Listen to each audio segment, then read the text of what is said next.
Illusion and Reality, Christopher Caudwell 1937. Introduction.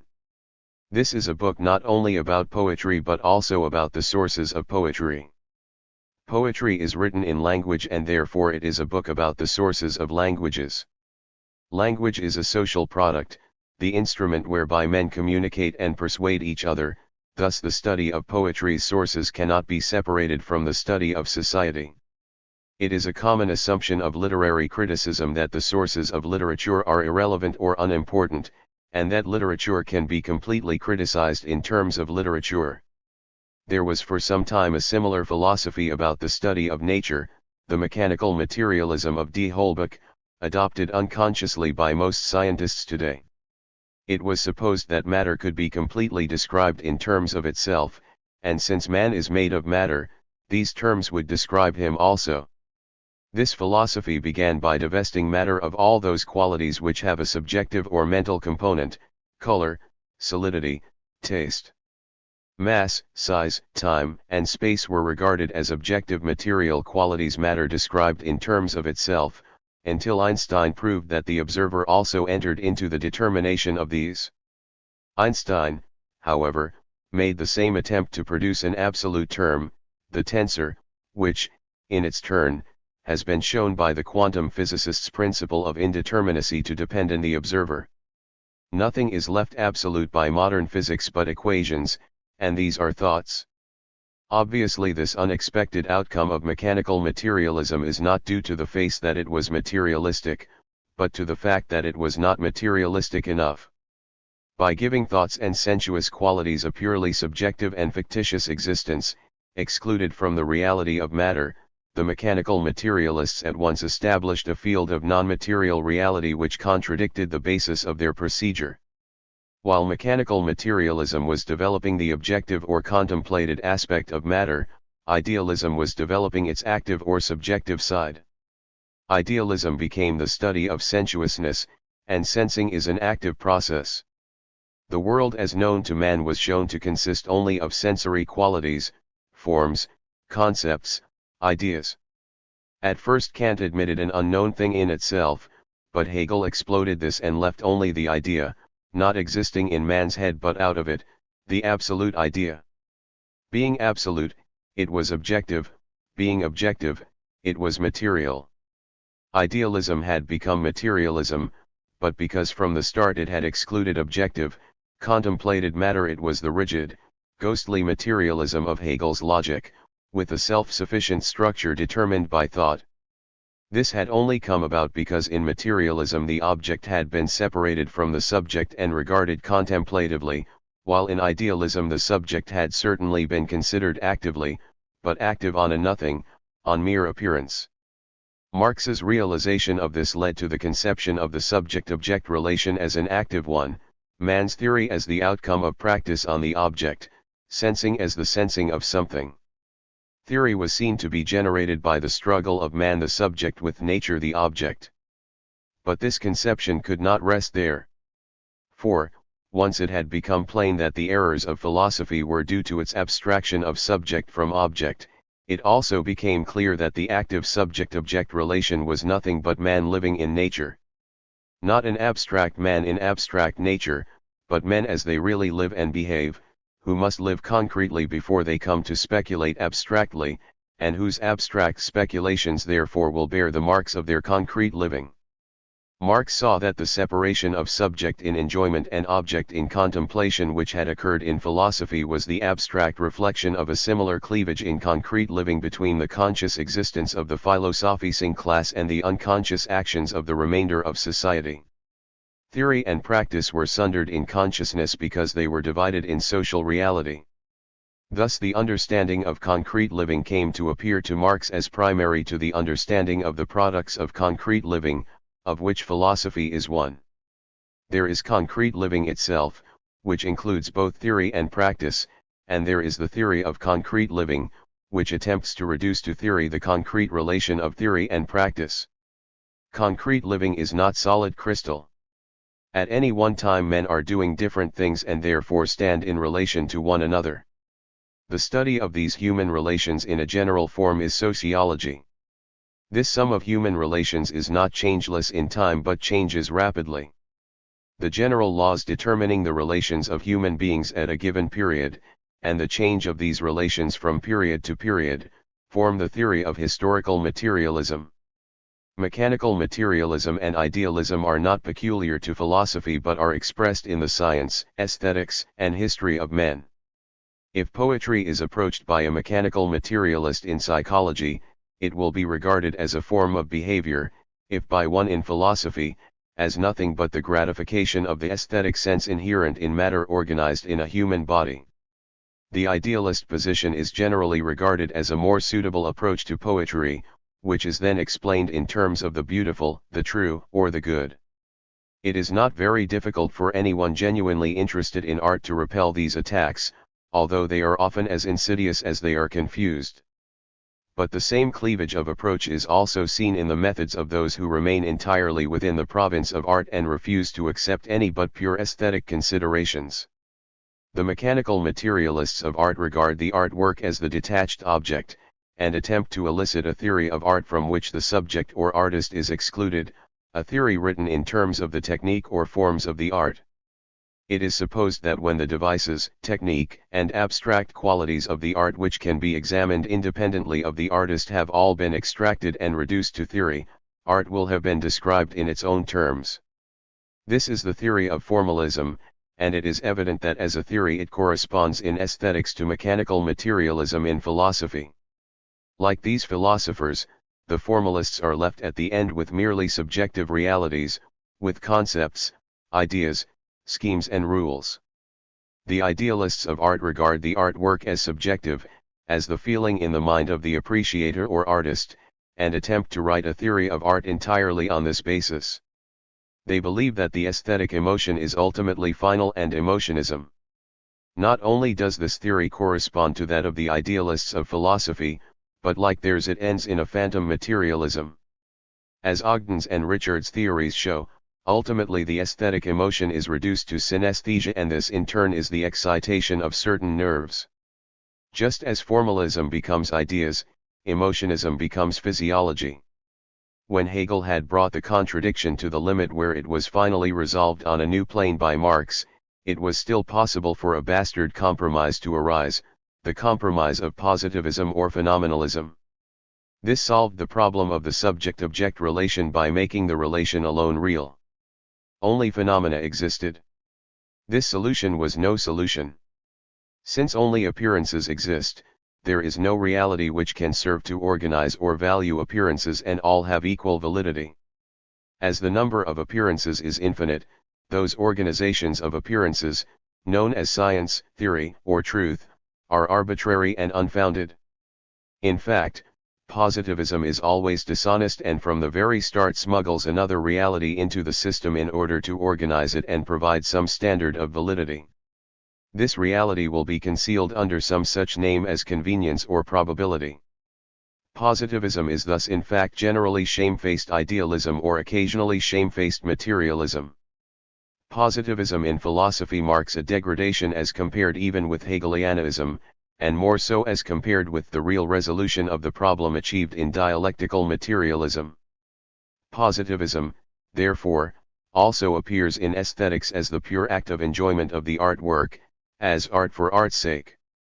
Of course this would give absolutely no standard of discrimination between artworks or between enjoyments of artworks, and, therefore, in fact all aesthetic positivists smuggle in some organizing principle, generally emotionist but occasionally formal. If well-known English works on aesthetics are examined, it will be found that even those writers who remain purely aesthetic in their approach adopt the emotionist standpoint in one part and then in another part use formalist criteria without any attempt to reconcile the obvious contradictions of the two viewpoints. But it is, in fact, rare to find an English writer on aesthetics who maintains a rigidly aesthetic approach. Generally he imports also, from outside the field of art, considerations which are psychological, historical, or even biological in origin, and as some of the considerations may be idealist in their theory and others materialist, and as these may be mixed with metaphysical theories drawn from sources as far apart and hopelessly in opposition as Descartes, Spinoza, Hegel, and even Marx, the result is remarkable. Specialization is useful, integration is essential, eclecticism, which avoids both, makes the worst of both worlds and is a characteristic feature of modern thought. As regards the study of poetry, we reject from the outset any limitation to purely aesthetic categories. If anyone wishes to remain entirely in the province of aesthetics, then he should remain either a creator or an appreciator of artworks. Only in this limited field is aesthetics pure. But as soon as one passes from the enjoyment or creation of artworks to the criticism of art, then it is plain that one passes outside art, that one begins to look at it from outside. But what is outside art? Art is the product of society, as the pearl is the product of the oyster, and to stand outside art is to stand inside society. The criticism of art differs from pure enjoyment or creation in that it contains a sociological component. In art criticism, values are ranged and integrated in a perspective or worldview which is a more general view of art from outside. It is an active view, implying an active living relation to art and not a cold contemplation of it, and implying therefore a view of art as active, with an explosive, energetic content. And it is a view of art, not of society or of the mind. But physics, anthropology, history, biology, philosophy, and psychology are also products of society, and therefore a sound sociology would enable the art critic to employ criteria drawn from those fields without falling into eclecticism or confusing art with psychology or politics. There is only one sound sociology which lays bare the general active relation of the ideological products of society with each other and with concrete living, historical materialism. Historical materialism is therefore the basis of this study. Although the other arts are discussed in their general relation to society, it was thought better to concentrate primarily on one particular art, that of poetry, because its ancient history and somewhat obsolescent appearance today raises crucial problems for the student of aesthetics, while, in addition, the fact that it was the art most attractive to the writer gave him a special interest in the task. 1 cf. Ogden and Richards, Meaning of Meaning, and Richards, Principles of Literary Criticism. Table of Contents.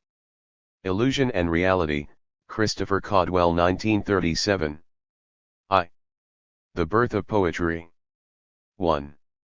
Poetry is one of the earliest aesthetic activities of the human mind. When it cannot be found existing as a separate product in the early literary art of a people, it is because it is then coincident with literature as a whole, the common vehicle for history, religion, magic and even law. Where a civilized people's early literature is preserved, it is found to be almost entirely poetical in form, that is to say, rhythmical or metrical.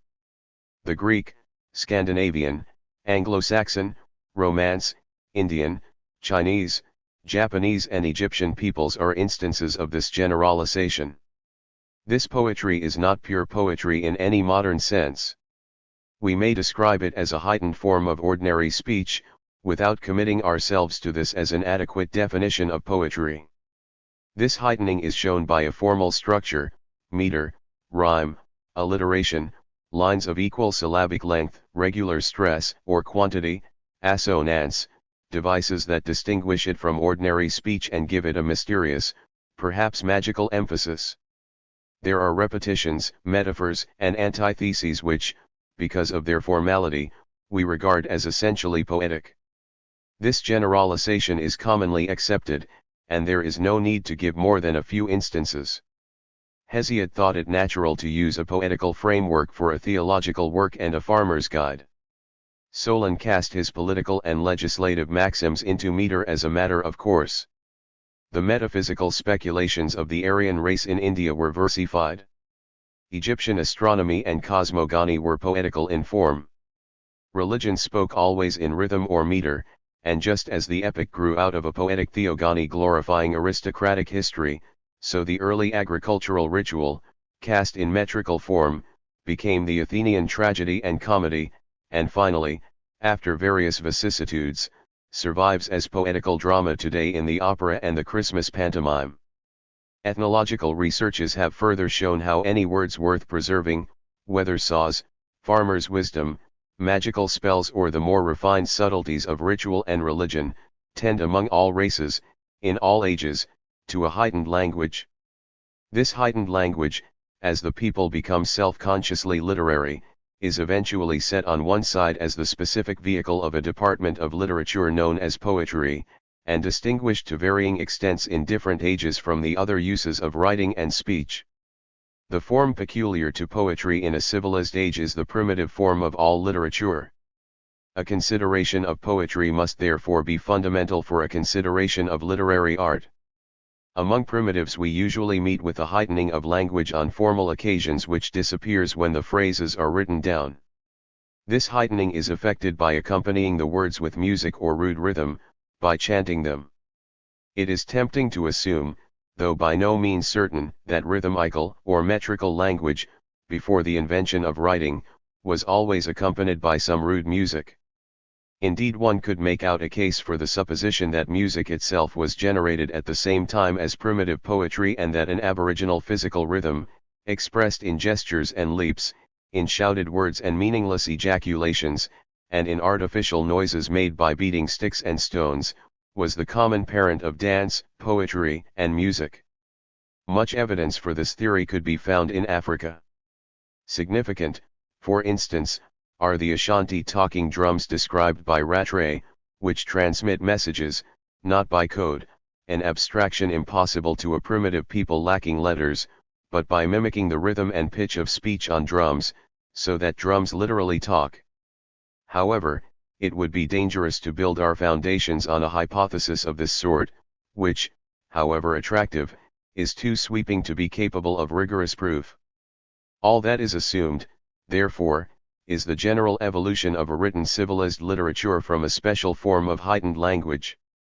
At first monopolizing nearly all traditional literature, this heightened language, as civilization progresses, becomes confined to a niche of its own. In its early stages this heightened language is usually in association with music and the dance. Even such a self-conscious literature as that of Periclean Athens does not seem to have seen any real distinction between poetry and music. Every form of Greek poetry had its appropriate musical, and in the case of dramatic poetry, its choreographic, accompaniment. This liaison persists in a shadowy form today. Music and poetry have long existed in their own right, but the frontiers overlap in the region of song and dance music.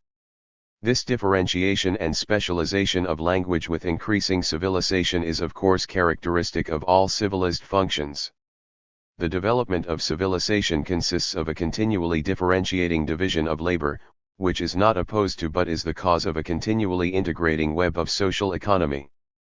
Just as the human body, because of the specialization of its parts, is more highly integrated by an elaborate nervous system than a jellyfish, from which parts can be severed which will continue to live, so the productive basis of society grows in elaborateness and differentiation at the same time as it becomes more and more unified.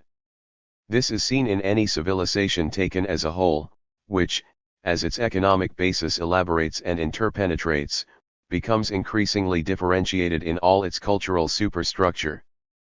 Poetry, made of all work in a simple tribal economy, becomes in the rich elaboration of a modern culture an activity which exists side by side with the novel, history, and the drama. This development will give us the clue, not merely to the meaning of poetry, but also, if we follow the successive trails as they open up, to the significance in man's life of all art and science. As man's society develops, we must expect his art to show a corresponding development, and therefore to reveal with increasing clarity the implicit qualities of man, society, and culture which made this development possible. 2. How are we to judge whether a given society is more highly developed than another? Is it a question of biological evolution? Fisher has pointed out that there can be only one definition of fitness justified by biological considerations, and that is increase of numbers at the expense of the environment, including other species. In man this increase must depend on the level of economic production. The more advanced this is, the more man will dominate his environment. But there is only one species of man, Homo sapiens, and his level of economic production is unequal at different points and develops in self-contained systems of various sizes. This interspecific difference in mankind is just what separates humanity from other species, and makes biological standards no longer the most important in the very department in which we are interested, that of culture. The non-biological change of man, superimposed upon his relatively constant biological makeup during historic times, is the subject of literary history. This development is non-biological just because it is economic. It is the story of man's struggle with nature, in which his increasing mastery of her and himself is due, not to any improvement in his inborn qualities but to improvements in systems of production, including tools, the technique of using them, language, social systems, houses, and other transmissible external structures and relations. This inheritance is the vast concrete accumulation of human qualities which are not transmitted somatically but socially.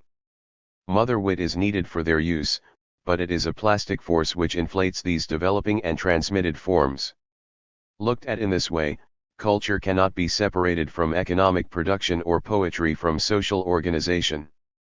They stand together in sharp opposition to the ordinary biological properties of species.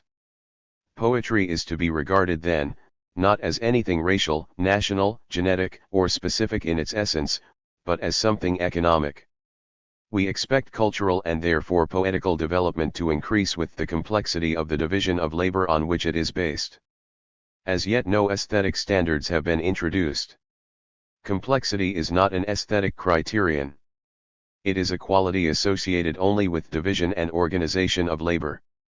Among primitives, peoples with whom economic production has not passed its early stage of food gathering or hunting and fishing, there is less differentiation in function than among more historically developed peoples.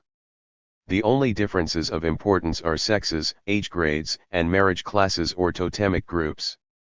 Each member of the tribe can perform the social, magical, and economic offices proper to his sex, age or totem, providing of course that he is not ceremonially impure or outcast.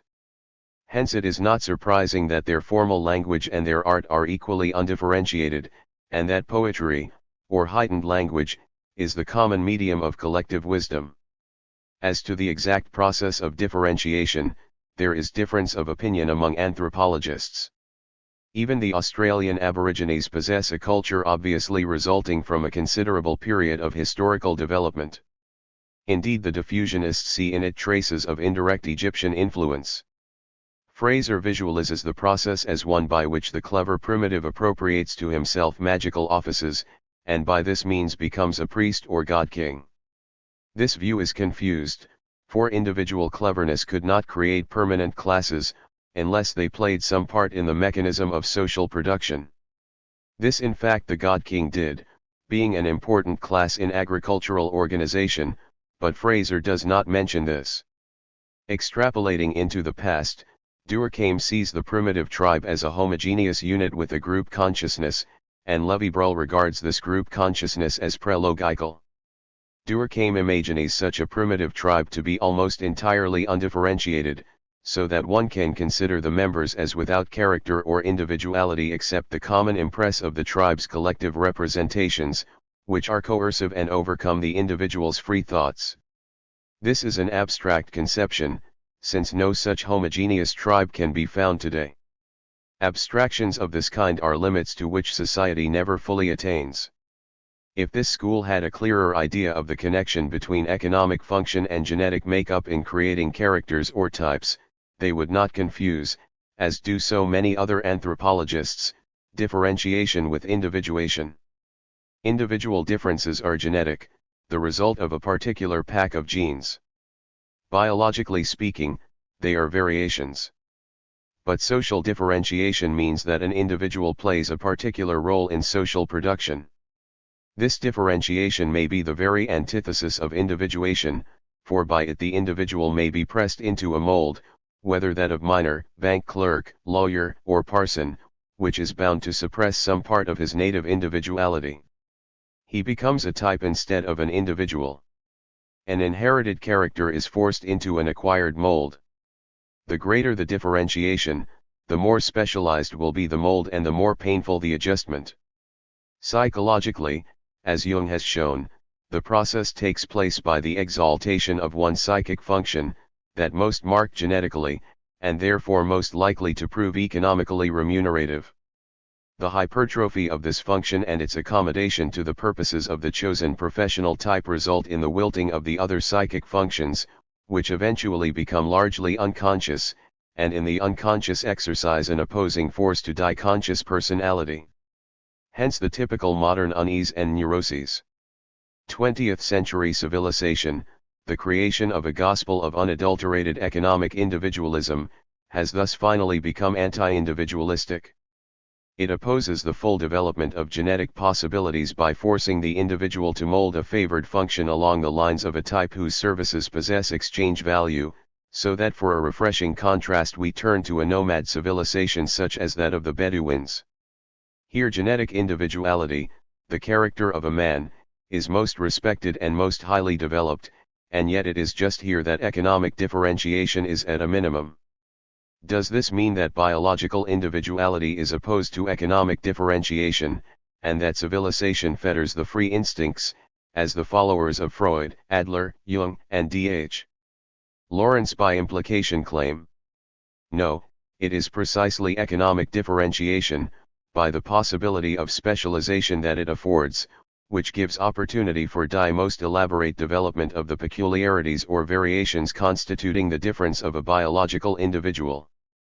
But this opportunity presupposes a free choice by any individual of the complete range of economic functions. There is no such free choice in modern civilization, because of its class structure. Not only is an individual heavily weighted in the direction of following an occupation approximately equivalent in income and cost of training to that of his parents, but also a marked bent for a slightly remunerative occupation will be sacrificed to a slight bent for a markedly remunerative occupation, while the career of being unemployed, the involuntary function of so many millions today, muffles all useful variations. It is not civilization as such which by its differentiation defies genetic individuality, on the contrary, its complexity gives added scope for its development and increases the sum of standard deviation. One incident of civilization, the development of classes in society and the increasing restriction of choice of function for the individual, holds back the very development of individuality which the existing productive forces could allow in a more fluid system of social relations. Capitalism, by making all talents and gifts a commodity subject to the inexorable and iron laws of the free market, now restrains that free development of the individual which its vast productive forces could easily permit, if released. This gives rise to the complaints of the instincts tortured by civilization which are investigated by Freud, Jung, and Adler. It is not surprising that a civilization in which this rigidity has become pathological and individuality has almost vanished, as in the declining Egyptian and Roman empires, collapses before barbarians at a lower stage of economic production in which, however, individuality has a freer reign.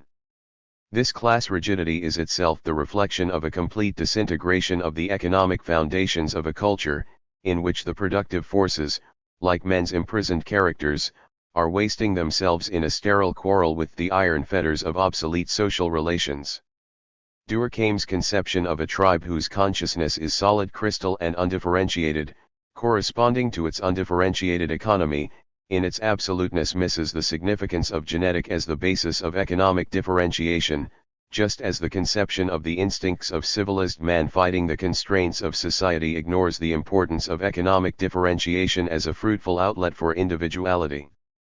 Biologists will notice here a significant parallel to the famous dispute on their own science over acquired and innate characters. Durkheim distinguishes the collective representations of the tribe which constitute its collective mind, from individual representations which constitute the individual mind, because of the coercive character of the former. This error is only the fundamental error of contemporary philosophy which, by its false conception of the nature of freedom, continually generates the same stale antithesis. The consciousness made possible by the development of society is not by its nature coercive, on the contrary this consciousness, expressed in science and art, is the means whereby man attains freedom. Social consciousness, like social labor, of which it is the product and auxiliary, is the instrument of man's freedom. And it is not the instincts unadapted by society which are of their essence free, on the contrary the unmodified instincts deliver man into the slavery of blind necessity and unconscious compulsion. Yet social consciousness is sometimes felt by men as coercive. Why is this? Because it is a consciousness which no longer represents social truth, because it is no longer generated freely in the whole process of social cooperation. Such a consciousness is the product of a class antagonism. It is the consciousness of a class which by the development of the division of labor and absolute property right has become isolated from economic production, and is therefore maimed and obsolete. This consciousness now becomes the bulwark of privilege instead of the spontaneous expression of social fact, and must therefore be coercively enforced on the rest of society. Durkheim does not see that this coercive type of group consciousness is least common with a primitive people, and most common with a sophisticated civilization. We cannot help noticing already the connection of early poetry which is also tribal wisdom and rude chronology, with a state of society in which economic differentiation due to division of labor hardly exists. In primitive society man's genetic individuality realizes itself simply like a physical trait, a wide forehead or a splay foot.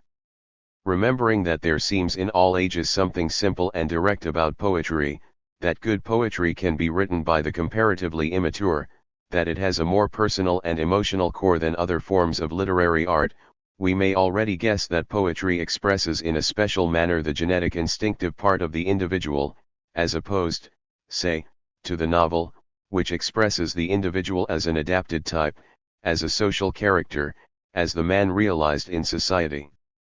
Such an art form as the novel could therefore only arise in a society where economic differentiation gives such scope for the realization of individual differences that it is useful and valuable to tackle man, the individual, from this angle.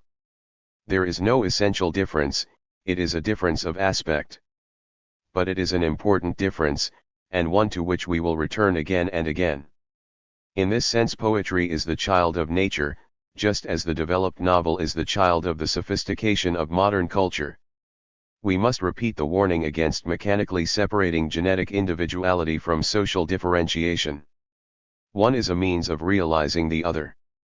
In tragedy, in dramatic verse, and in the epic they unite, because these flourish at a time of rapidly changing society, a society in which older class distinctions are cracking and man's genetic individuality, his passions, his instincts, his blind desires, are the means by which new economic functions, new differentiations, new standard types, are being idealized and realized. Odysseus, Oedipus, and Hamlet are such figures of a social poetry, and the problems these epics and tragedies resolve are the problems peculiar to such a period of change. All such problems are problems concerning the nature of freedom, and hence tragedy poses with overwhelming poignancy the question of necessity, although in each culture the necessity wears a different aspect, for in each culture necessity presses on men through different channels. The necessity that drives on Oedipus is wholly different from that which torments Hamlet, and this difference expresses the difference between Athenian and Elizabethan cultures. The same necessity, but posed in a metaphysical way and with its solution postponed to another would, is the constant theme of religion. The problem it has set itself immediately it begins to talk of good and evil. A religion expresses by its definition of sin the stage of development of the society which generated it. 3. All peoples present, to ethnologists who live among them, distinct individualities, as indeed do animals. Among the Australian Aborigines, as Gillen and Spencer have observed, men acquire reputations for special types of socially useful dexterity and exercise it to an extent which shows that differentiation already exists. Some division of labor has appeared, but it is still mainly genetic. It is not produced by a complex which molds each generation, and leads to the formation of a class. Thus, as a rough type of the matrix in which poetry was born, we take the average food-gathering or hunting tribe of today where poetry is charm, prayer, and history. This undifferentiated group shares social functions and therefore thoughts in common, and is bound by that primitive passive sympathy which Kohler has observed in anthropoid apes, and which McDougall considers a specific human instinct. With this group appears a heightened language, the common vehicle of all that seems worthy of preservation in the experience of men. We must think of this language, not as it looks recorded in arid script, but as it was originally born, and as from age to age it lived its group life, accompanied by the rhythmic beating of drums, by dance and gesture, by the violent emotions of the group festival, a fountain of tradition in which not only the living group participated, but also all the ghosts of dead ancestors which are a tribe's chief strength. From this undifferentiated society the class types proper to the priest, lawyer, administrator, and soldier arise by division of labor, and, in the same way, the heightened language of the primitive corroboree splits into science, history, theology, law, economics, and other appropriate divisions of cultural capital. In doing so each department evolves a special phraseology and method of literary attack which not only differs from those of other departments but also from those of spoken speech. But the departments are not watertight compartments. Their development affects each other and also spoken speech, mutually and continuously, because all are rooted in the one developing complex of real social life. For the sake of convenience we talk of heightened language. But at this stage the adjective should not be allowed to carry any tincture of a value judgment. For any given people at any given stage of evolution the precise heightening adopted can be defined in objective terms of prosody, musical or choreographic accompaniment, or the use of special words not permitted for profane purpose. As yet we have found no reason why an imposed rhythm should improve a language.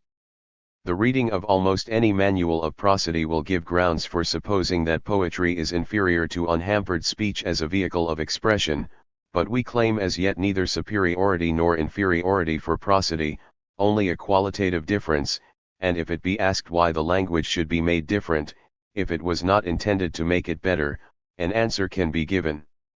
The function of rhythm may be purely mnemonic.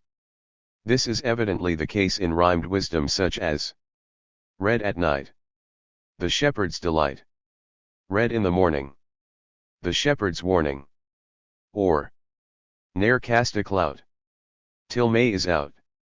It was at one time supposed that the faculty of attention was weak in primitive peoples, and that the rhythmic pattern held their wandering attention. Few modern anthropologists would accept this view. Attention is not a faculty but an instinctive component of psychic life, and if anything is more powerful where intelligence is less. A cat stalking a bird, or an Eskimo watching a seal blow hole, show at least as much attention as a modern scientist watching an experiment.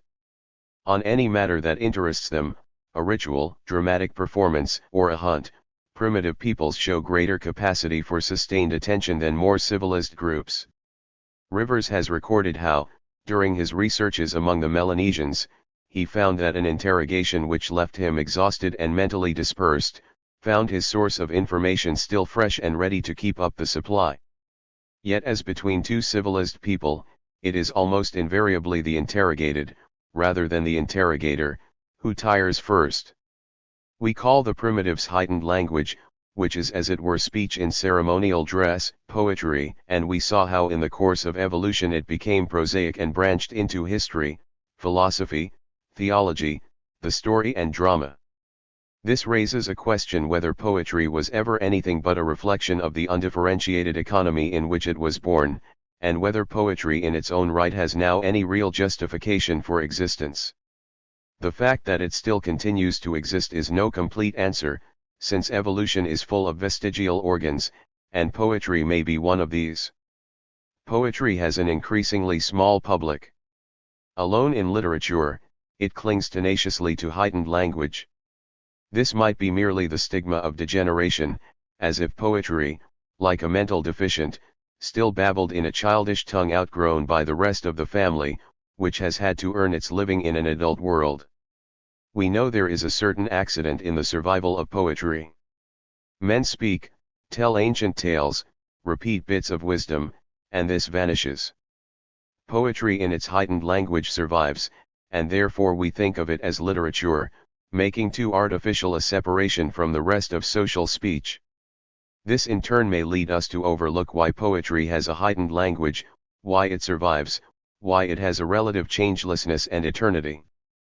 Primitive poetry is not so much the matrix of subsequent literature, as one pole of it. Because of its collective and traditional nature, it is the one which survives, and leads us, who see in it the sole literature of a primitive people, to imagine a kind of golden age in which even the oracles speak the language of epics. What is the nature of this other pole? A modern mind, surveying the primitive scene, and noticing all the vague aspirations, religious fantasies, mythological cosmologies, and collective emotions collecting at the pole of rhythmical language, would be disposed to think of the other pole as the scientific pole. This would be the pole of pure statement, of collections of facts uncollared by emotion, pedigrees, astronomical calculations, censuses and all other literary productions which aim at a strong grasp of simple reality. But science is not likely to seem the opposite of poetry to the primitive mind. He does not know of science as a branch of literature. He knows science only as a practice, a technique, a way of building boats and planting trees which can best and easily be learned through a kind of dumb imitation, because the practice is common to all the members of a tribe. The idea of a statement devoid of prejudice and intended only to be the cold vehicle of sheer reality is quite alien to that mind. Words represent power, almost magical power, and the cold statement seems to divest them of this power and substitute a mirror image of external reality. But what difference, save of inferiority, is there between the real object and its mirror image? The image of reality which the primitive seeks in words is of a different kind. It is a magic puppet image, such as one makes of one's enemies. By operating on it, one operates on reality. The primitive would defend in this way his lack of interest in the photographic scientific statement. It is a late abstraction in the history of thought, a limit to which all sciences work, but only fully achieve in their mathematic content, perhaps not even then, except in so far as it is translated into the logistic of Principia Mathematica. This colorless statement is alien to a mind shaped by primitive culture, and the primitive does not understand language without a purpose. The purpose of rhythmical language is obvious, to give him that feeling of internal strength, of communication with the gods, that keeps him in good heart. The purpose of non-rhythmical language is equally obvious. There is no question of finding a function for it.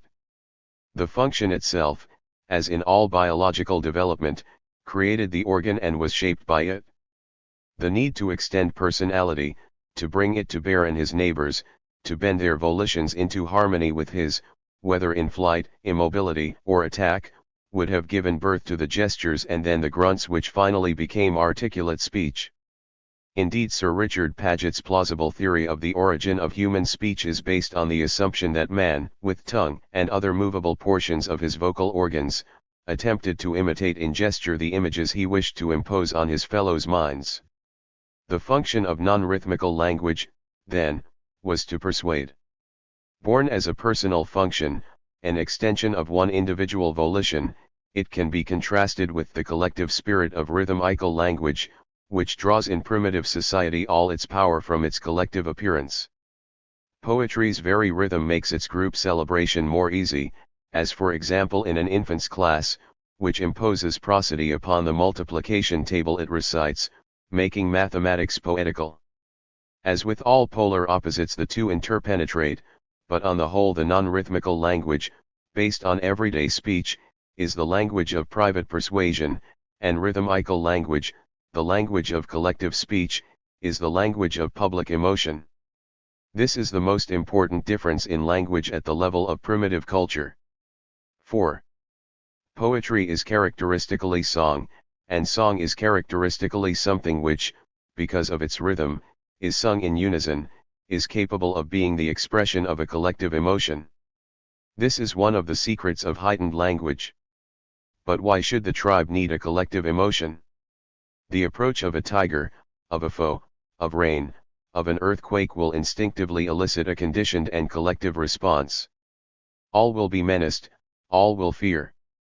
Any instrument to produce such a collective emotion is therefore unnecessary in such situations. The tribe responds dumbly, like a frightened herd of deer. But such an instrument is socially necessary when no visible or tangible cause exists, and yet such a cause is potential. This is how poetry grows out of the economic life of a tribe, and how illusion grows out of reality. Unlike the life of beasts, the life of the simplest tribe requires a series of efforts which are not instinctive, but which are demanded by the necessities of a non-biological economic aim, for example a harvest. Hence the instincts must be harnessed to the needs of the harvest by a social mechanism. An important part of this mechanism is the group festival, the matrix of poetry, which frees the stores of emotion and canalizes them in a collective channel. The real object, the tangible aim, a harvest, becomes in the festival a fantastic object. The real object is not here now. The fantastic object is here now, in fantasy.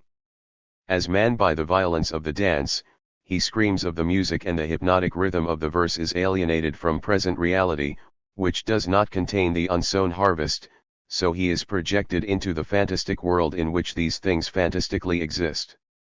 That world becomes more real, and even when the music dies away the ungrown harvest has a greater reality for him, spurring him on to the labors necessary for its accomplishment.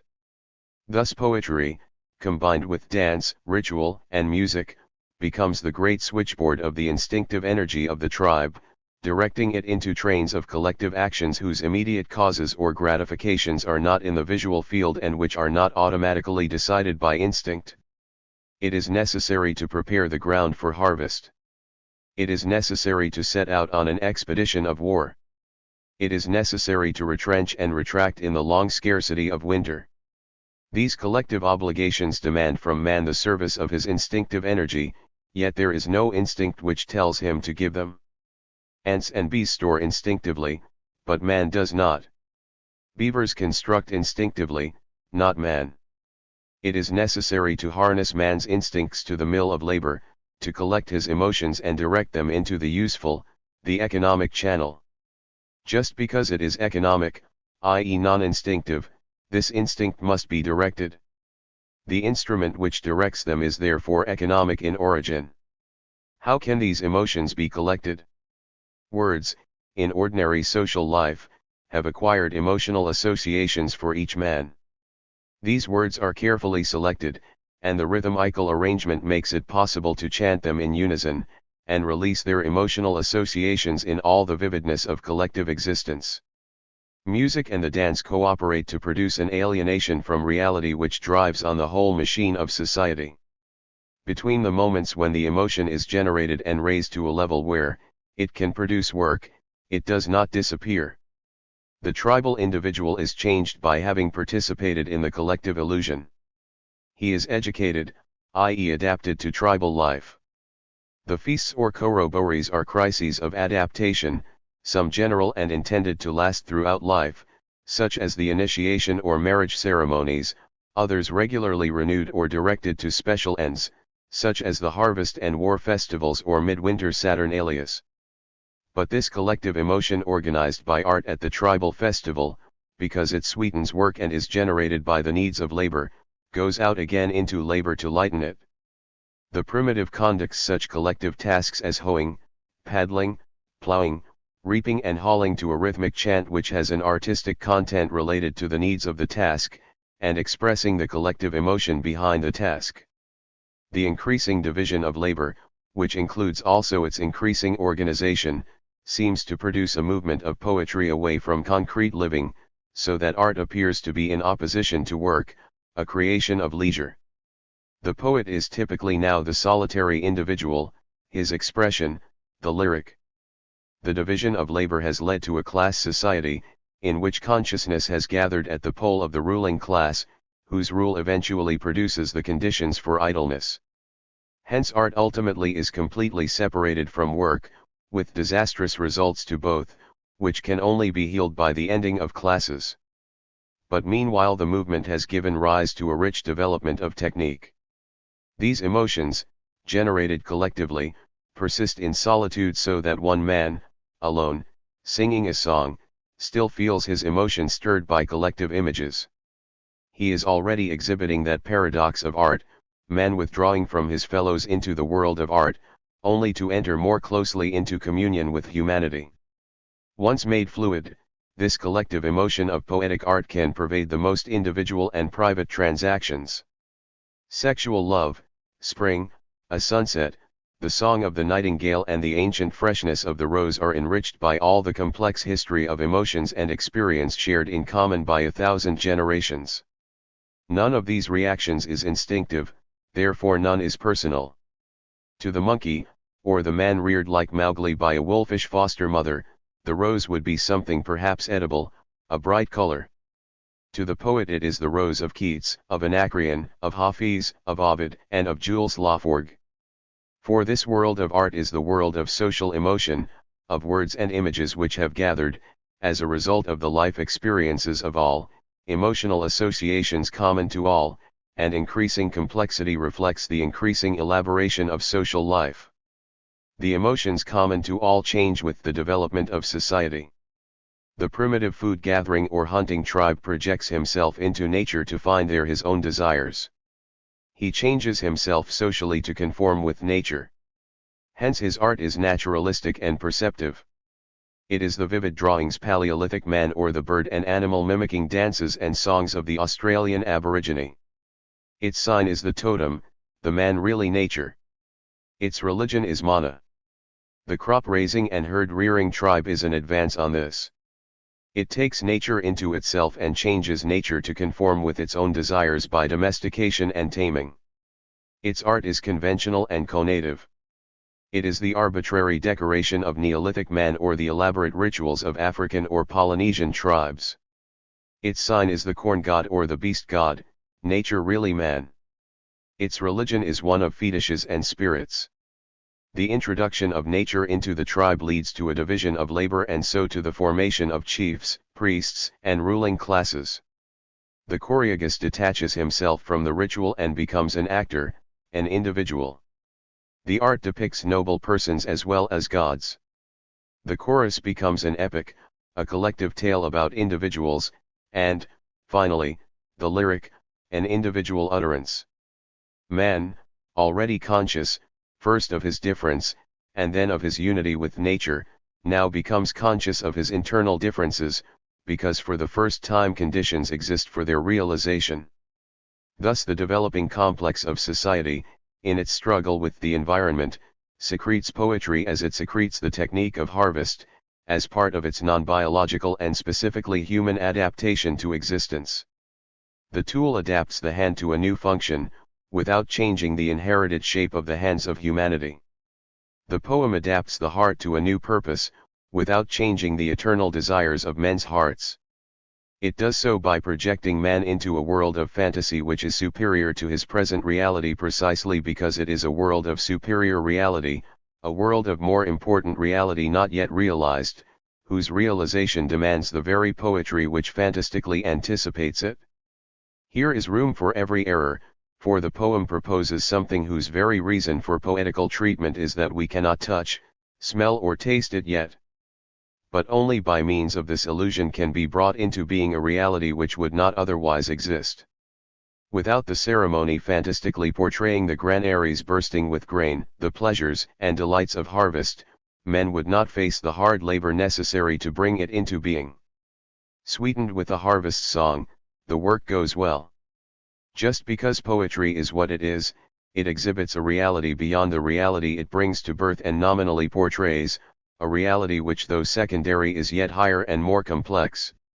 For poetry describes and expresses not so much the grain in its concreteness, the harvest in its factual essence which it helps to realize and which are the conditions for its own existence, but the emotional, social, and collective complex which is that tribe's relation to the harvest.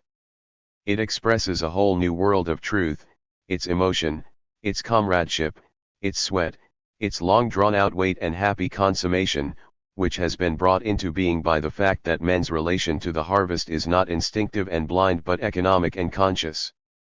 Not poetry's abstract statement, its content of facts, but its dynamic role in society, its content of collective emotion, is therefore poetry's truth.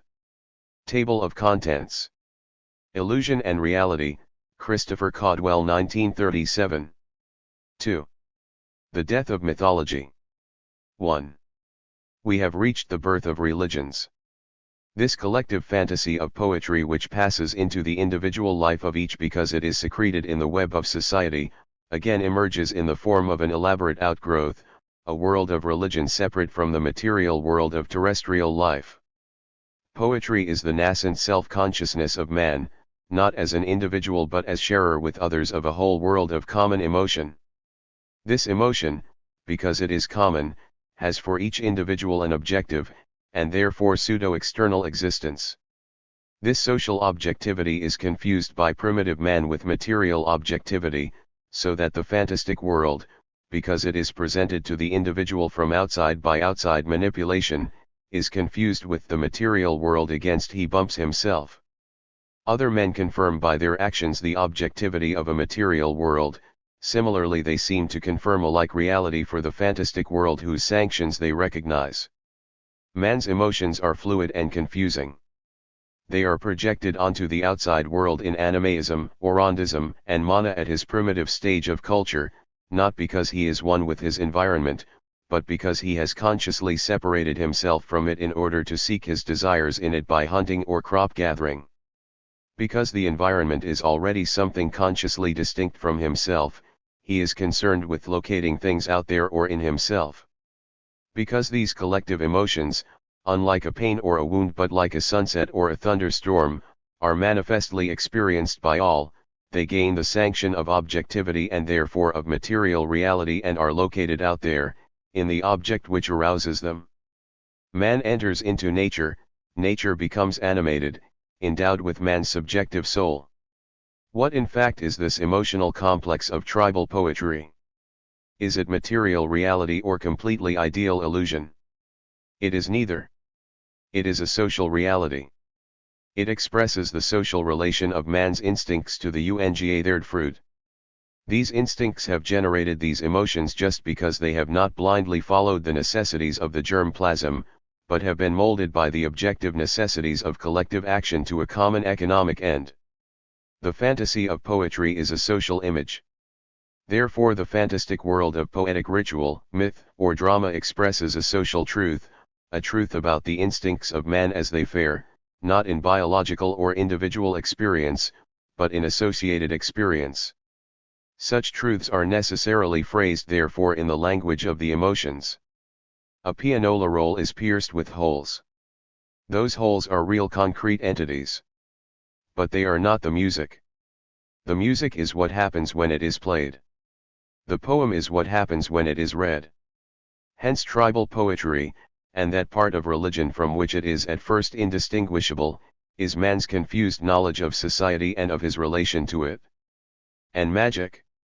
Man, conscious of his personal emotions, locates the irregularity in the object which stimulates them, because such conscious affects as terror and desire are due to the common experience of a tribe, are impressions common to all individuals of the tribe in relation to certain things.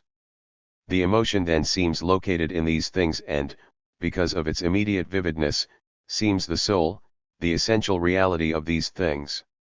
Force, the kinesthetic sensation of muscular effort, even up to a late date dominated the thought of science, and yet expresses this primitive animistic way of regarding nature.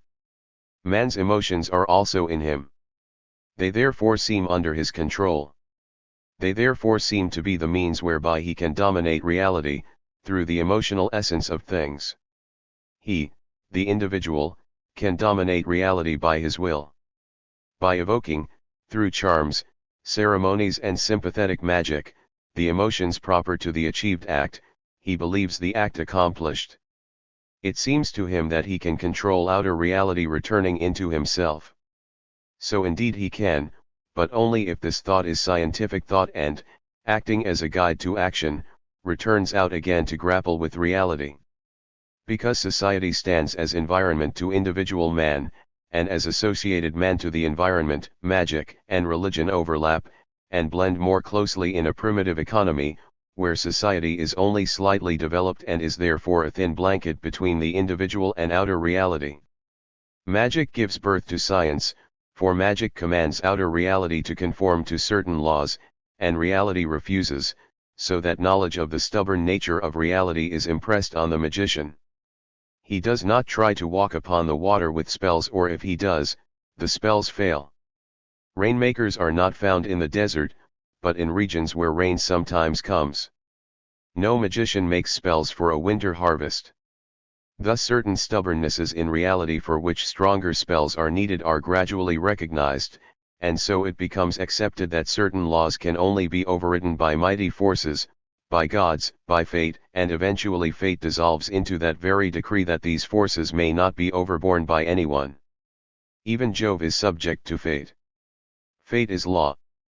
Magic has turned into its opposite, scientific determinism.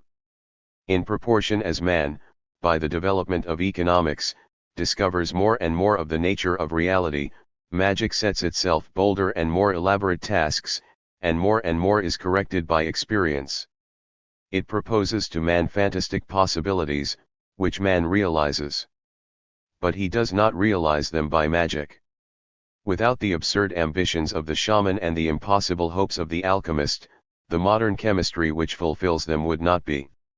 Always the magician is defeated by fate, by the inexorable determinism of things, and it is precisely when he has become conscious of that determinism and magic has turned into science, that he is able to do in reality the things magic only feigned. Illusion thus plays into the hands of reality. Magic, promising freedom by the blind pressure of the affects, is realized when the emotional content vanishes, when the magician's eyes are opened, and he becomes conscious of the passionless causality of reality. Magic can only exist, as a confused perception of outer reality, because man is himself confused about his relations with it. He has not distinguished himself from his environment, subjective affects are confused with objective qualities. How does he clear up this confusion? Not by mere contemplation, refusing to handle the pitch lest he become soiled. He separates himself consciously from his environment, struggling with it and actively interpenetrating it, in the course of the development of economic life. When man has grasped the nature of outer reality by his constant struggle with it in economic production, then he understands clearly the distinction between environment and self, because he understands their unity. He learns that man, as a machine, is subject also to necessity, and that the universe, as a process, is the theater of free development. 2. How can we separate religion from poetry in the childhood of the race? Both have an economic function and a social content. We can distinguish them because we find in poetry, in all ages, a characteristic we do not find in religion. The more and more clearly it emerges as true religion. Poetry is productive and changeful. The poetry of one age does not satisfy the next age, but each new generation demands poems which more peculiarly and specially express its own problems and aspirations.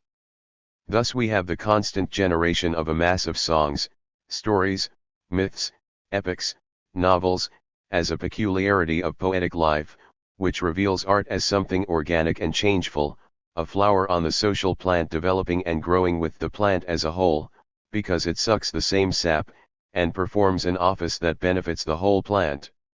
This incessant change of poetic art is only possible because the appreciator accepts the illusion as illusory. He accepts the fantasy as expressing objective reality while immersed in the fantasy, but, once the fantasy is over, he does not demand that it be still treated as part of the real world. He does not demand a correspondence of all stories and all poetic statements as he demands a correspondence between the experiences of what he calls his real life. The world may be fairyland in one story, hell in another. Helen may be seized by Paris in one epic, in another she may elude him and the unhonored death in Egypt. Because of this the poet and his hearer are not faced with the problem of integrating the mock worlds of poetry with the real world of everyday existence on the basis of the logical laws of thought, which by no means implies that no integration of any kind takes place. But the poem or novel is accepted as an illusion. We give to the statements of poetic art only a qualified assent, and therefore reality has no vested interest in them. Because of this there is no barrier to the fluent production which is the life of art in all ages. This too is the characteristic of religion, but only in the early stage, when it is still merged with poetry. Religion is then mythology and shows all the spontaneous inventiveness and recklessness of self-contradiction which is characteristic of mythology. Why does mythology show this organic characteristic? Because it is organic. Because it is still organically connected with society, penetrating every pore. Native races who see an aeroplane presently have a great white bird figuring in their mythology. Early Christianity shows the same insurgent proliferation of mythology so characteristic of art. A new form of religion begins when the mythologizing era ends. The mythology is taken over, but it ossifies. Religion has become true religion. It is plain that mythology, because of the contradictions it contains, can gain only a special kind of consent from the primitive. It demands from him assent to the illogical. So far Levi-Bruhl is correct. But this same illogical assent is given by 20th century man to the productions of poetry and literary art. Hamlet lives for him. So do the Furies. So does the Inferno. Yet he does not believe in an after-existence in hell or in personal agents of retribution. True, the assent is not of the same strength with 20th century man. The gods live for the primitive in the collective festival and the collective emotion. Because so little division of labor exists, because society is still so undifferentiated, the collective world of emotion in which the gods live penetrates every hour of the individual's life. Not so with the worlds of the theater or the novel, which segregate themselves from the more complex social life of men.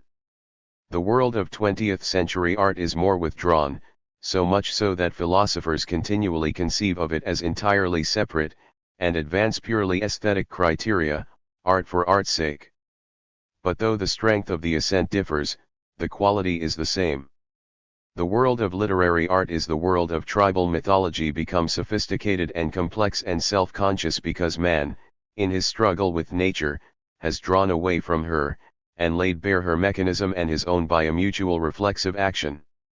Mythology with its ritual, and art with its performances, have similar functions, the adaptation of man's emotions to the necessities of social cooperation. Both embody a confused perception of society, but an accurate feeling of society. Mythology, it is true, has other functions. But we are concerned here with the poetic content of mythology, which afterwards separates itself out as a distinct sphere. Because mythology so interpenetrates the daily life of the primitive, it demands no overt, formal assent.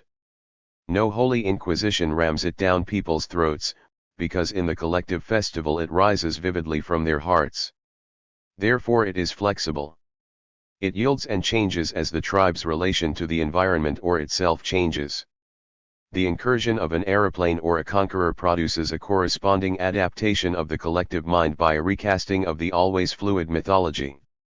Hence mythology has a self-writing tendency, it remains on the whole true, it reflects accurately the collective emotional life of the tribe in its relations with the environment to the degree in which the tribe's own interpenetration of its environment in economic production makes accuracy possible. Why does the age of mythology as a real organic growth give place to the age of dogma and true religion when, because the mythology must now be accepted as true, it ceases to reflect the continual movement of reality and tends become ossified and dead? Mythology ceases to grow and to change and contradict itself, and is set up as something rigid and absolutely true. Faith, a virtue unknown to the primitive, is necessary for its acceptance. Faith was not necessary to the primitive because of his simple direct experience in the world of collective emotion. Faith is not necessary to the novel reader, because of his immediate direct experience in the world of art. Faith becomes necessary when mythology ossifies into true religion. Faith and dogma are the signs of lack of faith and suspicion of doctrine. They show that mythology has in some way separated itself from society. How has this come about? Only because society has separated itself from itself, because the matrix of religion has become only a part of society, standing in antagonism to the rest of society. Because of this, religion becomes isolated from the rest of society. True religion marks the emergence of economic classes in society. The end of mythology as a developing thing is the end of undifferentiated tribal life. 3. Marx has explained how the division of labor demands a class of overseers, village headmen, managers of irrigation works, etc., whose supervision, as differentiation proceeds, gradually passes from administration of the social means of production to that special right or privilege known as ownership of them. The emergence of the ownership of the means of production, as an absolute right, distinct from elective administration of them at society's behest, marks a definite stage in the development of society, the stage of class society. These class divisions rend society in twain, and yet are the only means by which society can pass to higher stages of productive development until a stage is reached generating a class whose economic circumstances enable it to end classes. The special role of the members of the ruling class as supervisors gives them the means of directing into their own lives all the goods produced by society, save for those needed to ensure the continued existence of the exploited class.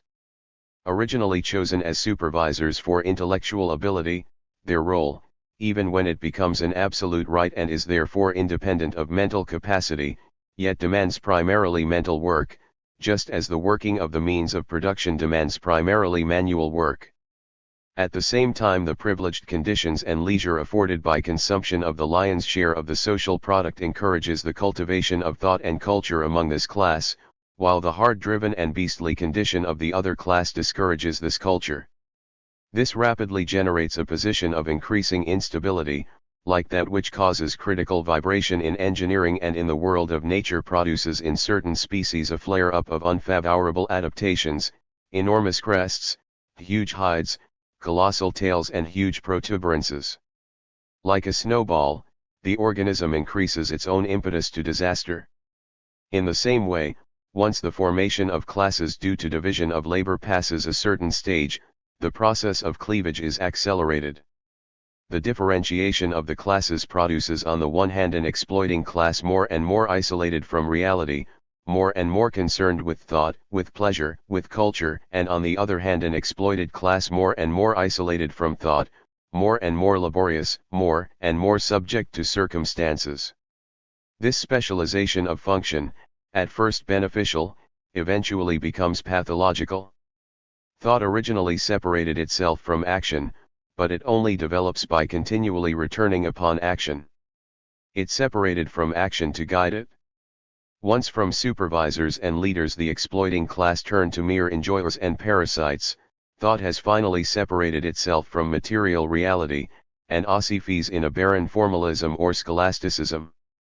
And once from partners and fellow tribesmen the exploited class turns to mere slaves, action has finally separated itself from thought and becomes blind mechanism. This is reflected in the life of society as a whole by the decay of culture, science, and art in formalism and Alexandrine futility, and the decay of economic production in inefficiency and anarchy. Egypt, China, India, the declining Roman Empire, are all examples of this degeneration.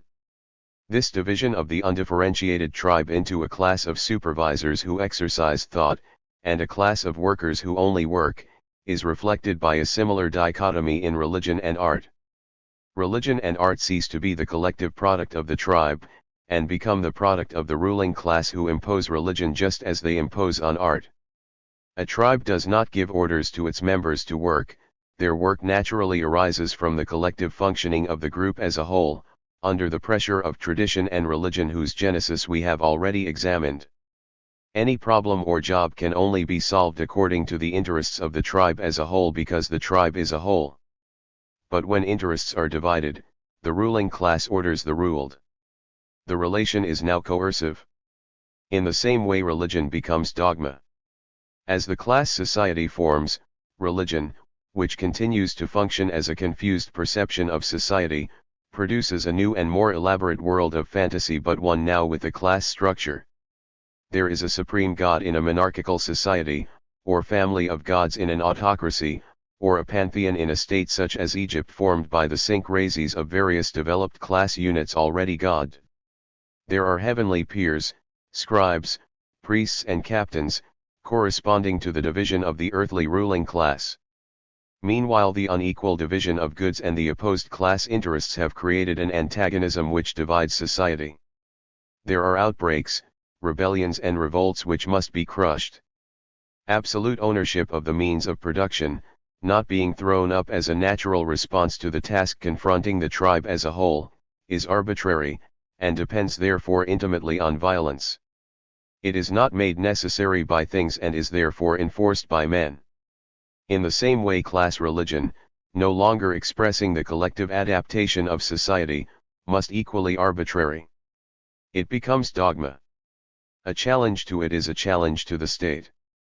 Heresy is a civil crime. The ruling class now seems to dispose of all social labor. With a highly developed agricultural civilization, a god-king is formed at the top of the pyramid, and he seems to wield all social power. The slave by himself seems very small compared with the might of social labor wielded by the god-king. In association, the slave wields a tremendous power, the power of building pyramids. But this power does not seem to the slave to be his, it seems to belong to the god-king who directs it. Hence the slave humiliates himself before his own collective power, he deifies the god-king and holds the whole ruling class as sacred.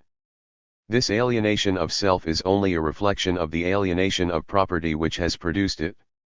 The slave's humility is the badge not merely of his slavery, but of the power of a society developed to a stage where slavery exists and yields a mighty social power. This power is expressed at the opposite pole to the slave by the divine magnificence of the god-kings of Egypt, China, Japan, and the Sumerian, Babylonian and Akkadian city-states.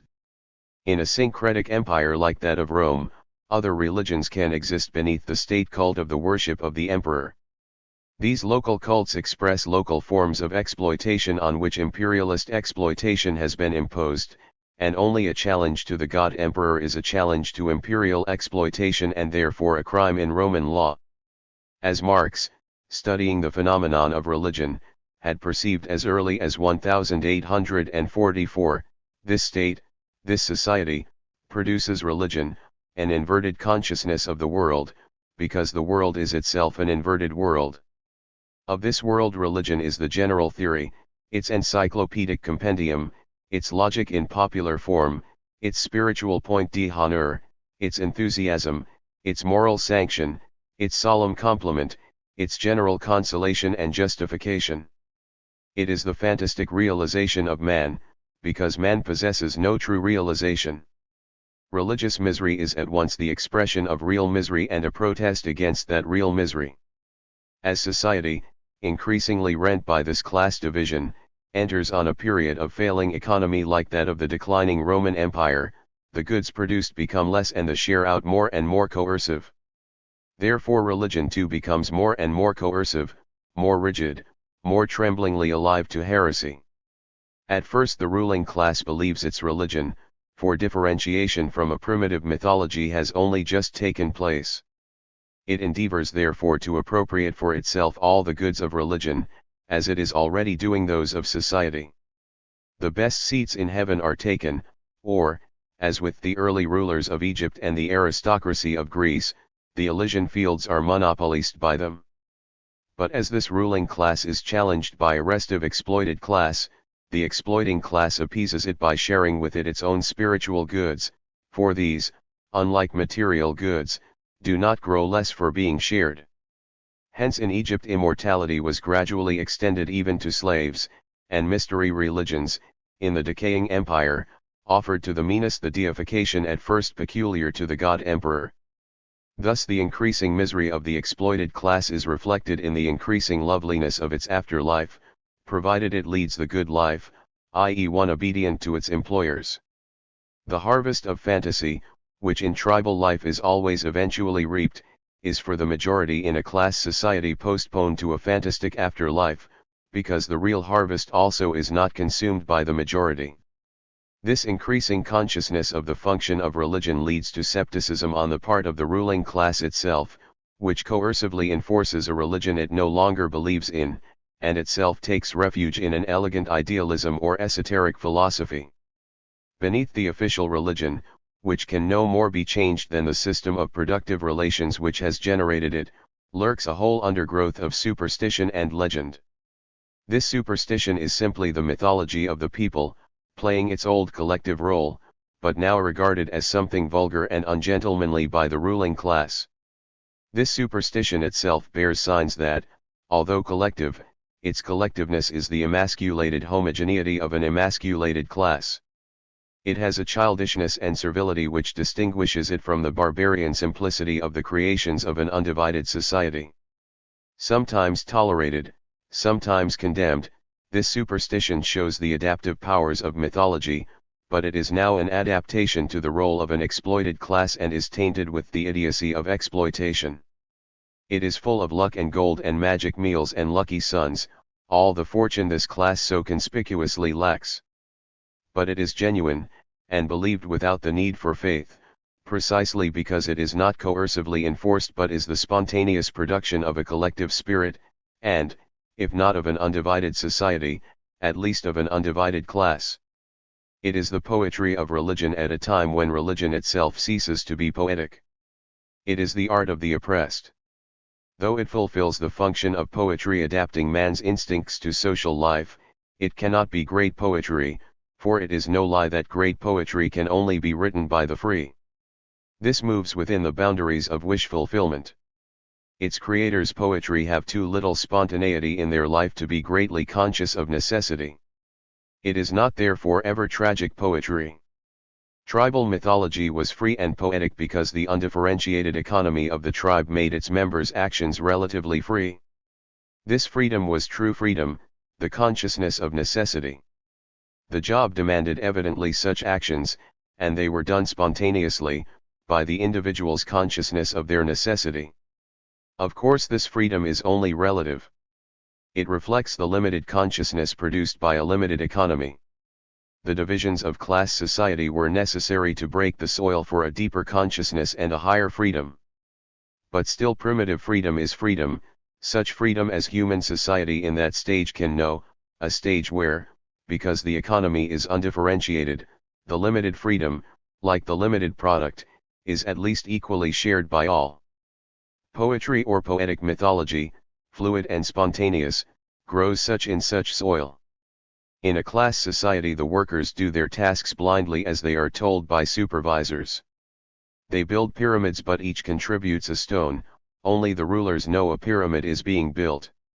The scale of the undertakings makes possible a greater consciousness of reality, but this consciousness all gathers at the pole of the ruling class. The ruled obey blindly and are unfree. The rulers are free in the measure of their consciousness. Therefore the exercise of art becomes more and more their exclusive prerogative, reflecting their aspirations and desires. Religion is ossified by the need of maintaining a class right and therefore art now separates itself from religion. Moreover, religion is already disbelieved by the ruling class because of its openly exploitive character. The ossification of religion and the growth of scepticism in a class society is therefore always accompanied by a flourishing of art, the art of the free ruling class, an art which sucks into itself all the fluid, changeful, and adaptive characteristics of primitive religion. Religion is now primarily an expression of class coercion, an expression of real misery and a protest against that real misery, while art is now the emotional expression of the ruling class. Sophisticated art of the exploiters sets itself up against the fairy tale and folk art of the exploited. Both flourish for a time side by side. This stage itself is only transitory. For as the ruling class becomes more and more parasitic, and delegates increasingly its work of supervision, it itself becomes less free. It repeats formally the old consciousness of yesterday, yet the reality it expressed has changed. The class is no longer truly conscious of reality, because it no longer holds the reins, whose pressure in its hands guided it. The exercise of art, like the exercise of supervision, becomes a mechanical repetition by stewards and servants of the forms, functions and operations of the past. Art perishes in a Byzantine formality or an academic conventionality little better than religious dogma. Science becomes mere pedantry, little better than magic. The ruling class has become blind and therefore unfree. Poetry grows in no such soil. The exploited class too, as this occurs, become more exploited and more miserable. The decay of economy, due to the decay of the ruling class, produces a sharper and more bitter exploitation. The cleavage between the rulers and the ruled makes the life of the ruled more mechanical and slavish, and unfree. A peasant or small landholder economy changes to an economy of overlords and serfs. To produce even folk art and superstition, a limited spontaneity is necessary. Unlike a class of nomads, smallholders, or burghers, a class of slaves has no art.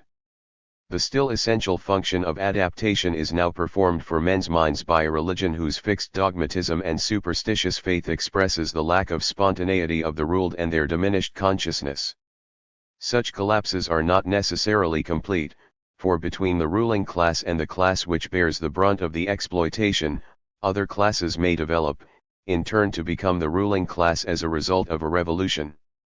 Ossified religions are challenged by heresies which succeed precisely because they express the interests of another class formed secretly by the development of economy and soon to supersede the old.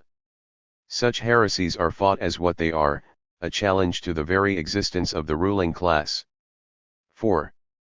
Poetry, then, cannot be separated from the society whose specifically human activity secretes it. Human activity is based on the instinctive. But those forms of human activity which are most changeful and least dependent on instinct are highest and most human.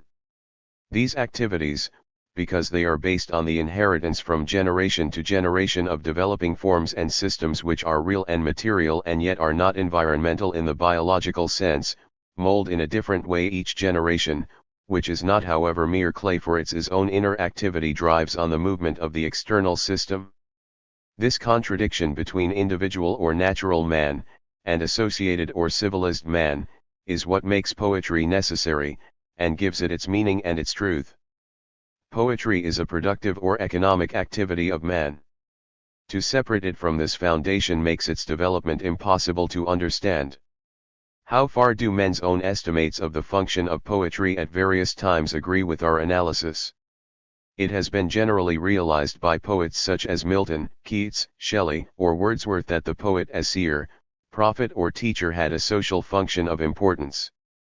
This was not expressed precisely but in a metaphorical way, a poetic way, in which the resounding magnitude of the claims concealed a certain vagueness and poverty of social insight. Indeed, the conditions of bourgeois economy, under which poetry tends, like everything else hitherto thought sacred, to become a commodity, and the poet, hitherto thought inspired, tends to become a producer for the anonymous free market. These conditions make it almost impossible for any critic who remains within the categories of bourgeois thought to penetrate the idealistic veils with which poetry in the modern era has concealed her commercialized shame. Yet it is impossible to appeal to primitive self-appraisement, for literary criticism cannot exist among the unself-conscious primitives. The undifferentiated state of their society makes it unnecessary. The criticism is direct and dumb and efficacious. The valuation of the poet is expressed by the place he is voluntarily accorded in tribal society, the valuation of the poems by their repetition and survival. In Athens of the 5th century BC, a society had emerged which, although it was still sufficiently near to primitive society to be conscious of the social function of poetry, was also sufficiently differentiated to be able to separate poetry off as a distinct sphere of culture. Poet as producer is not yet a trade, because Athens is not a capitalistic town engaged chiefly in commodity production. It is a port, a center of exchange. The vending of poems is therefore a trade, the trade of rhapsodist or paid reciter. It is a society in ferment, in revolution. The developing commerce of the Aegean is producing a class of merchants and slave owners who are displacing the old land-owning aristocracy. In Athens already the qualifications for rule have ceased to be based on land, and are now based on money income, and this brings it in sharp opposition to Sparta. From a market town and residence of nobles which was a mere appendage of the estates of Attica, Athens has become a town in its own right, a center of merchants and artisans. This is regarded by the Hellenes as a change from an oligarchy to a democracy. As in later transitions of the same kind, it has taken place through a transitional period of strong, centralist government or tyranny like the Tudor monarchy. The democracy of course is extremely qualified, it is a democracy of men of property. The proletariat has no franchise. Unlike a somewhat similar stage in medieval economy, the transition from feudalism to capitalism, this is not a class struggle which ends with the clear victory of the revolutionary class, but rather with the mutual ruin of the contending classes. The struggle between the oligarchs and the democrats, between Athens and Sparta, tears Greece to fragments. It is a struggle between town and country, between slave latifundia and slave town. Because it remains within the categories of slave owning, it is incapable of a final solution. No decisive stroke is possible such as the freeing of the tied serfs which provides the basis of the bourgeois revolution. Neither class can completely undermine the foundations of the other, for both are based on slavery, and slavery of a similar character. Culture is still sufficiently undifferentiated for one man to survey the whole, and Plato and Aristotle stand out as philosophers surveying the whole field of culture, including that of literary art. Both were fortunate in that they were born before the class struggle was reaching its final sterile issue in Greece. There had recently been an alliance between the classes against the common enemy, Persia, and the alliance was still dynamic and creative. Plato, spokesman of the oligarchic class, reacts creatively upon Aristotle, who voices the aims and aspirations of the newer class, more tough-minded, more practical, more in touch with reality. It was no accident that Aristotle of Stagira had been so closely allied with Philip and Alexander, for if at last his class were to score a more solid triumph, and to emerge somewhere as conquerors, it was only by bursting the confines of the city and ruling beyond the bounds of Greece in the Hellenistic empires of Alexander's heirs. Aristotle clearly sees the primitive distinction between private and public speech, between non-rhythmical and rhythmical language, between individual persuasion and collective emotion. Indeed, to a Greek of that time the distinction appeared so self-evident and practical that it needed no explanation. On the one hand was the great instrument of rhetoric whereby an individual swayed his fellow men, on the other hand the world of poetics wherein men were collectively moved to emotion. Aristotle writes about both like a man writing a textbook on a useful and important human activity. Aristotle's view of rhetoric is simply this, the art of persuasion. But he makes it clear that he has chiefly in mind the obvious and impressive public occasions where the art of persuasion is needed, in the law courts and the political assemblies. This conception of rhetoric as individual speech used for formal public occasions, must be distinguished from the publicity of poetry.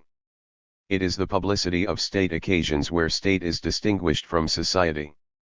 Both are one in primitive life, but the class development of Athens has already separated the city from men. The occasions when men use the state machinery and state occasions to persuade others are by Aristotle considered as separate from the occasions when one man speaks to others to persuade them about the normal incidents of daily life. The development of classes has made the city a tamer of men, something already towering above society as a structure separate and imposed on it, a view which was to reach its zenith with the Hegelian conception of the absolute state. But it is already implicit in Socrates' refusal to flee the city's judgment of death. In this refusal, Socrates forecasts that the class struggle was doomed to destroy Greece, because the city could not generate a class or even one man able to look beyond the city. Aristotle's treatment of poetics requires a more detailed consideration. He deals with the primitive poetry already in process of differentiation in odes, dramas, epics, and love poetry, and already distinct from rhetoric, and he therefore looks for a characteristic common to poetic creations which will distinguish them as a species from the non-poetic. An obvious characteristic of poetry to the Greeks was that it told some sort of story. It made some statement about the ways of gods or men or the emotions of the poet which, even though it was not true, seemed true. The epic is a false history, and the drama a feigned action. Even in love poetry the poet may justly say I die for love of Chloe when no Chloe exists. The essence of poetry therefore seemed to the Greeks to be illusion, A conscious illusion. To Plato this feature of the poet's art appeared so deplorable that he would not admit poets to his republic, or at least only if their productions were strictly censored. Such reactionary or fascist philosophies as Plato's are always accompanied by a denial of culture, particularly contemporary culture, and Plato's contemporary culture was preeminently poetic. He therefore hates poetry as a philosopher even though he is charmed by it as a man. In a revolutionary period, culture expresses the aspirations of the revolution or the doubts of the dispossessed. The philosophers of the dispossessed regard both the aspirations and the doubts as dangerous, or corrupt, and want a culture which shores up their rottenness. Such a culture idealizes the past in which they were strong. This ideal past does not bear much likeness to the real past, for it is one carefully arranged so that, unlike the real past, it will not again generate the present. For Plato this past is idealized in his republic, ruled by aristocrats and practicing a primitive communism, which is the way Plato hopes to undermine the trade by which the rival class has come to power. The Greeks reasoned that poetry was designed to create an illusion. Evidently then the poet made something which created the illusion, even if the something was fabulous. He made stories actually on the stage or, as in the Homeric cycle, a history more real than the transactions of the marketplace, the realest thing in the collective life of the Hellenes. This creation the Greeks took to be the special mark of the poet. The very name etymologica lly was derived from making, just as was the Anglo-Saxon word for poet, mocker. To build from matter is sublimely great.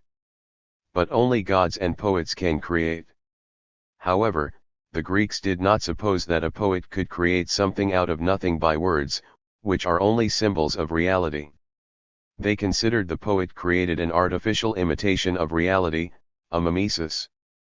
For Plato the poet is essentially a man who mimics the creations of life in order to deceive his hearers with a shadow world. In this the poet is like the Demiurge, who mocks human dwellers in the cavern of life with shadows of reality. This theory of mimesis gives Aristotle the specific mark to differentiate between the class of rhetoric and the class of poetry. Though it is, to our modern minds, imperfect as a distinction, owing to the differentiation which has taken place in literature since then, it was an adequate distinction in Aristotle's day. We separate poetry from the novel and drama, he did not. But the categories of literature are not eternal, any more than the classifications of systematic biology, both must change as the objects of systematization evolve and alter as the number and characteristics of their species. Culture changes faster than species, and cultural criticism must be correspondingly flexible. Aristotle's theory of mimesis, as our analysis will show, so far from being superficial, is fundamental for an understanding of the function and method of art.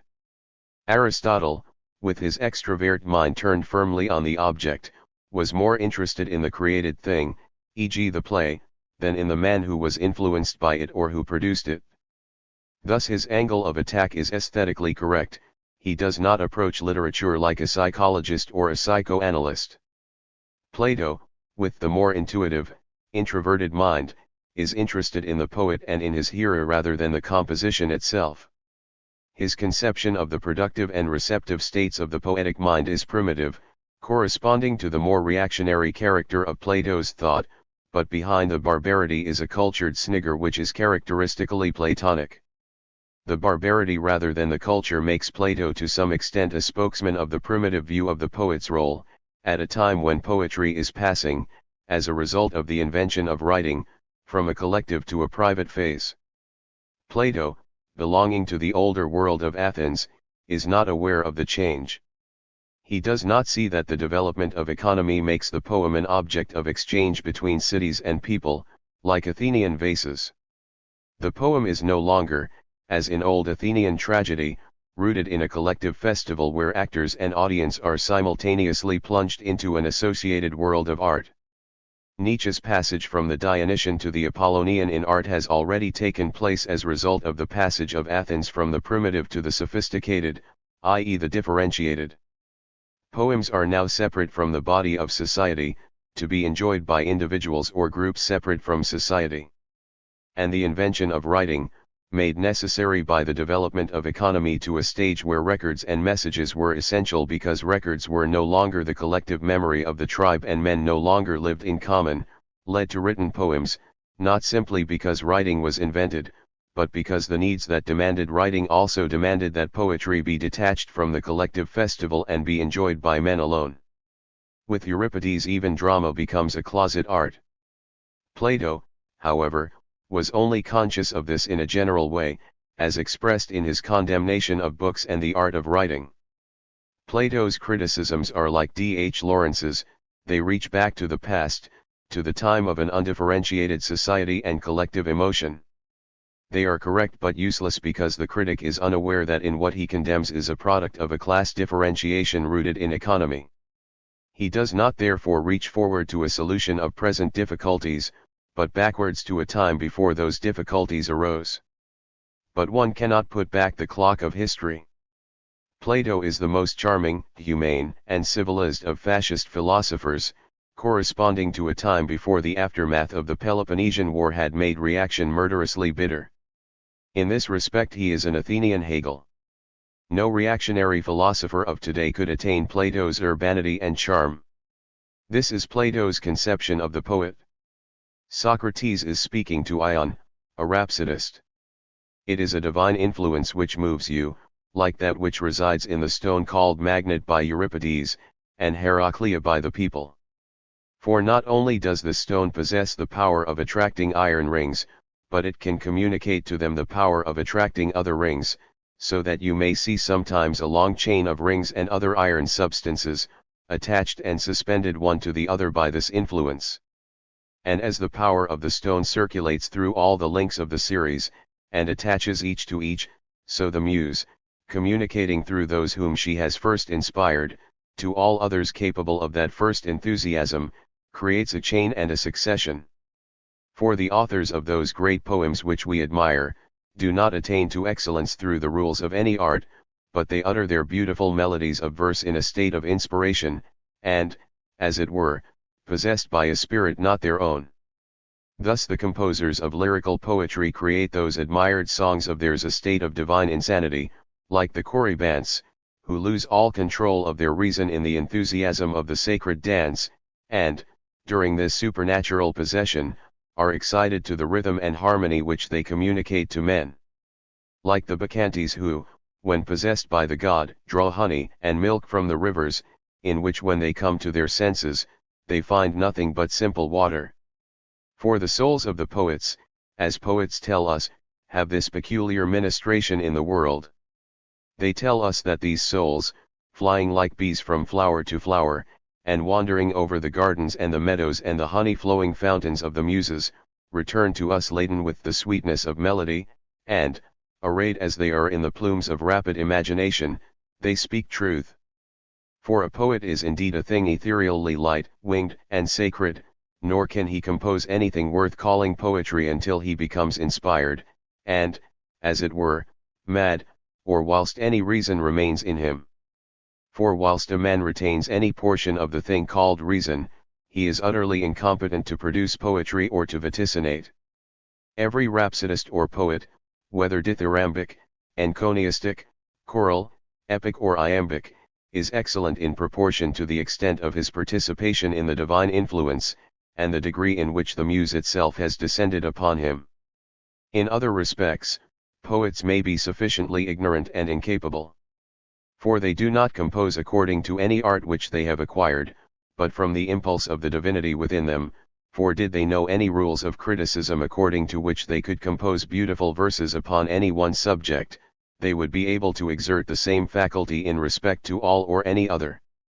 The god seems purposely to have deprived all poets, prophets, and soothsayers of every particle of reason and understanding, the better to adapt them to their employment as his ministers and interpreters, and that we, their auditors, may acknowledge that those who write so beautifully, are possessed, and address us inspired by the god.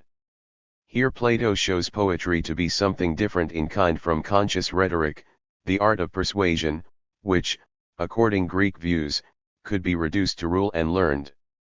But poetry can never be learned, for according to Plato it is not a conscious function, with rules of criticism, but an inpouring of the God, and he is sufficiently near to primitive culture to place the poet beside the prophet and the soothsayer. Moreover, according to Plato's view, this inspiration is not only essential for the poet, but for his reader. The rhapsodist who declaims him, and the auditor who is affected by him, must also be inspired by the God. In other words, not only the writing but also the appreciation of poetry is an unconscious function. To Plato, all deception is a form of enchantment. Poets are wizards wielding quasi-religious powers. Plato's symbol of the magnetized rings well expresses the collective character of primitive poetry. In contrast to Aristotle, Plato the idealist is concerned with the enjoyment rather than the function of poetry.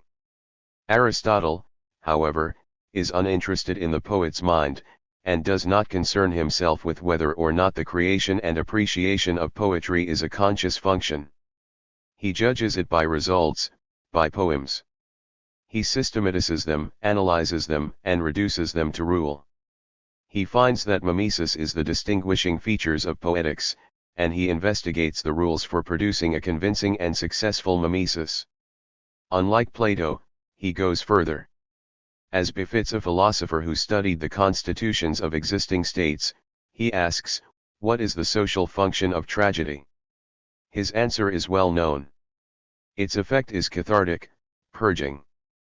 The answer is somewhat enigmatic, once one attempts to go behind it.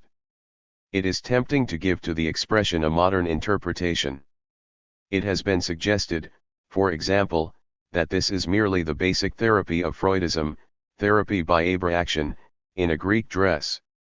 This is on the one hand an over-refinement of Aristotle, and on the other hand a misunderstanding of what therapy by abreaction actually is. Poetic creations, like other fantasies, may be the vehicle of neurotic conflicts or complexes. But a fantasy is the cloak whereby the censor hides the unconscious complex. So far from this process being cathartic, it is the opposite according to Freud's own principles. To cure the basic complex by abreaction, the fantasy must be stripped of its disguise and the infantile and archaic kernel laid bare. Thus the poetic construct, according to Freud's own empirical discoveries, cannot represent an abreactive therapy even for poet. But Aristotle visualizes tragedy as cathartic for the spectators. Even if the poetic fantasy did have an abreactive effect on the poet, it is impossible that every spectator should have, not only the same complex as the poet, but the same associations, which analysis shows are generally highly personal. Hence followers of Freud who suggest that Aristotle's catharsis is the equivalent of Freud's therapy by abreaction, not only misunderstand Aristotle, but also are imperfectly acquainted with the empirical discoveries on which psychoanalysis rests. It is best, in fact, not to go behind Aristotle's simple conception, until we ourselves are clear as to the function of poetry, and can compare Aristotle's ideas with our own. How Aristotle arrived at his definition is fairly clear. On the one hand, he saw tragedy arousing unpleasant emotions in the spectator, fear and anxiety and grief. On the other hand, these same spectators went away feeling the better for it, so much so that they returned for more. The emotions, though unpleasant, had done them good. In the same way unpleasant medicaments do people good, and perhaps Aristotle went further, and visualized the tragedy concentrating and driving out of the mind the unpleasant emotions, just as a purge concentrates and drives out of the body the unpleasant humors. This practical attitude towards tragedy is not only, as it seems to me, healthy, and good literary criticism, but essentially Greek. If the tragedy did not make the Athenians feel better, in spite of its tragedy, it was bad. The tragic poet who them weep bitterly at the fate of their fellow Hellenes in Persia was fined. A similar imposition suggests itself for our purely sentimental war literature. This, then, was the intelligent Greek view of literature as the differentiation, carried so far in our own culture, had just begun. On the one hand, rhetoric, the art of persuasion, exercised consciously and appreciated consciously, an art which was simply ordinary conversation hypostatised by the hypostasis of the city-state. On the other hand, poetics, a mimesis whose success in imitating reality can be judged by the poignancy of the emotions roused, just as if the auditors were really concerned in it. Both Plato and Aristotle agree here. But in Plato's view no rules can be laid down for achieving that poignancy, for both creation and appreciation come from outside the conscious mind. Plato, moreover, sees no social justification for poetry. The emotions aroused, retorts Aristotle, serve a social end, that of catharsis. Such a definition of poetry is insufficient in literature today, not because the Greeks were wrong but because literature, like society, has changed. If he were systematizing literature today, Aristotle would see that the criterion of mimesis was insufficient to distinguish the existing species of literature, not because of any weakness in the original definition, but simply because in the course of social evolution new forms of literature had arisen. Mimesis is characteristic also of the modern novel and prose play. What we nowadays agree to call poetry is something apart from both play and novel, for which fresh specific differences must be sought. Our next task is to find them. But Aristotle's definition reminds us that we cannot, in studying the sources of poetry, ignore the study of other forms of literature, because there is a time when all literature is poetry. A materialistic approach to culture avoids any such error. We have already seen that there is a time when all religion as well as all literature is poetry. Yet as moderns, as men living in the age of capitalism, our concern must be principally with bourgeois poetry. Our next section therefore will be devoted to a general historical study of the development of modern poetry. Illusion and Reality, Christopher Caudwell 1937. 3. The development of modern poetry. 1. When we use the word modern in a general sense, we use it to describe a whole complex of modern in Shakespeare, Galileo, Michelangelo, Pope, Goethe, and Voltaire which we can distinguish from Homer, Thales, Chaucer and Beowulf, and compare with Valery, Cezanne, James Joyce, Bergson, and Einstein. This complex rests on an economic foundation. The complex itself is changeful. No epoch of human history has been so variegated and dynamic as that from the Elizabethan age to ours. But then, the economic foundations too have changed, from feudal to industrial. This culture complex is the superstructure of the bourgeois revolution in production, a revolution whose nature was first analyzed completely by Marx in Das Kapital. Modern poetry is capitalist poetry. It is impossible to understand modern poetry unless we understand it historically, in motion.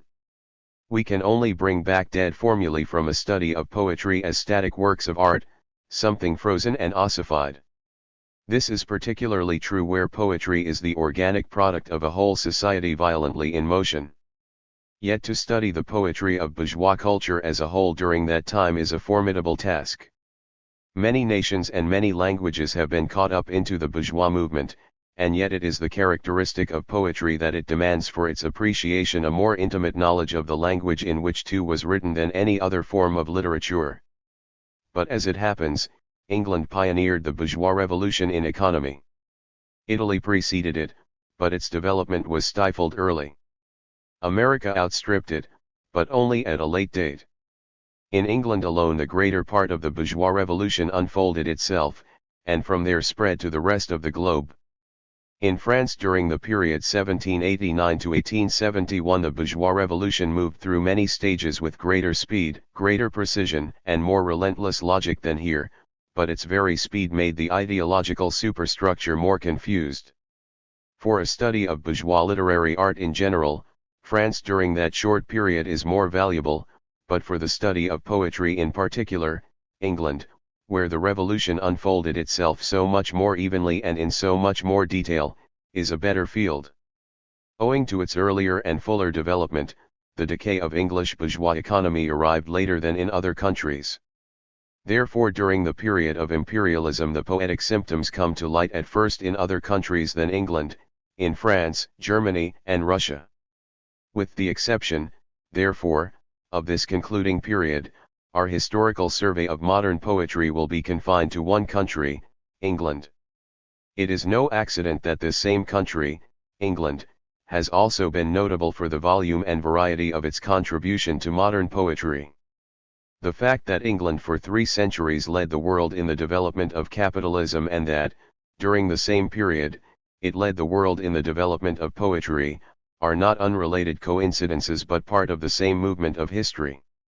The bourgeoisie, historically, has played a most revolutionary part.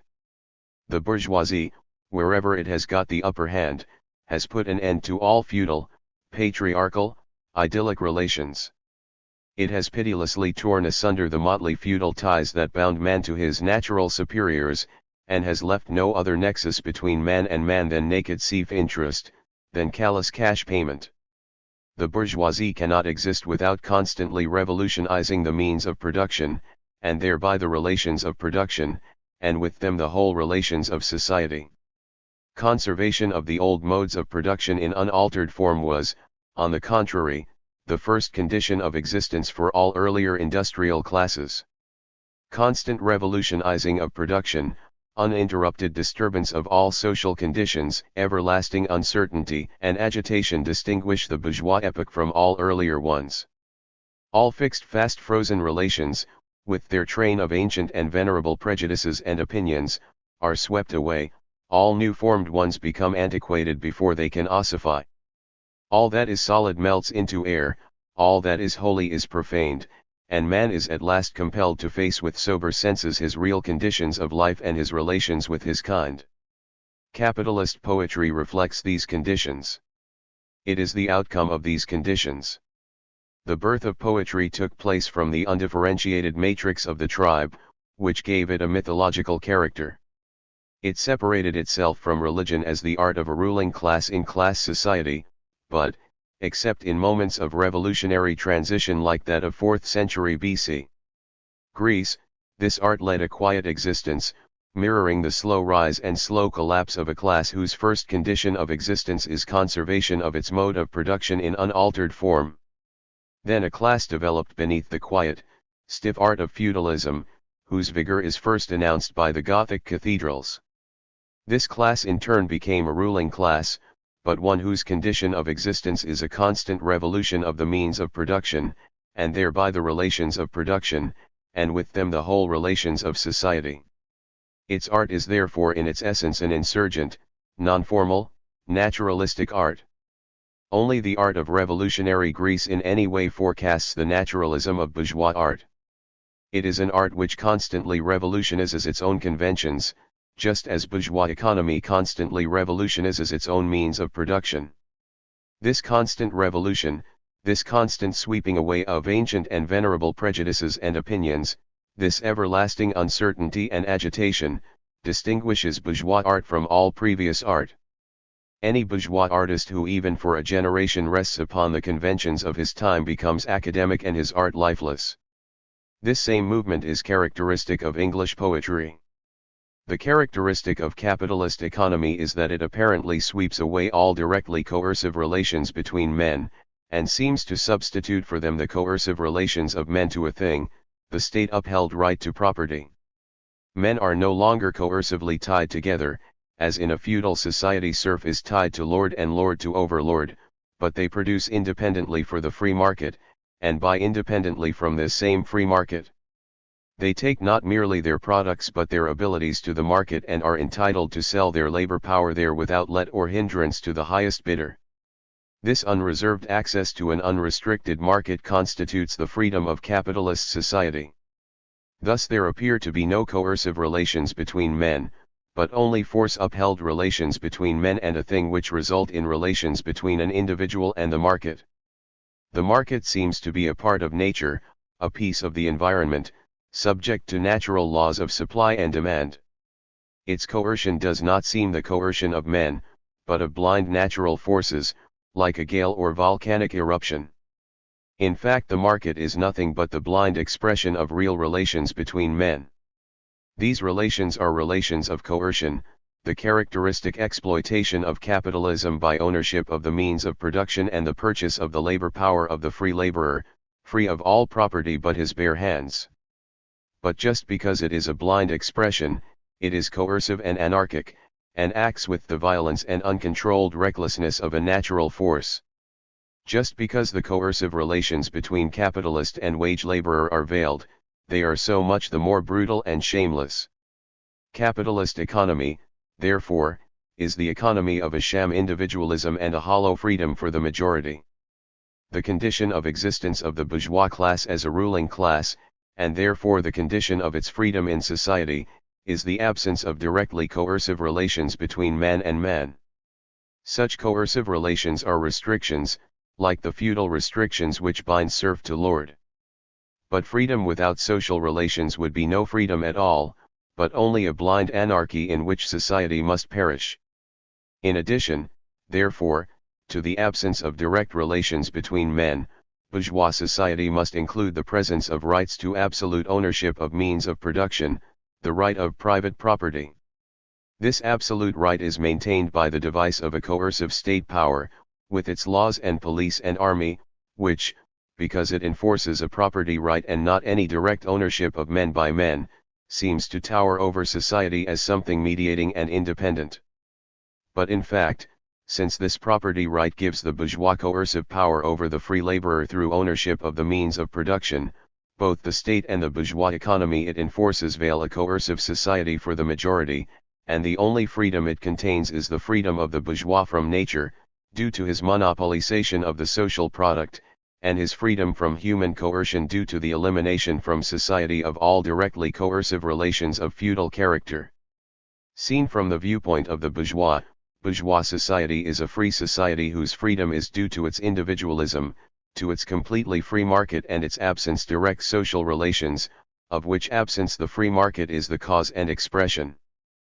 But to the rest of society, bourgeois society is a coercive society whose individualism and free market is the method of coercion.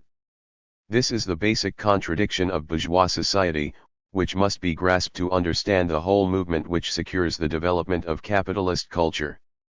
We saw in our analysis of the birth of poetry that early poetry is essentially collective emotion, and is born in the group festival.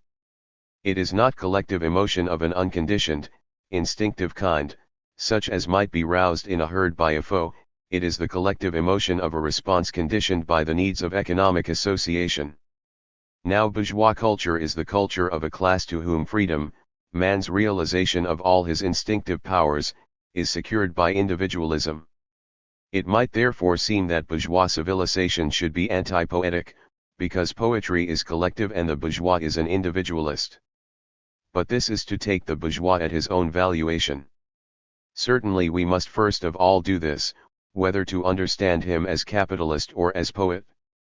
The bourgeois sees himself as an heroic figure fighting a lone fight for freedom, as the individualist battling against all the social relations which fetter the natural man, who is born free and is for some strange reason everywhere in chains. And in fact his individualism does lead to a continual technical advance and therefore to an increasing freedom. His fight against feudal social relations permits a great release of the productive forces of society. His individualism expresses the particular way in which the bourgeois economy continually revolutionizes the base on which it stands, until the base becomes too much for the superstructure and bourgeois economy explodes into its opposite. And, in the same way, the bourgeois poet sees himself as an individualist striving to realize what is most essentially himself by an expansive outward movement of the energy of his heart, by a release of internal forces which outward forms are crippling. This is the bourgeois dream, the dream of the one man alone producing the phenomena of the world. He is Faust, Hamlet, Robinson Crusoe, Satan, and Prufrock. This individualism of the bourgeois, which is born of the need to dissolve the restrictions of feudal society, causes a tremendous and ceaseless technical advance in production. In the same way it causes in poetry a tremendous and ceaseless advance in technique. But both capitalist and poet become darker figures, first tragic, then pitiful, and finally vicious. The capitalist finds his very individualism, his very freedom, producing all the blind coercion of war, anarchy, slump, and revolution. The machine in its productiveness finally threatens even him. The market in its blindness becomes a terrifying force of nature. By means of the market, capitalist constantly hurls down fellow capitalist into wage labor or relegates him to the ranks of the temporarily privileged salariat. The artisan of yesterday is the factory hand of today. The shop owner of this year is the chain store manager of the next year. Last week, owner of a small business, today, salaried executive in a large trust. This is the dramatic process whereby capitalism revolutionizes itself. It does so by means of the very free market on which the bourgeois depends for freedom.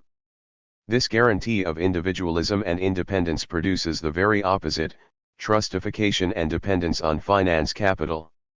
This golden garden of fair competition produces the very opposite of fairness, price cutting, wars, cartels, monopolies, corners and vertical trusts. But all these evils seem to the bourgeois, who is hurled from his freedom by them, to be, as indeed they are, direct and coercive social relations, and he revolts against them as the very opposite of his ideal recipe, the free market. He therefore revolts against them by demanding a fairer market and keener competition, without realizing that since these ills are created by the free market, to demand the intensification of its freedom is to demand an intensification of the slavery he hates. He therefore drives on the movement he detests and can only escape by escaping from the bourgeois contradiction. The bourgeois is always talking about liberty because it is always slipping from his grasp. The bourgeois poet treads a similar circle. He finds the loneliness which is the condition of his freedom unendurable and coercive. He finds more and more of his experience of the earth and the universe unfriendly and a restraint on his freedom. He ejects everything social from his soul, and finds that it deflates, leaving him petty, empty, and insecure. How has this come about?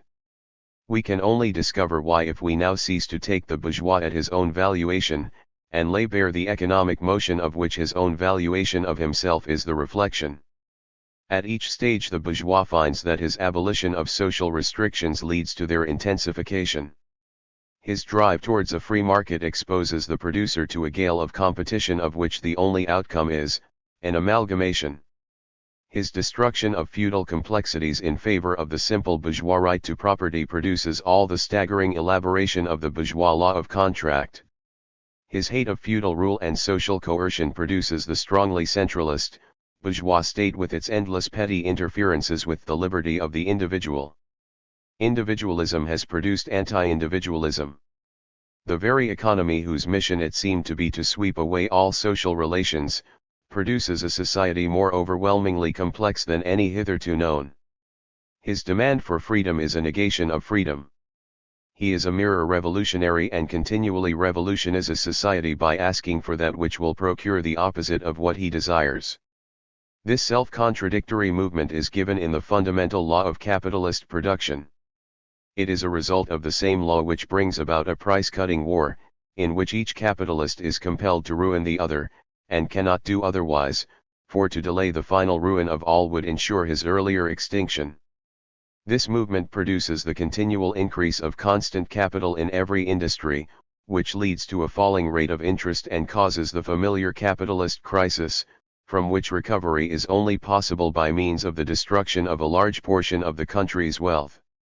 This same contradiction produces also the expansive growth of capitalism, its constant revolution of its own basis and its eager pressure into every corner of the world. It produces a continual amalgamation and trustification which, by increasing the proportion of constant capital, only accelerates the falling rate of profit. This contradiction in capitalist production, which secures its revolutionary expansion, also brings about its revolutionary decline. When the expansive powers of capitalism have laid the whole world under tribute, the rival centers of advance clash against each other in concealed or open war, only to intensify in each other the causes which demand expansion. The productive forces strain at the productive relations. There is a final crisis of overproduction. The falling rate of profit, unavoidable fruit of the self-contradiction in the heart of capitalism, becomes apparent in mass unemployment, a world crisis, a general slowing down of capitalist expansion, war, and revolution. And this final movement, in which the bourgeois finds his charter of freedom the very bond that seals him slave to necessity, is reflected also in his poetry, in the poetry of imperialism and fascism. The very destruction of all direct social coercion, which was the condition of bourgeois preeminence and therefore freedom, is the condition of slavery for the exploited and expropriated, because it is the means of maintaining the indirect coercion of capital, and for this uses the openly coercive machinery of the state. Therefore in the latter part of capitalist development, the bourgeois finds himself confronted by a class, the means of whose freedom is an organization into trade unions, which alleviate the rigor of the free market. These can only secure freedom for themselves by imposing coercive restrictions on him. This class is the class of wage laborers or proletarians. Organizing themselves first as Chartists, then in the trade unions, and finally led by a conscious political party, they impose on the capitalist coercive restrictions, such as the factory acts, social insurance, and the like, which are the conditions of such liberty as they can obtain within the categories of bourgeois economy. But each class's freedom secures the unfreedom of the other, that is the contradiction which now comes nakedly to light. Bourgeois production imposes on this class the means of organization. Bourgeois economy groups its members in towns and factories and makes them work in cooperation. The bourgeois class temporarily buried the competition of men and appealed to the brotherhood of men whenever it required their alliance to overthrow feudal restrictions, and this gave wage laborers a political education and led to the formation of their political party. This new class finally secures its own freedom by a complete executive organization of itself as a ruling class, the Soviets of workers' power, and imposes on the bourgeoisie the final freedom of release from ownership of private property, thus exposing the lie on which the bourgeois notion of freedom was based. But with the disappearance of the bourgeoisie, the last coercive relation rooted in the necessities of economic production disappears, and man can set about becoming genuinely free. This proletarian revolution is accomplished in circumstances which necessarily uproot and proletarianous numbers of the bourgeoisie themselves. Just as therefore, at an earlier period, a section of the nobility went over to the bourgeoisie, so now a portion of the bourgeoisie goes over to the proletariat, and in particular a portion of the bourgeois ideologists who have raised themselves to the level of comprehending theoretically the historical movement as a whole. They thus defend not their present, but their future interests, they desert their own standpoint to place themselves at that of the proletariat. This desertion of the bourgeois ideologists to defend their own interests, in the final movement of capitalism, is also reflected in English poetry. We cannot therefore understand the fundamental movement of capitalist poetry unless we understand that the self-contradiction which drives on the development of bourgeois poetry so rapidly and restlessly is the ideological counterpart of the self-contradiction which produces the increasing movement of capitalist economy and is the cause of the growth of constant capital, the falling rate of profit, and the recurrent capitalist crisis. What the bourgeois encounters in real life necessarily molds his ideal experience. The collective world of art is fed by the collective world of real society because it is built of materials which derive their structure and emotional associations from social use. 2. To the bourgeois, freedom is not the consciousness of necessity but the ignorance of it. He stands society on its head. To him the instincts are free, and society everywhere puts them in chains. This is the reflection, not only of his revolt against feudal restrictions, but of capitalism's continual revolt against its own conditions, which at every step drives it forward to revolutionize its own base. The bourgeois is a man who believes in an inborn spontaneity which secures man's free will.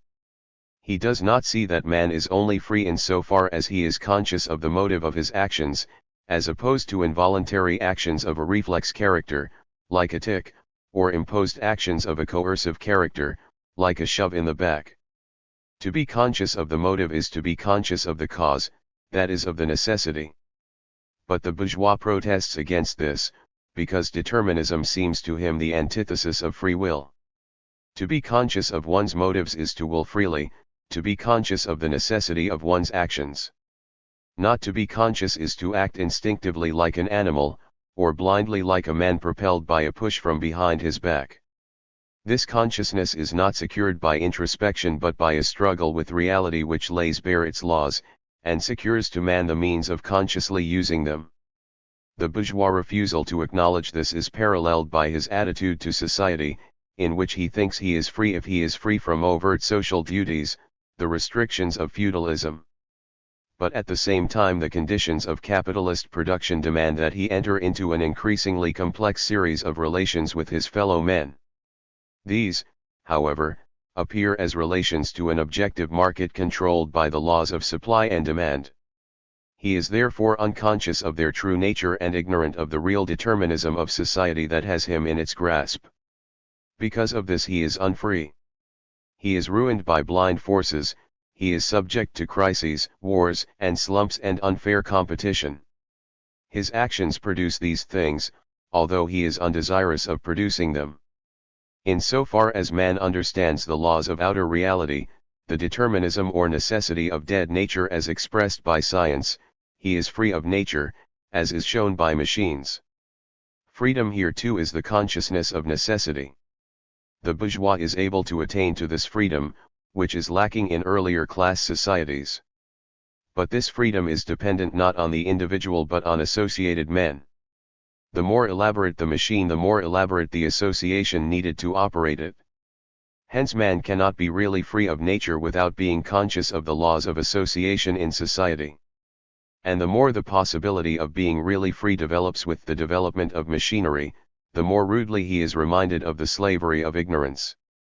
In so far as man understands the nature of society, the determinism which connects the consciousness and productive relations of men, he can control society's impact upon himself as an individual and on nature as a social force. But the very conditions of bourgeois economy demand that social relations be veiled by the free market and by the forms of commodity production, so that relations between men are disguised as relations to things. The bourgeois regards any demand that man should control economic production and become conscious of determinism as interference with liberty. And it is an interference with liberty in this respect, that it interferes with his status as a bourgeois and his privileged position in society, the privilege of monopolizing the products and therefore the freedom of society. Thus the root of the bourgeois illusion regarding freedom and the function of society in relation to the instincts, is seen to spring from the essential contradiction of bourgeois economy, private property in social means of production. The bourgeois ceases to be bourgeois as soon he becomes conscious of the determinism of his social relations, for consciousness is not mere contemplation, it is the product of an active process. It is generated by his experiments in controlling social relations, just as his consciousness of nature's determinism is generated by his experiments in controlling her. But before men can control their social relations, they must have the power to do so, that is, the power of control the means of production on which social relations rest. But how can they do this when these means are in the power of a privileged class? The condition of freedom for the bourgeois class in a feudal society is the non-existence of feudal rule. The condition of the freedom of the workers in a capitalist society is the non-existence of capitalist rule. This is also the condition of freedom for a completely free society, that is, a classless society. Only in such a society can all men actively develop their consciousness of social determinism by controlling their associated destinies. The bourgeois can never accept this definition of freedom for all until he has ceased to be a bourgeois and comprehended the historical movement as a whole. The nature of this contradiction in the bourgeois notion of freedom only becomes apparent in so far as bourgeois society decays, and the freedom of the bourgeois class becomes increasingly antagonistic to the freedom of society as a whole. The freedom of society as a whole consists in its economic products. These represent the freedom man has won in his struggle with nature. In proportion as these expand, not only does the bourgeois feel himself free, thanks to the conditions of bourgeois economy, but the rest of society, which shares these products, is not proposed to challenge these conditions in a revolutionary way. It also, passively, accepts them. All this seems therefore a confirmation of the bourgeois theory of freedom.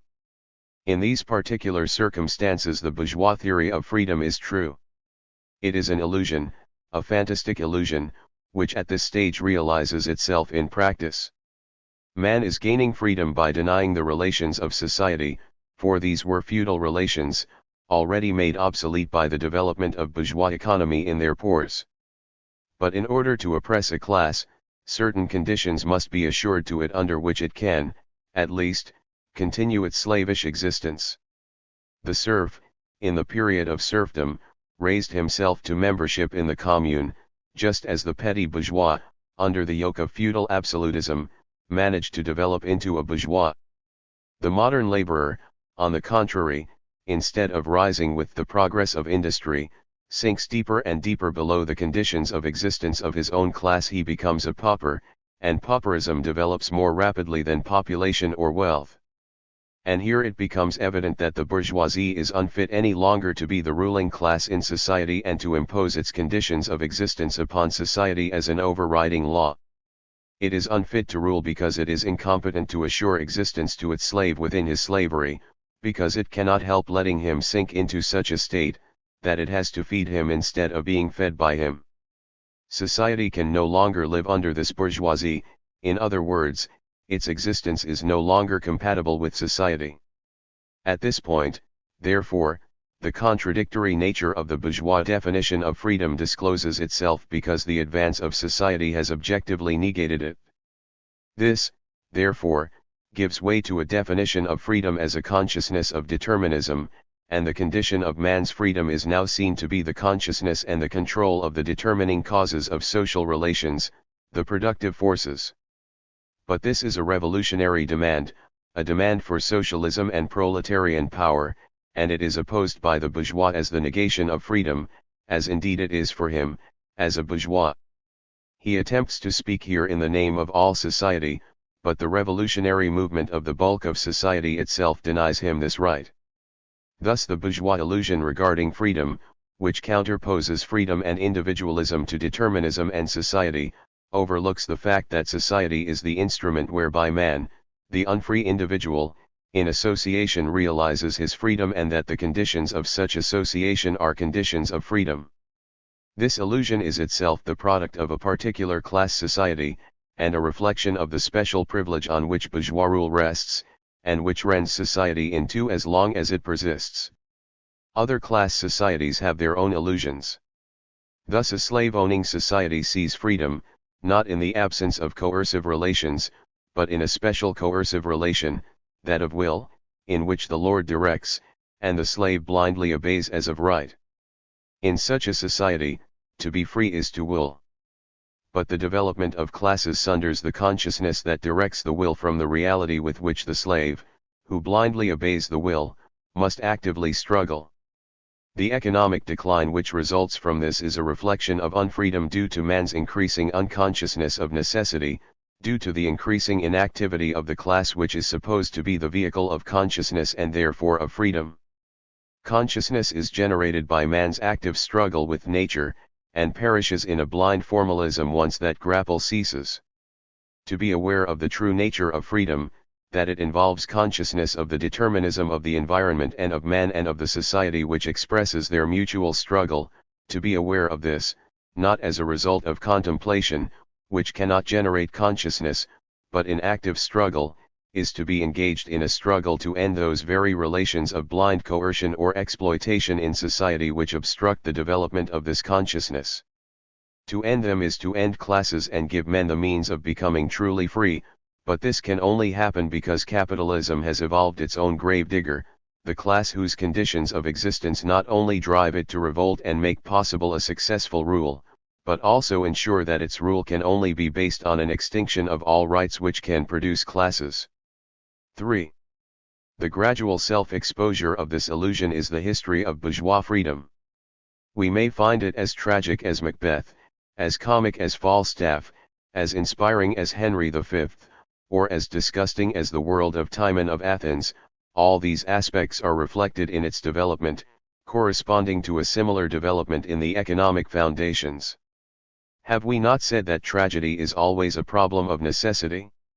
To Oedipus, tragedy appears in the very guise by which freedom seems to be secured in a slave-owning society, as will, as fate visualized in the form of a divine, superior will overriding all human wills. To Macbeth, tragedy appears to the cloak of bourgeois freedom, man's free desires intemperately issuing forth are reflected back upon him by circumstances and now appear as their opposite. Macbeth's wishes, granted by the three witches, reappear as those wishes inverted, as a contradiction of their very essence. Birnam Wood comes to Dunsinane and he is slain by a man not of woman born.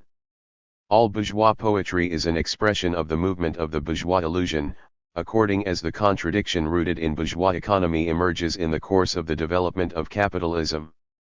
Men are not blindly molded by economy, economy is the result of their actions, and its movement reflects the nature of men. Poetry is then an expression of the real essence of associated men and derives its truth from this.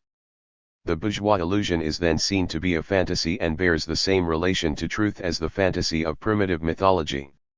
In the collective festival, where poetry is born, the fantastic world of poetry anticipates the harvest and, by so doing, makes possible the real harvest. But the illusion of this collective fantasy is not a mere drab copy of the harvest yet to be, it is a reflection of the emotional complex involved in the fact that man must stand in a certain relation to others and to the harvest, that his instincts must be adapted in a certain way to nature and other men, to make the harvest possible. The collective poetry of the festival, although it is a confused perception of the real harvest to be, is an accurate picture of the instinctive adaptations involved in associated man's relation to the harvest process. It is a real picture of man's heart. In the same way bourgeois poetry reflects, in all its variety and complexity, the instinctive adaptations of men to each other and nature necessary in those social relations which will produce freedom, for freedom, as we saw, is merely man's fantastic and poetic expression for the economic product of society which secures his self-realization. We include of course in this economic product not merely the commercial or saleable product of society, but the cultural and emotional products, including men's consciousnesses themselves. Hence this bourgeois illusion regarding freedom, of which bourgeois poetry is the expression, has a reality in so far as it produces, by its existence, freedom. I do not mean in any formal sense, I mean that just as primitive poetry is justified by the material harvest it produces, which is the means of the primitive's freedom, so bourgeois poetry is justified by the material product of the society which generates it in its movement. But it is a freedom not of all society, but of the bourgeois class which appropriates the major part of society's products. For freedom is not a state, it is a specific struggle with nature. Freedom is always relative to the success of the struggle. The consciousness of the nature of freedom is not the simple contemplation of a metaphysical problem, but the very act of living and behaving like a man in a certain state of society. Each stage of consciousness is definitely one, it is only maintained as a living thing by social movement, the movement we call labor. The working out of the bourgeois illusion concerning freedom, first as a triumphant truth, next as a gradually revealed lie and finally as its passage into its opposite, freedom as the life-one consciousness of social necessity, is a colossal movement of men, materials, emotions, and ideas. It is a whole history of toiling, learning, suffering, and hoping men. Because of the scale, energy, and material complexity of the movement, bourgeois poetry is the glittering, subtle, complex, many-sided thing it is. The bourgeois illusion, which is also the condition of freedom for the bourgeoisie, is realized in their own poetry, because bourgeois poets, like the rest of the bourgeoisie, realize it in their lives, in all its triumphant emotion, its tragedy, its power of analysis and its spiritual disgust. And the consciousness of social necessity, which is the condition of freedom for the people as a whole in classless, communist society, will be realized in communist poetry because it can only be realized in its essence, not as a metaphysical formula, but by living as men in a developing communist society, which includes living as poets and readers of poetry. 4. The bourgeois sees man's instincts, his heart, source of his desires and aims, as the source of his freedom. This is false inasmuch as the instincts unadapted are blind and unfree. But when adapted by the relations of society they give rise to emotions, and these adaptations, of which the emotions are the expression and mirror, are the means whereby the instinctive energy of man is diverted to drive the machine of society, The machine of society, revolving, enables man to face nature and struggle with her, not as individual, instinctive man but as associated, adapted men. Thus the instincts drive on the movement which secures man's freedom. This illusion and this truth about the relation of the instincts to freedom and society work themselves out in bourgeois poetry and constitute its secret energy and constant life.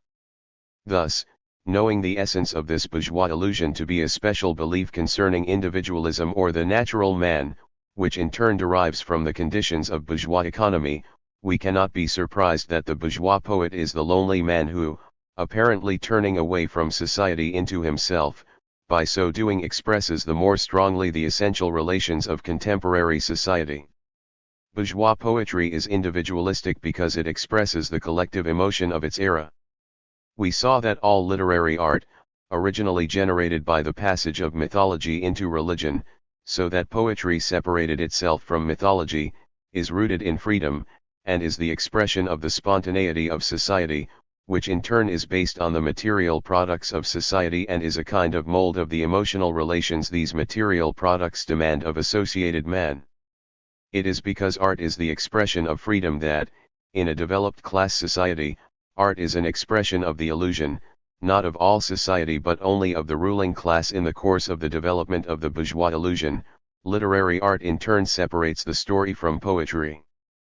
Poetry, younger, more primitive, more emotionally direct, is therefore in capitalist culture concerned with the emotions struck from the instincts, like sparks from flint, in the conditioning of instinctive responses by the relations of society. It expresses that part of the bourgeois illusion which sees the heart and the feelings of the individual man as the source of freedom, life, and reality, because the freedom of society as a whole rests ultimately on the drive of those instincts whose struggle with nature has created society. Because it must use the collective world of language, it focuses all the emotional life of society in one giant eye which is common to all, and gives to all men one breathless experience. The story takes the reverse of the tapestry, and expresses the instincts as they emerge in society in one adapted individual. In this case, the individualism of bourgeois society is expressed as an interest in men, not as abstracted into one common experience, but as characters, as social types living in a real world. We shall understand the way in which the bourgeois illusion gives rise to poetry, how this self-contradiction works itself out in actual poems, when we have studied the development of English poetry in the persons of representative poets, schools, and trends, the technique of poetry, its relation to language as a whole, the nature of the impact of the poet's life on his environment, and the particular way in which this impact gives rise to poems. 1. Marx and Engels, The Communist Manifesto, 1848. 2. The Communist Manifesto. 3. The Communist Manifesto. 4. The God to whom men pray, whether it be compulsion or blind fate, or all-fathering Zeus. Table of Contents. Illusion and Reality, Christopher Caudwell, 1937. 4. English Poets. Capitalism requires two conditions for its existence: masses of capital and free, i.e. expropriated, wage, laborers. Once the movement has started, capitalism generates its own conditions for further development. The sum of constant capital grows by accumulation and aggregates by amalgamation, and this amalgamation, by continually expropriating artisans and other petty bourgeoisie, produces the necessary supply of wage laborers. A period of primitive accumulation is therefore necessary before these conditions can be realized.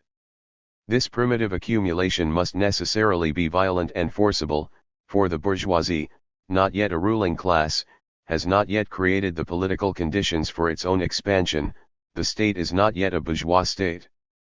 In England during this period, the bourgeoisie and that section of the nobility which had gone over to the bourgeoisie, seized the church lands and treasure and created a horde of dispossessed vagrants by the enclosure of common lands, the closing of the monasteries, the extension of sheep farming, and the final extinction of the feudal lords with their retainers. The seizure of gold and silver from the New World also played an important part in providing a base for capitalism. This movement was possible because the monarchy, in its fight with the feudal nobility, leaned on the bourgeois class and in turn rewarded them for their support. The Tudor monarchs were autocrats in alliance with the bourgeoisie and bourgeoisified nobility. In this period of primitive accumulation, the conditions for the growth of the bourgeois class are created lawlessly. To every bourgeois it seems as if his instincts, his freedom, are intolerably restricted by laws, rights, and restraints, and that beauty and life can only be obtained by the violent expansion of his desires. Intemperate will, bloody, bold and resolute, without norm or measure, is the spirit of this era of primitive accumulation. The absolute individual will overriding all other wills is therefore the principle of life for the Elizabethan age. Marlowe's Faust and Tamburlaine express this principle in its naivest form. This life principle reaches its highest embodiment in the Renaissance prince. In Italy and England, at this time leaders in primitive accumulation, life reaches its most poignant issue in the absolute will of the prince. This figure of the prince expresses most clearly the bourgeois illusion, just as in real society the prince is the necessary means of realizing the conditions for bourgeois expansion. To break the molds of feudalism and wrench from them capital requires the strength and remorselessness of an absolute monarch. Any established bound or let to the divine right of his will would be wrong, for such bounds or lets, being established and traditional, could only be feudal, and would therefore hold back the development of the bourgeois class. Elizabethan poetry in all its grandeur and insurgence is the voice of this princely will, the absolute bourgeois will whose very virtue consists in breaking all current conventions and realizing itself. That is why all Shakespeare's heroes are princely, why kingliness is the ideal type of human behavior at this time. Marlowe, Chapman, Greene, but above all Shakespeare, born of bourgeois parents, exactly express the cyclonic force of the princely bourgeois will in this era, in all its vigor and recklessness. Lear, Hamlet, Macbeth, Antony, Troilus, Othello, Romeo, and Coriolanus, each in his different way knows no other obligation than to be the thing he is, to realize himself to the last drop, to give out in its purest and most exquisite form the aroma of self. The age of chivalry appears, not as it sees itself, but discredited and insulted, as the bourgeois class sees it, in the person of Hotspur, Falstaff, and Armado, English cousins of Don Quixote. Even the meanest creature, the empty, discredited, braggart Parolles, realizes this unbounded self-realization to be the law of his stage existence and in some sort the justification of his character. Simply to be the thing I am shall make me live. In this intemperate self-expression, by which they seem to expand and fill the whole world with their internal phantasmagoria, lies the significance of Shakespeare's heroes. That even death does not end their self-realization, that they are most essentially themselves in death, Lear, Hamlet, Cleopatra, and Macbeth, in this too is both the secret of their death and the solution of the tragedy. The depth with which Shakespeare moved in the bourgeois illusion, the greatness of his grasp of human society, is shown by the fact that he is ultimately a tragedian. This unfettered realization of human individualities involves for him the equally unfettered play of necessity. The contradiction which is the driving force of capitalism finds its expression again and again in Shakespeare's tragedies. In Macbeth the hero's ambitions are realized, inverted. In King Lear the hero wrecks himself against the equally untempered expression of his daughter's will and also against nature, whose necessity is expressed in a storm. The power of the storm symbolism lies in the fact that in a thunderstorm nature seems to conduct herself, not as an inexorable machine but like a human being in an ungovernable passion. In Othello man's love realizes the best in himself, yet by the free play of that realization kills the thing it loves. In Hamlet the problem of a conflict of unmeasured wills is posed in yet another form. Here a man's will is divided against itself, and therefore even though nothing external can oppose or reflect it, it can yet struggle with itself and be wrecked. This doubleness of a single will is aptly symbolized by the poisoned swords and goblet in which the one aim is as it were two-faced, and secures opposite ends. In Antony and Cleopatra and in Romeo and Juliet the fulfillment of the simplest and most violent instinct is to love without bound or compass, and this love ensures the destruction of the lovers, who are justified simply because the love is unbounded, and scorns patriotism, family loyalty, reason, and self-interest. Such deaths are tragic because at this era the intemperate realization of the self is heroic, it is the life principle of history. We feel that the death is necessary and is what must have been, nothing is here for tears.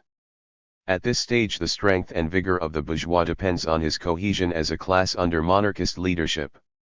In many parts already a self-armed, self-acting commune, the bourgeoisie in England has as its spearhead the court. The court is the seat of progress, and its public collective life is for the moment the source of bourgeois progress and fountain of primitive accumulation. The court itself is not bourgeois, it seeks the coercive imposition of its will like a feudal overlord, but it can only do so by allying itself with the bourgeoisie for whom the absoluteness of the monarch, although feudal in its essence, is bourgeois in its outcome because it is creating the conditions for their development. Hence we find Shakespeare, although expressing the bourgeois illusion, is an official of the court or of the bourgeois nobility. Players are the queen's servants. He is not a producer for the bourgeois market or public. He has a feudal status. Hence his art is not in its form individualistic, it is still collective. It breathes the collective life of the court. As player and as dramatist he lived with his audience in one simultaneous public world of emotion. That is why Elizabethan poetry is, in its greatest expression, drama, real, acted drama. It can still remain social and public and yet be an expression of the aspirations of the bourgeois class because of the alliance of the monarchy with the bourgeoisie. Elizabethan poetry tells a story. The story always deals with men's individualities as realized in economic functions, it sees them from the outside as characters or types. It cites them in a real social world seen from the outside. But in the era of primitive accumulation, bourgeois economy has not differentiated to an extent where social types or norm have been stabilized. Bourgeois man believes himself to be establishing an economic role by simply realizing his character, like a splayfoot. The instinctive and the economic seem to him naturally one, it is only the feudal roles which seem to him forced and artificial. Hence the story and poetry are not yet antagonistic, they have not yet separated out. In this era of primitive accumulation all is fluid and homogeneous. Bourgeois society has not created its elaborate division of labor, to which the elaborate complexity of culture corresponds. Today psychology, biology, logic, philosophy, law, poetry, history, economics, novel writing, the essay, are all separate spheres of thought, each requiring specialization for their exploration and each using a specialized vocabulary. But men like Bacon and Galileo and Da Vinci did not specialize, and their language reflects this lack of differentiation. Elizabethan tragedy speaks a language of great range and compass, from the colloquial to the sublime, from the technical to the narrative, because language itself is as yet undifferentiated. Like all great language, this has been bought and paid for. Tyndall paid for it with his life, the English prose style as a simple and clear reality, fit for poetry, was written in the fear of death, by heretics for whom it was a religious but also a revolutionary activity demanding a bareness and simplicity which scorned all trifling ornament and convention. Nothing was asked of it but the truth. These facts combined make it possible for Elizabethan poetry to be drama and story, collective and undifferentiated, and yet express with extraordinary power the vigor of the bourgeois illusion in the era of primitive accumulation. Shakespeare could not have achieved the stature he did if he had not exposed, at the dawn of bourgeois development, the whole movement of the capitalist contradiction, from its tremendous achievement to its mean decline. His position, his feudal perspective, enabled him to comprehend in one era all the trends which in later eras were to separate out and so be beyond the compass of one treatment. It was not enough to reveal the dewy freshness of bourgeois love in Romeo and Juliet, its fatal empire-shattering drowsiness in Antony and Cleopatra, or the pageant of individual human wills in conflict in Macbeth, Hamlet, Lear, and Othello.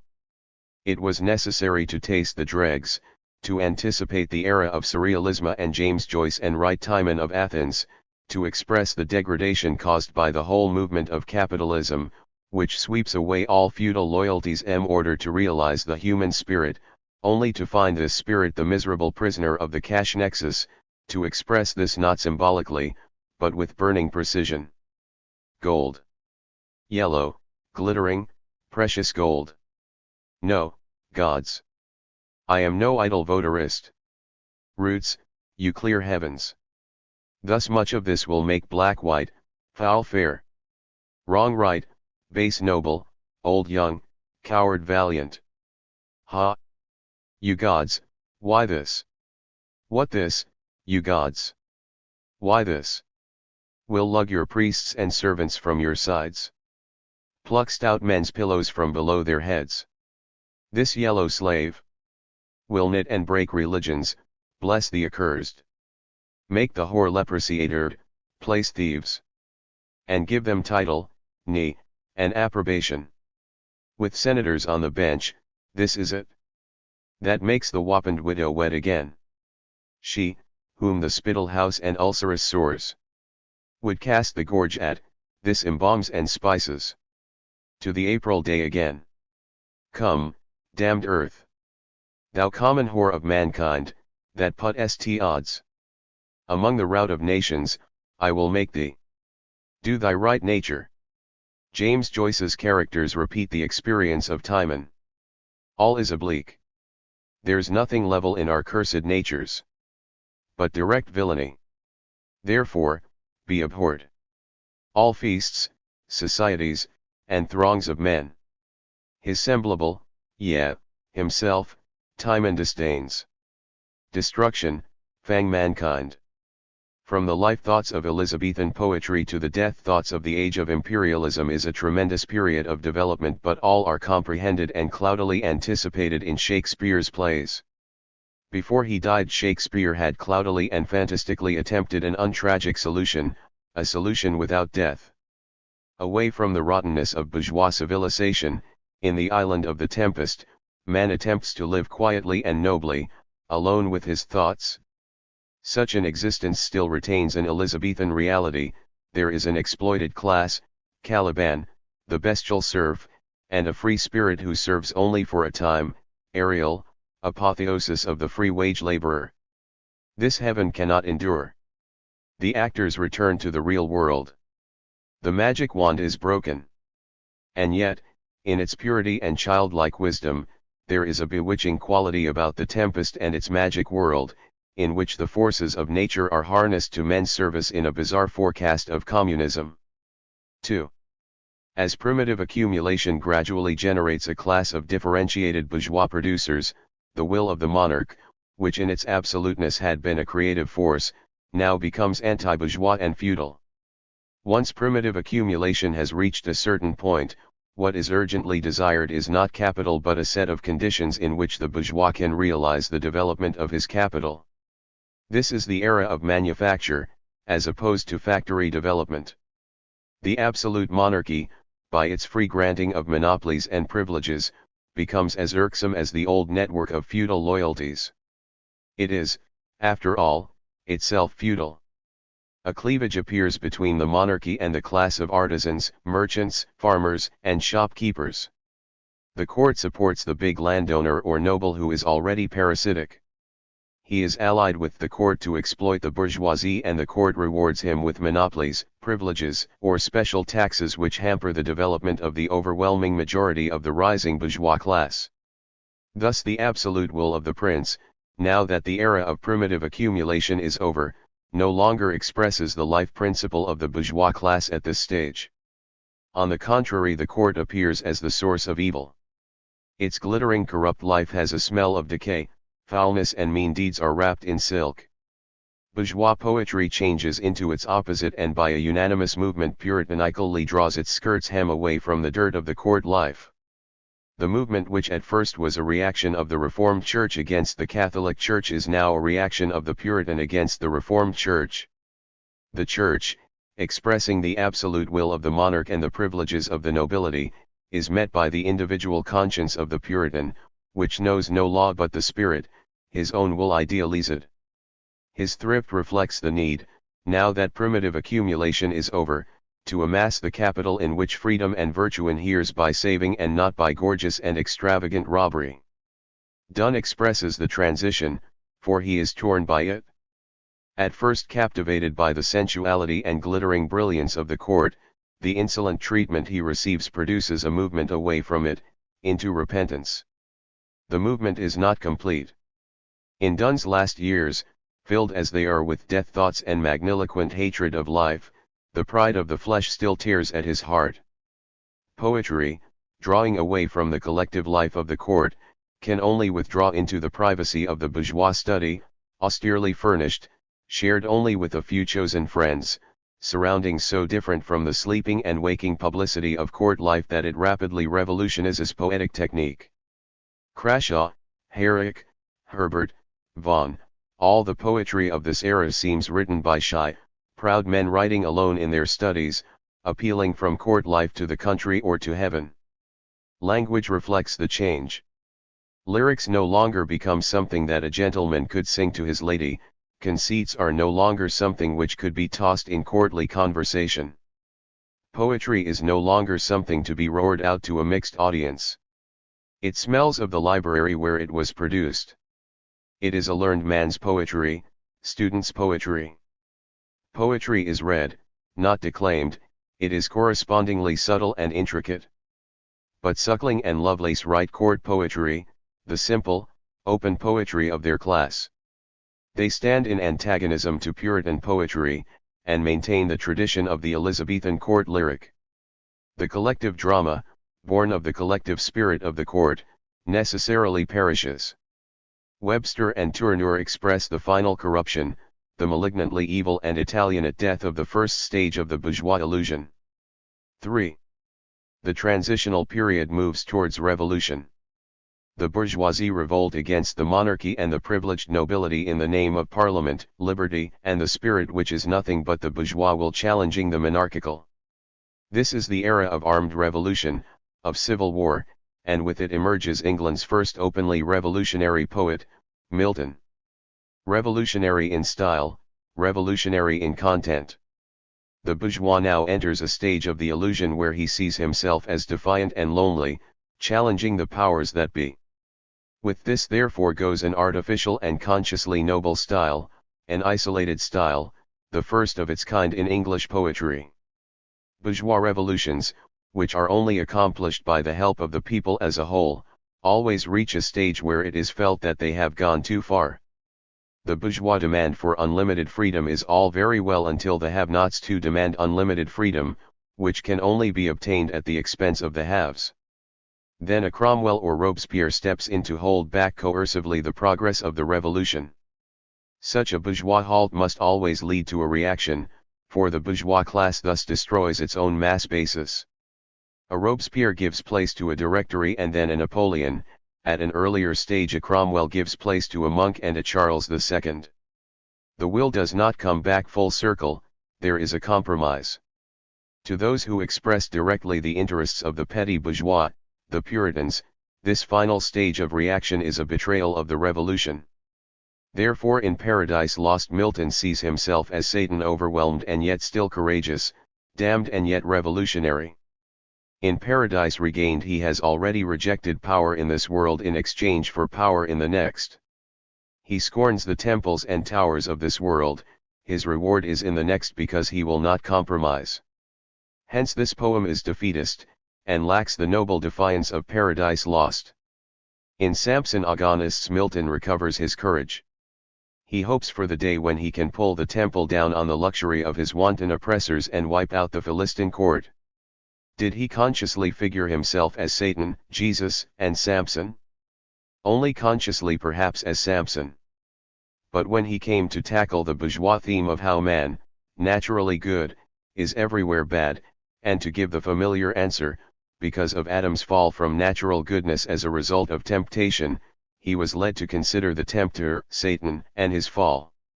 And Satan's struggle being plainly a revolution, he filled it with his revolutionary experience and made the defeated revolutionary a Puritan, and the reactionary God a Stuart. Thus emerged the towering figure of Satan, which by its unexpected disproportion shows that Milton's theme had run away with him. In Paradise Regained, Milton tries to believe that to be defeated temporally is to win spiritually, to win in the long run. But Milton was a real active revolutionary, and in his heart he finds this spiritual satisfaction emptier than real defeat, as the unsatisfactoriness of the poem shows. In Samson Agonistes he tries to combine defeat and victory. Of course the choice was already made in Comus, where the lady spurns the luxury of the court and allies herself with the simple virtue of the people. Note how already the bourgeois illusion is a little self-conscious. Milton is consciously noble, Shakespeare never. The Elizabethans are heroic, the Puritans are not, and therefore have to see themselves as heroic, in an archaistic dress. The verse and vocabulary of the Latin secretary to the provisional government well expresses this second movement of the illusion. The theme of the poems cannot at once be noble and in any sense contemporary. Poetry is already isolating itself from the collective daily life, which makes it inevitable that the prose story now begins to appear as an opposite pole. Of course the transition from the court, like all other movements of the bourgeois illusion, is foreshadowed in Shakespeare. In The Tempest Prospero withdraws from corrupt court life to the peace of his island study, like a Herbert or a Milton. Shakespeare did the same in life when he retired to Stratford-on-Avon. But he could not write there. His magic wand was a collective one. He had broken it with the breaking of his tie with the court, and the cloud-capped palaces of his fancy became empty air. 4. The atmosphere of a period of reaction such as that which followed the Puritan Revolution is of good-humored cynicism. A betrayal of the extreme ideals for which the battle had been fought appeared prudent to the majority. Unrestrained liberty and the free following of the spirit, excellent in theory, had in practice been proved to involve awkwardnesses for the very class of whom it was the battle cry. The bourgeois illusion went through a new stage, that of the Restoration. Such a movement is cynical, because it is the outcome of a betrayal of ideals for earthly reasons. It is luxurious because the class with whom the bourgeoisie, having taught it a sharp lesson, now allies itself again, the landed nobility, has no need of thrift to acquire capital. It is collective because there is a return to the public court life and the play. It is not decadent in any real sense. True, the bourgeoisie has allied itself with the old doomed class, but it has breathed new life into that class. Webster, expressing the decadence of the court, gives way to Dryden, expressing its vigor. And Dryden, with his turncoat life, so different from Milton's rectitude, exactly expresses the confused and rapid movement of the bourgeoisie of the time, from Cromwell to Charles II and from James II to William III. It is a real alliance, there is no question of the feudal regime returning. James II's fate in the Glorious Revolution clearly shows the bourgeoisie have come to rule. The poet must return from his study to court, but it is now a more citified, sensible, less romantic and picturesque court. The court itself has become almost burgher. The language shows the same passage from study to London Street, from conscious heroism to business-like common sense. The sectarian bourgeois revolutionary, a little inclined to pose, becomes the sensible man of the world. This is the transition from Milton to Dryden. The idealization of compromise between rival classes as order and measure, a familiar feature of reaction, leads to the convention of the Augustan age, which passes by an inevitable transition into 18th-century nationalism, once the Glorious Revolution has shown that the bourgeoisie are dominant in the alliance. The self-valuation of this age as Augustan is in fact singularly fitting. Caesar played the role of Cromwell, and Augustus of Charles II in a similar movement in Rome, where the knightly class at first rebelled against the senatorial and, when it became dangerous to go farther, entered on a road of compromise and reaction. Elizabethan insurgence, the voice of primitive accumulation, thus turns into its opposite, Augustan propriety, the voice of manufacture. Individualism gives place to good taste. In its early stages bourgeoisdom requires the shattering of all feudal forms, and therefore its illusion is a realization of the instincts in freedom. In the course of this movement, first to acquire capital, and then to give capital free play, it leans first on the monarchy, Shakespeare, and then on the common people, Milton. but because it is the interests of a class it dare not go too far in its claims, for to advance the interests of all society is to deny its own. It must not only shatter the old forms which maintain the rule of the feudal class, but it must create the new forms which will ensure its own development as a ruling class. This is the epoch of manufacture and of agricultural capitalism.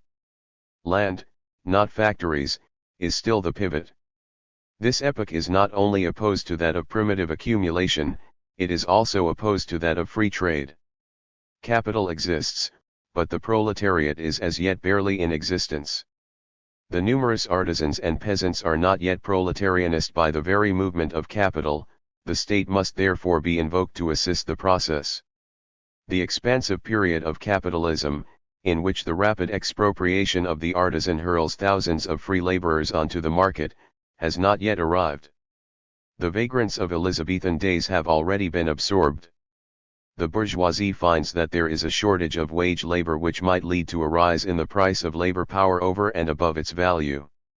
Hence there is need for a network of laws to keep down wages and prices and regulate labor in order to secure for the bourgeois class the conditions of its development. It now sees the impracticable idealism of its revolutionary demands for liberty. Order, measure, law, good taste, and other imposed forms are necessary. Tradition and convention are valuable. Now that the feudal state has perished, these restraints ensure the development of bourgeois economy. Free trade seems the very opposite of desirable to the economists of this era. The bourgeois illusion betrays itself. 5. Therefore, during the 18th century, bourgeois poetry expresses the spirit of manufacture, of the petty manufacturing bourgeoisie, beneath the wings of the big landowning capitalists, giving birth to industrial capitalism. The shattering expansion of capitalism has not yet begun. Capitalism still approximates to those economies where conservation is the first condition of existence and has not yet fully entered into the state where it cannot exist without constantly revolutionizing the means of production. Capitalism is revolutionizing itself, but like a slowly growing plant that needs protection, instead of like an explosion in which the ignition of one part detonates the rest. By the compromise of the Glorious Revolution, the Whig-landed aristocracy were prepared to give that protection because they had themselves become bourgeoisified. It was only when the separation between agricultural and industrial capitalism took place as a result of the rise of the factory that the cleavage between the aristocracy and the bourgeoisie began to have a determining effect on the bourgeois illusion. While the woolen mill was still no more than a handloom and an appendage of the agricultural capitalist's sheep farm, there was no direct antagonism between the classes. It was only as the woolen mill became a cotton mill, depending for its raw material on outside sources, and when sheep farming developed in Australia and provided wool for English mills, that there arose a direct antagonism between agricultural and industrial capitalism which expressed itself ultimately on the side of the industrialists as a demand for free trade and the repeal of the Corn Laws. Pope's poetry, and its reason, a reason moving within singularly simple and shallow categories but moving accurately, with its polished language and meter and curt antitheses, is a reflection of that stage of the bourgeois illusion where freedom for the bourgeoisie can only be limited. Man must be prudent in his demands, and yet there is no reason for despair, all goes well. Life is on the upgrade, but it is impossible to hurry. The imposition of outward forms on the heart is necessary and accepted. Hence the contrast between the elegant corset of the 18th century heroic couplet and the natural luxuriance of Elizabethan blank verse, whose sprawl almost conceals the bony structure of the iambic rhythm inside it. Pope perfectly expresses the ideals of the bourgeois class in alliance with the bourgeoisified aristocracy in the epoch of manufacture. It is important to note that even now the poet himself has not been bourgeoisified as a producer. He does not produce as yet for the free market. Almost a court or aristocratic official in the time of Shakespeare, poet is a parson's or scholar's occupation in the ensuing period, and even as late as Pope he is dependent on being patronized, i.e. he has a patriarchal or idyllic relation to the class of whom he is the spokesman in the time of Pope. Such an idyllic relation means that the poet writes non-idyllic poetry. He still sees himself as a man playing a social role. This was the case with the primitive poet, it remains true of Pope. It imposes on him the obligation to speak the language of his paymasters or co-poets. In the primitive tribe these constitute the whole tribe, in Augustan society these are the men who form his patron's circle, the ruling class.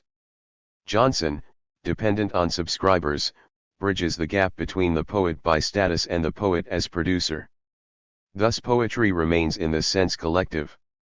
It talks a more or less current language, and the poet writes for an audience he has directly in mind, to whom perhaps he will presently read his poems and so be able to watch their effect. Poetry is still for him not so much a poem, a self-subsisting work of art, as a movement from writer to reader, like the movement of emotion in a publicly acted drama or the movement of a muse in the minds of men. Hence he realizes himself as playing a social role, inspirer of humanity or redresser of the follies of mankind. He has not yet become a self-conscious artist. One in the same way more, from his feudal perspective, anticipates the development of capitalism into communism in his utopia. Table of Contents. Illusion and Reality, Christopher Caudwell 1937. V. English Poets. The bourgeois illusion now passes to another stage, that of the Industrial Revolution, the explosive stage of capitalism. Now the growth of capitalism transforms all idyllic patriarchal relations, including that of the poet to the class whose aspirations he voices, into callous cash nexus. Of course this does not make the poet regard himself as a shopkeeper and his poems as cheeses. To suppose this is to overlook the compensatory and dynamic nature of the connection between illusion and reality. In fact it has the opposite effect. It has the effect of making the poet increasingly regard himself as a man removed from society, as an individualist realizing only the instincts of his heart and not responsible to society's demands, whether expressed in the duties of a citizen, a fearer of God or a faithful servant of Mammon. At the same time his poems come increasingly to seem worthy ends in themselves. This is the final explosive movement of the bourgeois contradiction. The bourgeois illusion has already swayed from antithesis to antithesis, but as a result of this last final movement it can only pass, like a whirling piece of metal thrown off by an exploding flywheel, out of the orbit of the bourgeois categories of thought altogether. As a result of the compromise of the 18th century, beneath the network of safeguards and protections which was characteristic of the era of manufacture, bourgeois economy developed to the stage where by the use of the machine, the steam engine and the power loom it acquired an enormous power of self-expansion. At the same time the factory broke away from the farm of which it was the handicraft adjunct and challenged it as a mightier and opposed force. On the one hand organized labor inside the factory progressively increased, on the other hand the individual anarchy of the external market also increased. On the one hand there was an increasingly public form of production, on the other hand an increasingly private form of appropriation. At the one pole was an increasingly landless and toolless proletariat, at the other an increasingly wealthy bourgeoisie. This self-contradiction in capitalist economy provided the terrific momentum of the Industrial Revolution. The bourgeoisie, who had found its own revolutionary Puritan ideals of liberty extreme, and returned to the compromise of mercantilist good taste that seemed eternal reason, now again found its heart had been right, and reason wrong. This revealed itself first of all as a cleavage between the former landed aristocracy and the industrial bourgeoisie, expressing the rise of the factory to predominance over the farm, the landed aristocracy, and the restrictions it demanded for its growth, was now confronted by industrial capital and its demands. Capital had found an inexhaustible self-expansive power in machinery and outside sources of raw material. So far from any of the earlier forms being of value to it, they were so many restraints. The cost of labor power could safely be left to fall to its real value, for the machine by its competition creates the proletariat it requires to serve it. The real value of labor power in turn depends on the real value of wheat, which is less in the colonies and America than in England because there it embodies less socially necessary labor. The corn laws, which safeguard the agricultural capitalist, therefore hamper the industrialist. Their interests, reconciled during the period of wage labor shortage, are now opposed. All the forms and restraints that oppose this free expansion of the industrial bourgeoisie must be shattered. To accomplish this shattering, the bourgeoisie called to its standard all other classes, precisely as in the time of the Puritan Revolution. It claimed to speak for the people as against the oppressors. It demanded reform and the repeal of the Corn Laws. It attacked the Church, either as Puritan or as open septic. It attacked all laws as restrictive of equality. It advanced the conception of the naturally good man, born free but everywhere in chains. Such revolts against existing systems of laws, canons, forms and traditions always appear as a revolt of the heart against reason, a revolt of feeling and the sentiments against sterile formalism and the tyranny of the past. Marlowe, Shelley, Lawrence, and Dolly have a certain parallelism here. Each expresses this revolt in a manner appropriate to the period. We cannot understand this final movement of poetry unless we understand that at every step the bourgeois is revolutionary in that he is revolutionizing his own basis. But he revolutionizes it only to make it consistently more bourgeois. In the same way each important bourgeois poet is revolutionary, but he expresses the very movement which brings more violently into the open the contradiction against which his revolutionary poetry is a protest. They are mirror revolutionaries. They attempt to reach an object in a mirror, only to move farther away from the real object. And what can that object be but the common object of man as producer and as poet, freedom? The poignancy of their tragedy and pessimism derives its bite from this perpetual recession of the desired object as they advance to grasp it. La Belle Dame sans Merci has them all in thrall. They wake up on the cold hillside. 2. Blake, Byron, Keats, Wordsworth, and Shelley express this ideological revolution, each in their different ways, as a romantic revolution. Byron is an aristocrat, but he is one who is conscious of the breakup of his class as a force, and the necessity to go over to the bourgeoisie. Hence his mixture of cynicism and romanticism. These deserters are in moments of revolution always useful and always dangerous allies.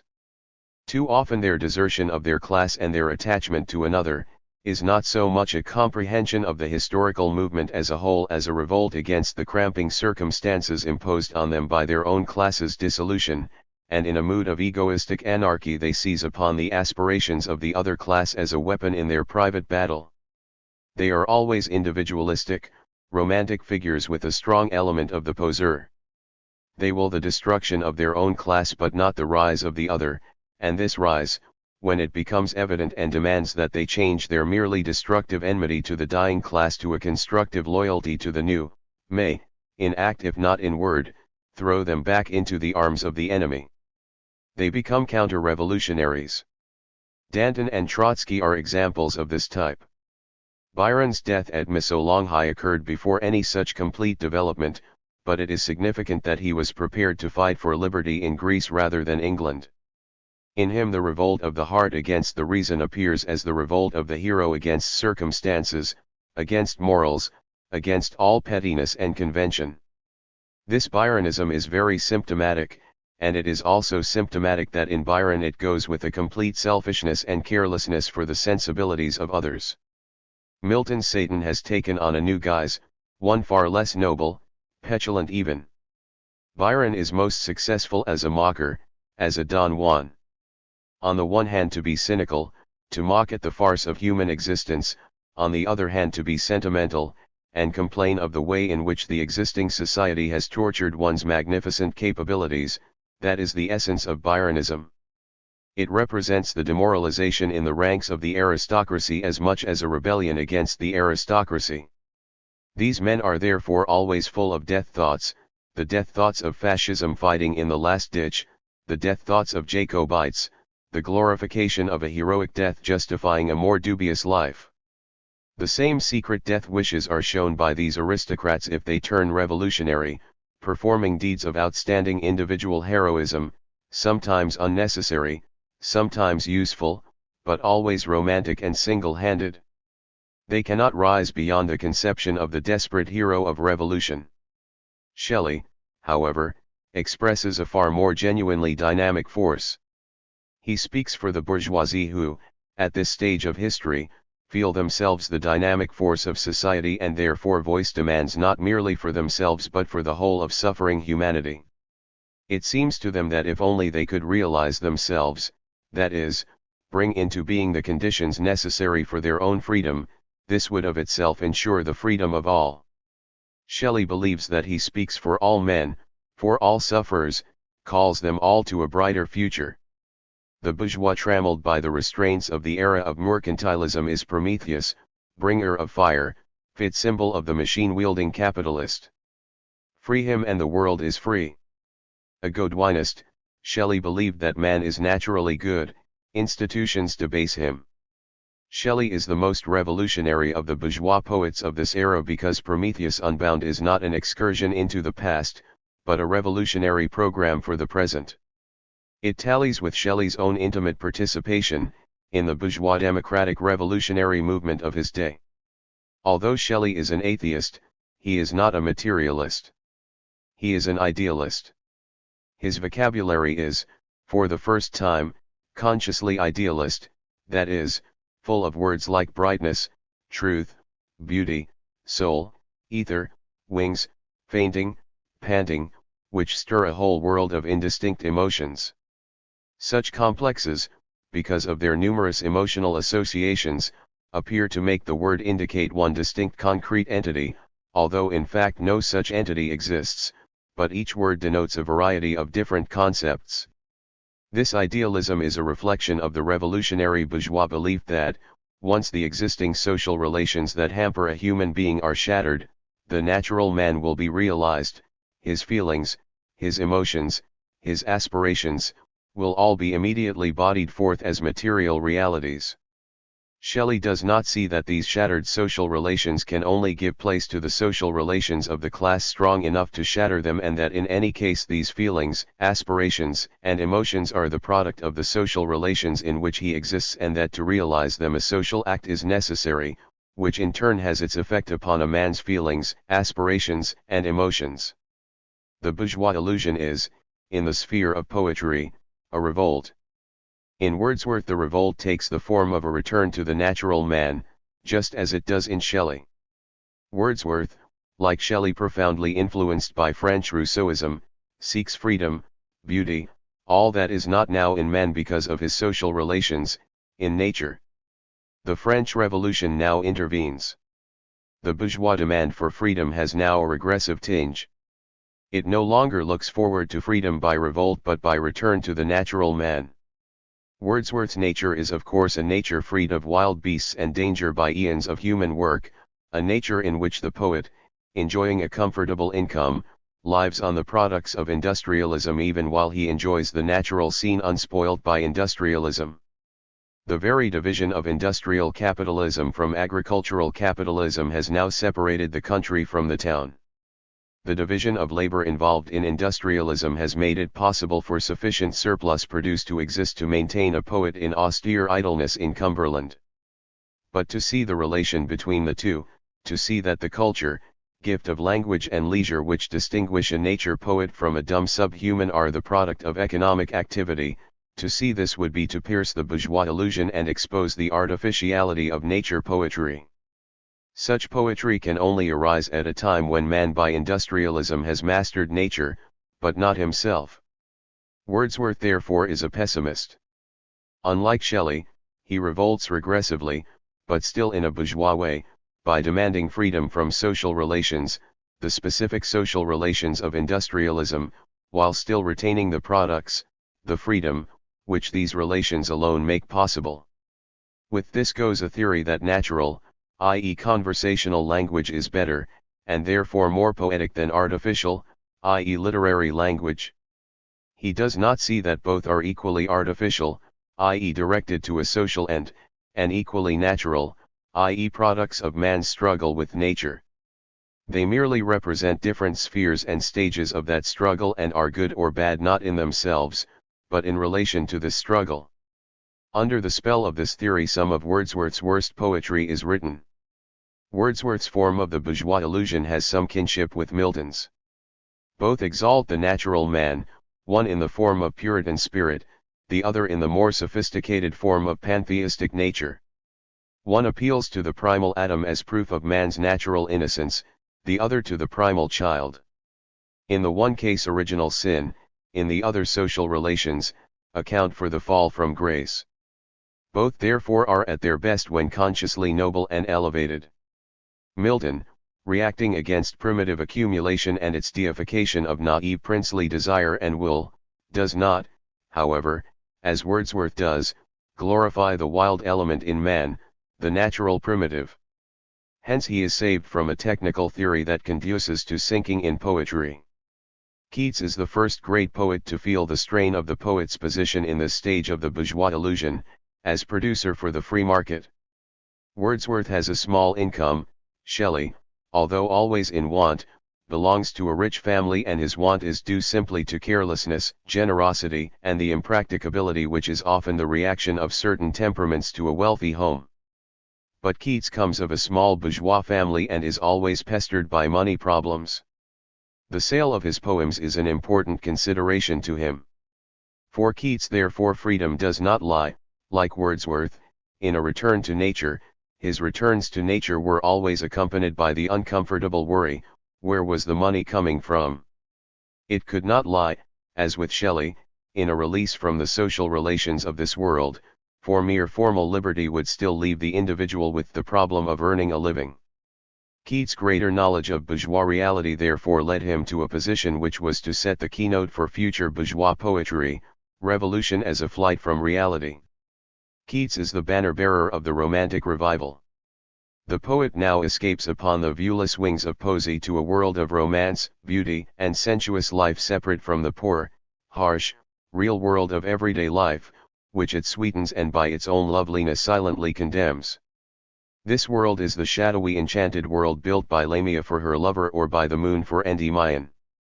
It is the golden-gated upper world of Hyperion, the word-painted lands of the nightingale, of the Grecian urn, of Baia's isle. This other world is defiantly counterposed to the real world. Beauty is truth, truth beauty, that is all. Ye know on earth, and all ye need to know. And always it is threatened by stern reality in the shape of sages, rival powers, or the drab forces of everyday. Isabella's world of love is shattered by the two money-grubbing brothers. Even the wild loveliness of the Eve of St. Agnes is a mere interlude between storm and storm, a colored dream snatched from the heart of cold and darkness. The last stanzas proclaim the triumph of decay. La Belle Dame sans merci gives her knight only a brief delight before he wakes. The flowering basil sprouts from the rotting head of Isabella's lover, and is watered with her tears. The fancy cannot cheat so well as she is famed to do, deceiving elf. Was it a vision or a waking dream? Fled is that music, do I wake or sleep? Like Cortez, Keats gazes entranced at the new world of poetry, Chapman's realms of gold, summoned into being to redress the balance of the old, but however much voyaged in, it is still only a world of fancy. A new vocabulary emerges with Keats, the dominating vocabulary of future poetry. Not Wordsworth's, because the appeal is not to the unspoiled simplicity of the country. Not Shelley's, because the appeal is not to the ideas that float on the surface of real material life and can be schemed off like froth. The country is a part of the real material world, and the froth of these metaphysical worlds is too unsubstantial and therefore is always a reminder of the real world which generated it. A world must be constructed which is more real precisely because it is more unreal and has sufficient inner stiffness to confront the real world with the self-confidence of a successful conjuring trick.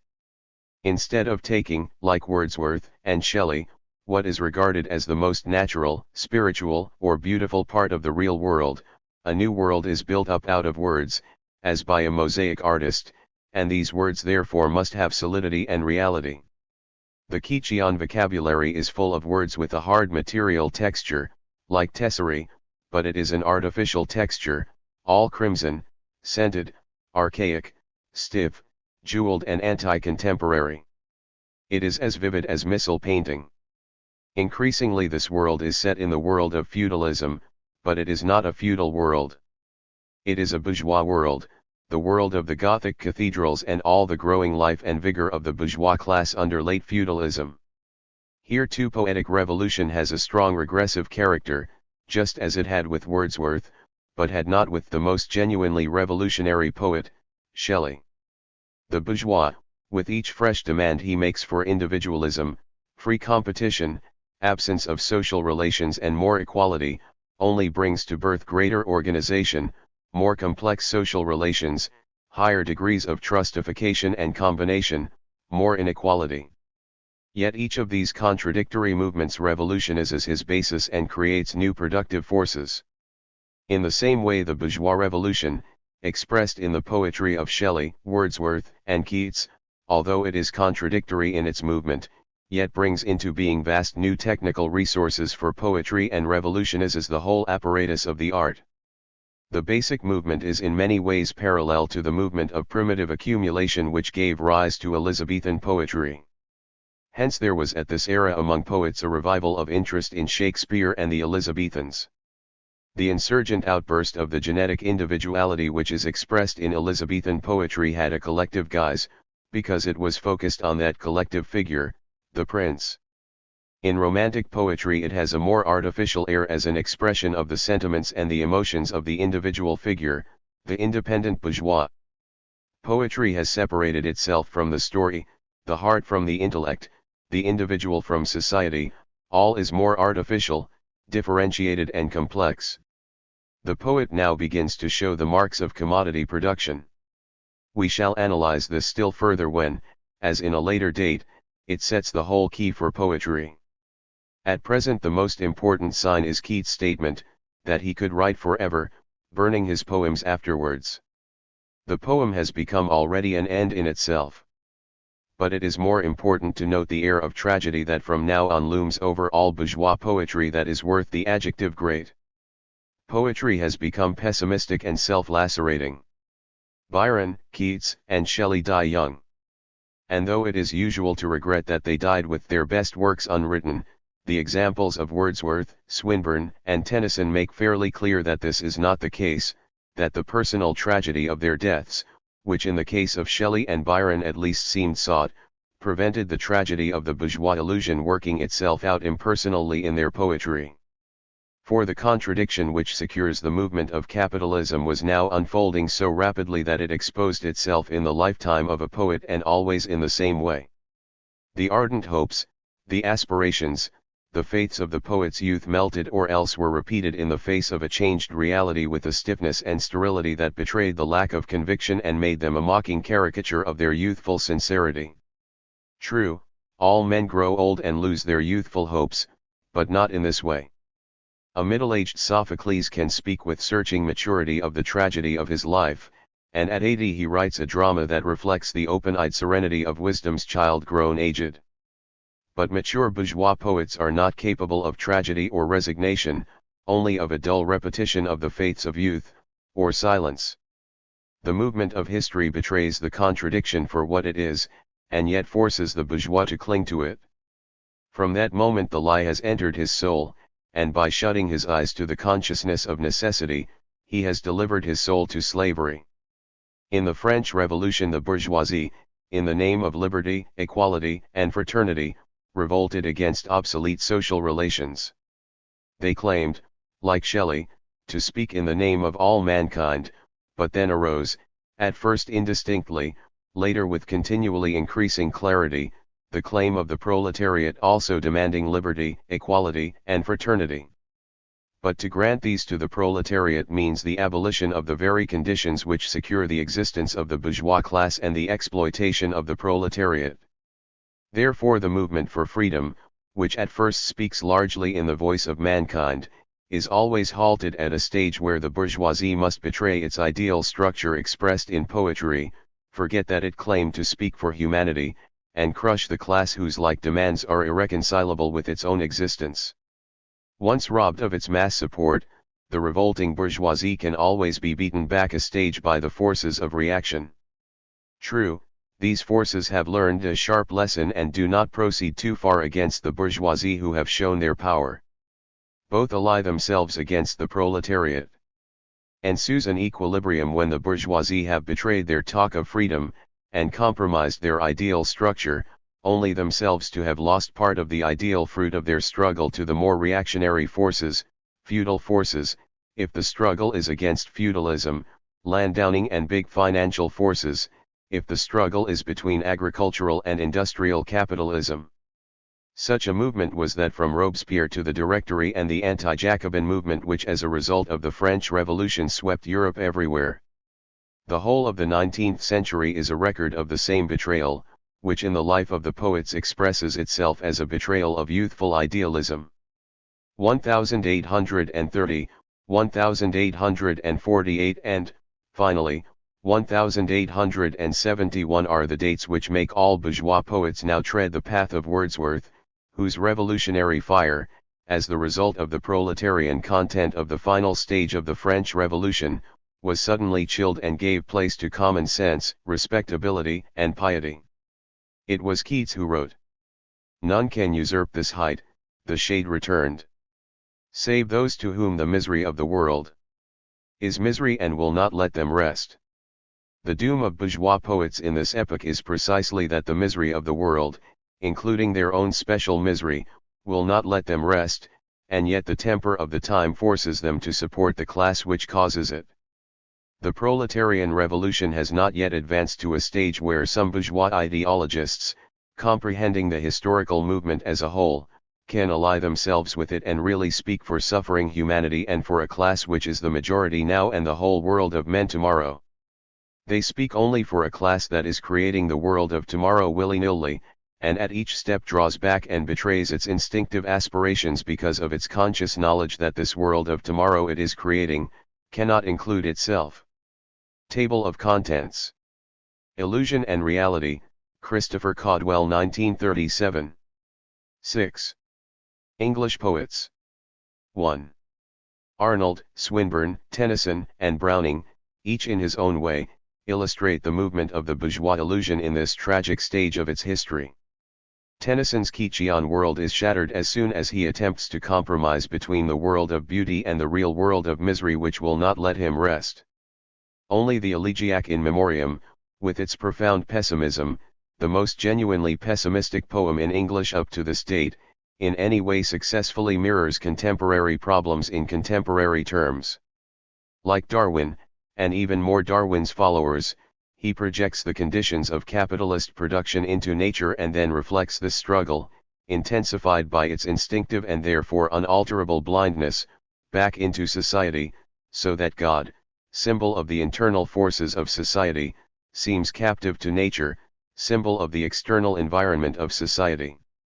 Are God and nature then at strife? That nature lends such evil dreams. So careful of the type she seems. So careless of the single life. That I, considering everywhere her secret meaning in her deeds, and finding that of 50 seeds, she often brings but one to bear, I falter where I firmly trod.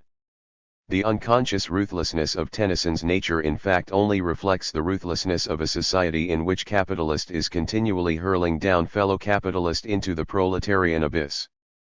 So careful of the type, but no. From scarped cliff and quarried stone, she cries, 1,000 types are gone. I care for nothing, all shall go. No more. A monster then, a dream, a discord. Dragons of the prime, which tear each other in the slime, were mellow music matched with him. O life as futile, then, as frail. O for thy voice to soothe and bless. What hope of answer, or redress? Behind the veil, behind the veil? Browning revolts from the drab present not to the future but to the glories of the virile Italian springtime of the bourgeoisie. Never before had that vigor been given in English poetry so deep a coloring. But his vocabulary has a foggy verbalism which is a reflection of his intellectual dishonesty in dealing with real contemporary problems. To Tennyson the Keatsian world of romance, to Browning the Italian springtime, both are revolting backwards, trying to escape from the contradiction of the class for whom they speak. Browning dealing with contemporary problems, can produce no higher poetry than that of Mr. Sludge or Bishop Bluegram. Yet he too in his eager youth could reproach an older bourgeois poet for following the familiar round of reaction. Shakespeare was of us, Milton was for us. Burns, Shelley was with us, they watch from their graves. He alone breaks from the van and the freeman. He alone sinks to the rear and the slaves. Swinburne's poetry is Shelley's world of immanent light and beauty made more separate by being stiffened with something of the materiality and hypnotic heaviness of Keats' world. Fate, whether as Hertha or the nemesis of Atlanta in Calydon, is no longer tragic, but sad, sad as the death of Baudelaire. Swinburne is profoundly moved by the appeal of the contemporary bourgeois democratic revolutions taking place all over Europe, but the purely verbal and shallow character of his response reflects the essential shallowness of all such movements in this late era when, owing to the development of the proletariat, they almost instantly negate themselves. Arnold's poems breathe the now characteristic pessimism of the bourgeois illusion, which is now working out its final and tragic stages. Arnold battles against the Philistine, but he has an uneasy suspicion that he is doomed to lose. And in fact he is, for he fights his mirror reflection. As long as he moves within the categories of bourgeois society, his own movement produces the Philistine, he drives on the movement which generates Philistine and poet, by separating the poet from society. 2. The next phase of bourgeois poetry is therefore that of commodity fetishism, or art for art's sake, and is given in the false position of the bourgeois poet as producer for the market, a position forced on him by the development of bourgeois economy. As soon as the pessimism of Arnold and the young Tennyson, and the even sadder optimism of Browning and Swinburne and the old Tennyson when dealing with the contemporary scene, made it inevitable that the poet quit the contemporary scene, it was equally inevitable that the poet should fall a victim commodity fetishism. This meant a movement which would completely separate the world of art from the world of reality and, in doing so, separate it from the source of art itself so that the work would burst like a bubble just when it seemed most self-secure. Engels in Anti-Düring very clearly explains the characteristic of every society based on commodity production. Has the peculiarity that in it the producers have lost control of their own social relationships. Each produces for himself, with the means of production which happen to be at his disposal and in order to satisfy his individual needs through the medium of exchange. No one knows how much of the article he produces is coming on the market, or how much demand there is for it. No one knows whether his individual product will meet a real need, whether he will cover his costs or even be able to sell at all. Anarchy reigns in social production. But commodity production, like all other forms of production, has its own laws, which are inherent and inseparable from it, and these laws assert themselves in spite of anarchy, in and through anarchy. They assert themselves, therefore, apart from the producers and against the producers, as the natural laws of their form of production, working blindly. The product dominates the producers. Engels contrasts this with the older and more universal method of production for use instead of exchange. Here the origin and end of production are clearly seen. All are part of the one social act, and the product is only valued in so far as it is of use to the society which produces it.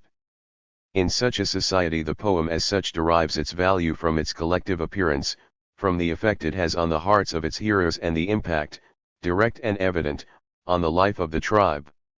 In capitalist production, which is commodity production in excelsis, all this is altered. Everyone produces blindly for a market whose laws are unfathomable, although they assert themselves with iron rigidity. The impact of the commodity upon the life of society cannot be measured or seen. Man has lost control of his social relationships.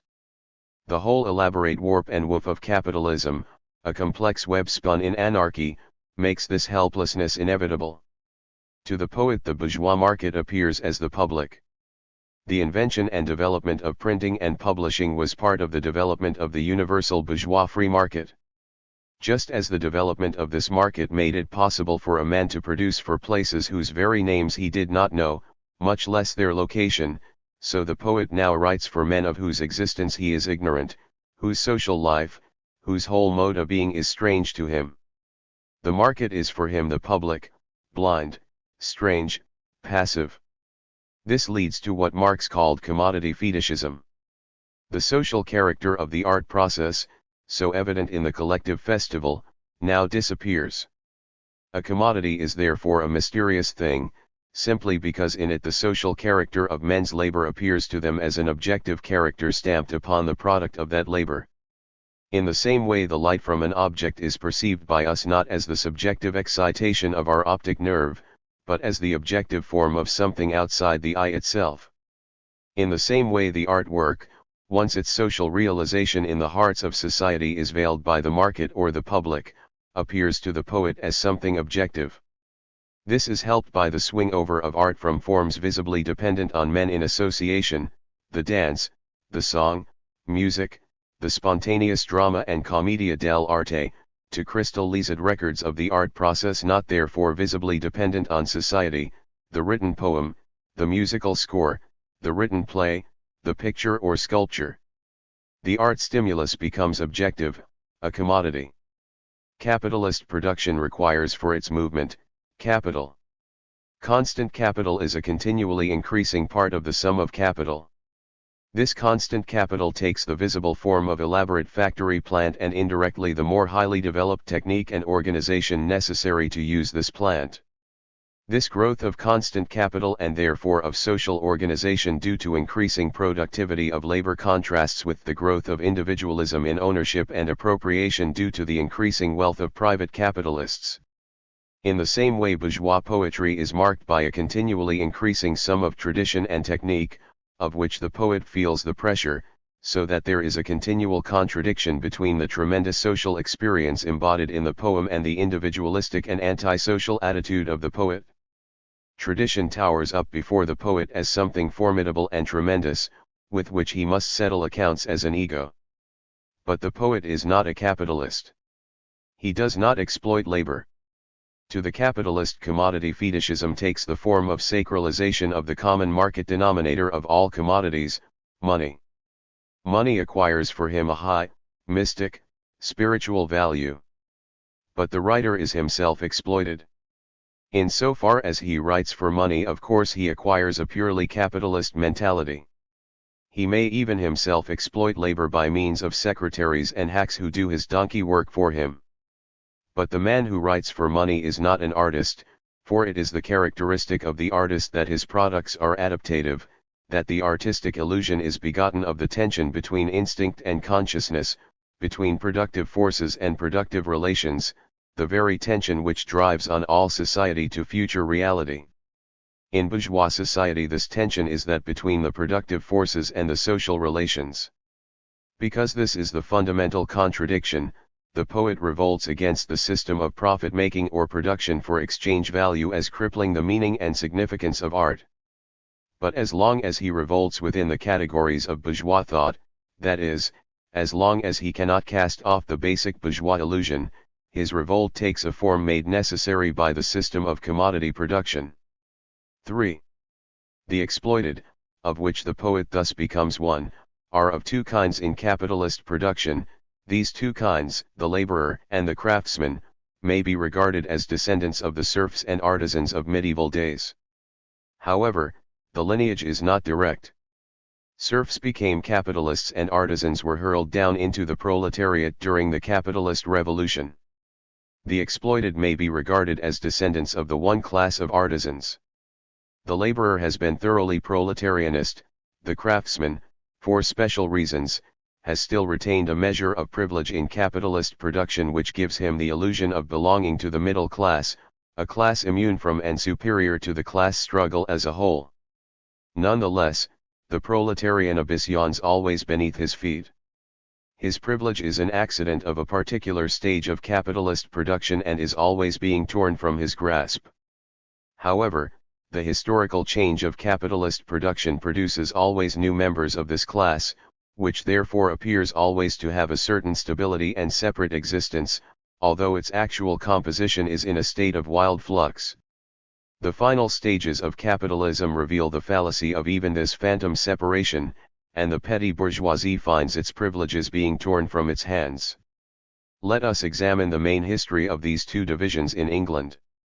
The labourer. He is the man who works drayably, monotonously, and at the most sweated wages, a mere cog in the machine. He is the proletarian proper, the unique creation of capitalism. His fight against the capitalist is most bitter and uncompromising because his work, by its very nature, is of a kind it is impossible to like, and therefore his revolt is expressed as a fight for leisure, an attempt to snatch from his employer's reluctant hands every extra hour of decent human existence outside the factory. This fight goes with a struggle for higher wages, to make those short hours of leisure as full and free as possible. This is the only form his struggle for freedom can take within the categories of capitalist production, for in his dull task freedom expresses itself as the opposite to social activity or work. Because he constitutes the majority of those from the surplus value of whole labor power the capitalist derives his profit, the antagonism between the two classes is naked and direct. This antagonism is the real core of the class struggle in capitalist society. Each minute of his leisure or penny of his wages is so much from the capitalist's profit. His freedom is precisely the capitalist's unfreedom, and vice versa. The craftsman. This class, as foreman, overseer, or mechanic, or in a profession as barrister, doctor, engineer, or architect, occupies a special position in capitalist production because of his personal skill, technique, or key job. Because of his favored position, his delight in his skill, and his higher wages, the craftsman finds himself often in opposition to the genuine proletariat. Work for him does not stand in such sharp opposition to leisure, or his freedom to the capitalist's freedom, as in the case of the laborer. Sometimes he is even in business in a small way himself, not as a capitalist, but employing 2 or 3 apprentice assistants and selling to large capitalists. This apparent cleavage of interests is expressed in these workers' organizations. The great general laboring unions, the T. and GW, NUG, and MW, and such similar unions, in their early days, led by Ben Tillett, Tom Mann, and John Burns, found themselves opposed by and contending with the amalgamated craft unions such as the old ASE, which inherited the liberal traditions of the junta that had, at an earlier date, ousted the original militant but badly organized lodges. Nonetheless, the development of capitalist production remorselessly turns the craftsman into a laborer. The machine competes with and ousts the product of his skilled hands in all departments and forces him into the industrial reserve army of the unemployed. The effect is at first to make him revolt against the demands of a commercialist market by setting up his skill as a good in itself, detached from social uses. You will hear such a craftsman admire an old Napier car, for example, as a superb production of skilled craftsmen, and compare it with a modern mass-production Ford, which fulfills the same social role and is cheaper. The old skill, although more wasteful of human labor, has acquired a special value to the craftsman because it is the condition for his existence as a class distinct from the proletariat, and is set over and against the market with its criterion of profit, which is the cause of the outdating of his skill. Eventually, employed as a factory hand, he may still cherish his outdated skill by making models, by indulging in little private hobbies and other socially meaningless activities that exercise his craft. In this his attitude is fundamentally akin to that of the writer. The writer's relation to capitalism is also privileged and craft, although its ideal content gives it a still higher privilege than manual craftsmanship in an age where the class division has separated thinking from doing. The writer is a part of upper bourgeois society, like the doctor, barrister, architect, teacher, or scientist whose work has a similar theoretical content. The manual craftsman is never more than lower middle class. Nonetheless, both find themselves expressing the special aspirations and delusions of the petty bourgeoisie. Just as the growth of capitalism tends more and more to whelm all industrial production in mass production, expropriate artisans in thousands, and proletarianize the craftsman to the level of a laborer or machine-minder, so it has the same effect in the realm of art. Mass production art enforces a dead level of mediocrity. Good art becomes less saleable. Because art's role is now that of adapting the multitude to the dead mechanical existence of capitalist production, in which work sucks them of their vital energies without awakening their instincts, where leisure becomes a time to deaden the mind with the easy fantasy of films, simple wish fulfillment writing, or music that is mere emotional massage. Because of this, the paid craft of writer becomes as tedious and wearisome as that of machine minder. Journalism becomes the characteristic product of the age. Films, the novel, and painting all share in the degradation. Immense technical resources and steady debasement and stereotyping of the human psyche are characteristics alike of factory production and factory art in this stage of capitalism. Let any artist who has had to earn a living by journalism or writing thrillers testify to the inexorable proletarianization of his art. The modern thriller, love story, cowboy romance, cheap film, jazz music, or yellow Sunday paper form the real proletarian literature of today, that is, literature which is the characteristic accompaniment of the misery and instinctual poverty produced in the majority of people by modern capitalist production. It is literature which proletarianizes the writer. It is at once an expression of real misery and a protest against that real misery. This art, universal, constant, fabulous, full of the easy gratifications of instincts starved by modern capitalism, peopled by passionate lovers and heroic cowboys and amazing detectives, is the religion of today, as characteristic an expression of proletarian exploitation as Catholicism is of feudal exploitation. It is the opium of the people. It pictures an inverted world because the world of society is inverted. It is the real characteristic art of bourgeois civilization, expressing the real and not the self-appraised content of the bourgeois illusion. Highbrow bourgeois art grows on the bourgeois class's freedom. Lowbrow proletarian art grows on the proletariat's unfreedom and helps, by its massage of the starved revolting instincts, to maintain that unfreedom in being. Because it is mere massage, because it helps to maintain man in unfreedom and not to express his spontaneous creation, because of that, it is bad art. Yet it is an art which is far more really characteristic, which plays a far more important and all-pervasive role in bourgeois society than, for example, the art of James Joyce. The poet is the most craft of writers. His art requires the highest degree of technical skill of any artist, and it is precisely this technical skill which is not wanted by the vast majority of people in a developed capitalism. He is as out of date as a medieval stone carver in an era of plaster casts. As the virtual proletarianization of society increases, the conditions of men's work, robbed of spontaneity, more and more make them demand a mass-produced lowbrow art, whose flatness and shallowness serve to adapt them to their unfreedom. The poet becomes a highbrow, a man whose skill is not wanted. It becomes too much trouble for the average man to read poetry. Because of the conditions of his life, the poet's reaction is similar to that of the craftsman. He begins to set craft skill in opposition to social function, art in opposition to life. The craftsman's particular version of commodity fetishism is skill fetishism. Skill now seems an objective thing, opposed to social value. The artwork therefore becomes valued in and for itself. But the artwork lives in a world of society. Artworks are always composed of objects that have a social reference. Not mere noises but words from a vocabulary, not chance sounds but notes from a socially recognized scale, not mere blobs but forms with a meaning, are what constitutes the material of art. All these things have emotional associations which are social. Yet if an artwork is valued for its own sake in defiant and rebellious opposition to the sake of a society which now has no use for skill, it is in fact valued for the artist's sake. One cannot simply construct random poems. If their associations are not social they are personal, and the more the artwork is opposed to society, the more are personal associations defiantly selected which are exclusive of social, bizarre, strange, fantastic.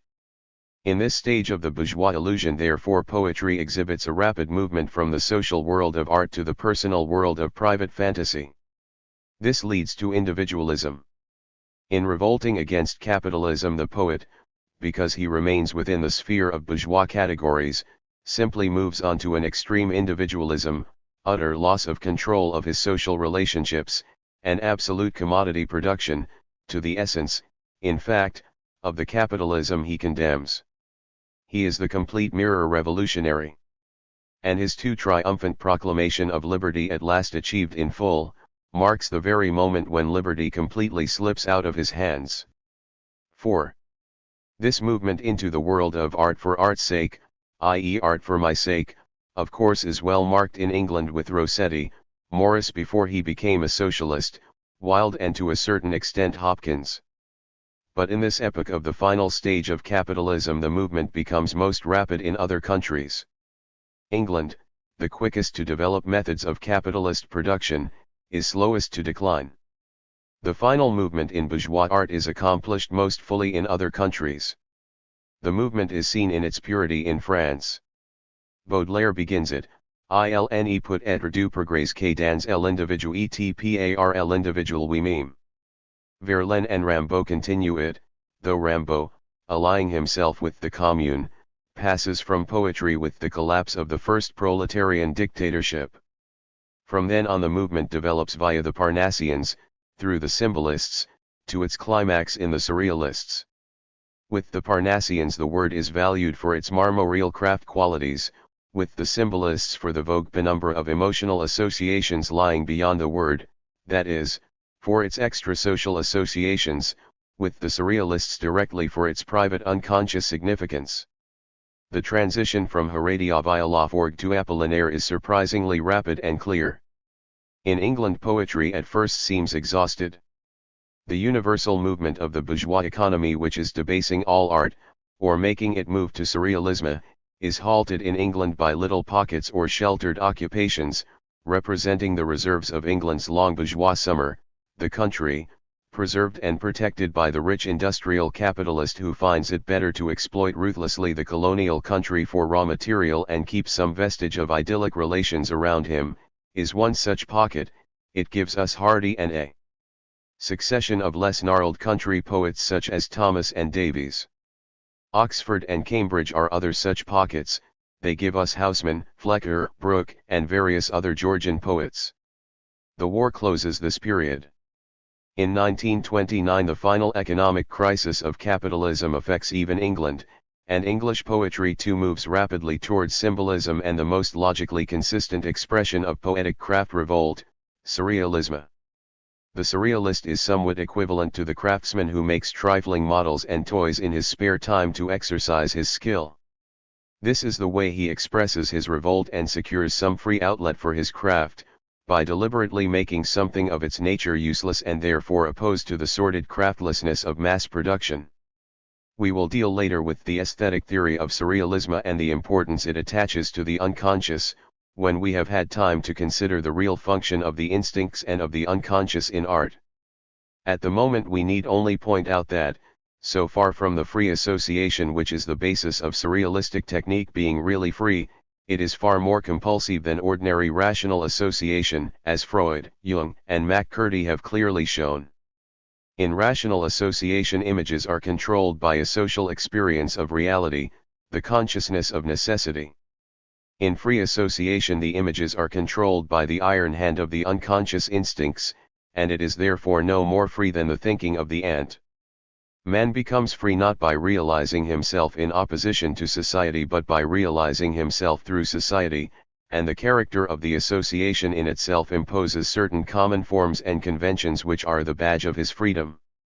But because the surrealist is a bourgeois and has lost control of his social relationships, he believes freedom to consist in revolting against these forms whereby freedom has been realized in the past. Social activity, the means of freedom, is, because its products are appropriated more completely by individuals the more social the activity becomes, opposed by a resolutely non-social activity which is felt to constitute freedom because its products are useless to society and therefore cannot be appropriated by individuals. Of course this is an outside view of the process. Subjectively the artist believes himself to be realizing an ideal freedom derived from the magic qualities of artworks and the unique features of the artist's mind. At each stage the bourgeois contradiction by unfolding itself revolutionizes its own base and secures a fresh development of technical resources. Hence the movement from art for art's sake to surrealism secures a development of the technique of poetry, of which in England Eliot is the best example owing to the already mentioned lag. But it cannot continue indefinitely. The conflict between technical resources and content reaches a limit where it explodes and begins to turn into its opposite. A revolution of content, as opposed to a mere movement of technique, now begins, corresponding in the social sphere to a change in productive relations as opposed to a mere improvement in productive forces. As a result, the social associations of words will all be recast, and the whole subject matter of poetry will become different, because language itself is now generated in a different society. There will be a really revolutionary movement from the categories of bourgeois poetry to the categories of communist poetry. The surrealist therefore is the last bourgeois revolutionary. To pass beyond him, beyond Milton, beyond Godwin, beyond Pater, beyond finally Dada and Dali, is to pass beyond the categories of bourgeois thought. What politically is this final bourgeois revolutionary? He is an anarchist. The anarchist is a bourgeois so disgusted with the development of bourgeois society that he asserts the bourgeois creed in the most essential way: complete personal freedom, complete destruction of all social relations. The anarchist is yet revolutionary because he represents the destructive element and the complete negation of all bourgeois society. But he cannot really pass beyond bourgeois society, because he remains caught in its toils. In the anarchic organization of bourgeois economy, certain laws of organization still assert themselves, and therefore can only be shattered by a higher organization, that of a new ruling class. The anarchist is the typical revolutionary product of the country where industrial capitalism has developed late under hothouse conditions and has resulted in the rapid proletarianization of a large number of artisans or petty bourgeois craftsmen. It is a petty bourgeois creed.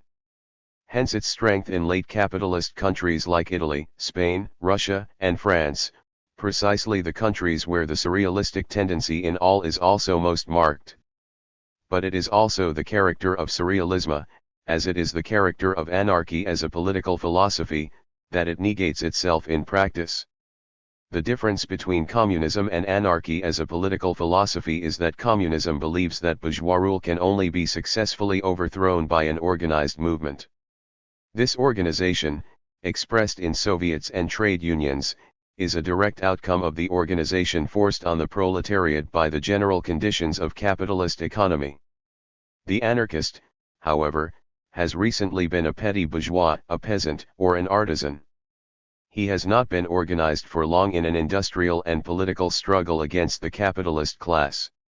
He therefore sees revolution as an individual destruction of authority which would suffice to restore the conditions in which he enjoyed the fruit of his own labor. But in practice the anarchist discovers that the mere destruction of an outworn society, let alone the building of a new, requires organization. The mere necessities of the task drive him first into trade unions and then into the creation of Soviets.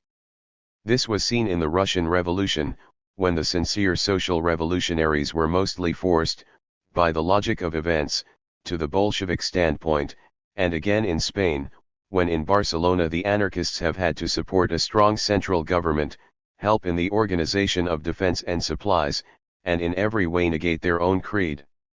Hence the truth of the old joke as to the anarchists' code. Paragraph 1. There shall be no order at all. Paragraph 2. No one shall be obliged to comply with the preceding paragraph. And the significance of the newspaper report after the fascist revolt in Spain: the anarchists are keeping order in Barcelona. In the same way, as a revolutionary situation develops, the surrealist poets either retreat to reaction and fascism or are thrown into the ranks of the proletariat, like Aragorn in France. In a country such as England, the final revolt of the craftsman usually takes a different form. The craftsman is not there an independent artisan or petty bourgeois whose first taste of proletarianization gives him a hatred of organization. The proletarianization of the artisan took place in the late 18th century in England, and because the possibilities of revolution were more hopeless, his rebellion took the form of Ludditism, the smashing of the machines which expropriated them. The next great proletarianization of the craftsmen was marked by the rise of the general laborers' unions in the face of the opposition of the craft unions, and the struggle then was a struggle between a developing proletariat and the capitalists, with the craft unions standing aside. Thus the final crisis in England found the craftsman a man who, as the result of the long springtime of English capitalist development, occupied a privileged position in production. He formed the famous labor aristocracy who made it seem as if England, not content with a bourgeois aristocracy and a bourgeois monarchy, aimed also at a bourgeois proletariat. In the final crisis it soon became apparent that this favored position was only the expression of the temporary supremacy of England in world capitalism and vanished with the growth of competition and tariffs. Unemployment, insecurity, wage cuts, and dismissals as the result of rationalization, from 1929 to 1936, ravaged all the ranks of the craft and professional elements of England just as, at a somewhat earlier date, they had those of Germany. So far, however, from proletarianization in all cases producing an anarchic frame of mind in these types, it has an opposite effect in those who are key men rooted in the heart of industry everywhere, in the tool room of the factory, as supervisors, foremen, technicians, specialists, managers, and consultants. In these positions they find that their skill is wasted, not by the organization of men into factories, but because the progress of this organization, its logical conclusion in an immensely increased human productivity, is defeated by the characteristic anarchy of capitalist production, the individual ownership and mutual competition of the various factories. Hence their revolution against the system which is crippling them is not reactionary in content, like the artisans, but genuinely progressive, in that it demands greater organization, the extension of the organization already obtaining in the factories to production as a whole. But though progressive in content, it by no means follows that this demand will find an outcome in a progressive act. Even at this revolutionary stage the craftsman halts at two paths. One leads up to the bourgeoisie, with whom his responsible position and higher salary have always associated him, indeed the doctor, architect, and artist, owing to the ideal content of their work, have actually been a genuine part of the bourgeoisie. The other path leads downward to the proletariat, from whom his privileged position has always sundered him, for proletarianization, because it has involved worsened living conditions, has been something to be avoided at all costs. Hence he has an ingrained repulsion from alliance with the proletariat. In the past he has measured his success and freedom by the distance he has climbed up from the proletariat to the bourgeoisie, the famous petty bourgeois snobbery and exclusiveness which is only the cold reflection of man's constant desire for freedom. If he chooses the upward path, he chooses organization imposed from above by the bourgeoisie, in other words, fascism. Of course this organization is a mere sham, it is a cloak for further rationalization, and the consolidating of the power of the most reactionary section of the capitalist class. It results, not in the increased organization of production but in greater anarchy and more bitter competition. Rationalization is in fact irrationalization. It leads to an increase in anarchy outside and inside, internally by a profound disturbance in economy resulting from the growth of armament and luxury industry at the expense of necessities and a general lowering of wages, and externally by an increase in tariffs and imperialism and a general drive towards war. The only real organization consists in the counter-revolutionary regimentation of the proletariat and petty bourgeois classes and the smashing of working-class organizations. But equally the craftsman may choose the downward path, and he is the more likely to do so as the development of the industrial crisis and the objective examples of fascism abroad reveal the inevitability of this move. This path consists of allying himself with the proletariat and extending the organization of the workers within the factories to the organization of production as a whole by liquidating those rights which stand in the way, individual ownership of the means of production. Since this right is the real power of existing society, this means the substitution of workers' power for capitalists' power. When he makes this choice, the craftsman, because of his key position in production, his privileged income, and his experience of responsibility, becomes a natural leader of the proletariat, instead of their most treacherous enemy, as he is when he is allied with the bourgeoisie. It is for this reason that the last 3 years in England have been marked by the development of a revolutionary outlook among those very craft and petty bourgeois types, the labour aristocracy, who formerly displayed all the reactionary qualities that made a craft union notorious in this country and made many of their spokesmen in Germany actual supporters of the fascist regime. Anyone familiar with trade union affairs is aware that just as the craft unions and those industrial unions with a strong craft competition formerly opposed the general laborers' unions as being too militant and socialist, it is now the craft and semi-professional unions like the AEU, ETU, ASLE, and F, NAUSW, and C and NUC who at the Trades Union Congress and through their branches and metropolitan councils or district committees press for militant action and are reproached by the general unions for being too extreme and communist.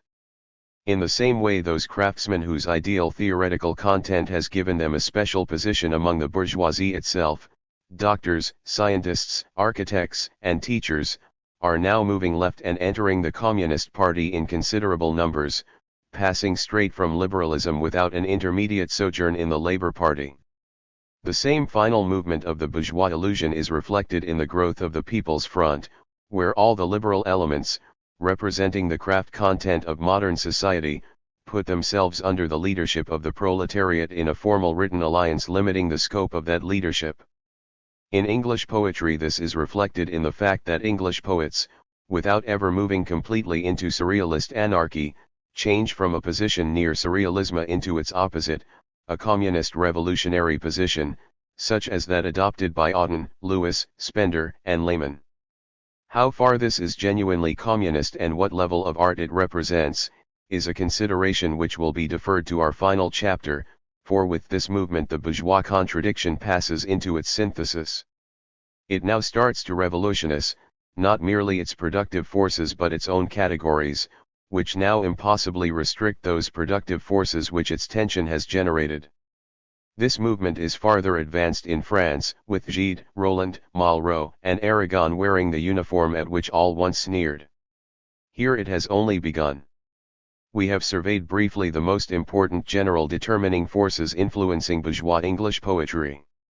It is now necessary to change from a consideration of the social and historical movement which determines the poet's attitude and produces that very tension which can only be resolved by poetry, to a consideration of the movement of individual creation, the specific way in which the individual responds to this outward pressure and by a dialectic process imparts to it an impulsion from his own instinctive energy. Before we can do so, we must survey the general technical characteristics of poetry which condition his task. Table of Contents. Illusion and Reality, Christopher Caudwell 1937. 7. The characteristics of poetry. By poetry we mean modern poetry, because not only have we a special and intimate understanding of the poetry of our age and time, but we look at the poetry of all ages through the mist of our own. Modern poetry is poetry which is already separate from story and has played a special part in the relation of the consciousness of the developing bourgeois class to its surroundings. What are the specific characteristics of this modern poetry, not of good modern poetry, but of any modern poetry? Mimesis, the characteristic of Greek poetry, is not a specific characteristic of bourgeois poetry but is common to the bourgeois story and play. The characteristics which would make a given piece of literature poetry for the sophisticated modern are as follows. Poetry is rhythmic.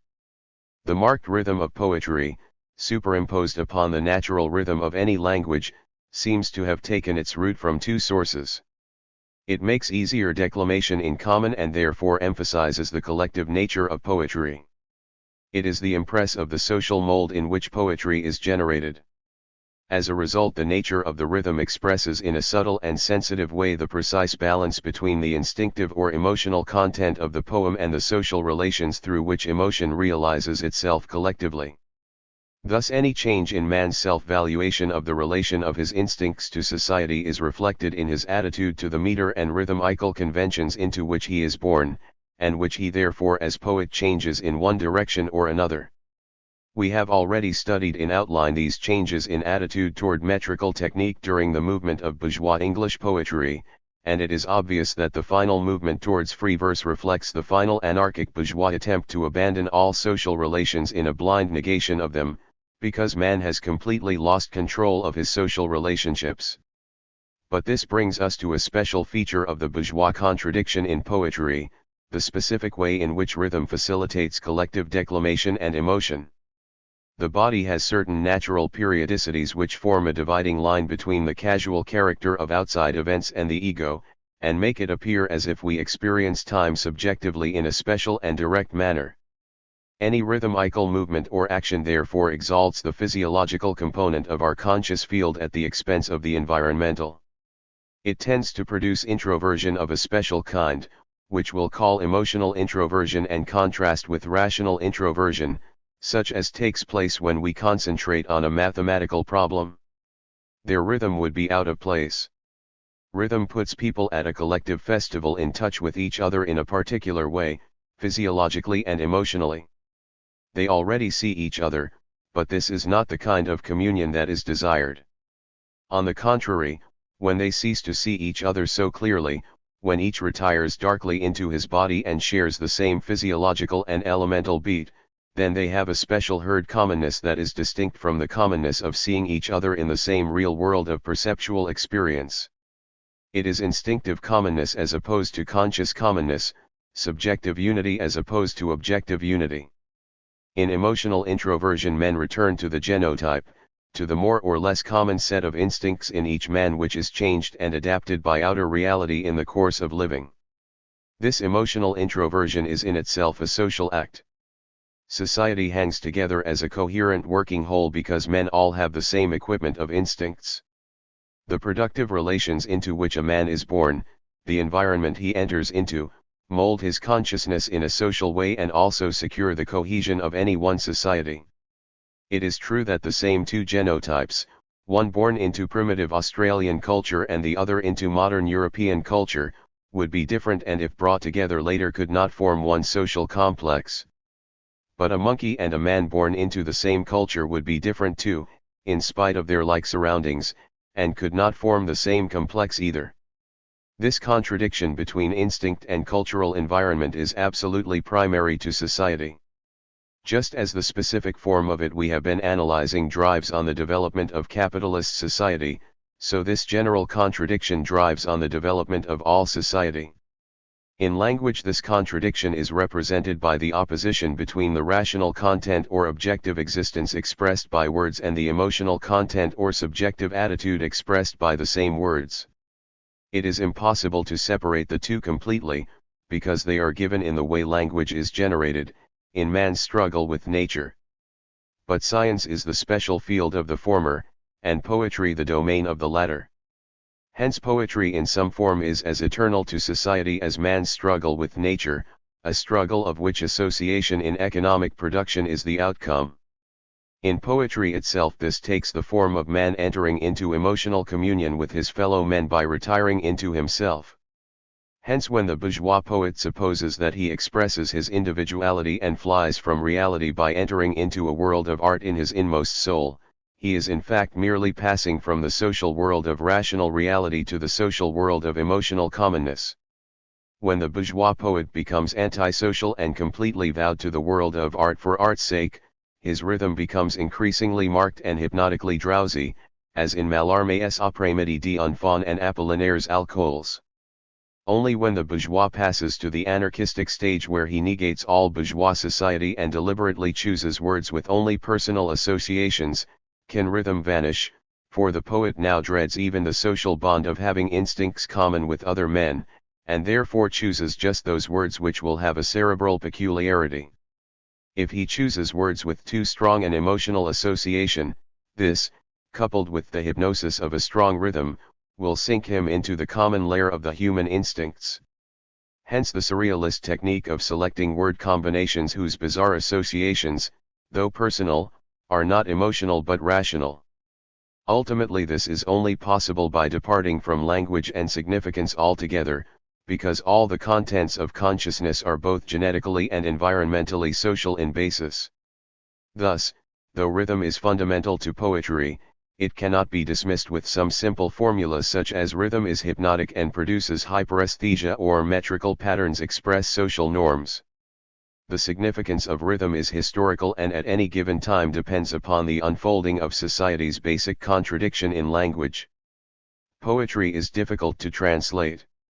It is recognized as one of the characteristics of poetry that translations convey little of the specific emotion aroused by that poetry in the original.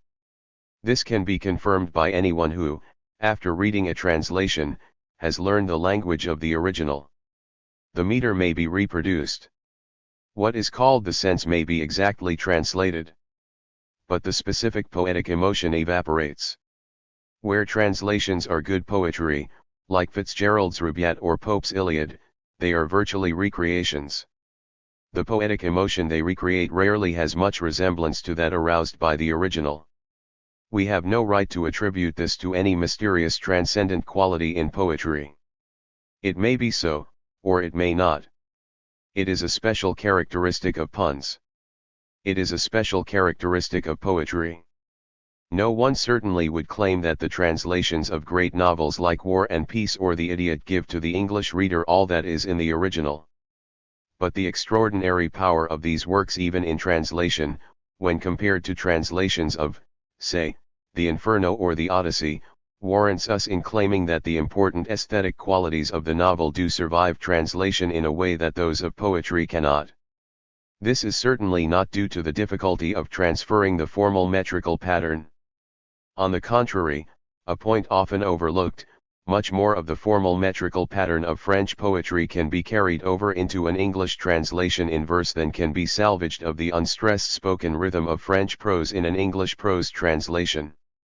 Yet critics, anxious to get some faint flavor of a foreign poet, would far prefer a literal prose translation to a metrical translation. Poetry is irrational. This is not to say that poetry is incoherent or meaningless. Poetry obeys the rules of grammar, and is generally capable of paraphrase, i.e. the series of propositions of which it consists can be stated in different prose forms in the same or other languages. But whereas the philosophy of Spinoza remains the philosophy of Spinoza when explained by a disciple, and a novel of Tolstoy remains a novel of Tolstoy when translated, and a fairy tale is the same fairy tale by whomsoever it is told, a paraphrase of a poem, though still making the same statements as the original, is no longer the same poem, is probably not a poem at all. By rational we mean conforming with the orderings men agree upon seeing in the environment.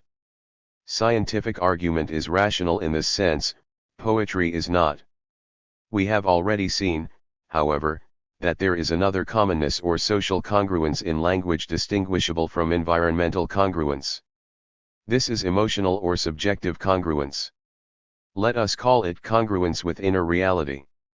We have also seen that this characteristic of poetry is linked with its rhythmical form. Evidently, therefore, poetry is irrational as regards its environmental congruity, because it is rational as regards its emotional congruity, and there is a contradiction between these two forms of congruity. This contradiction is not exclusive, they interpenetrate in language because they interpenetrate in life. Poetry is in fact just the expression of one aspect of the contradiction between man's emotions and his environment, which takes the very real and concrete form of man's struggle with nature. Because it is a product of this struggle, poetry at every stage of its historical development reflects in its own province man's active relation to his environment. Plato referred to this special irrationality of poetry in the quotation already made from Ion.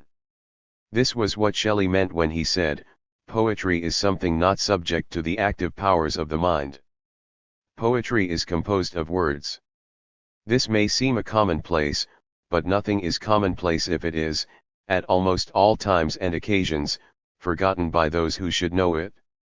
For instance, we have Matthew Arnold, "For poetry the idea is everything, the rest is a world of illusion, of divine illusion." Poetry attaches its emotion to the idea is the fact. The strongest part of our religion today is its unconscious poetry. We know that the last sentence distorts a real truth. But the first two are so muddled that it is difficult to pick out the actual meaning, although subsequent chapters will show that Arnold, as a good craftsman, was indicating an important aspect of poetry.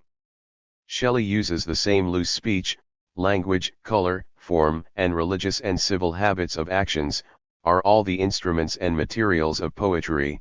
They may be called poetry by that figure of speech which considers the effect as a synonym of the cause. Beneath the looseness is the truth that poetry is produced by man's real existence in society. He also says, the distinction between poets and prose writers is a vulgar error. Plato was essentially a poet. Lord Bacon was a poet. A poem is the very image of life expressed in its external truth. Here he talks with a looseness which conceals nothing. Bacon was not a poet. These overstatements are attempts to justify poetry at the time when the sweeping away of idyllic relations by the development of bourgeois economy has started to give the poet an inferiority complex. Mallarmé's advice to his painter friend is well known: poetry is written with words, not ideas. This adds to our own positive characteristic a negative one that we cannot endorse. Poetry certainly evokes ideas, i.e. memory images, or it would be mere sound. We confine ourselves here therefore to the proposition, poetry is composed of words.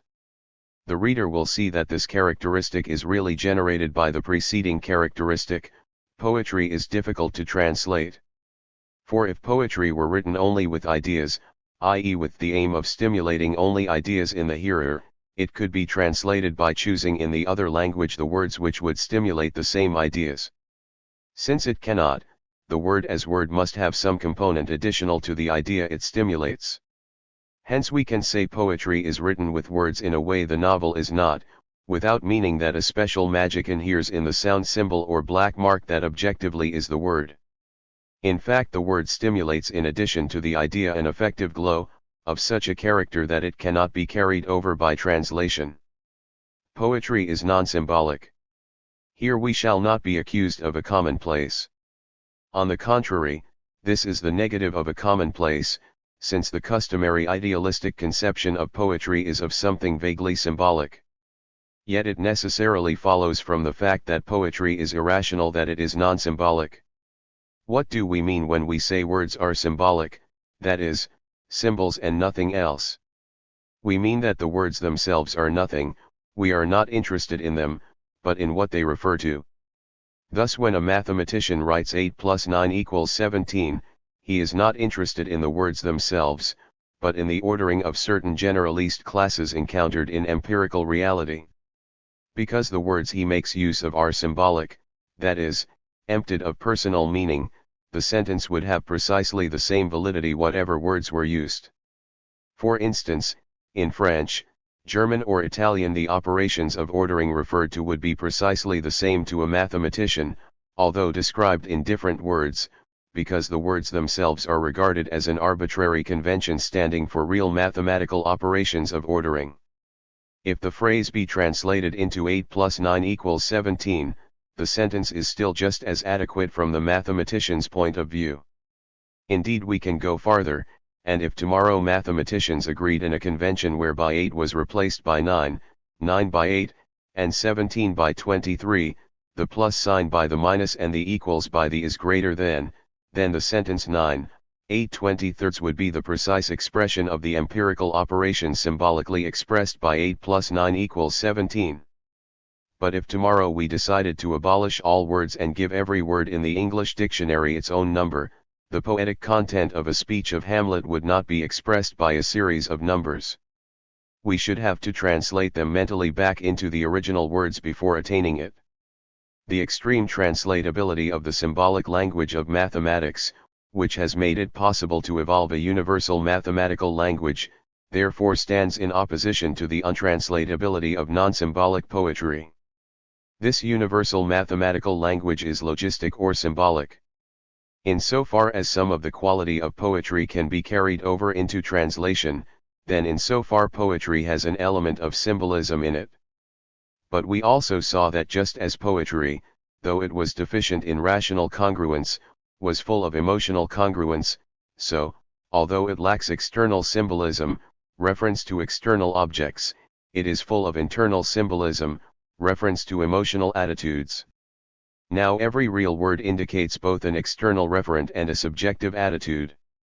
Hence scientific argument contains some value judgment, it is impossible to eliminate it.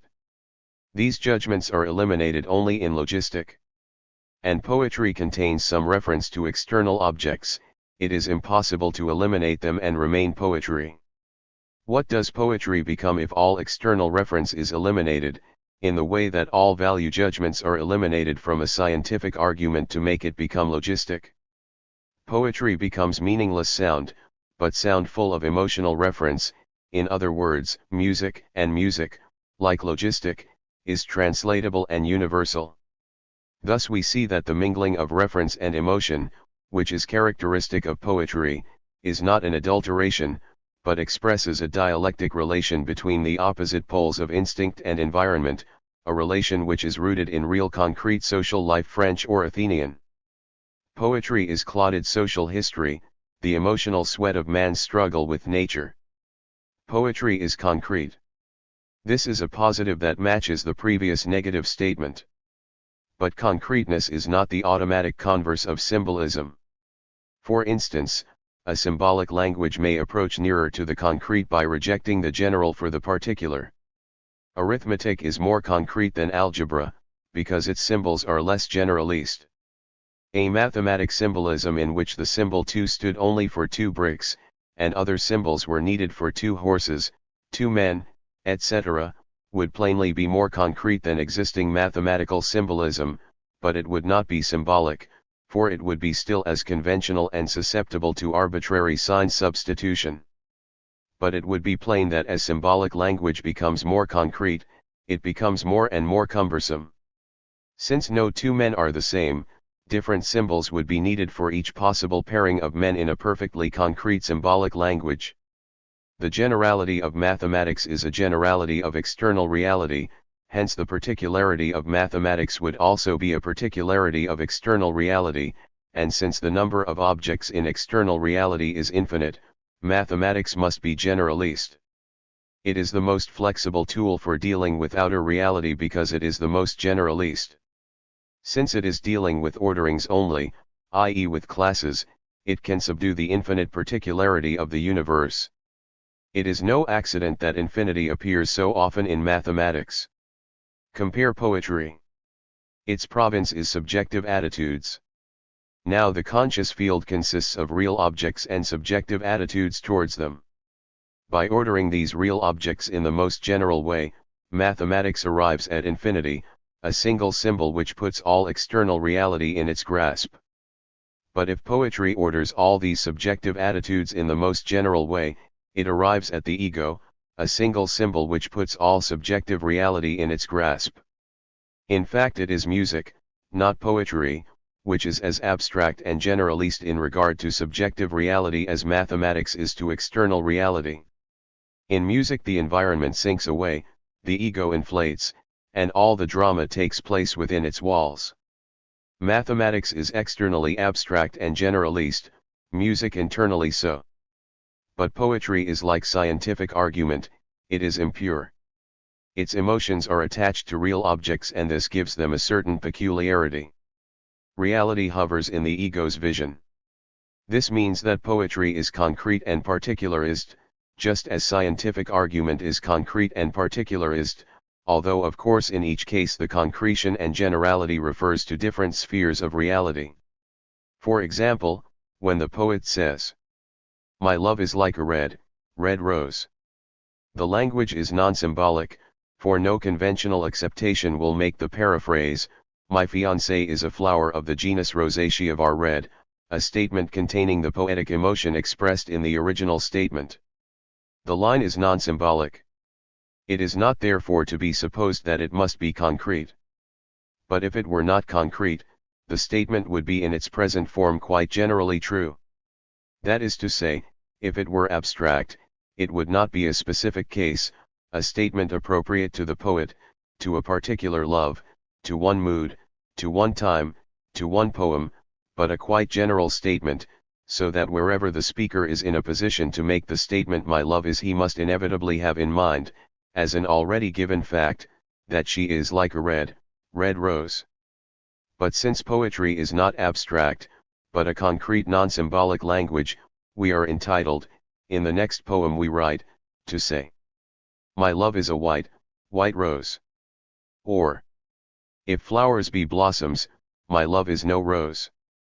But with an abstract non-symbolic language we would only be entitled to make this statement in a body of poetry other than the one in which we made the first, that is to say, in another language.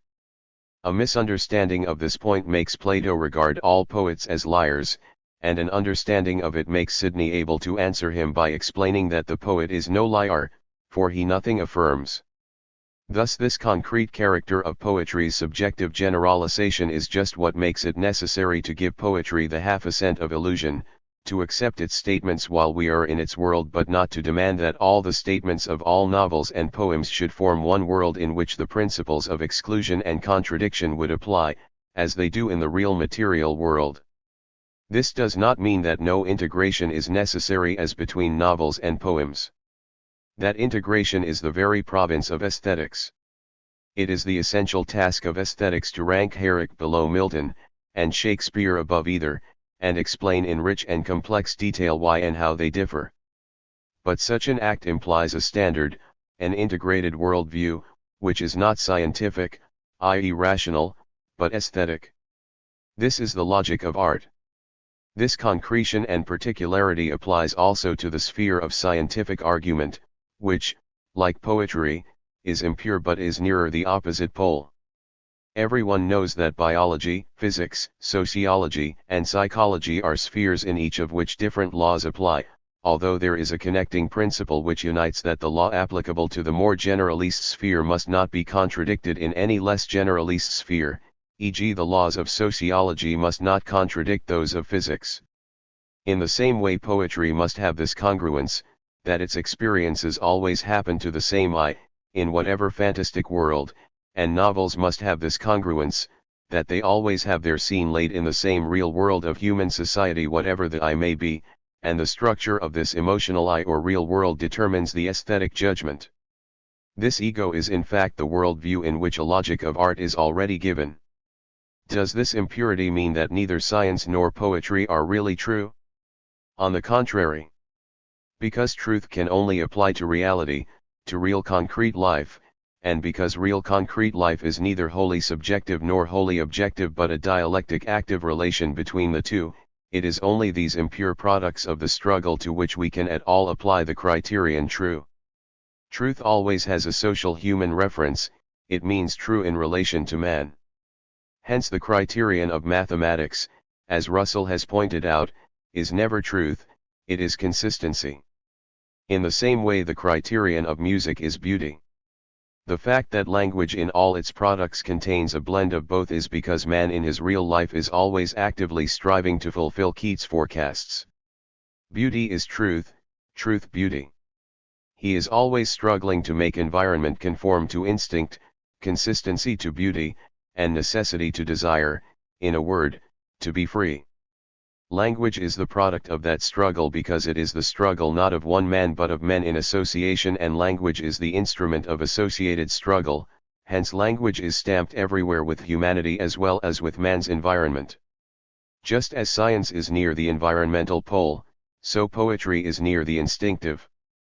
Consistency is the virtue of science, beauty of poetry, neither can ever become pure beauty or pure consistency, and yet it is their struggle to achieve this which drives on their development. Science yearns always towards mathematics, poetry towards music. Poetry is characterized by condensed effects. These effects are the effects proper to it, that is to say, aesthetic effects. A telegram, "Your wife died yesterday," may impart extraordinarily condensed effects to the reader of it, but these are not of course aesthetic effects. Here the language is used symbolically, and if the unhappy husband who received this telegram had previously known that his wife was in danger and had arranged for the code word kippers to be dispatched to him as an indication of his wife's death, the effects accompanying the shorter message would be just as strong. This would be just as true even if the telegram were formally poetic.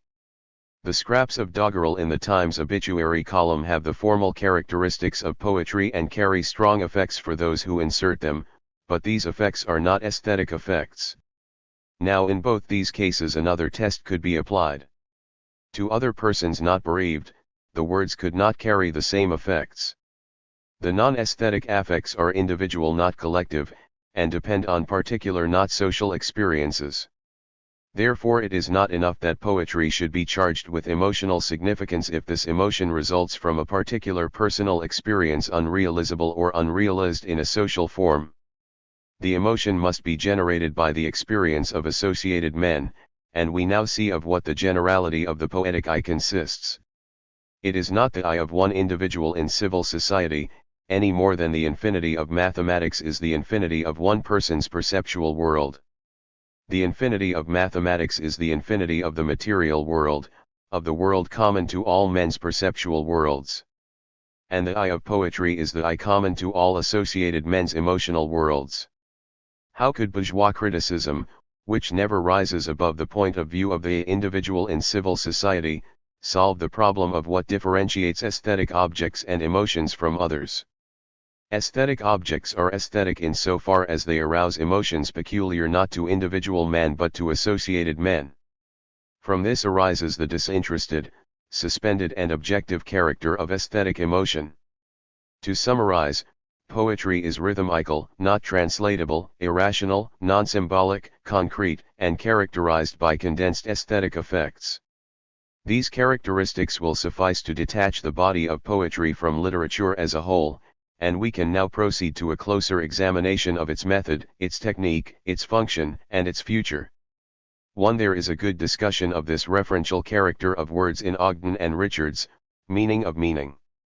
2. Invented by Peano and developed by Russell and Whitehead. See Principia Mathematica. It has not fulfilled the hopes of its inventors. Table of Contents. Illusion and Reality, Christopher Caudwell 1937. 8. The World and the I. The characteristics of poetry flow necessarily from the nature of language and the active function of poetry in relation to society, man, and reality.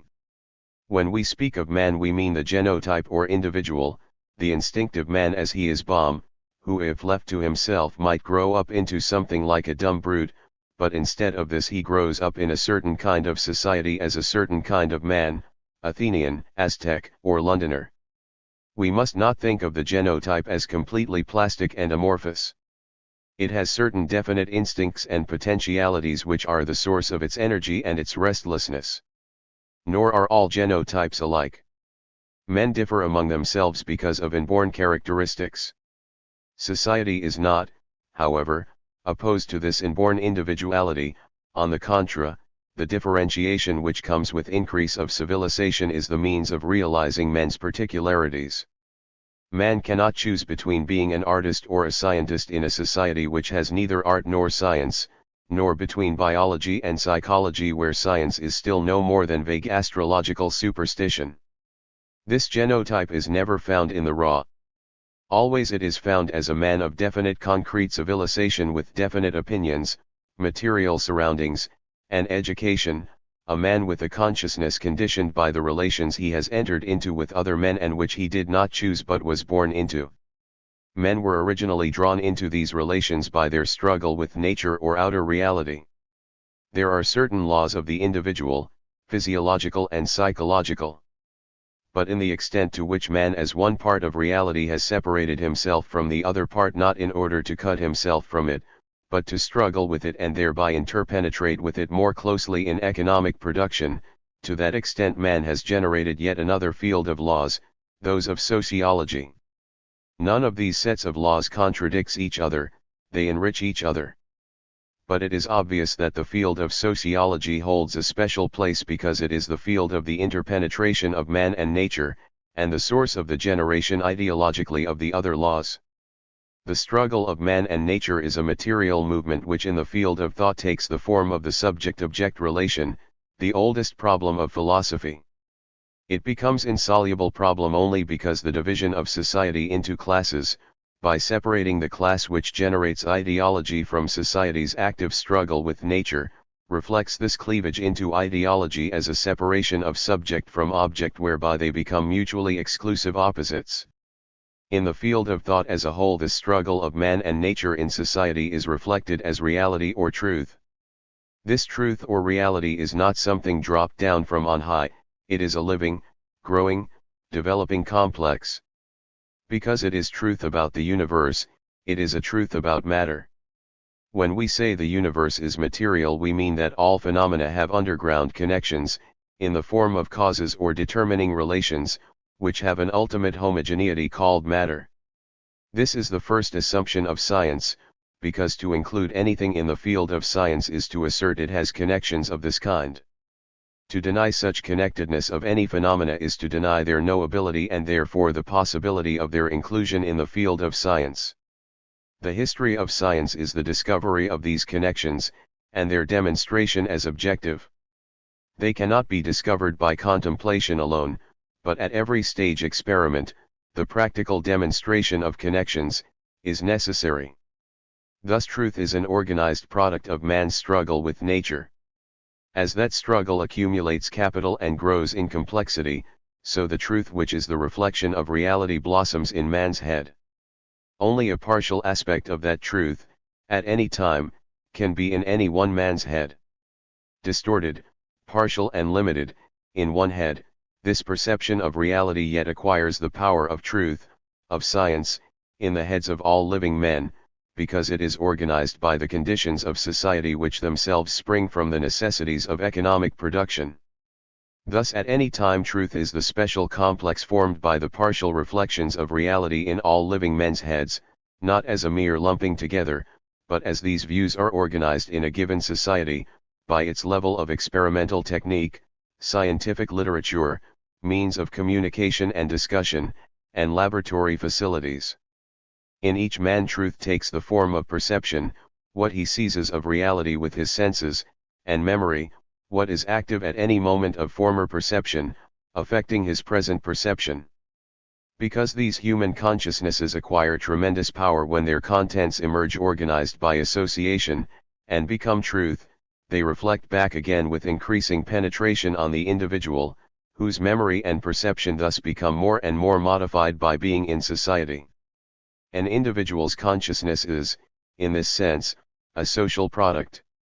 Truth is individual man's experience of the connections of phenomena, become organized by homologation with millions of other such experiences. It can be organized because these perceptual worlds are all phenomena exhibited by the one material universe of which all individuals are a part, and not phenomena of so many private subjective universes. Without this common factor, there would be no congruence of private worlds and therefore no objective truth. Science, which is objective truth, therefore is concerned with demonstrating the material connections or causality of phenomena. There is no absolute truth, but there is a limit to which the truth of society at any moment continually aims. This limit of absolute truth is the universe itself. When man shall have completely interpenetrated with nature. Yet even this theoretical limit supposes both a universe that stands still and a truth which is outside the universe. Truth, however, is a part of the universe. Yet truth is generated by man's struggle with the rest of reality, and hence, with each stage of the struggle, new reality is generated and the world made more complex. As a result, reality itself is enriched, and the goalpost of absolute truth removed a stage further by that very increase in the complexity of reality. Society can no more reach absolute truth than a man can be tall enough to look down on himself, yet just as man's height by continually increasing extends his range of view, so society's development endlessly extends its truth. Language is the most flexible instrument man has evolved in his associated struggle with nature. Alone, man cannot plow nature deeply, hence alone he cannot know her deeply. But as associated man, master of economic production, he widens his active influence on her, and therefore enlarges the truth which is the product of that action. Language is the essential tool of human association. It is for this reason that one can hardly think of truth except as a statement in language, so much is truth the product of association. How does truth emerge in language? The word is a gesture, a cry. Take, for example, a herd of beasts that give a certain cry in situations of danger. When one cries, the others, as a result of a current of primitive passive sympathy, are terrified too, and all flee together. The cry therefore has a subjective side, a feeling tone, all feel terrified at the cry. But the cry also indicates something terrifying, a foe or danger. The cry therefore has an objective side, a reference to something perceivable in reality. Evidently for purely animal existence a few brief cries suffice. Some animals are dumb. But for the animal engaged in economic production in association, the animal called man, the cry becomes the word. Its value is now no longer instinctive, resulting from the relation of genotype to habitual environment, it becomes arbitrary, resulting from the relation of modified genotype to artificial environment in economic production. In becoming the word as a result of association for economic production, the cry still retains its two sides, its instinctive feeling tone and its acquired perceptual value, but both are made more precise and complex. The feelings of the herd have a general similarity, because of the similarity of their instinctive makeup. Their perceptions also have a similarity, because of the likeness in their way of living. These like feelings are not known to the individual animals as like, any more than each knows the other's perceptual worlds are like. The individual animal feels and sees alone. We, the onlookers, deduce the likeness in the emotional and perceptual worlds of the animals from the similarity of their behavior, but the animals cannot be conscious in this way of a like world.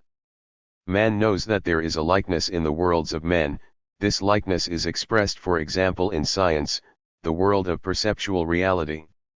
In the same way he knows there is a likeness in feelings. This likeness is expressed in art, the world of affective reality. Man only came to know this likeness in his perceptual worlds when he entered into association with other men. Why did he so enter? In order to change his perceptual world. This contradiction is simply the basic contradiction of science, that man learns about reality in changing it.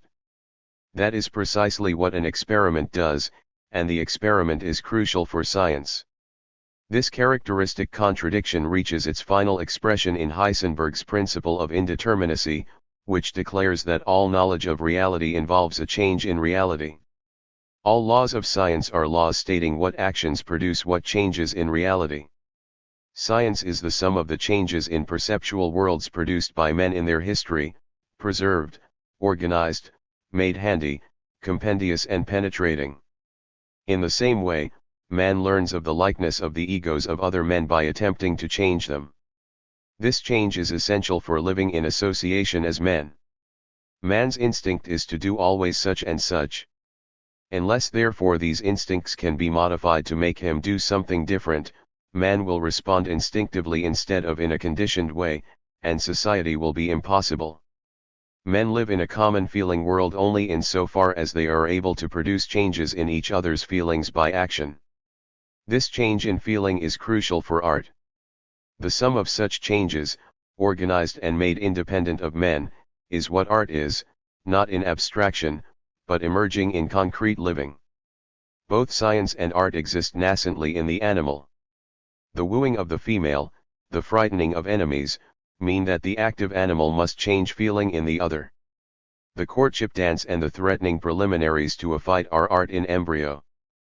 But both are done instinctively. They lack freedom and are therefore unconscious.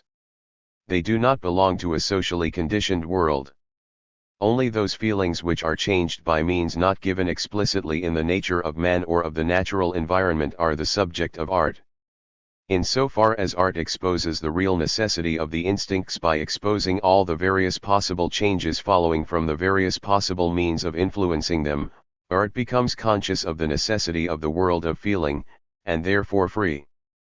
Art is the expression of man's freedom in the world of feeling, just as science is the expression of man's freedom in the world of sensory perception, because both are conscious of the necessities of their worlds and can change them. Art the world of feeling or inner reality, science the world of phenomena or outer reality. The common flight of a herd from a terrifying object indicated by the cry of one, is science in embryo, but only becomes science when it is the consciousness of a change in the perceptual world produced, not by fleeing from danger instinctively, but by altering it economically, by, for example, making weapons or a snare and killing the dangerous animal, or retreating in an organized way, covering the rear. Science and art, although expressions of the social commonness in perceptual and feeling worlds, do not reduce men to replicas of each other. On the contrary, because they deal with possible changes, and are expanded and enriched in proportion as new changes are discovered, they are the means whereby individual differences are realized. Differences which at the animal level reveal themselves as a hair lip or an extra plumpness, now appear as subtle differences of emotional life or Weltanschauung, coloring and enriching the whole complex of reality. Language is the special medium whereby these changes are made social coin. Words are the money of the ideological market of mankind.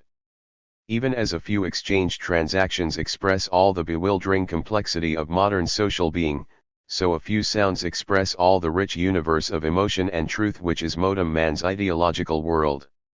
2. Let us study the word.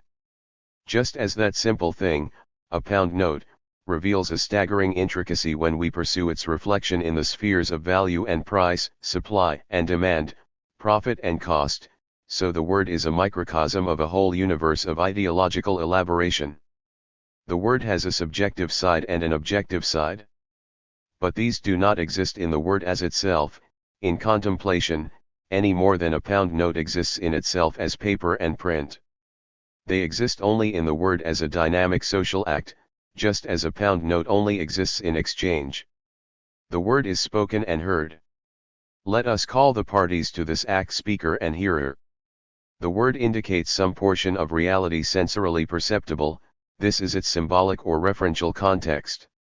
The speaker wishes to change the hearer's perceptual world so as to include the thing the word symbolizes. For example, he may say, "Look, a rose." He wishes the hearer to see a rose, or be aware of the possibility of seeing one. Or he may say, "Some roses are blue," in which case he wishes to modify the hearer's perceptual world to the extent of including blue roses. And so on up to the most elaborate and abstruse mathematical discourse. But in order to do this, there must be a common perceptual world, common to both speaker and hearer, with common perceptual symbols, symbols for indicating entities in that common world which are accepted as current by both speaker and hearer. This common perceptual world is the world of reality or truth, and science is its most general expression. We have already seen how it was built up by men's experience of changing reality. It is sometimes described as the world of percepts or concepts. Because blue and rose are common to this world, the speaker can change the hearer's perceptual world by the injection of a blue rose into it. Blue and rose are now combined and make a new entity, one which was not before in the common perceptual world, but now color each other in a whole which is more than the sum of the parts. What, then, has been the result of the transaction? A blue rose, which was in the speaker's perceptual world, but not in their common perceptual world or in the hearer's perceptual world, has been formed in the common perceptual world and introjected into the hearer's perceptual world. Hence both the hearer's perceptual world and the common perceptual world are changed. Thus, if now the speaker says, "A blue rose is scentless," the sentence will have a meaning it would not have had before, because blue roses now exist in the common perceptual world of speaker and hearer.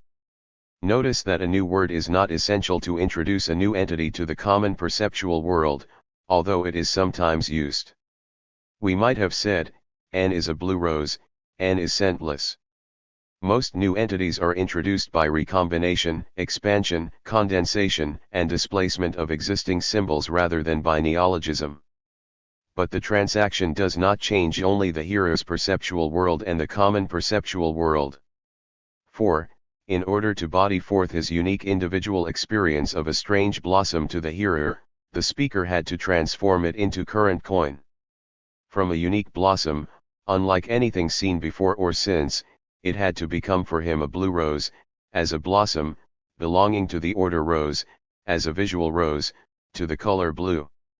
Thus the act of communication changed his experience and as it were kept it on the social rails, just as it changed the common perceptual world and the perceptual world of his hearer. But it would be inverting the process to suppose that the common world cheapens our impressions by making unique individual experiences conceptual and trite. We respond to experience with broad instinctive drives, which divide experience into edible, non-edible, dangerous, neutral, light, dark. The possession of the common world of experience enables us to discriminate flowers among the non-edible, roses among flowers, colors among lightness, blue among colors. Objective reality thus separates itself out by social means from a vague humming chaos on the threshold of consciousness. The more complex our social world, the more the individual phenomenon becomes an intersection of a number of concepts and therefore the more individual and unique it is. Once again we must repeat, society is the means of realizing individuality and therefore the road of freedom. Keeping the perception on the social rails is merely keeping it conscious. This change in the perceptual worlds of speaker and hearer and in the common perceptual world, is the essence of the word. The lightest word produces such a change, however trifling. We measure the power of the word by the degree of the change. The word is not fully realized except as a dynamic social act. We overlook this just as we overlook that a pound note only exists importantly as a social act, because the complexities produced by the division of labor delay the impact between producer and consumer by the interposition of a market. The pound note, like a word, is only the expression of a transfer between one man and another, of goods in one case, of ideas in another, but the conditions of commodity production give them a mysterious existence in their own right as concepts, the concept of value in the one case, the concept of meaning in the other. We must therefore picture men's heads as full of these private perceptual worlds and then certain percepts in common which form a common perceptual world, and therefore give them the means of modifying each other's private worlds. Truth is not just the lump sum of all private worlds, it is the common world, the means whereby these private worlds modify each other. These private worlds have relations with each other just as do the men who bear them in their heads. This plexus of relations is truth. But neither truth nor perception exist as a self-contained superstructure. They only exist as reflections of material changes. The common perceptual world contains both truth and error. True or false means just this, living in the common perceptual world. Truth only separates out from falsehood by the active relation of the common perceptual world with material reality. We saw that man's interaction with nature was continuously enriched by economic production. Economic production requires association which in turn demands the word. For men to work together, that is, to operate together non-instinctively, they must have a common world of changeable perceptual reality, and by changeable I mean changeable by their actions, and by changeable by their actions I include predictable change, such as dawn and eclipse, and locatable change, such as here and there, for man's control over himself makes it possible for him to be at such and such a place by night, for example, and so in effect change reality by his actions as a result of simple perceptual discrimination of sequence and location. Hence, by means of the word, men's association in economic production continually generates changes in their perceptual private worlds and the common world, enriching both. A vast moving superstructure rises above man's busy hands which is the reflection of all the change he has effected or discovered in ages of life. Presently this common world becomes as complex and remote from concrete social life as the market, of which its secret life and unknown creative forces are the counterpart. This is the shadow world of thought, or ideology. It is the reflection in men's heads of the real world. It is always and necessarily only symbolical of the real world. It is always and necessarily a reflection which has an active and significant relation to the object, and it is this activity and significance, and not the projective qualities of the reflection, which guarantee its truth. Every part of the universe projectively reflects the remainder, only man is conscious of his environment. The idea is not the thing, the reflection is not the object, but one expresses or reflects the other. The words are tied to percepts, which are photographic memory images of bits of reality. These percepts are fused into concepts, are organized and ordered in the broadest and most abstract way. Or, more accurately, out of the broad, humming chaos of existence, the simplest percept, other concepts and percepts arise by differentiation and integration. All this phantasmagoria is accepted by man as only symbolic, just as a remembered percept is accepted as symbolic. When man recalls a certain horse or dwells on the concept horse, in neither case does he suppose a horse is actually in his head. Even when he dwells on the refined concept too, he still does not suppose all two things are in his head or that his head is double. The word refers to this shadow world of thought, and conjures up portions of it in a man's head. The common perceptual world, with all the condensations, organizations, and displacements it has undergone, refers to and symbolizes outer reality. It is all the percepts of reality mobilized for action. It is a compendium of what happens to percepts when the underlying reality is affected. The word symbolizes the shadow world which it has helped to create, and is therefore the symbol of a symbol. This is the sphere of truth and error. The word expresses a social convergence of action. X is here. This is true if a number of people arrive in practice here simultaneously. S is blue is true if there is a general similarity in society's reaction to S as a result of the message. Of course, we do not always refer to the concrete living of society. The common perceptual world is so organized as to make reference to it alone sufficient in most cases. But if there is any difference not solvable by recourse to this shadow world, it can only be settled by a recourse to material reality, whereby the common perceptual world is changed. In this way the shadow world is in organic connection with material reality and continually sucks life and growth from its contradiction. The contradiction between theory and practice is what urges on both. Only their organic unity enables them to contradict each other. False cannot contradict hot because they live in different spheres, they are not one. False is contradicted by true, hot by cold. Truth and error cannot rest within the framework of the shadow world, their resolution demands recourse to the real material world. Any dispute which remains within the confines of the shadow world is not a dispute about truth and error but about consistency. The whole use of this world is to be a correct and compendious reflection of material reality, not merely a still reflection but a dynamic one. 3. But now we must summon into being another world, also lying behind the word, the world of feeling, the ego. Just as the cry was connected not only with something outside and terrifying but also with some state inside, the being terrified, so all words, besides indicating some outer entity, include also an inner attitude towards that entity. Brutes, animals, beasts, living organisms, are words all indicating similar real entities, but each with a different group of feeling tones. It may be asked, why not have a different word for the feeling tone, another for the object, and so increase the plasticity of language and facilitate clarity? The answer is, it is not in the nature or possibility of experience, for the separation between feeling tone and real object is an abstraction. In reality they are one, part of the one active subject-object relation. We may separate the conscious field into real qualities and apparent, but the separation is artificial. Mechanical materialism, for example, started from the position that only chose qualities are real into which the observer does not enter. Thus, first the world was stripped of color, feeling, scent, and temperature, for these could easily be demonstrated to have a neural component.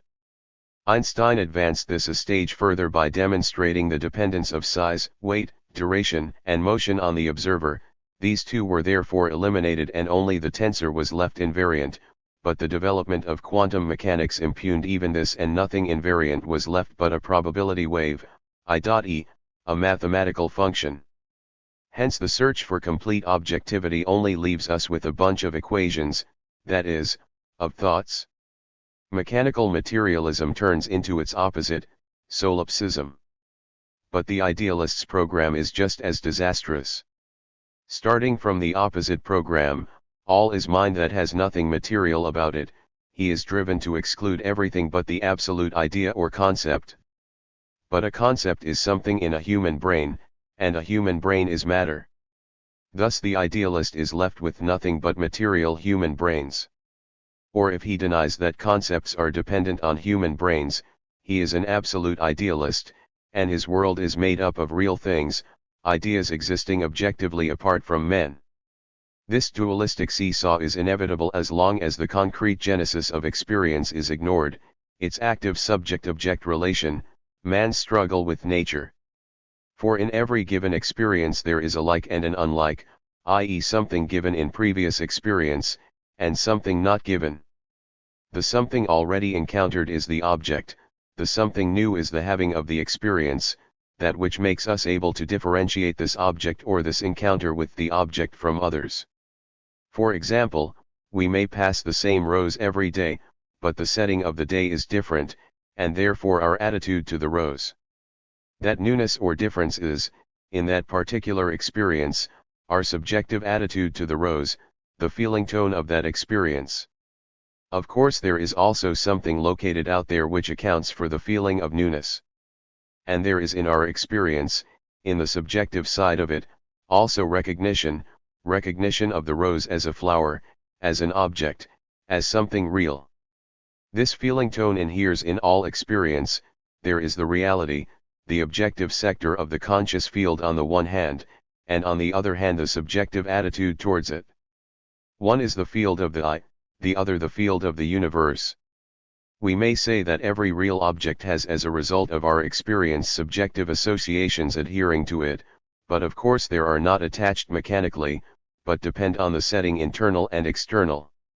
A rose in one setting has different associations from a rose in another.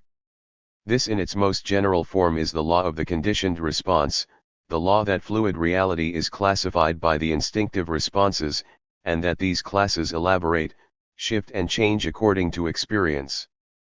The simplest form of this instinctive classification of external reality is of course numerical, mathematics. The most elementary art of self-consciousness is that which separates the I from nature, and this recognition of separation, of discontinuity, when sympathetically introjected into objects, makes possible the conception of numerous things. Thus mathematics is that order of experience in which the subjective content is almost nil, so primitive is it. It is not correct to speak of mathematics as bare of quality, for already we have the difference between the qualities of the numbers, in itself a reflection of the difference between I and other. But it is almost bare of quality, and for that reason, as we have already noted, the language of mathematics is most purely symbolic. But since it is based on the most fundamental part of self-consciousness, it seems the least objective and most ideal of the sciences. Since all other language, however rigidly objective and symbolic, necessarily deals with categories of quality, since in fact the sphere of any given science is defined by the particular qualities with which it is concerned, all other language necessarily contains varying amounts of feeling tone, of that subjective essence of experience which is part of quality. Quality can only be apprehended and distinguished subjectively.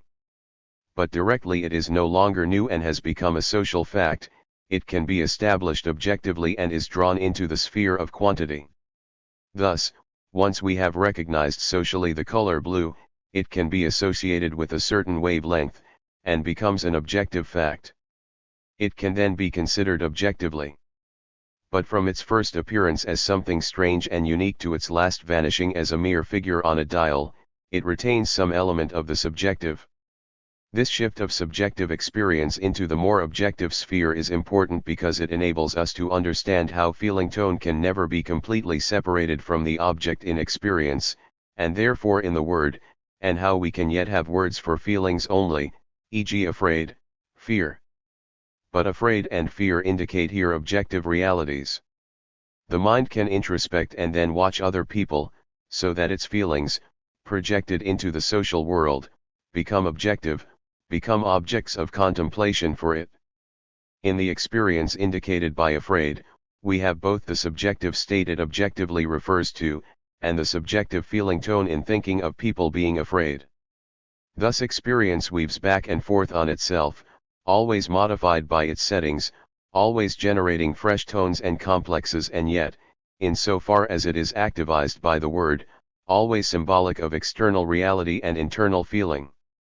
Just as the word refers to a portion of objective reality, i.e. is the stimulus for the idea of it, so it is the stimulus for a portion of feeling tone. Due to the limitations of vocabulary, any given word is in fact the potential stimulus for a whole series of possible classes, entities, or movements in outer reality, for example, the word see. By combination grammatically with other words, however, only part of these meanings are released. It is seen to refer only to the see, or to see in certain conditions. The same selection applies to the possible feeling associations of a word, not all of which are generated at any time. We saw that we were able to communicate part of our experience of outer reality to others because of the existence of a common perceptual world with agreed symbols. In the same way, we communicate our feelings to others because of a common feeling world with agreed symbols. This common perceptual world was nothing but the real world, or truth as reflected in the consciousness of society. What, then, is the common affective world? This common affective world is nothing but the I which men construct as a result of their social experience. We know the dilemma of the critical idealist, who cannot know what matter is like in itself and so denies matter, and of his opposite the behaviorist, who cannot know how other men are for themselves and so denies consciousness. Now the idealist is refuted by practice, by showing that matter can be made to exhibit certain phenomena by certain operations, and when all these possibilities of change have been explored, the thing in itself becomes a thing for us. In the same way, the behaviorist is refuted by practice, by our relations with our fellow men, in which we count on their having instinctual drives like ourselves, leading to like actions, and feel ourselves into them sympathetically, so that their consciousness of themselves becomes behavior for us.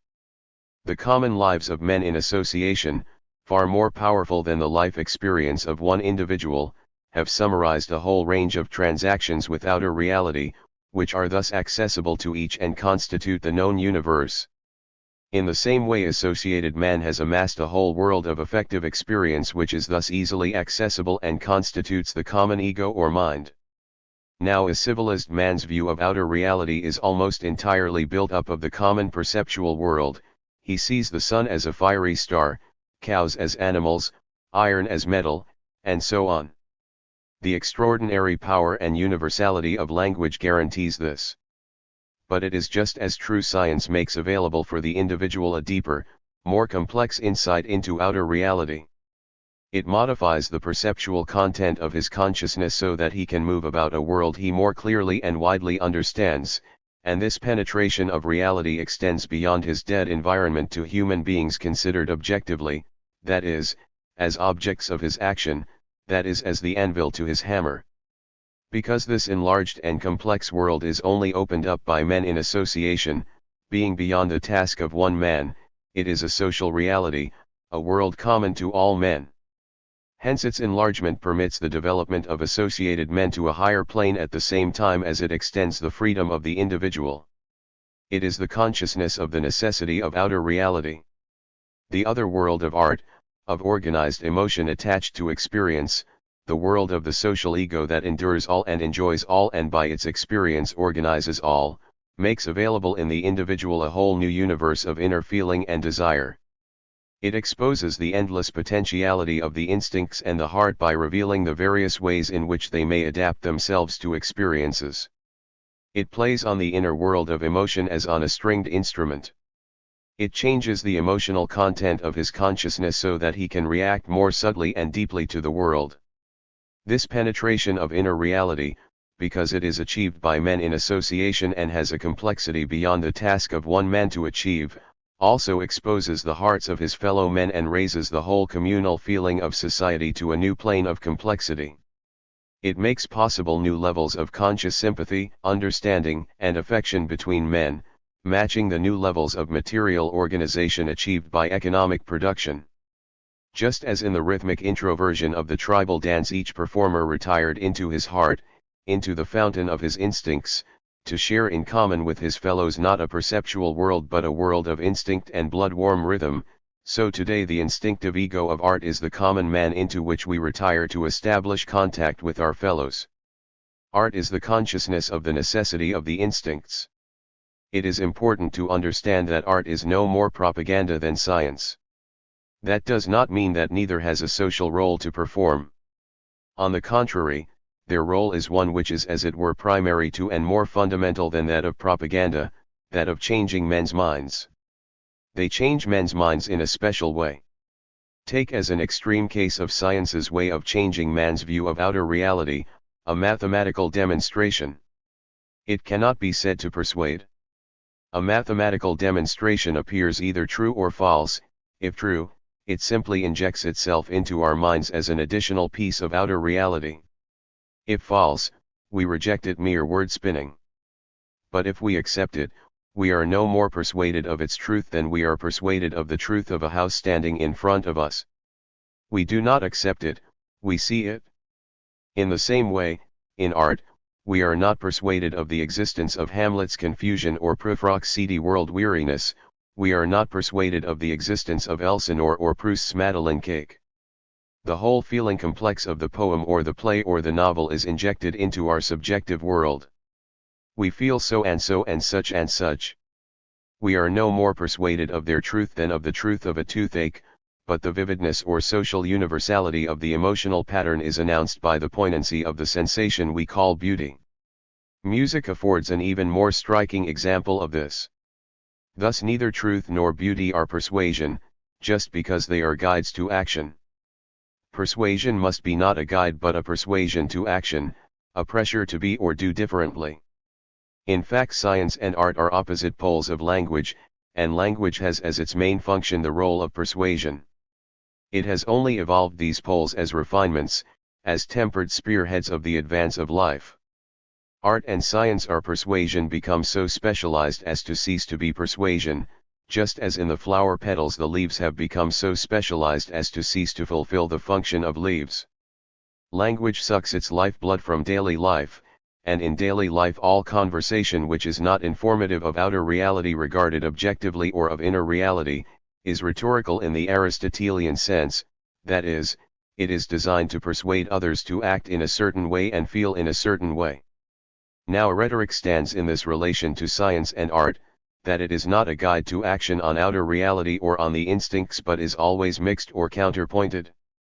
Thus insofar as a man already has an instinctive urge to do something in a certain situation, then persuasion is directed to explaining the nature of outer reality so that he will see the necessity of doing the particular things to which we wish to persuade him.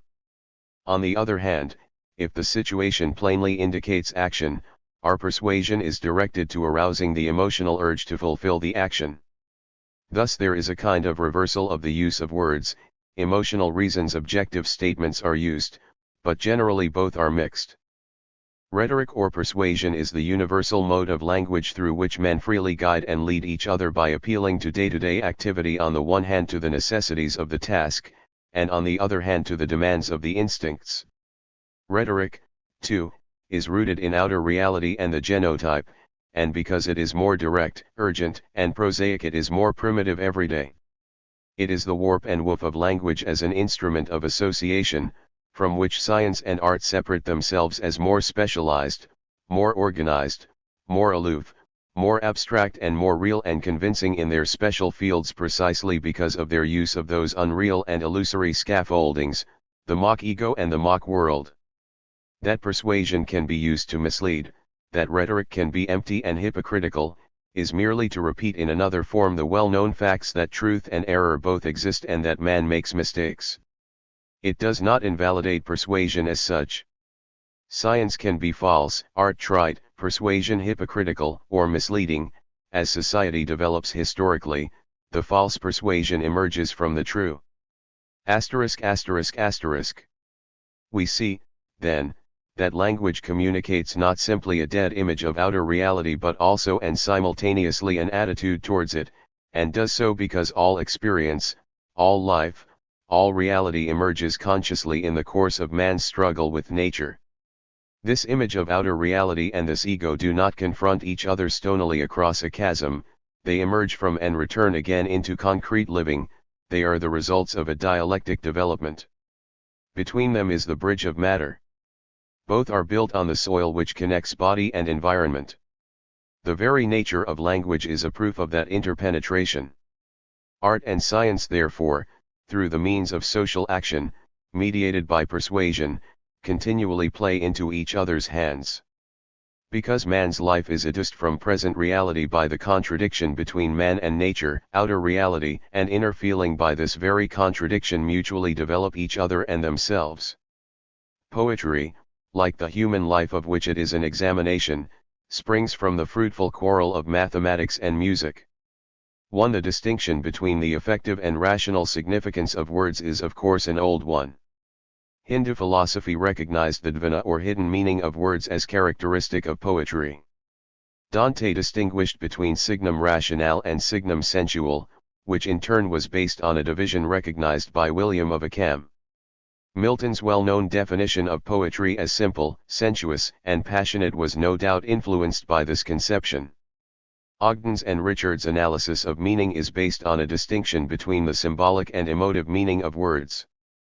One hesitates to use the word mind, which is so confusedly treated by most philosophers and psychologists.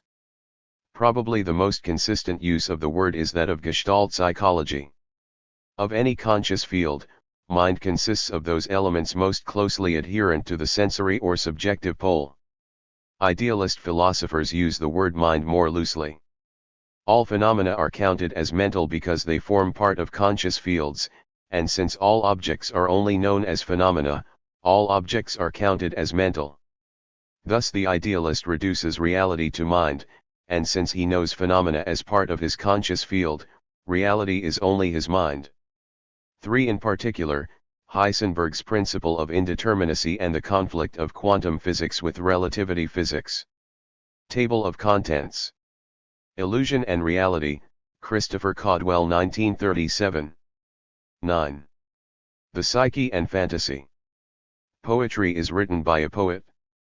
The contradiction which generates it is a special case of the contradiction that drives on society and is fought out in the real life and real consciousness of men, the contradiction between man's desires and nature's necessity. Poetry springs from the contradiction between the instincts and experience of the poet. This tension drives him to build the world of illusory fantasy which yet has a definite and functional relation to the real world of which it is the blossom. The 20th century has learned a good deal about the general nature of fantasy. Among its important discoveries are those of psychotherapy, using the pioneer methods of Charcot, Janet, Morton Prince and, above all, Freud. Freud's founded many rival schools, of which the best known are those of Jung and Adler. Probably in no other field has the essential weakness of modern science been more clearly shown than in the subsequent development of the important data gained by Freud in his early researches. This weakness is the lack of any synthetic worldview in which to fit the empirical discoveries made. The researches of a brilliant investigator such as Freud increase instead of clarifying the hopeless confusion of modern ideology. The scientist is left with two alternatives.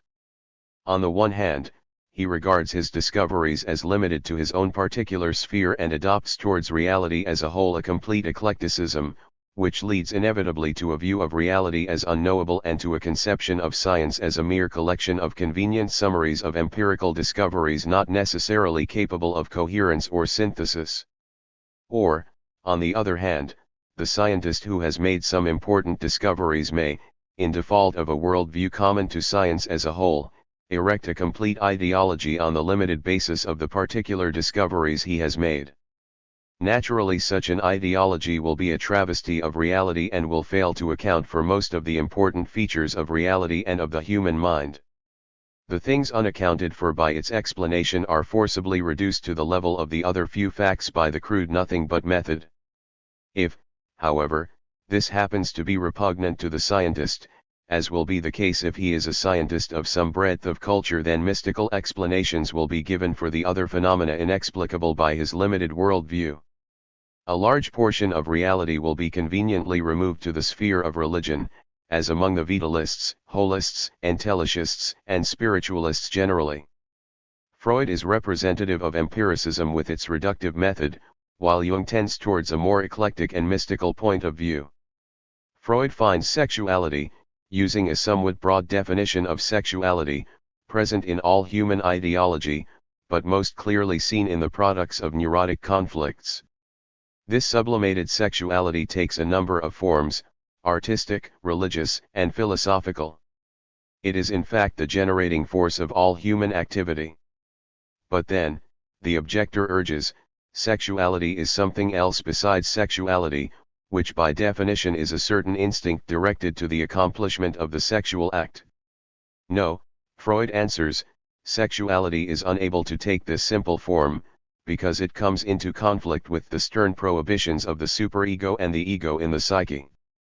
The wealth of ideology is produced in its attempt to sublimate the conflict. This ideology includes religion, morals, art, philosophy, neuroses, and dreams. Freud takes the arbitrary, ego-instinct duel further by his concept of the pleasure and reality principles. The pleasure principle represents the instinctive desires of the sexual part of the psyche. The ego is associated with the reality principle. Here we have nothing but a special version of the familiar biological opposition, the instinctive organism and its adaptation to the environment. Freud's pleasure principle is the appetitive striving of life, and the reality principle is that conditioning or adaptation of its appetites produced by the environment. This adaptative instinct, seen in action, appears to the cat stalking the mouse, the otter fishing, the deer on watch and fleeing. But no hard and fast line can be drawn between the two. In seeking a mate, in seeking food or in evading danger, a pleasure principle is being followed, but the animal cannot ignore external reality. Indeed, it is only by the help of its adaptations to reality that it gratifies its appetitive instincts. Why then do the two not come into conflict in animals and so create a neuroses and an ideology? Why is the conscious ego in man associated with the reality principle and not with the more egoistic appetitive instincts of sex, hunger, or self-preservation? Freud is, in fact, only rediscovering in his new but limited sphere, categories as old as any known to human thought, and then applying them, with the nomenclature and special twist they receive in his domain, back to the whole sphere of human thought.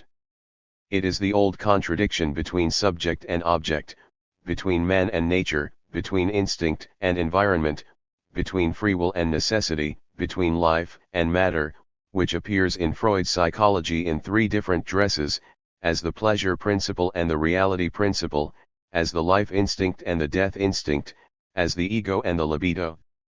Now we have already remarked about this subject-object dualism that men have tended to separate them as mutually exclusive opposites and to give only one the status of reality. Thus all reality is reduced to those phenomena which do not contain any part of the other.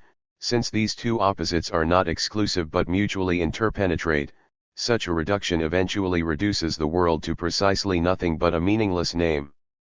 Since he is a psychologist and not a philosopher, Freud does not treat of all reality but only of mentation, conscious and unconscious, considered objectively. Yet here, exactly as in the field of knowledge as a whole, the same interpenetration of environment and instinct takes place, and it is never possible to separate any mentation as specifically instinctive and in no way conditioned by the environment.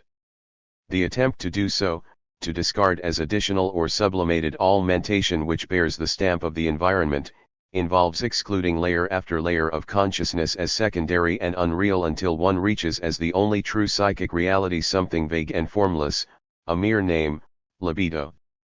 Yet this discovery was in fact given from the start in Freud's bourgeois approach to psychology. The bourgeois philosopher is unable to rise above the standpoint of the individual in civil society. All social activity is the product of the free will and dynamic urge of the individual as it emerges immediately in its own consciousness, grappling direct with nature. Since its instinctive center is the source of its freedom, any restrictions placed on it by social relations cripple and distort its range of action. This conception is, of course, appropriate to a class the conditions of whose existence are that he is free to produce exactly what seems best to him in view of the market, the market itself being but a kind of extension of nature or the environment. To such a class, the initial condition of whose development was that it abolished all feudal relations, freedom necessarily seems to inhere in the individual by divine right, and freedom appears as the ignorance of the necessity of those social relations which influence the individual's desires. Such a conception leads to a wholly false view of society and freedom, and in psychology, therefore, to a misinterpretation of the social contents of the psyche and of the way in which the instincts become free. It reflects the view of a class whose own developing freedom rests on its alienation from active struggle with the environment, and in whose ideology therefore there is already a cleavage between subject and object. Instead of seeing that subject and object are separated actively by their mutual struggle, such a view supposes that they are already separated contemplatively by their mutually exclusive nature. Such a misunderstanding can only lead to an interpretation of the world in terms of either subjectivism or mechanism, and Freud, although he regards himself as a materialist, chooses the subject. Libido, the source of free action, creates the psychic environment which cripples it. Freud's idealistic presumption is the simple presumption of Rousseau's natural man, who is born free and is everywhere in chains. But we have already seen that the instincts, unadapted by society, are blind and therefore unfree. The brute is not free, the ant is the slave of its innate responses. Man's freedom is obtained by association, which makes it possible for him to acquire mastery over nature through becoming actively conscious of its necessity and his own. This association of itself necessarily imposes certain restrictions, conventions, and obligations, such as those of good behavior, language, and mutual aid. But all these things are not fetters on the free instincts, they are the instruments by which instinctive man realizes his freedom. The view of reality which is science, the canons of feeling which are art and ethics, are imposed on the instincts from without, nonetheless they are not fetters, distortions, inhibitions, or sublimations. They are the means by which instinct realizes its freedom because they give it understanding of nature's necessity and its own and therefore are, since nature will not yield to a mere wish, the only means by which the will can actively realize itself. And man's consciousness, with its ego, its sublimations, its distortions, and its vivid rich complexity, is nothing but the adaptation produced in man's psychic genotype by the conditions of working in association with other men towards the realization of freedom. Consciousness, in the broadest sense, is a social product. It is not merely that consciousness has a social component. The construction of consciousness is the socializing of the psyche. Of course individuals vary, and this individuality is reflected in their consciousnesses, just as the difference in a man's anatomy is reflected in his clothes. Yet clothes are clothes and not flesh and blood, and these social adaptations of the human psyche are the very means by which individual differences are realized and accentuated. Also human experiences differ, and since consciousnesses are determined by experience, individual consciousnesses will differ, but this is only to say that society itself by division of labor has so differentiated itself as to give rise to the possibility of widely different individual adventures in the world of geography or of feeling. This difference contrasts with the simple sameness of lives among the members of a herd and once again shows that the development of society is the means by which differences are realized and personality attains its full worth. Since consciousnesses are determined by the social complex made necessary by a given historical development of the productive forces, and it is not, as Freud assumes, that society is determined instantly by the makeup of the psyche, the historical production of ideology, fantasy, dream, and the like must depend on an historical change in the structure of men's social complex. It must be plain that this is so, for if the innate qualities of the psyche determine the social complex and also the consciousness and ideological productions of its members, how could these vary so much from age to age and culture to culture, when man's genetic makeup barely varies at all in historical times?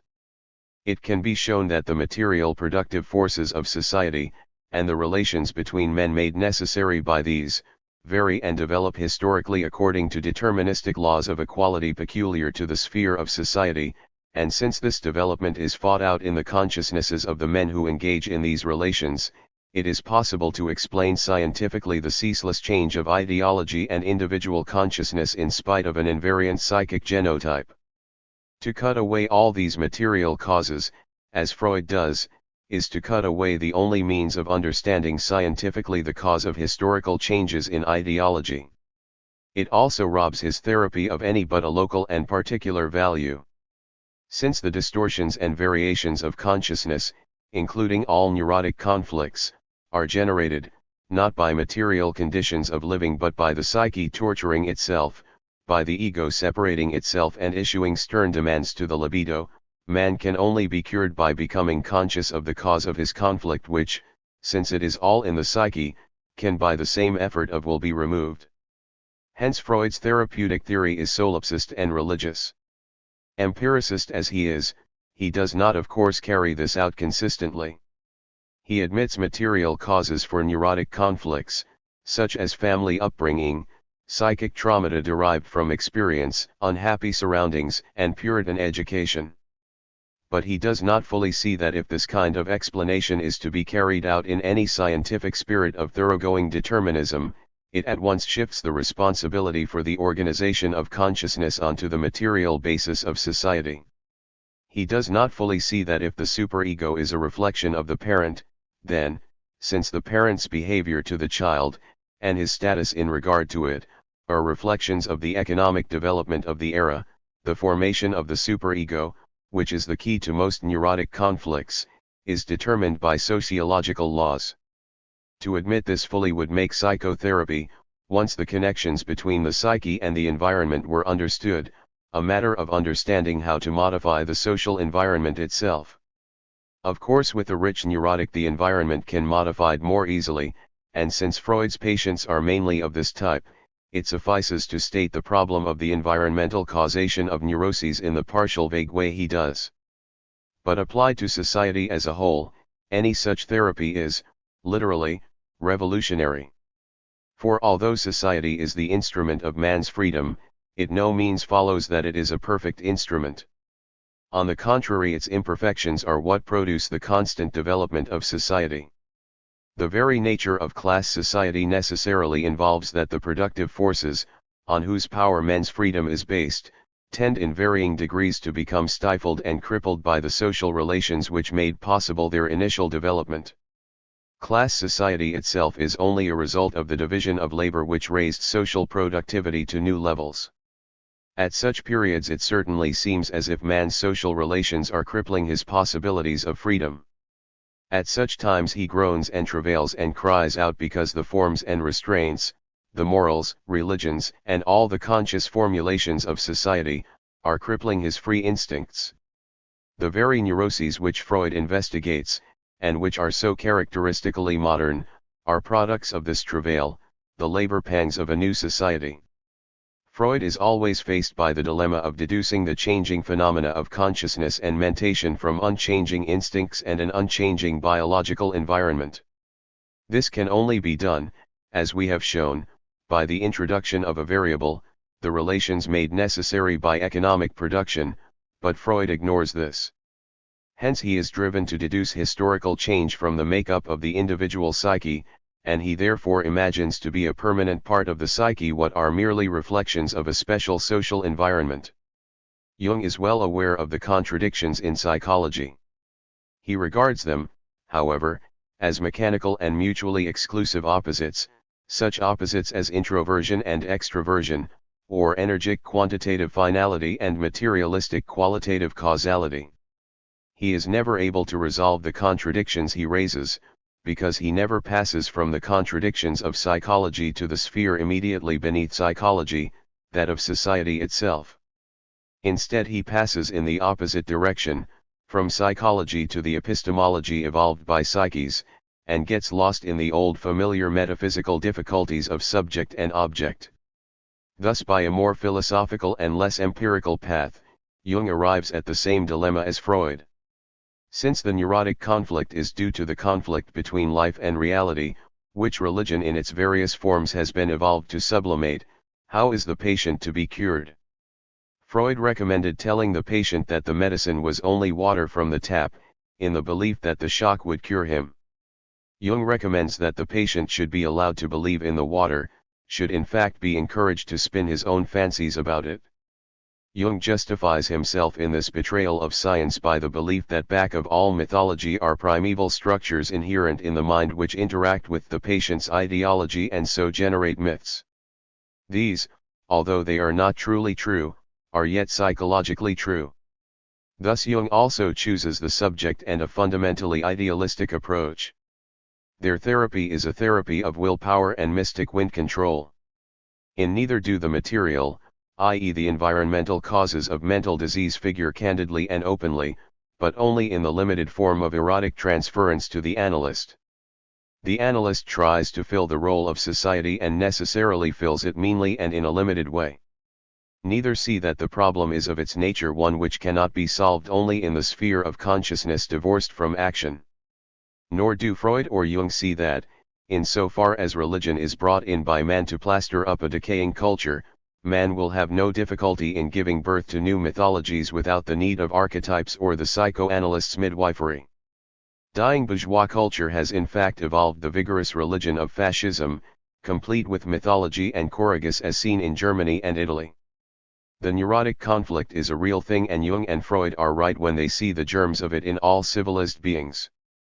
But they are wrong in supposing to be a pathological product of civilization which would be removed if only we could do away with civilization. The conflict between man's instincts and environmental reality is precisely what life is, and all the products of society, hats, art, science, houses, sport, ethics, and political organization, are adaptations evolved to moderate and cure that conflict. Since the successful issue of this conflict is freedom, it is nonsense to talk of these adaptations as crippling freedom qua adaptations. They only cripple freedom to the degree in which they grow obsolete and begin to stifle the developing freedom they have already generated. This crippling is not a sign that adaptations must be done away with, but that fresh adaptations are needed. It is therefore pointless to ask oneself, as Freud does, whether civilization is worth the price one pays for it in the frustration and crippling of the instincts, for it was precisely to moderate and lessen the frustration and crippling of the instincts by the environment that civilization was evolved. Hence psychoanalysts play a petty part during the breakdown of modern civilization in war, unemployment, universal degradation, hatred, and despair. Plainly there is a worldwide conflict between the instincts and the environment and all the tremendous and elaborate superstructure of society, religion, art, laws, science, states, patriotism, ethics, political aims and aspirations, liberty, comfort, peace, life itself. All these things tremble and collapse in ruins, yet it was just this splendid edifice that man constructed to sublimate, in Freudian nomenclature, to resolve, in ours, the contradiction between his environment and his instincts. This immense decaying superstructure fills with awe the mind even of the revolutionary who sees the cause of its collapse and the still more complex structure which will supersede it, but as a substitute for it the psychoanalysts solemnly offer the meager constructs of Freudian philosophy or Jungian mythology, tattered scraps expected to heal the conflict which a whole Europe of human achievement cannot resolve. On the surface Adler's approach seems more realistic.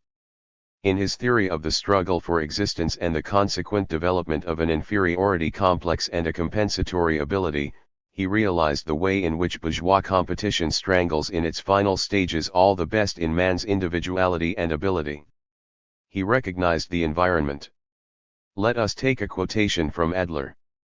In a civilization where one man is the enemy of the other, for this is what our whole industrial system means, demoralization is ineradicable, for demoralization and crime are the byproducts of the struggle for existence as known to our industrialist civilization. So far, so good. Here we have an analysis of the general effect of capitalism on the individual. What is his remedy? To limit and do away with this demoralization, a chair of curative pedagogy should be established. 2. We see, then, that psychoanalysts are idealist in their approach to the practical problems of living, and in no way take up an attitude different from that of the great class religions. For if man's subjective feelings of misery, unease, and unhappiness, are not due to outer material causes but to sin or complexes, then man's misery, unhappiness, and unease can be cured by casting out sin, by self-control, by salvation, by action, whatever name one gives to a pure exercise of will unaccompanied by organized effective action.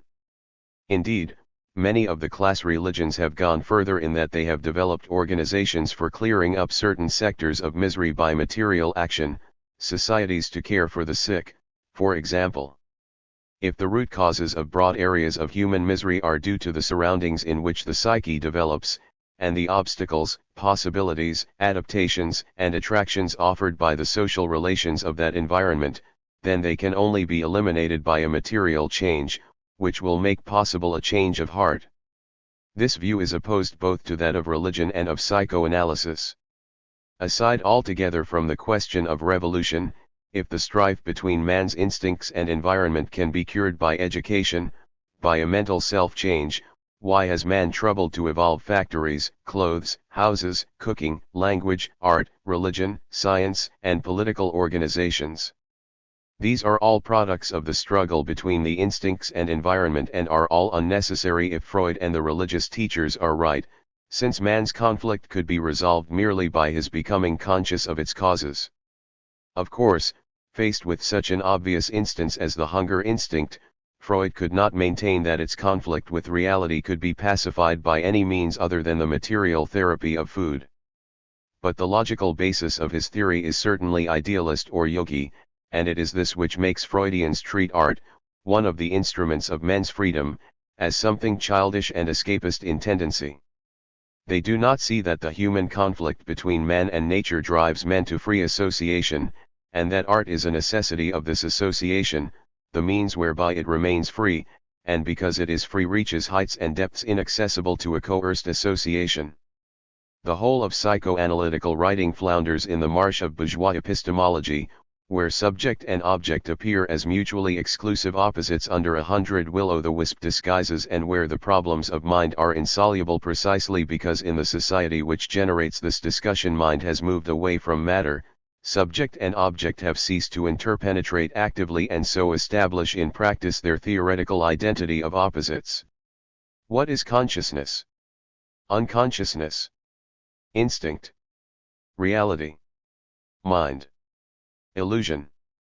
Understanding of these concepts is evidently vital for a psychology, and it is not surprising that Freudism, with its naive Rousseauistic idealism, cannot achieve a satisfactory psychology.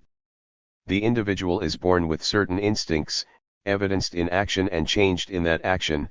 That conditioning includes consciousness, memory, images, thoughts, percepts, and recognitions are the conditioning of instincts. But not all conditioning of instincts is consciousness. It is important to understand that there is nothing mysterious in unconscious mentation. The repetition which is subtly different, the circling rhythm which is a spiral, the reaction which is changed because of what has gone before, is not peculiar to mind or life, but is a general characteristic of the process of reality. The like, space, is generated by the angryzion of the unlike, time.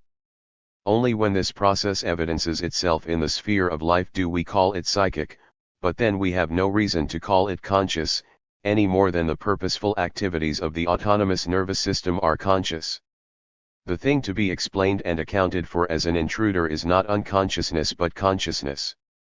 Only our immediate experience of it can give us grounds for accepting it. As soon as a mentation becomes conscious, it makes a qualitative leap and enters the sphere of free will. Conscious mentations are different in quality from unconscious precisely because they are conscious. Consciousness is a real material quality and not an epiphenomenon, it is the quality of freedom in mentation. The behaviorists argue that we have no right to deduce consciousness in others, and that their actions can all be explained deterministically by the sufficient stimulus. Their argument as to the non-existence of mind is sound as long as it remains in the sphere of theory, just as is the subjective idealist's argument as to the non-existence of matter. It is disproved in practice. Aware ourselves of a qualitative difference in actions when they are associated with conscious thoughts, we find, in our active intercourse with others, that their actions show similar differences. In so far as we depend on their consciousness in our transactions with them, and these transactions are successful, we prove the reality of their consciousness. This in itself gives us the clue to what consciousness is. Consciousness is the product of association, not of herd association which is mediated by instincts, but of association for economic production which is mediated precisely by consciousness, by specific adaptations of the psychic instincts. We can never prove consciousness in terms of the theory of the common perceptual world because it is entirely that world. In the same way we can never prove not consciousness because it is entirely not that world. Objects detach themselves as objects from the flux of perception insofar as they become objects for social men. The sun, a mere unrecognized source of phototroism for animals, becomes a socially recognized object for man, ripener of harvest, measure of the working day, clock and compass of the hunter. The field of perception is organized into figure and ground only insofar as figures have a significance for the conjoint action of men. Instinctual appetite is the basis of his organization, but it is lifted to a higher plane, it becomes conscious, as soon as it is an organization for society. This is equally true of our affective world. This flowing penumbra of instinctive music only acquires a pattern, only becomes conscious, to the extent that social life itself organizes feelings, sentiments, passions, enduring trends, aims and aspirations which draw their stability from the relations of associated men. In the fashioning of consciousness the great instrument is language. It is language which makes us consciously see the sun, the stars, the rain, and the sea, objects which merely elicit responses from animals. It is this which makes us capable of appreciating truth and beauty, for truth is a relation between a perception of reality and the common perceptual world, and beauty is a relation between a feeling tone of reality and the common ego. Thus we see that what makes the difference between the unconscious brute that a man would be if reared like Mowgli by a wolfish foster mother, and the conscious human he in fact becomes in society, is the active relation between his personal experience of reality and the common perceptual world and common affective ego. Science and art expand and develop this world and this ego. They are not contained in them, they are secreted in the whole complex of a working society. Science and art may for various reasons in some respect oppose or deny the perceptual reality and affective attitude given in concrete social experience. In such a case science or art seems to conflict with a man's consciousness. The common world and the common ego are generated by the active struggle of associated men with nature, as a living historical development, and the consciousness of an individual is formed in organic connection with this struggle. Once again we repeat that the common perceptual world and the common ego do not stamp a standardist pattern on the genotype. Like the society of which they are products and reflections, they are the means whereby the genotype realizes its individual differences in the psychic sphere. It is for this reason that consciousness and conscience have so close a connection, for the conscience, the imprinted summary of the ethical laws of society, is a special integration of the individual consciousness, just as truth, beauty, and reality are other integrations, playing similar social roles. This is not to say that there cannot be a conflict of conscience, divided aims and the like. On the one hand, man's struggle with nature is never absolutely victorious, and just as accidents, like an earthquake or an attack of malaria, may reveal the relativity of any victory, so in the psychological sphere madness, murder, neuroses, or melancholy reveal that man's adaptations do not extend to the full conquest either of himself or nature. Man is not yet completely free. The consciousness is not completely integrated, different layers may have different trends. In addition, man's struggle with nature is complicated by contradictions generated in the very instrument of his freedom, society. This gives rise to local stresses and strains, giant upheavals, revolutions, or the ruin and decline of whole societies. This is necessarily reflected in man's consciousness, moral problems, feelings of sin, worthlessness and despair, widespread death thoughts, vast spiritual needs, loss of faith. These emotional pangs are part of the travail of society. In a primitive society where man is as yet undifferentiated, conscience and consciousness are similarly simple, direct, and homogeneous, and for this very reason lacking in depth and vividness. Primitive communities seem to have collective representations and a participation mystique. When this consciousness is attacked, there is no complexity or balancing of forces to soften the blow, the collapse is complete. The primitive who is once convinced that he has sinned or is bewitched will promptly die, a fact well attested by field anthropologists. The shallowness of his consciousness is revealed in the simplicity of his dissociation, the ease with which his psyche can be precipitated into hysteria, his high degree of suggestibility and the all or none nature of his emotional reactions, all symptoms pointing to a mentation more unconscious and instinctive than that of civilized differentiated man. We are born not merely primitives but brutes. Our instincts are not adapted genetically but by the social environment. We have already pointed out that this is the whole meaning of consciousness. Because our instinctive adaptations are acquired, our mentation presents different levels of unconsciousness and is more or less instinctive. It has an outer layer of civilization, below it a more primitive layer, and still lower a merely animal core. This has long been generally known, but it was the achievement of psychoanalysts, while in general misunderstanding the social basis of consciousness, to understand the importance of unconscious mentation and to devise a technique for probing it. Because the interpenetration of subject and object is complete, because life and experience is always the struggle of the instincts with the environment, all mentation necessarily has in it a component of outer reality and an instinctual component. This is not peculiar consciousness but is a feature of all living responses. The fact that even the autonomous nervous system responds to and may be conditioned by environmental influences reveals that it too has a reality component in its mentation. Hence the whole field of neural activity is interpenetrated both with environmental or acquired effects and innate or instinctive effects. Previous psychology was chiefly concerned with acquired effects, the real things in the conscious field. Even the sentiments, feelings, and instincts of earlier psychology were regarded objectively and figured as real things. Psychoanalysis therefore found a whole new field to conquer, the exploration of the instinctive or innate elements in mentation considered not objectively but in action, i.e. in their own terms. Unfortunately they went to the other extreme and rejected all the objective components, with the result that life reduced itself to a blind dynamic libido. This libido seemed something preformed which wandered into the world like a Christian soul incarnate, instead of arising from a process in reality itself.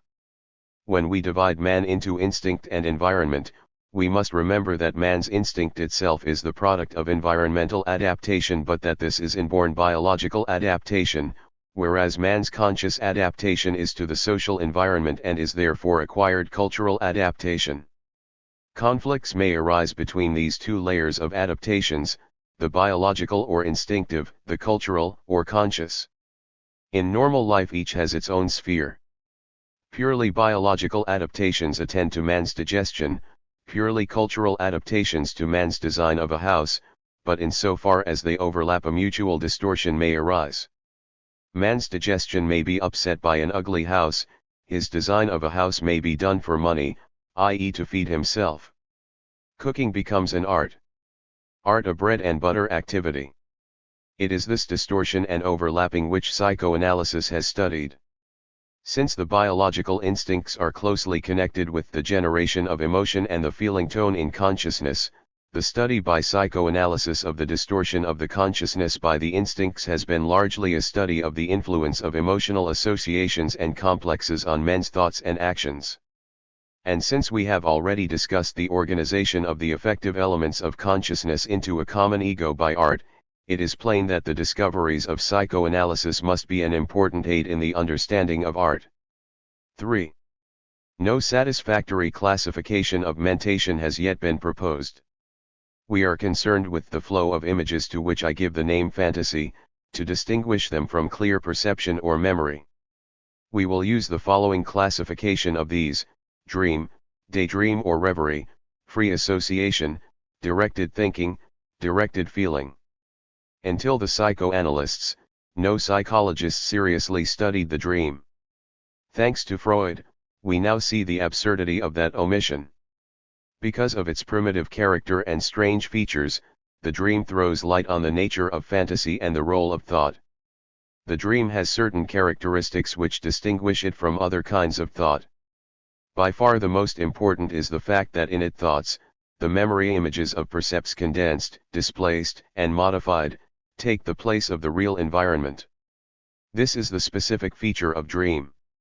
In all other forms of fantasy the thinker is still vaguely conscious of his environment and does not cite himself in the products of his fancy, he does not give them the status of immediate surroundings. The dreamer does. Hence they acquire a vividness and rounded actuality such as always belongs to the immediate environment when it is the object of attention. This materializing of thoughts is the result of introversion, of a withdrawing of sensory attention from the environment. This introversion is what constitutes sleep. Sufferers from anesthesia of the skin have only to dose their eyes, providing the room is quiet, to fall into slumber. All the aids to sleep, darkness, quiet, mental blankness, are devices for reducing external sensory stimuli. The materiality and vividness of dream thoughts are thus only relative. If one recalls dream faces, forms, words and scenes, they are all vague, blurred, colorless, full of holes, indefinite and incomplete. But because no external sensory reality existed to quarrel with them, they assumed the status and vividness of the environment. It is this concentration of attention which gives the dream material its reality and vividness and not its own internal coherence. On the contrary, the material of dream is confused and patchy. Jung investigated ordinary free association, waking associations of one image to another formed by the mind freely, without conscious attention to reality. Dream is an elaborate form of continuous free association, in which the free flow of fantasy acquires the material reality of an environment. Freud laid bare the mechanism of this more elaborate free association of dream. Surrealism bases its technique on this free association. It hopes thus to realize a spontaneous artistic production. Here it only displays the classic bourgeois illusion that freedom is the ignorance of necessity. Freud's and Jung's experiments have clearly proved that so far from dream or free association really being free, they are subject to the iron determinism of unconscious necessity. Distortions of instinctive drives called complexes inexorably force fantasy to follow a mean and narrow groove. McCurdy's researches on the productions of maniacs revealed the same iron law hidden beneath apparent spontaneity. The seemingly effortless and bewilderingly profuse flow of manic raving proved, on the careful analysis of stenographic reports over a long period, to be in fact all determined by some wish of an infantile simplicity. Once the unconscious law was revealed, the raving was seen to be simply a few thoughts which oscillated within the bounds of the crudest symbols. What is the function of dream? Freud and Rivers agree that it is physiologically the guardian of sleep. Stimuli that might rouse the sleeper to action, that is, wake him, are switched into non-motor channels unless they become imperative. Such stimuli include not merely external stimuli, such as bells whose sound is woven into the dream, but also internal stimuli, pains, hunger, sexual wishes, all the nascent stirrings of instinctive desire which make even a dog execute running movements in his sleep. Freud also saw that this explanation by no means ended the matter. Granted that dreams enable one to sleep on in spite of disturbing stimuli, why do they take the particular form they do? Freud showed that they must take the form of a fantastic response to the external stimuli. It is a pity he gave this general quality of dreams the particular description of wish fulfillment, as it has misled his followers and has tended to separate psychoanalysis from other fields of psychology, such as behaviorism and Gestalt psychology. Suppose a sleeper has been called. The knock penetrates his dream, the active response to this would normally take the form of his getting up. His fantastic response therefore takes the form of dreaming that he gets up, an experience most of us have had. In the same way, if a sleeper is disturbed by hunger pangs, his waking response would be to feed, and therefore starving explorers dream perpetually of food. Of course this is wish fulfillment, inasmuch as in fantasy one fulfills one's wish to get up or to feed. But wish fulfillment is misleading as a general description, because wish is a term usually used of a consciously formulated aim, and its use here hides the close kinship of the fantastic response of dream to the active response of waking life.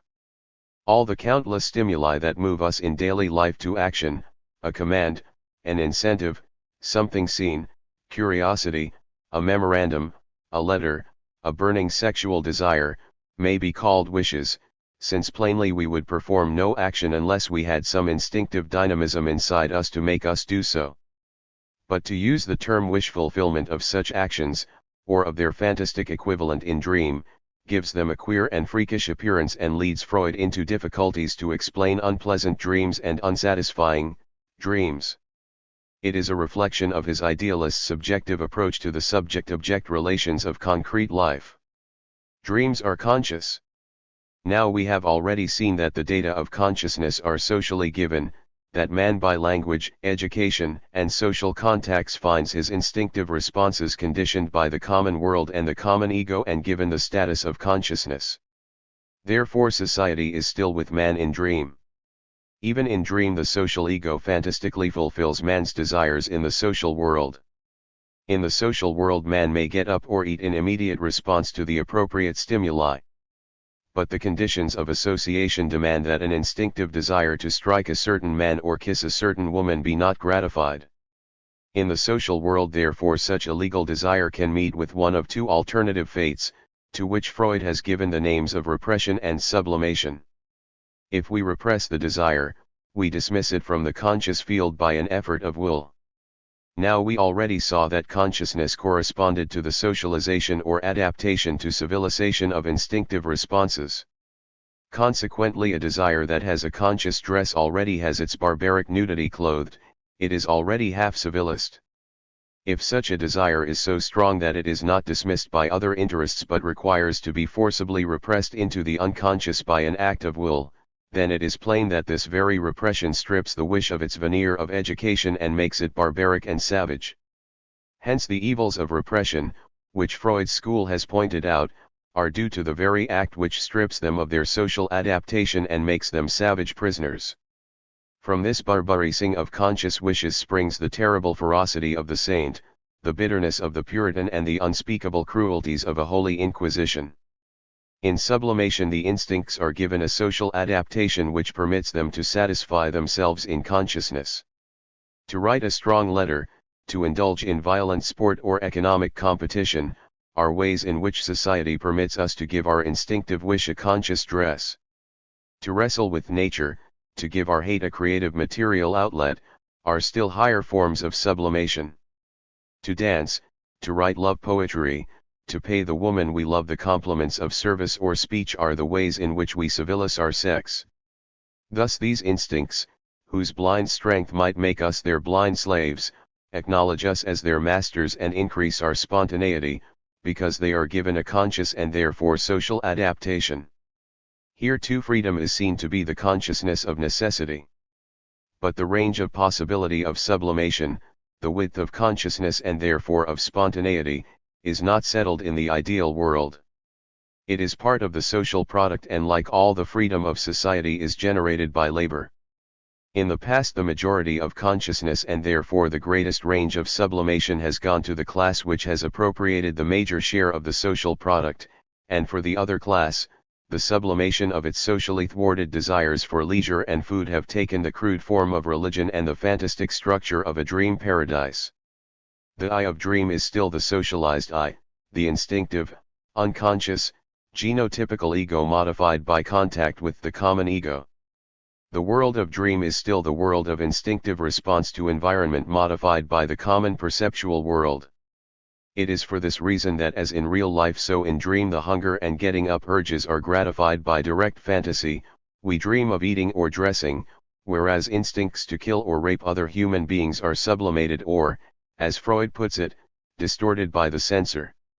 Of course as instincts they are neither to kill nor to rape, since killing and raping are social conceptions, unknown to the unconscious instincts of sex and self-preservation. However, these words must be used in discussing the unconscious in the terms of the conscious. The idea of a separate endopsychic censor is obviously an abstraction. In fact, the censor and the distortion he produces are not the work of a special department of the psyche but are given in the nature of consciousness itself. Any neural engram whose activity forms a part of a dream consciousness must necessarily respect certain social laws, because that very consciousness is like a suit of clothes and a shave, a sign that it has been civilized. Why in that case do we in dream permit ourselves to do things we should be ashamed to do in real life? Two factors combine to produce this moral looseness of dream. It has already been remarked that the genotype is born not merely a savage but a brute, and hence the development of consciousness is a shaping of the outside, a carving of the intact trunk. Consciousness begins as self-consciousness, as a detachment of the self from the environment, but this alone does not secure consciousness, it is in a sense opposed to it and merely instinctive. It is only when self-consciousness returns on the environment and by experience impresses the environment on itself that it becomes conscious of reality, of otherness. This is a social process. The baby grows conscious by becoming interested in its surroundings and learning about them by active experience.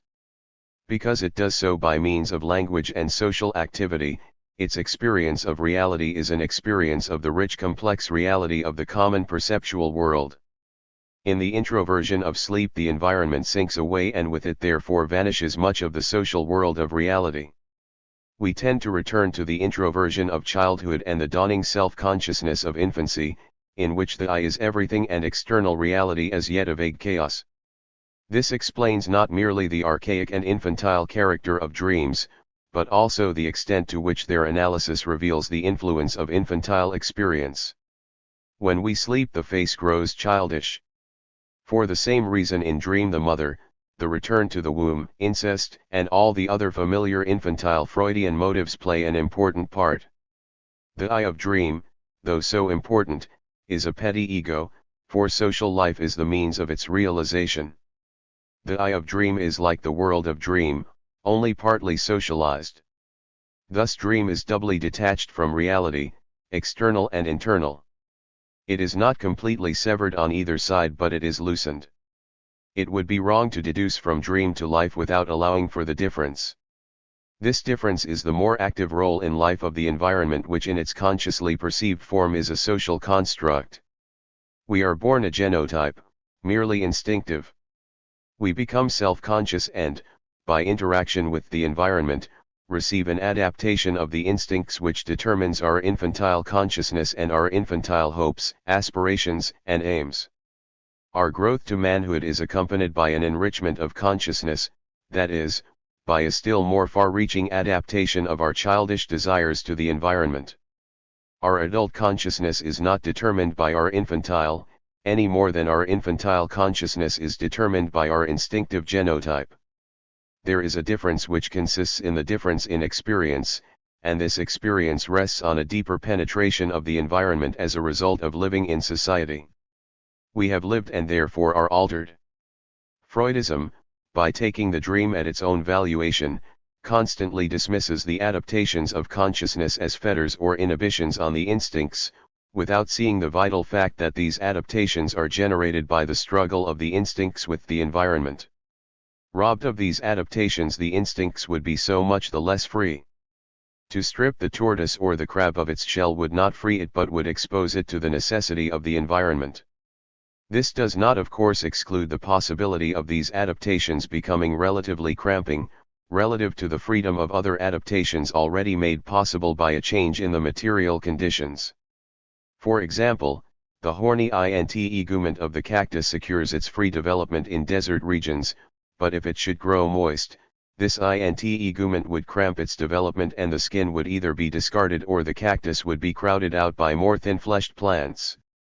This applies still more powerfully to man whose social organization secures a continuous and rapid change in his productive forces. Thus the loose character of the dream is partly explained by its infantilism.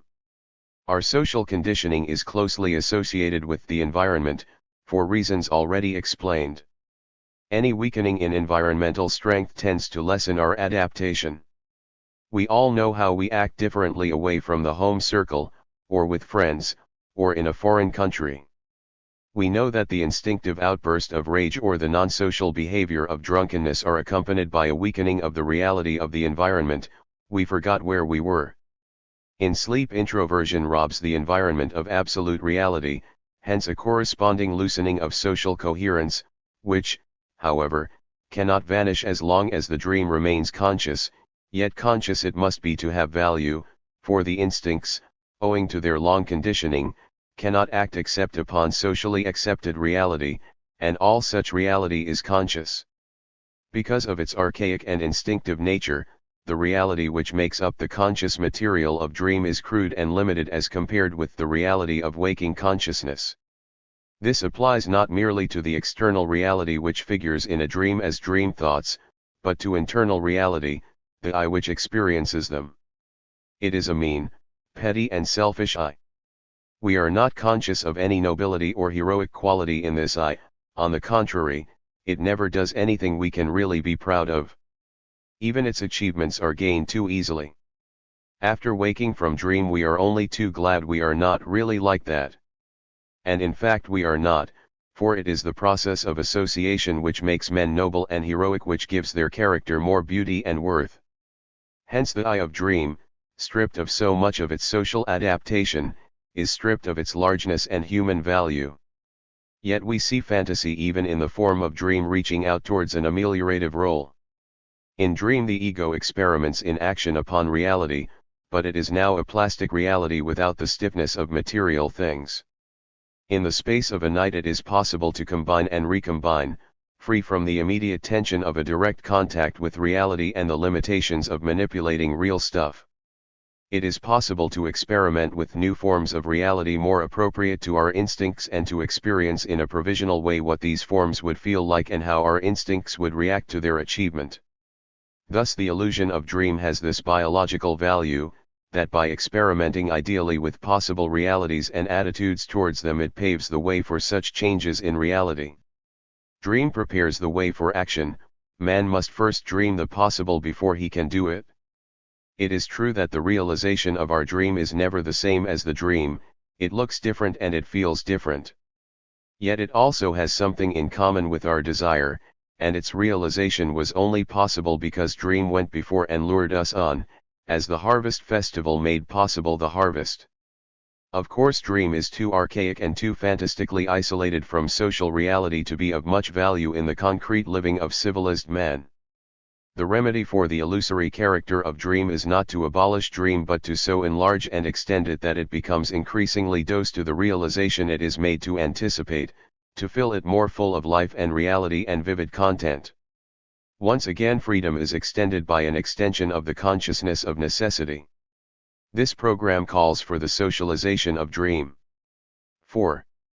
Imagine, therefore, the first sub-man leading his almost solitary life of the instincts in his nearly private world of reality, dreaming like the dog of the simplest actions that answer his desires, and faced by reality with the need for making that dream more real, more full of content, more useful. His solution we have already recorded when we dealt with the birth of poetry. Man made a tremendous stride forward when he injected the dream into waking life, which forced it to answer the categories of waking reality. But it was essential that he should do this without losing the very quality that made dream useful, its plasticity.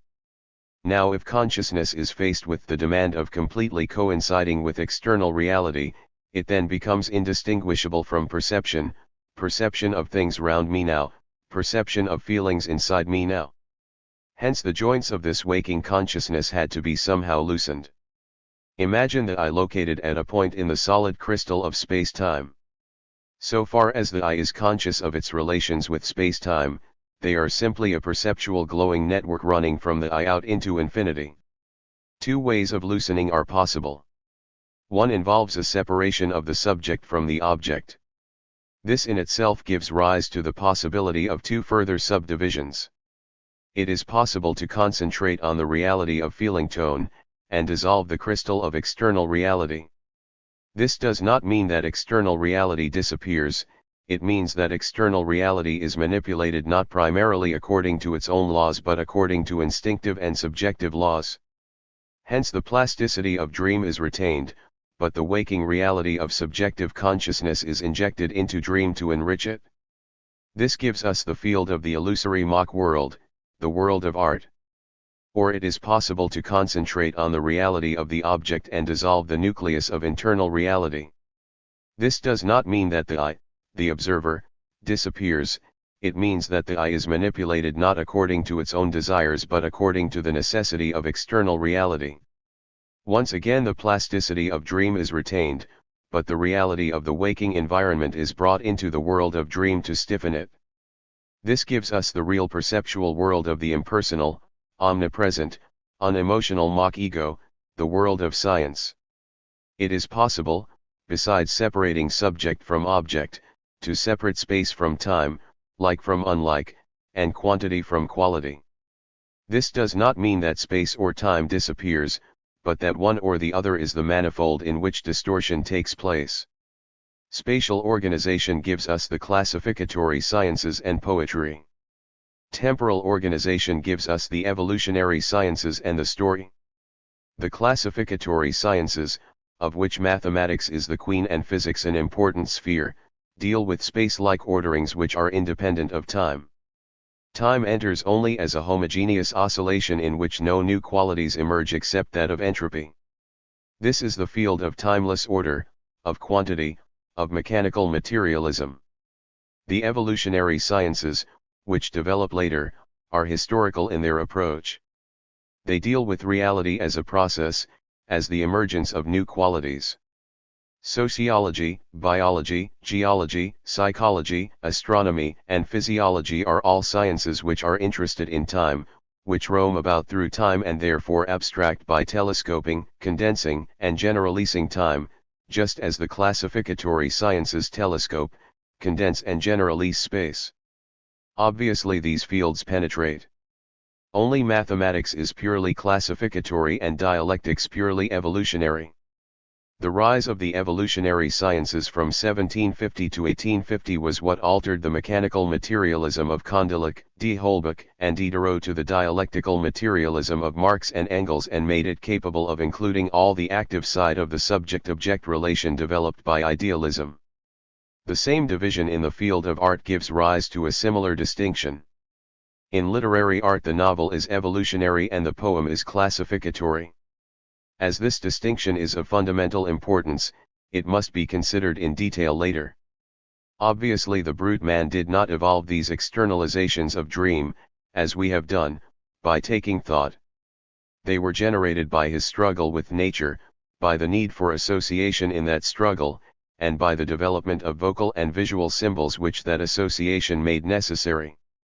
The real world discovered with the aid of the mock ego, and the real ego explored by means of the mock world are the conscious world and the conscious ego and, therefore, the social world and the social ego.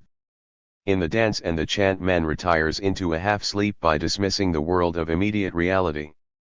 This enables him to play fast and loose with the world of external reality, to build and unbuild it. But not arbitrarily and lawlessly, there would be no point or object in such an occupation. He builds it according to the laws of the social ego, and he does this because in the dance and the chant, while withdrawing from the world of external reality, he maintains in touch with the subjective world of his fellows by moving his body in rhythm, by repeating the same words in unison, by weaving between them an emotional network of common feelings evoked by socially common objects, such as notes of music, animals mimicked in the dance, words denoting socially recognized entities or experiences. Thus the items of the common perceptual world are selected, organized, blended and reorientated round the social ego, the god of early Greek ritual who descended into his worshippers and who was nothing but the symbol of the heightened common ego formed by the dance. Of course, as society develops, poetry detaches itself from the common festival. Civilized man more easily secures physiological introversion. The rhythm of poetry is sufficient to achieve it, and the collective subjective significance of words keeps him in touch with his fellows without the need for that collective festival which has been outmoded by the division of labor, a division reflected in the wider range and greater content of language itself. Such art is timeless, for man himself is still timeless, still lives entirely in the now from age to age, with only a fabulous past and future.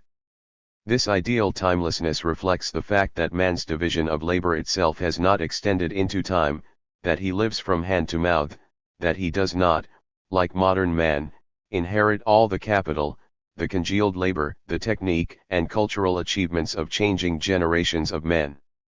He has only the barest social relations with the dead and the unborn. A few tools, a limited technique and an unwritten language he has certainly, and this commonness with the past is reflected in a few time myths, about heroes and a golden age and a Prometheus or Moses, bringers of knowledge to barbarous men. But, in general, the timelessness of poetry matches his own childish simplicity, which thinks, like Traherne, that the wheat was golden and immortal, corn that had never been sown or reaped. But as history develops, man's interplay with his changeful past is reflected in towns and temples and states and irrigation, and finally in stories, in images of men's changing lives organized in time. So a new art emerges which reaches its height, the novel and film, exactly in that era from 1750 onwards, when the evolutionary sciences rise to notice. All this new insight is in turn a product of the terrific historic changes in nature made possible by industrialization. In the story, man is young and grows old, and we are interested in watching how in this process of maturing his external world and his own heart change. This distortion, organization, condensation, and selection of the subjective contents of the psyche and its real environment in relation to a temporal lifeline distinguish the story from the poem. This in turn reveals the greater sophistication of the novel. In the undifferentiated tribe it is easily and always possible for all men to be in one mind in one time in one place, and for a universal and timeless ego to emerge from this congress, speaking for all with one voice. But the more differentiated life of modern society is contrapuntal, men's lives blend and overlap and interweave in a complicated tapestry, and the moments rarely arrive when all their minds and emotions are gathered together in one public universal I.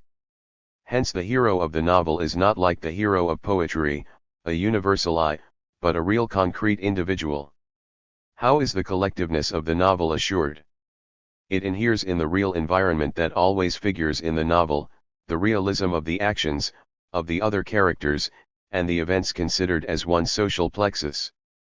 Thus external reality, dismissed by introversion from the immediate attention of the reader, returns in another guise, not as reality now, not as the room in which I am sitting reading, but as the external reality which has been or may be, and this is only possible precisely because the novel is plastic in the time dimension. Hence the immediate reality of the reader is pushed out or blanked off by the verisimilitude of the mock world of the novel, which is therefore more realistic and factual than the shimmering, dream-like mock world of poetry. In this the novel resembles the daydream. As compared with the ordinary dream, the daydream has more reality, it remains in the field of the possible, it does not contain the extravagances or abrupt transitions of the dream. It is more orderly and less primitive, and this is necessary because in the daydream we are awake and therefore the fantasy has to have this material coherence, this stiffening of objects ranged in a real order so as to screen out the everyday environment and draw the mind to it. This quantity of matter in the daydream and the novel makes necessary their temporal organization, because without such an organization the narrative would become overloaded and confused and would finally bulk out to coincide with the slow unwieldy movement of perceptual reality itself, at which point it would lose all value, or possibility of effective organization. Dream by its sensory introversion, and poetry by its rhythm and concentration, escape the need for so great a stiffening of reality and so marked an organization in time. Theirs is an organization in space. The daydream is characteristically a more civilized form of fantasy. It is the expression of man as an individual plastic in reality, just as the dream is the expression of reality plastic in the man.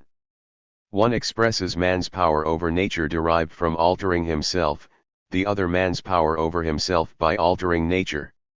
In the daydream, man experiments with adapting himself to reality, in the dream, with adapting reality to himself. Both these characteristics are carried over into their respective arts. Science in its dichotomy reveals the same parentage. In the classificatory sciences, man does not introvert himself from present reality by interposing thoughts of another precedent or subsequent reality, but by spreading over present reality categories derived from himself.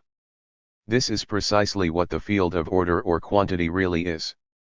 Just as man derives from rhythm certain instinctive commonnesses, so he derives from perception certain perceptual commonnesses.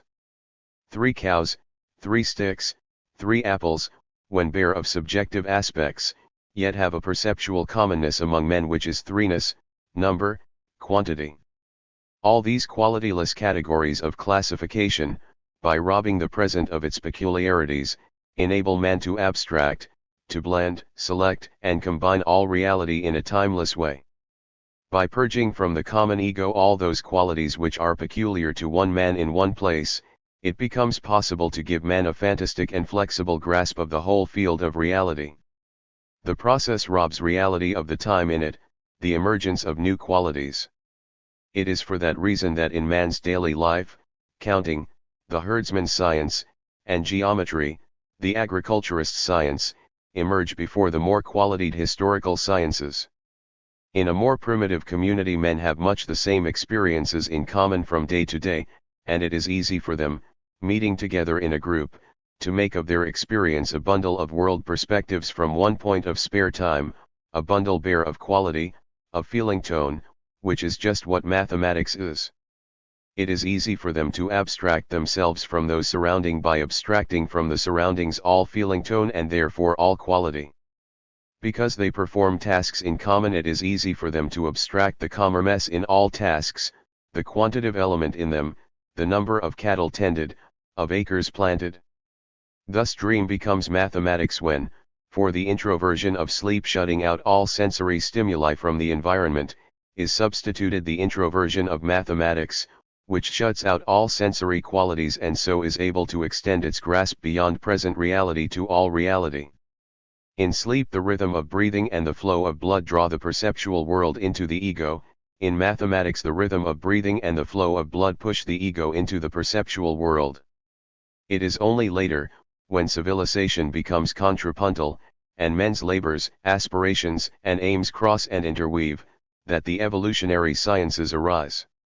Here introversion from present reality is secured, not by abstracting all quality from consciousness but by substituting an ego whose appreciation of quality is limited, distorted and organized in time.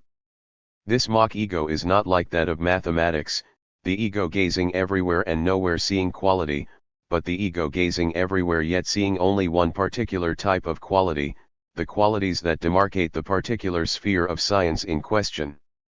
Hence, with the rise of the evolutionary sciences, science necessarily splits up into different spheres each with their own distinct qualities, the spheres of chemistry, biology, psychology, sociology, etc. These spheres do not contradict each other, they are selections from the one universal movement of qualities which is reality, but which without this division of labor would be beyond man's grasp.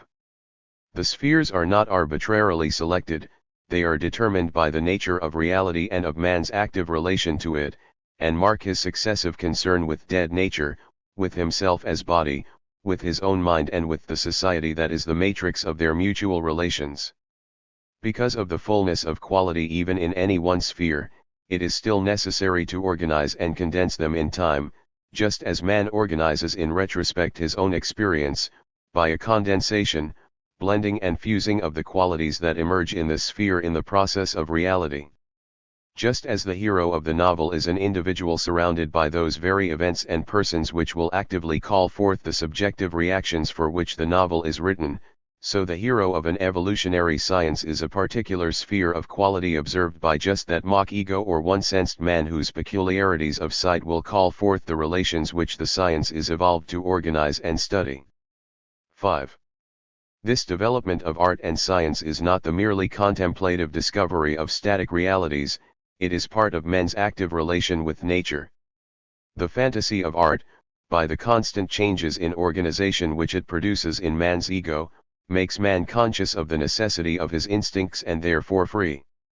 This is not an absolute freedom but relative to the means of change, the complex, rich, social ego against which man presses his own blind ego in the embrace of art. This social ego is in turn built up not of ideal stuff but of the real concrete emotions and aspirations that a man experiences from living in a real, concrete society. This is revealed, for example, in the nature of the material of literary art, words, the very words that are tools to man in his associated operations, however ordinary, the language of court, camp, and kitchen. Science and art are the frontiers of fantasy. They embody the most abstract, the most general, the most essential laws of concrete feeling and perception. They are pure, and for that reason they have separated out from each other. They are concerned with the new, with just those general items of social experience which negate the already existing common ego and common perceptual world, and therefore demand the extension of both ego and world to include them. This is the way practice unites with theory, because men's practical experience contradicts the already given consciousness of men and demands its modification. To those who think mechanically, it seems as if science and art are not interpenetrated with living experience but are opposed to it, because they are the fruit of its contradiction. Science and art are artificially separated from life when they are visualized as ideological spheres. As practice, as felt and known experience, they are at every step derived from the struggle of man with nature.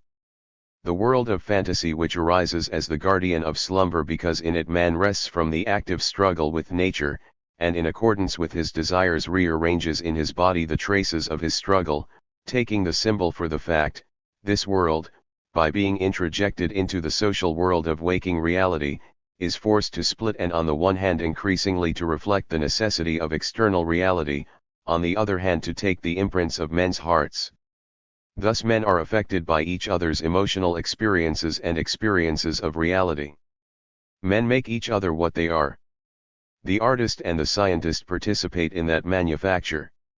They are men who acquire a special experience of life, affective with the artist, perceptual with the scientist, which negates the common ego or the common social world, and therefore requires a refashioning of these worlds to include the new experience. Just as the producer of material goods for society brings them to the common market, so the artist or scientist brings his special experience to the ideological market in a fashioned form. The order that products should have the stamp of social products, of commodities, they must have been endowed with shape which gives them a social use value. They must have been fashioned by labor to be denizens of the world of social utility. In the same way the artist or the scientist must give his experience a social significance, it must be included in the ideological world of society. It is precisely this fashioning which constitutes the labor of art or science, and which entitles the artist or the scientist to regard himself as a producer. Jung contrasted fantasy, or free association, with directed thinking, thinking which is forced to follow a rational path, a path conforming with our conscious knowledge of reality. This conscious knowledge, as we have already seen, is derived from the common perceptual world. Hence directed thinking is scientific thinking. By directed thinking we fashion our experience of external reality into a social product.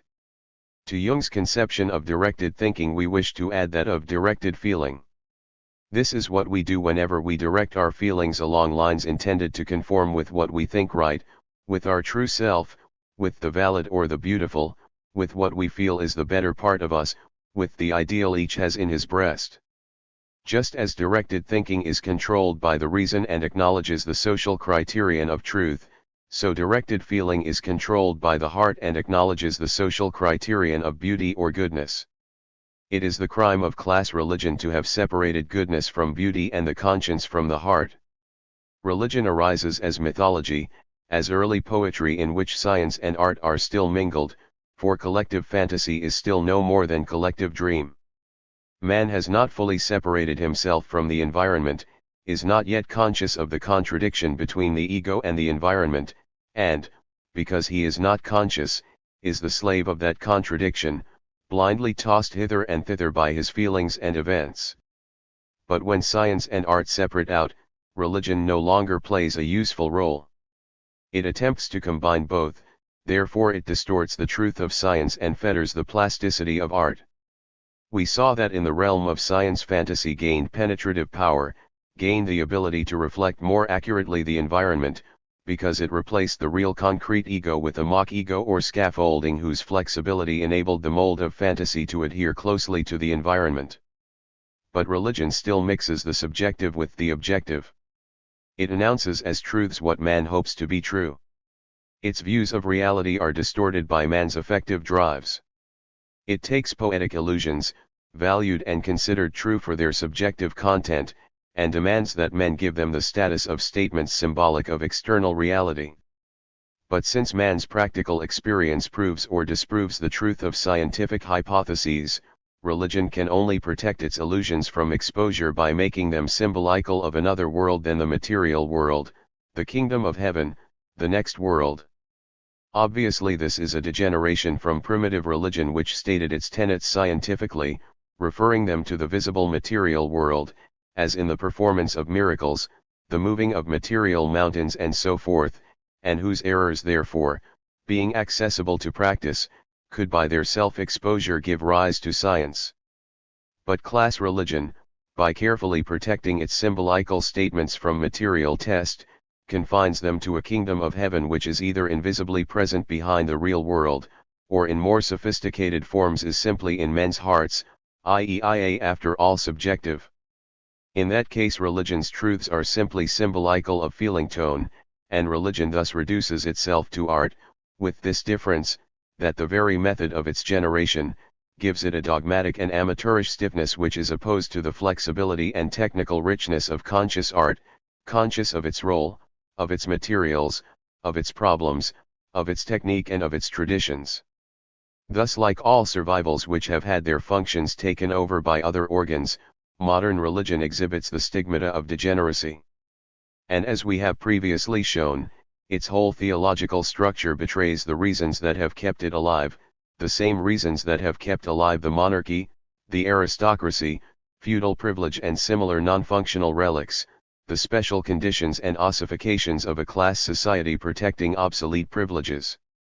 The confusion of religion, a confusion between subject and object, reflects a society which has itself become confused by a divorce between the active relation of subject and object which alone procures the separation of each by a mutually reflexive movement. In a society where consciousness has become separated from the environment because the thinking class has become separated from the working class, there is not possible that constant correction of men's ideological image of reality by practice which secures the health and movement of science. Science, which adheres closely to reality by active experiment in its particular spheres, cannot be integrated into the universal philosophy of a class, but decomposes into a chaos of highly specialized, mutually contradictory sciences whose separation impoverishes thought. Even a scientist has as a rule an unscientific worldview.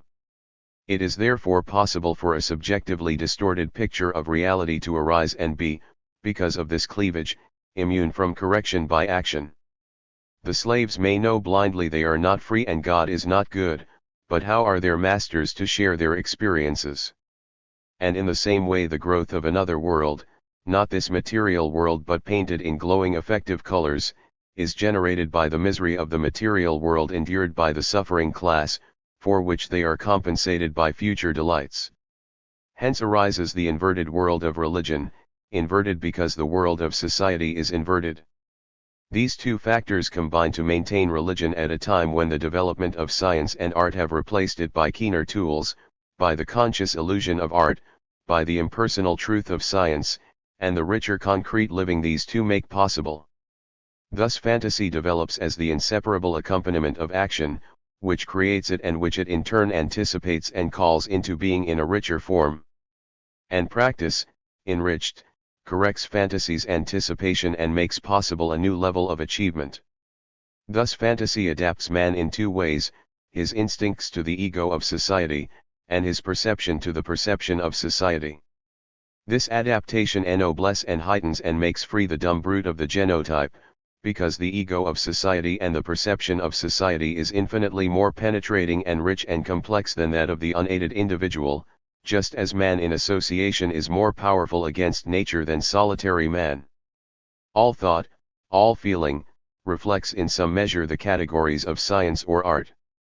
Science and art are generated in our daily existence. Scientific systems and artworks are merely the highest forms of organization, the essence of this daily concrete life. Science and art become practical, they enter into concrete real life. Directly we knock away the mock world from any artistic construction and substitute a real world, or knock away the mock world from an artistic construction and substitute a real world, or knock away the mock impersonal ego from any scientific construction and substitute a real human being. In the first case we give an unattached human desire a real materialization, in the second we give a part of reality the shape of an answer to human desire. Thus, in entering into real concrete life, artist and scientific constructions become, as it were, blended or impure, special instead of general, concrete instead of abstract, and the language we use to make this possible belongs to the realm of persuasion, the ordinary language of daily life removed from the pure and impractical worlds of science and art. We must not regret this forced descent. Science and art were made for man, not man for science and art. But there is more to it than that. Science and art were made from man, not man from science and art. This issuing of science and art into real impure life experience is what corrects, refines, and develops them, so that they return to their heavens wiser, richer, still more abstract and pure as a result of their incarnation in life. And though so ethereal now, science and art in their infancy were as concrete living.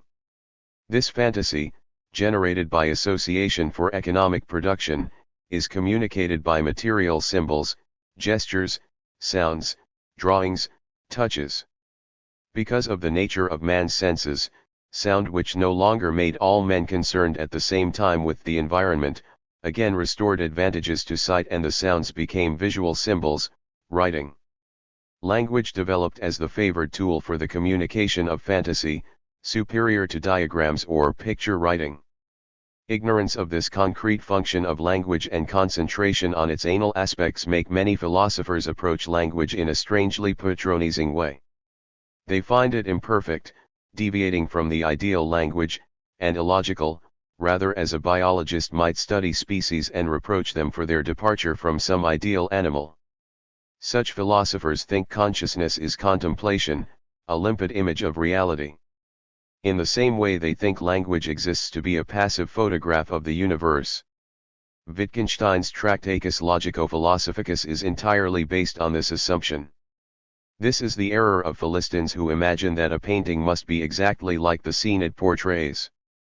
They do not see that it is a silly task to make an exact copy of something we already have, and that the reaction of language and thought to reality is not a passive reflection but an active and tendentious reaction, and that it is this activity and tendentiousness which enables a mere reaction to become conscious and know.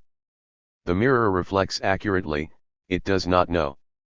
Each particle of the universe reflects the rest of the universe, but knowledge is only given to human beings as a result of an active and social relation to the rest of reality. Knowledge is an economic product. Russell phrases the Wittgenstein conception thus: the essential business of a language is to assert or deny facts. But this is not a business at all. Facts assert or deny themselves, that is, they either exist or do not. A man sees them in external reality or does not. He remains dumb. The business of language, as an extension of life, is to decide what facts are worth asserting or denying, what facts exist for men and what do not. It is the business of language to be the best possible tool for citing facts in an ordered worldview, which can select or condense or classify them hierarchically, and into such a worldview the subject must enter. Society must appear twice, as ego and world, and in both cases dragging its material history after it. Russell's view of language is like that of the gushing lady who said to Carlyle, "I accept the universe." But man does not accept the universe, for the universe does not accept him. He must change it under penalty of extinction. And he can only change it in association, therefore language reflects the relations of men as feeling men and perceiving men in association for economic production. This historical function of language explains why existing languages are so far from the perfect language postulated by Wittgenstein. Such a perfect language would be perfectly useless. It would be a picture of the world, standing in the same relation to external reality as a mirror image to the thing mirrored. But then it would be an inferior thing to the thing imaged, and would be a useless construct. It would have no hidden power over the world or the subject.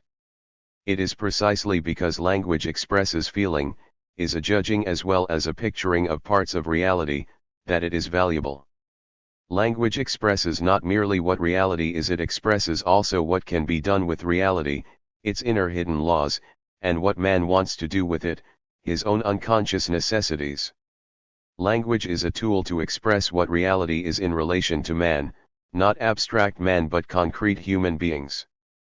Is it not plain that the error of the philosophers regarding language springs from the same source as religion, the cleavage of the subject from the object in a class society? Then thought comes to seem merely contemplation and is cut off from the very activity which creates, develops, and corrects it.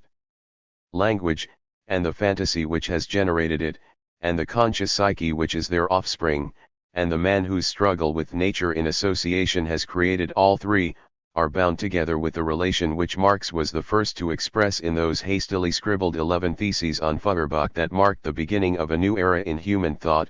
The philosophers have only interpreted the world in various ways, the point, however, is to change it. 1. See Engel's Origin of the Family. 2. This plasticity and recombination of psychical elements possible in the introversion of sleep is perhaps a reflection of a similar physiological process in all the higher cells of the body and therefore the biological reason for sleep. In sleep the conditioning of the whole body may undergo a liquidation and digestion such as takes place with consciousness in dream. Table of Contents. Illusion and Reality, Christopher Caudwell 1937. X. Poetry's Dream Work. 1. In an earlier chapter we stated that modern poetry was composed of words, was non-symbolical, irrational, concrete, characterized by condensed effect, and rhythmical. Investigating dream we found that as compared with other forms of fantasy it also was non-symbolical, and irrational. Poetry is composed of words, dream is composed of memory images. Dream images do not follow rational laws drawn from external reality, but, as psychoanalysis shows, the flow of images is explained by affective laws. Dream is neither directed thinking nor directed feeling, but free, that is non-social, association. Hence the associations of dream are personal and can only be understood by reference to the dreamer's personal life. The secret law of dream structure is the dream work. Poetic irrationality bears this resemblance to dream, that its flow of images is explained by affective laws, but it is not free association as in dream. Poetic feeling is directed feeling, feeling controlled by the social ego. Poetic associations are social. As the dreamer lives entirely in the images of his dream, without reference to another reality, so the reader of poetry lives in the words of the poetry, without reference to the external world. The poet's world is his world. As he reads the poem he feels the emotions of the poet. Just as the Pythoness or Bacchante speaks for the god in the first person, so the reader under the influence of poetic illusion feels for the poet in the first person. The images of dream, like the ideas of poetry, are concrete. In each dream, and in each poem, the memory image and the word play a different part, and therefore have different meanings. Dreams and poems are inconsistent among themselves. Each dream and each poem is a world of its own. Poetry is rhythmical. Rhythm secures the heightening of physiological consciousness so as to shut out sensory perception of the environment.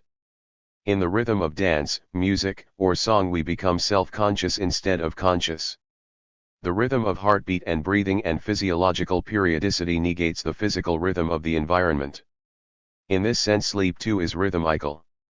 The dreamer retires into the citadel of the body and closes the doors. Why is physiological introversion more necessary in poetry than in story, so that the poet accepts the difficulties of meter and rhyme? The answer is that introversion must be stronger in poetry. By introversion is not meant merely a turning away from immediate environment, that could be secured by sitting in a quiet study, without disturbance.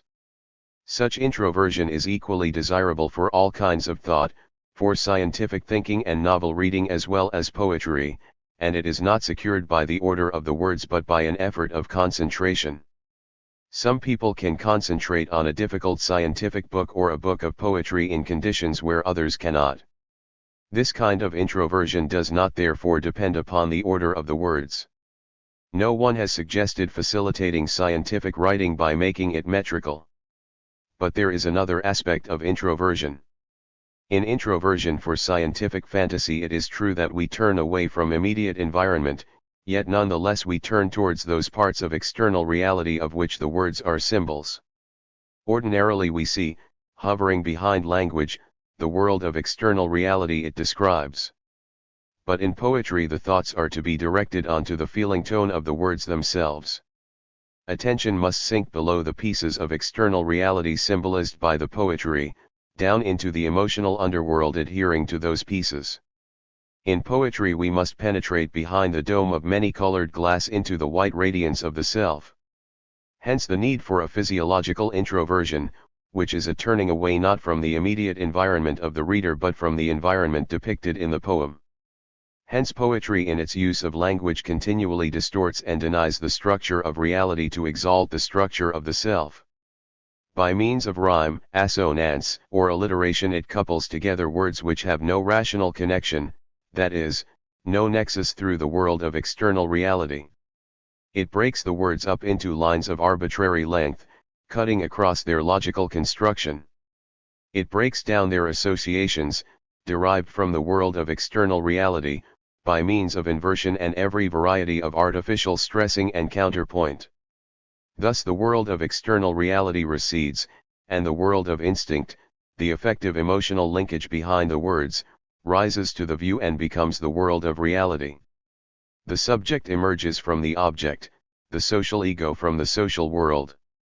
Wordsworth said correctly, the tendency of meter is to divest language, in a certain degree, of its reality, and thus to throw a sort of half-consciousness of unsubstantial existence over the whole composition.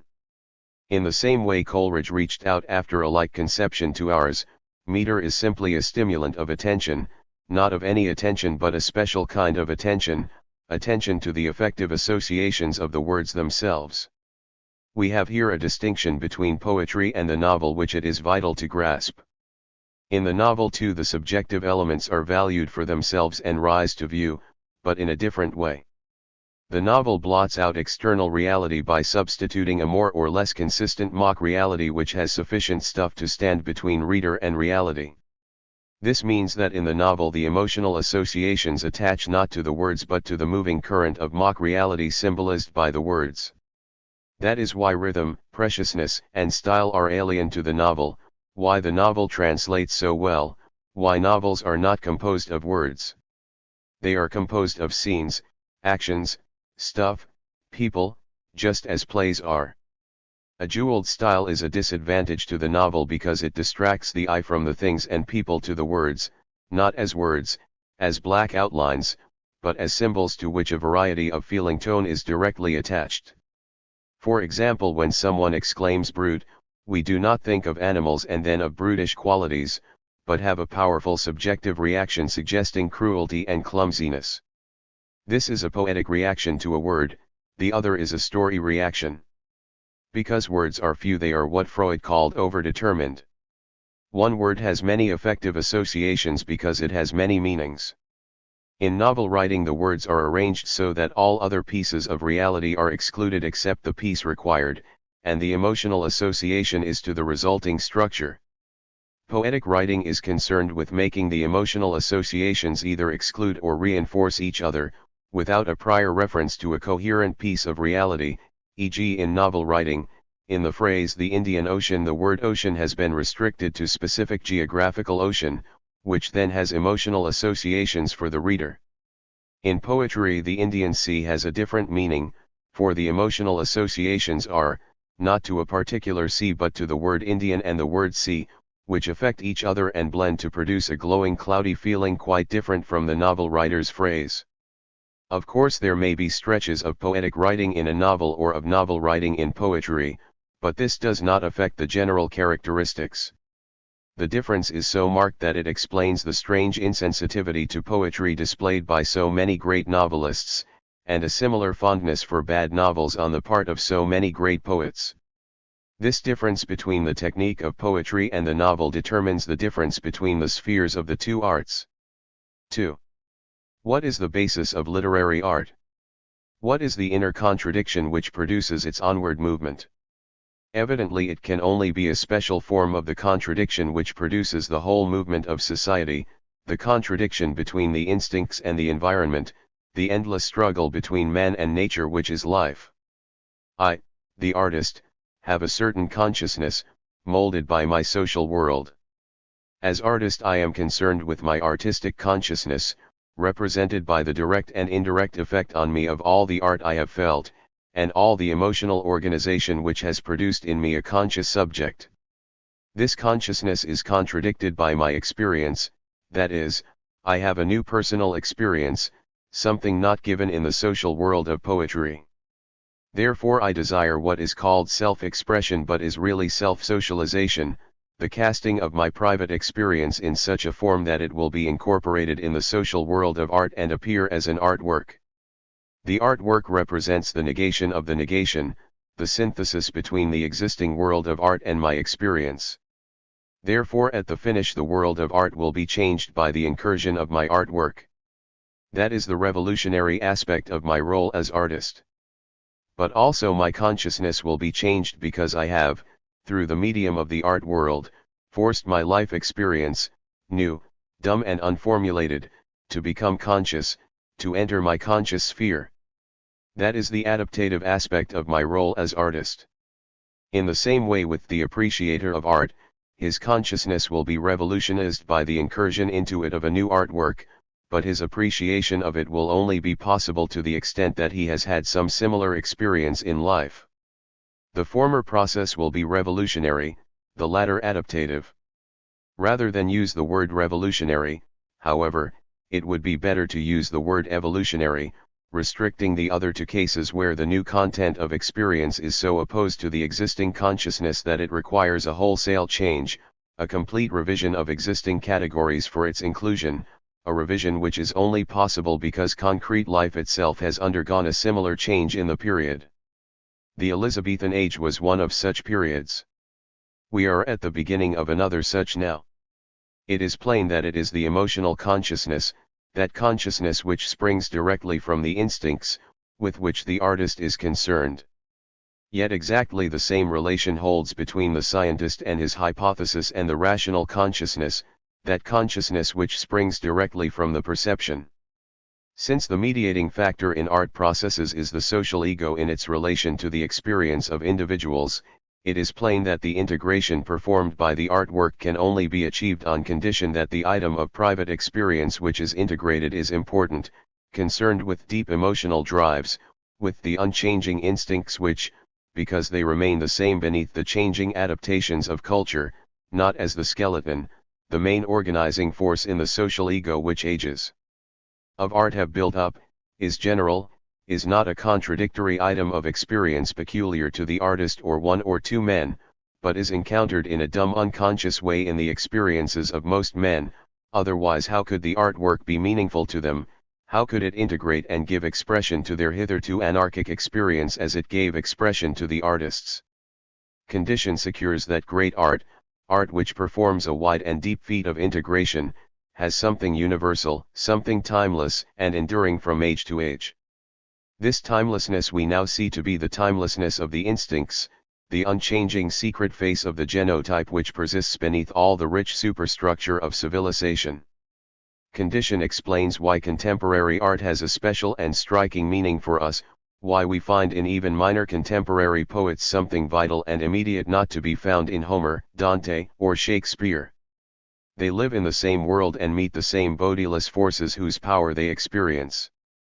This also explains why it is correct to have a materialist approach to art, to look in the artworks of any age for a reflection of the social relations of that age.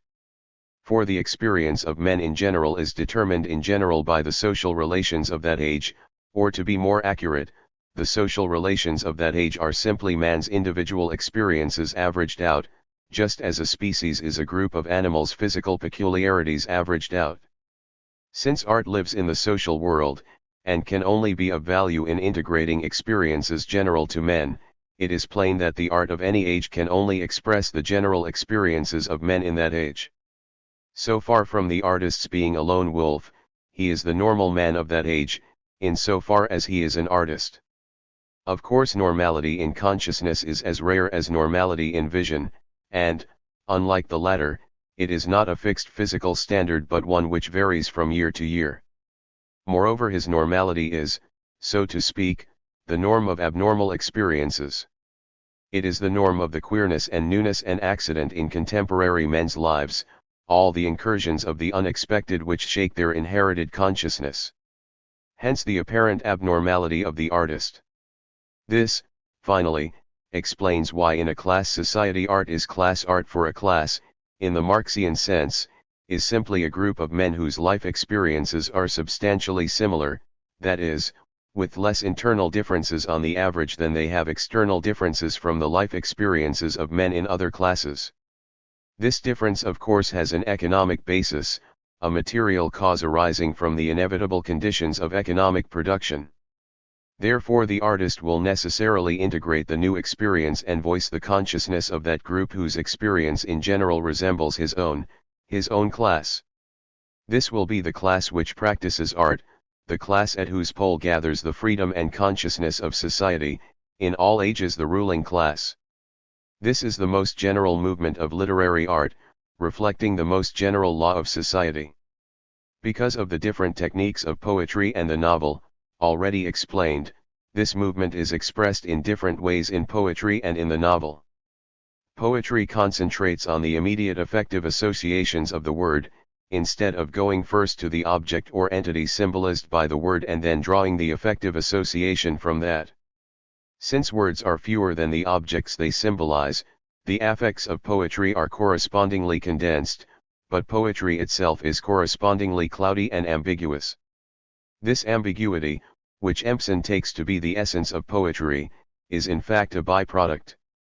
Now this concentration upon the affective tones of words, instead of going first to the symbolized reality and then to the feeling tone of that reality, is, because of the nature of language, a concentration on the more dumb and instinctive part of man's consciousness.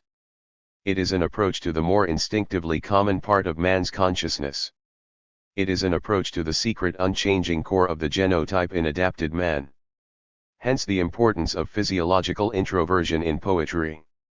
This genotype is undifferentiated because it is relatively unchanging. Hence the timelessness of poetry as compared to the importance of time sequence in the novel.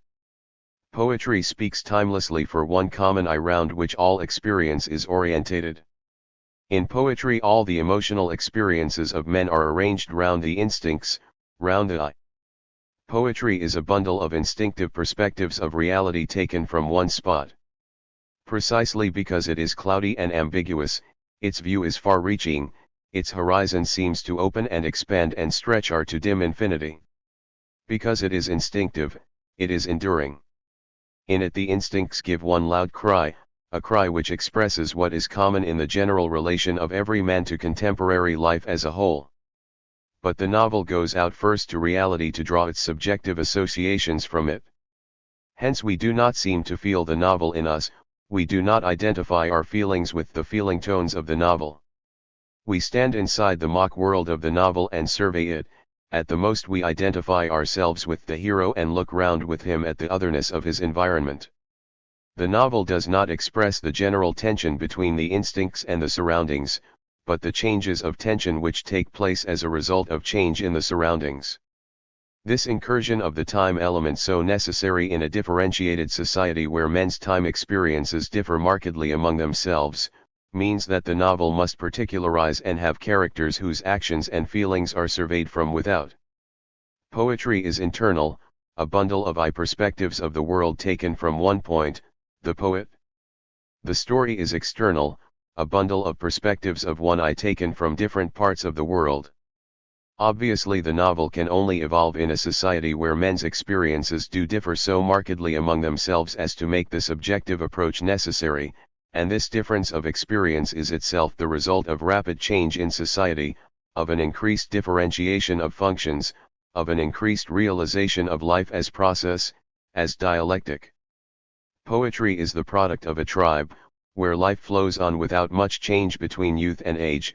The novel belongs to a restless age where things are always happening to people and people therefore are always altering. 3. Yet all art is subjective. All art is emotional and therefore concerned with the instincts whose adaptation to social life produces emotional consciousness.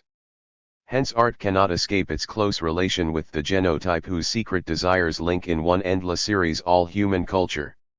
Now this genotype can be considered from two aspects, the timeless and the timeful, the changeless and changeful, the general and the particular. Timeless, changeless, general in that on the whole the genotype is substantially constant in all societies and all men. There is a substratum of likeness. Man does not change from Athenian to ancient Briton and then to Londoner by innate differences stamped in by natural selection, but by acquired changes derived from social evolution. Poetry expresses this constant instinctive factor. Yet beneath this likeness the genotypes, because they are bundles of genes, reveal individual differences. These genes are perpetually shuffled to reveal new personalities. Because men differ in this way among themselves they cannot be satisfied with the simple tribal life of collective civilization. They demand luxuries, freedom, special products which cannot be satisfied within the ambit of such a primitive economy. This leads to an economic differentiation of society which, as we have already explained, is not the means of suppressing individuality but of realizing it. Hence these individual genetic differences produce change in time and also the realization of characters, of man's social norm. Thus the very technique of the novel makes it interested in the way characters strive to realize in existing society their individual differences. Poetry expresses the freedom which inheres in man's general timeless unity in society. It is interested in society as the sum and guardian of common instinctive tendencies. It speaks of death, love, hope, sorrow and despair as all men experience them. The novel is the expression of that freedom which men seek, not in their unity in society but in their differences, of their search for freedom in the pores of society, and therefore of their repulsions from, clashes with, and concrete motions against other individuals different from themselves. The novel was bound to develop therefore under capitalism, whose increase in the productive forces brought about by the division of labor not only vastly increased the differentiation of society but also, by continually revolutionizing its own basis, produced an endless flux and change in life. Equally, as capitalism decayed, the novel was bound to voice the experience of men that economic differentiation had changed from a means of freedom to a rubber stamp crushing individuality, and that the productive forces, by being held back from developing further, had choked the free movement of life. Necessarily therefore in such a period the decay of the novel occurs together with the general revolutionary turmoil. Thus we see in the technical differences of poetry and the novel the difference between changelessness and change, pace and time, and it is clear that these are not mutually exclusive opposites but are opposites which interpenetrate, and as they fly apart, continually generate an enriching reality. This was the same kind of difference as that between the evolutionary and classificatory sciences. And just as the technique of poetry demands an immediate concentration on the word, so the classificatory sciences, such as geometry and mathematics, demand an immediate concentration on the symbol. The novel demands that we pass from the symbol to reality, and only then to the effective organization. Biology demands that we go first to the concrete objects, and only then to their rational organization. Poetry passes straight from the word to the effective organization, careless of the reality whose relation it accepts as already given in the word. Mathematics passes straight from the symbol to the perceptual organization, careless of the concrete object, whose important qualities are already accepted as crystal leased in the symbol. Hence the vital importance of precise speech, of the absolutely correct word or correct symbol, both to poet and mathematician, contrasted with the looser speech permitted to the biologist or novelist. We have seen that music is an extreme kind of poetry, that just as mathematics escapes almost altogether from the subjective qualities of matter, so music escapes almost altogether from the objective references of sounds. Therefore the musician is even preciser in his language than the poet, and the effective laws of music's symbols are as careful and minute as are the perceptual laws of mathematical symbols. We can now understand more clearly why poetry resembles dream in its technique. The characteristic of dreams is that the dreamer always plays the leading part in it. He is always present in it, sometimes in many disguises. The same egocentricity is characteristic of poetry. Quite naively the poet records directly all his impressions, experiences, thoughts, images. Hence the apparent egoism of poetry, for everything is seen and experienced directly. Poetry is a relationship of memory images mediated by only two words I and like. But this is not the egoism of dream, it is a social egoism. The particular emotional organization of the poet is condensed into words, and the words are read, and the psyche of the reader experiences the same emotional reorganization. The reader puts himself, for the duration of the poem, in the place of the poet, and sees with his eyes. He is the poet. In a poem by Shelley, we are Shelley. As we read Shakespeare, we see with his profound shimmering vision. Hence the unexpected individuality of the poet. Though it is the common human creature, the genotype, and not the character who looks out in poetry on the common contemporary scene, he looks at it through the eyes of one man, through the windows of the poet's psyche. How is this done? That is the peculiar secret of poetic technique. Just as poetry can be equated with dream, poetic technique is similar to dream technique. The nature of dream technique has been explored by analysts under the general name of the dream work. A dream consists of two layers. Obvious is the manifest content. We are walking by the seaside, a ship comes alongside, we step on it, we land in France, certain adventures befall us, and so on. This is the manifest content of the dream as we tell it at breakfast next morning to our bored family, who cannot understand our interest in it. But our interest in it was due to the fact that the illusion was perfect. While they lasted, these things really seemed to be happening to us. And this vividness must spring from some effective cause. But we felt little real emotion in the dream, however surprising the adventures that befall us. If we felt emotion, it was out of all real proportion to our adventures. Surprising things happened and we were not surprised. Trifling things happened and we were appalled. The affects were displaced in relation to reality. If we are asked to give our associations to these various component images just as they spring to our mind, a whole undergrowth of displaced affective life is revealed. Each symbol is associated with memories in our life, not by association of ideas but by affective associations. The characteristic of dream work is that every dream symbol is overdetermined and has a multitude of different emotional significances. This we also saw was the characteristic of poetic words, and springs from the same cause, that dream symbols are valued directly for their affective content and not as symbols of a consistent mock world in which we first orientate ourselves. Hence the inconsequence of dream matches the illogical rhythm and assonance of poetry.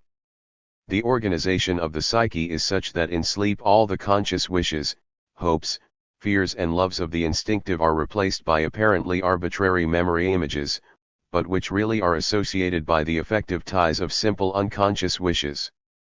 They are organized by the appetitive activity of the instinctive and therefore unsleeping part of the psyche which, because it is archaic phylogenetically, is unmodified and therefore antisocial, or rather non-social. This affective substratum does not normally appear in dream. It is repressed. Only the arbitrary symbols, apparently unconnected, appear in the consciousness. But this affective basis is the reasoning of the dream, and directs its course. It is the latent content.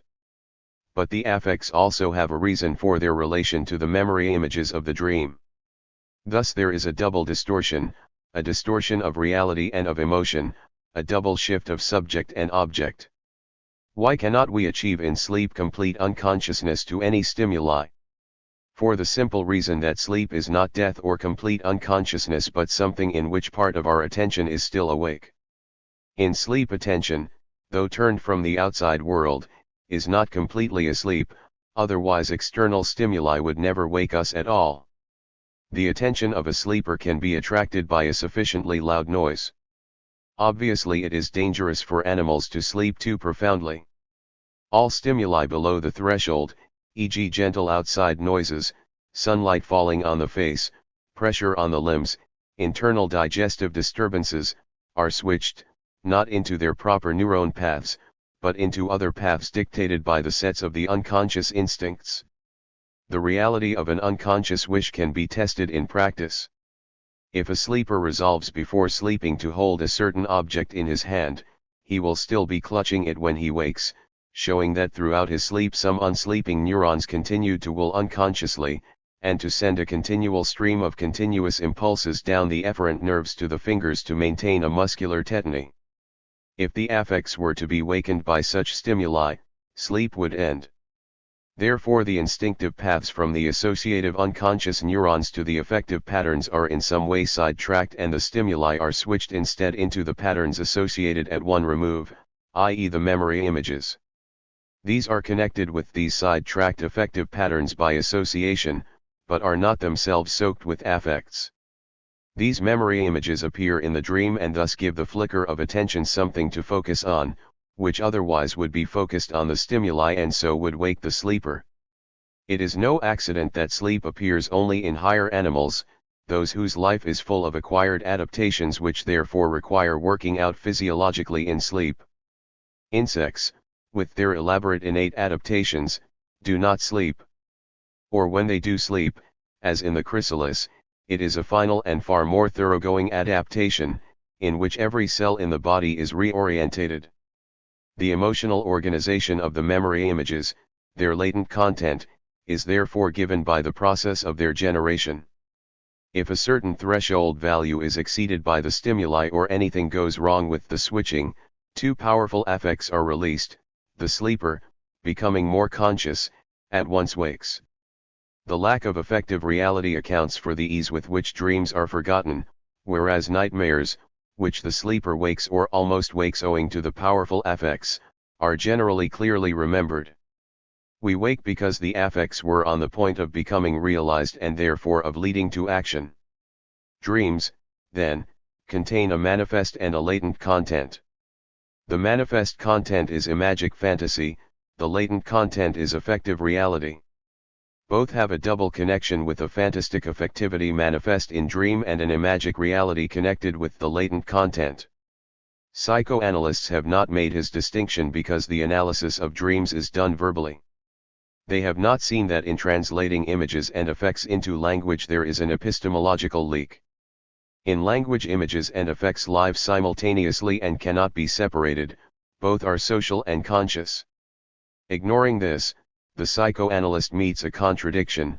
In probing the latent content of dreams he can never be given by the dreamer a bundle of unconscious effects as associations, for the dreamer can only communicate by language, and in language effect is always attached to an image, to a symbol of external reality, and is itself a conscious feeling tone. Therefore the analyst gets as the latent content of the dream images, still more images with conscious affects attached. For this reason, not only does the psychoanalyst tend to equate unconscious affects with their social translations, but he overlooks the gap between dream, in which the affective organization is unconscious and therefore personal, and art, in which the affective organization is conscious and therefore social. It is the difference between free association and directed feeling. 4. This leads to surrealist technique with its indirect feeling and personal affective organization, where freedom, in true bourgeois style, is the unconsciousness of necessity, i.e. ignorance of the affective organization which determines the flow of imagery and is conscious in good poetry. Hence the cerebral and visual character of surrealist art. This bourgeois freedom was already contained in the philosophy of symbolism, from which surrealism derives. Remy de Gourmont, the philosopher of symbolism, correctly said, above all it is a theory of liberty, it implies absolute freedom of thought and form, it is the free and individual development of the aesthetic personality. And Rimbaud, greatest of the symbolist poets, said, I have come to hold sacred the disorder of my mind. Poetry, like dream, contains manifest and latent contents. The manifest content can be roughly arrived at by paraphrasing the poem. It is the imagery or the ideas. In a paraphrase, the latent content, i.e. the emotional content, has almost entirely vanished. It was contained, then, not in the external reality symbolized by the words but in the words themselves. The manifest content is the poetry interpreted rationally. It is the external reality in the poem. It can be expressed in other ways and other languages. But the latent content of poetry is in that particular form of wording, and in no other. How is the latent content contained in the original word and not contained in the sense of the words, i.e. in the portions of external reality which the words symbolize? The emotions are not associated effectively with the portion of external reality symbolized by the manifest content, for another language can be made to symbolize the same portion of external reality, and still it is not the poem. How then did the original words contain the emotional content in themselves and not in the things they symbolized? Dream analysis gives us the answer, by effective association of ideas. In any association of ideas, two images are tied to each other by something different, like sticks by a cord. In poetry they are tied by affects. If a word is abstracted from its surroundings and concentrated on in the same way as an analyst asked his patient to concentrate on any particular image of a dream, a number of associations will rise vaguely to the mind. In a simple word like spring there are hundreds of them, of greenness, of youth, of fountains, of jumping. Every word drags behind it a vast bag and baggage of emotional associations, picked up in the thousands of different circumstances in which the word was used. It is these associations that provided the latent content of affect which is the poem. Not the ideas of greenness, youth, but the affective cord linking the ideas of greenness and youth to the word spring, constitutes the raw material of poetry. Of course the thing spring denoted by the word spring also has many affective associations. These are tried by the novel. Poetry is concerned with the more general, subtle, and instinctive affects which are immediately associated with the word spring and therefore include such almost running associations as those connected with spring and spring. Hence the tendency of poetry to play with words, to pun openly or secretly, to delight in the texture of words. This is part of the technique of poetry which treats words antigrammatically to realize their immediate and even contradictory affective tones. The novel uses words grammatically so as sharply to exclude all meanings and therefore all affective tones, except one clear piece of reality, and then derives the emotional content from this piece of reality and its active relation with the other pieces of reality in the story as part of a perceptual life experience. When we read a line of poetry, these other ideas to which the affects are associated do not rise to the mind. We get the leaping and gushiness of spring in poetry's use of it as a word for the idea season, but we do not get the fountain or the jump except in an open poetic pun. They remain unconscious. Poetry is a kind of inverted dream. Whereas in dream the real affects are partly suppressed and the blended images rise into the conscious, in poetry the associated images are partly suppressed and it is the blended effects that are present in the consciousness, in the form of affective organization. Why is there a manifest content at all? Why are not all images suppressed? Why is not great poetry like the poetry of the extreme symbolists, a mere collection of words, meaning nothing, but words themselves full of affective association? Why should poetry state, explain, narrate, obey grammar, have syntax, be capable of paraphrase, since if paraphrased it loses its affective value? The answer is, because poetry is an adaptation to external reality. It is an emotional attitude towards the world. It is made of language and language was created to signify otherness, to indicate portions of objective reality shared socially. It lives in the same language as scientific thought. The manifest content represents a statement of external reality. The manifest content is symbolic of a certain piece of external reality, be it scene, problem, thought, event. And the emotional content is attached to the statement of reality, not in actual experience but in the poem. The emotional content sweats out of the piece of external reality. In life, this piece of external reality is devoid of emotional tone, but described in those particular words, and no others, it suddenly and magically shimmers with affective coloring.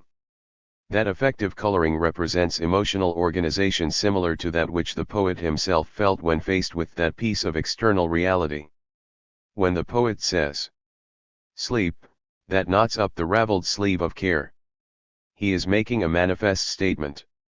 The paraphrase, "Slumber, that unties worry, which is like a piece of tangled knitting," carries over most of the manifest content, but the affective tones which lurked in the associations of the words used have vanished. It is like a conjuring trick. The poet holds up a piece of the world and we see it glowing with a strange emotional fire. If we analyze it rationally, we find no fire. Yet nonetheless, forever afterwards, that piece of reality still keeps an afterglow about it, is still fragrant with emotional life. So poetry enriches external reality for us. The affective associations used by poetry are of many forms. Sometimes they are sound associations, and then we call the line musical, not that the language is specially harmonious, to a foreigner it would probably have no particular verbal melody. Thick as autumnal leaves that strew the brooks. In Vallombrosa. Is not musical to someone who knows no English. But to an English ear the emotive associations wakened are aroused through the sound rather than sense linkages, and hence we call the line musical. So, too, with Verlaine's line, musical only to ears attuned to the emotive associations of French nasals. Eto, ces voix d'enfant chantant dans la coupole. Or the old fairy tale, La Belle Auxiliary Bois Dormant. It is impossible to have affects in poetry without their adherence to symbols of external reality, for poetry's affects are social, and it is impossible for different subjects to be linked except by a common object. The logical conclusion of symbolism is not poetry but music. And here it may be objected, music consists of sounds which refer to no external reality, and yet music is an art and has a social content. Exactly, because in music the symbols have ceased to refer to external reality and have become portions of external reality themselves and, in doing so, have necessarily generated a formal structure which gives them the rigidity and social status of external reality. The notes of music themselves are the manifest content of music, and they therefore obey not grammatical but pseudo-mathematical laws. Of course they are necessarily distorted or organized within the compass of those rules. In the same way architecture becomes external reality and is distorted or organized within the compass of the rules of use function. The technique of the poet consists in this, that not all the affects associated with any particular words rise up into the consciousness, but only those that are required. This is done by the arrangement of the words in such a way that their clusters of associations, impinging on each other, heighten some affective associations and inhibit the others, and so form an organized mass of emotion. The affective coloring of one word takes reflected shadow and light from the colors of the other words. It does this partly through their contiguity, particularly in synthetic languages, and partly through their grammatical connection, particularly in analytic languages, but chiefly through the meaning as a whole. The manifest content, the literal meaning, the paraphrasable sense, is a kind of bridge, or electrical conductor, which puts all the affective currents of each word into contact. It is like a switchboard, some of the affective associations fade away directly they enter it, others run down into other words and alter their color, others blend together and heighten a particular word. The whole forms the specific fused glow which is that poem's affective organization or emotional attitude to its meaning. Hence the same word has a different affective coloration in one poem from what it has in another, and it is for this reason that a poem is concrete. It is effectively concrete, each word has a special affective significance in that poem different from what it has in another. In this way the emotional content does not float about fluidly in the mind, it is firmly attached, by 100 interweaving strands, to the manifest content, a piece of external reality. A poem's content is not just emotion, it is organized emotion, an organized emotional attitude to a piece of external reality. Hence its value, and difficulty, as compared with other emotions, however strong, but unorganized, a sudden inexplicable fit of sorrow, a gust of blind rage, a blank despair. Such emotions are unesthetic because unorganized. They are unorganized socially because they are not organized in relation to a socially accepted external reality. They are unconscious of outer necessity. The emotions of poetry are part of the manifest content. They seem to be in the external reality as it appears in the poem. We do not appear to take up an emotional attitude to a piece of reality, it is there, given in the reality, that is the way of emotional cognition. In poetic cognition, objects are presented already stamped with feeling judgments. Hence the adaptive value of poetry. It is like a real emotional experience. It is plain that poetry may be judged in different ways, either by the importance of the manifest content, or by the vividness of the affective coloring. To a poet who brings a new portion of external reality into the ambit of poetry, we feel more gratitude than to one who brings the old stale manifest contents. But the first poet may be poor in the affective color with which he soaks his piece of reality. It may be the old stale coloring, whereas our other poet, in spite of his conventional piece of reality, may achieve a new affective tone. Old poets, we shall judge almost entirely by their affective tone. Their manifest contents have long belonged to our world of thought. Hence the apparent triteness of old poetry, which yet is a great triteness. From new poets we demand new manifest contents and new affective coloring, for it is their function to give us new emotional attitudes to a new social environment. A poet who provides both to a high degree will be a good poet. A poet who brings into his net a vast amount of new reality to which he attaches a wide-ranging affective coloring we shall call a great poet, giving Shakespeare as an instance. Hence great poems are always long poems, just because of the quantity of reality they must include as manifest content. But the manifest content, whatever it is not the purpose of the poem. The purpose is the specific emotional organization directed towards the manifest content and provided by the released affects. The affects are not latent, as in dream, it is associated ideas which are suppressed to form the latent content. Just as the key to dream is a series of instinctive attitudes which provide the mechanism of dream work, so the key to poetry is a cluster of suppressed pieces of external reality, a vague unconscious world of life experience. Poetry colors the world of reality with affective tones. These affective colors are not pretty, for it is still the real world of necessity, and great poetry will not disguise the nakedness of outer necessity, only cause it to shine with the glow of interest. Poetry soaks external reality, nature and society, with emotional significance. This significance, because it gives the organism an appetitive interest in external reality, enables the organism to deal with it more resolutely, whether in the world of reality or of fantasy. The primitive who would lose interest in the exhausting labor necessary to plow an arid abstract collection of soil, will find heart when the earth is charged with the affective coloring of Mother Nature, for now, by the magic of poetry, it glows with the appetitive tints of sexuality or filial love. These affective colors are not unreal because they are not scientific, for they are the coloring of the genotype's own instincts, and these instincts are as real as the earth is real. The significant expression projected by poetry onto the face of external reality is simply this, a prophecy of the endless attempt of the genotype to mold necessity to its own likeness, which it obtains a continually increasing success. Matter, surrounded by a sensuous poetic glamour, seems to attract man's whole entity by winning smiles. So said Marx and Engels of materialism before it became one-sided mechanical materialism, when it was still bathed in the artistic splendor of the Renaissance. That sensuous glamour is given by poetry, and materialism became one-sided when, afraid of feeling the self, it became aridly scientific and matter vanishes in a logical but empty wave system. Poetry restores life and value to matter, and puts back the genotype into the world from which it was banished. 5. Although we equated dream to poetry, we saw that there were essential differences. Poetry is creative, dream is not. Poetry is creative because it is directed feeling.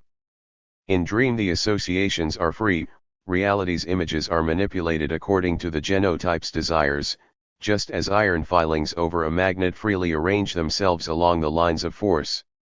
In poetry, however, feeling is fashioned into a social form by being made to live in the common world of perceptual reality. Poetry externalizes emotion. The self is expressed, forcibly squeezed out. Emotion is minted, made current coin. Feelings are given social value. Work is done. Dream work is precisely not labor, poetic dream work is, because one produces social commodities, the other does not. It is for this reason that poetry's technique differs from that of dream. Below the surface of the dream lie the unconscious instinctive wishes. Instinct is blind, it cannot alter itself as long as it is unconscious and incapable of self-conditioning, for it has no will but only automatic responses to stimuli. These instinctive wish patterns dictate the dance of images in the brain, which are associated with the wish patterns by indirect affective ties. But the ties themselves are suppressed in dream, for everything that wakes the affects to action must be avoided if the dreamer is to sleep on. The vast field of affect-laden images is out of bounds. Let sleeping affects lie is the motto of dream wishes. They are suppressed by being fantastically gratified as easily as one makes a thoughtless habitual movement. In poetic illusion the process is inverted. Dreams ascend from the unconscious upwards and are therefore blind and uncreative. Poems descend from the consciousness downwards and are therefore aware and creative. Dream fearfully avoids the dynamic region of the emotions, so as not to wake the sleeper to action. Poetry explores it courageously, so as to change the inner world. The memory images of dream blindly follow the wire pulling of the instincts.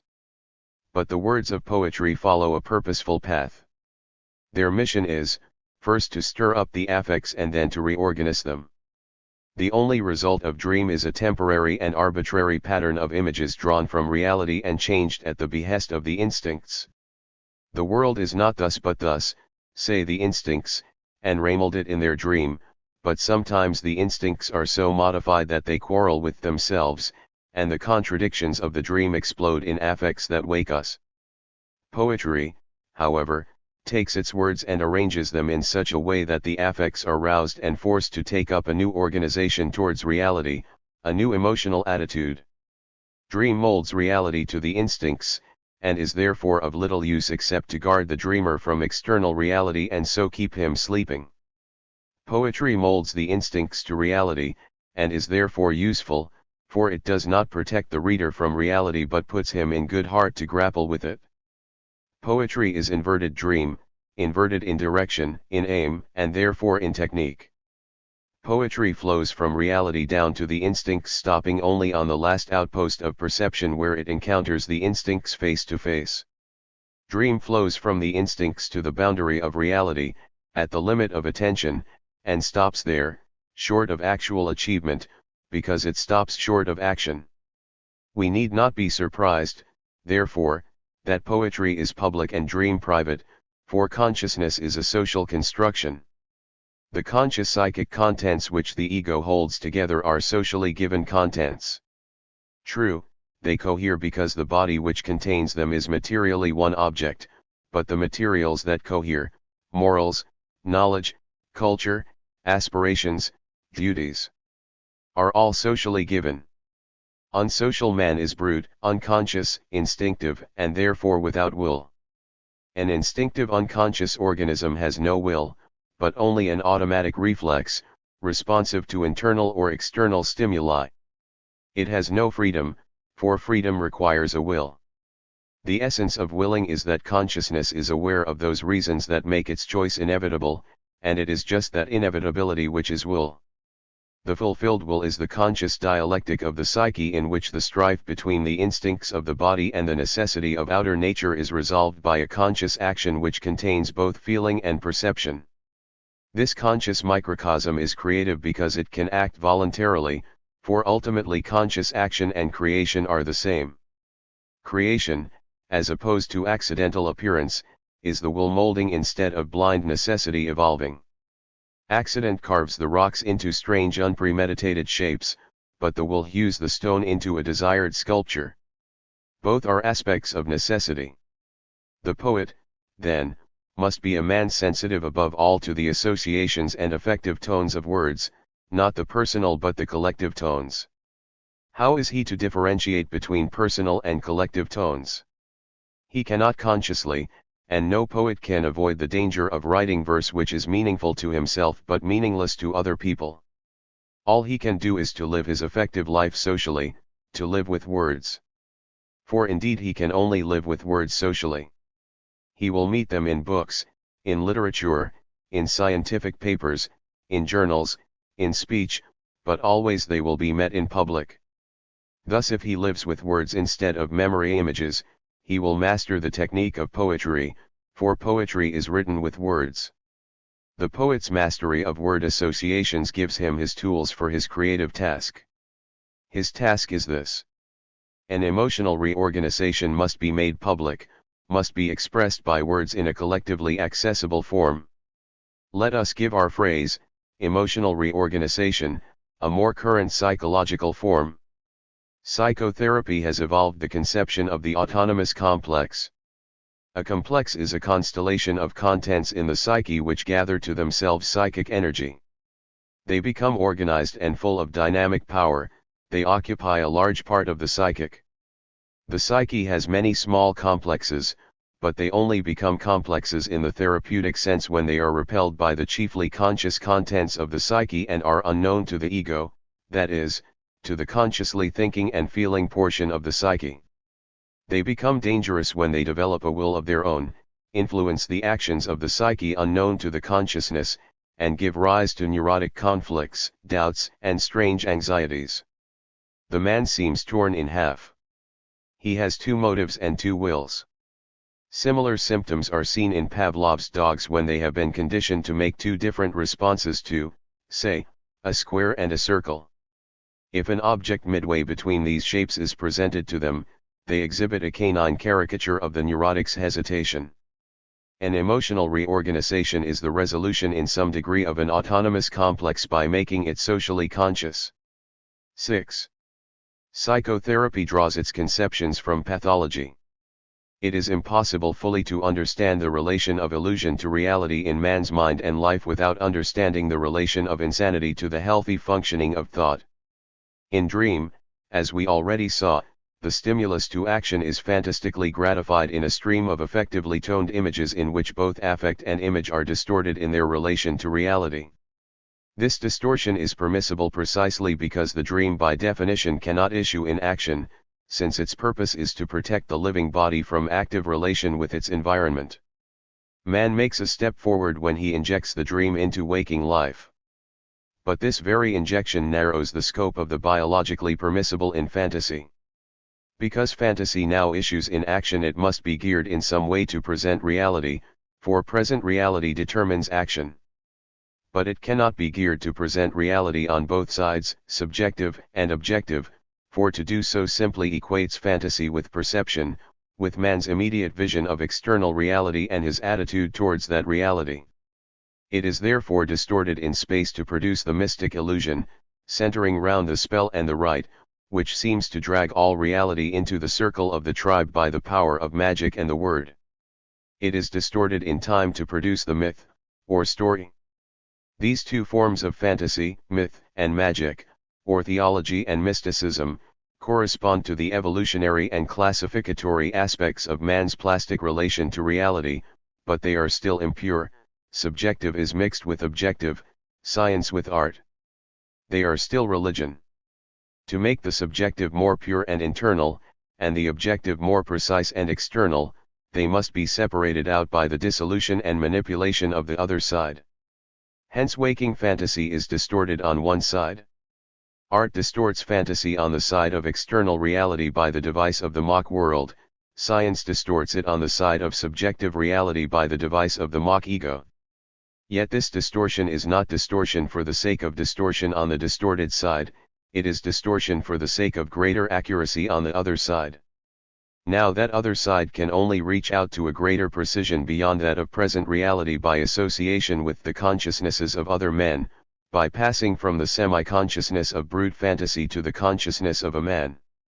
Therefore the undistort side of art, the subjective side, is developed by interaction with a social subjectiveness or social ego, and the undistort side of science, the objective side, is developed by interaction with a social objectiveness or social world. Science and art are merely abstract and generalist forms of the scientific and artistic elements in individual fantasies.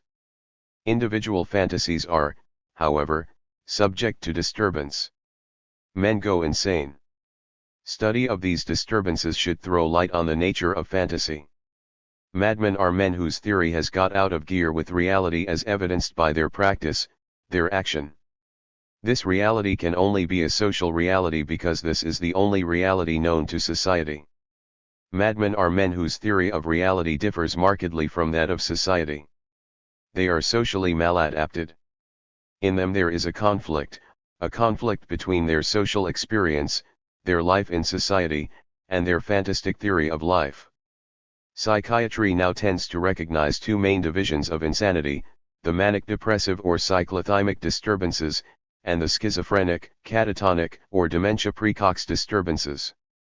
The two groups are by Kretschmer closely associated with two types of body constitution, the pycnic and the asthenic. Apart from insanity or the psychoses, there are disturbances of mental functioning, the psychoneuroses. There is a general tendency to find a close association between hysteric neuroses and cyclothymic insanity, and between psychasthenic neuroses and schizophrenic insanity.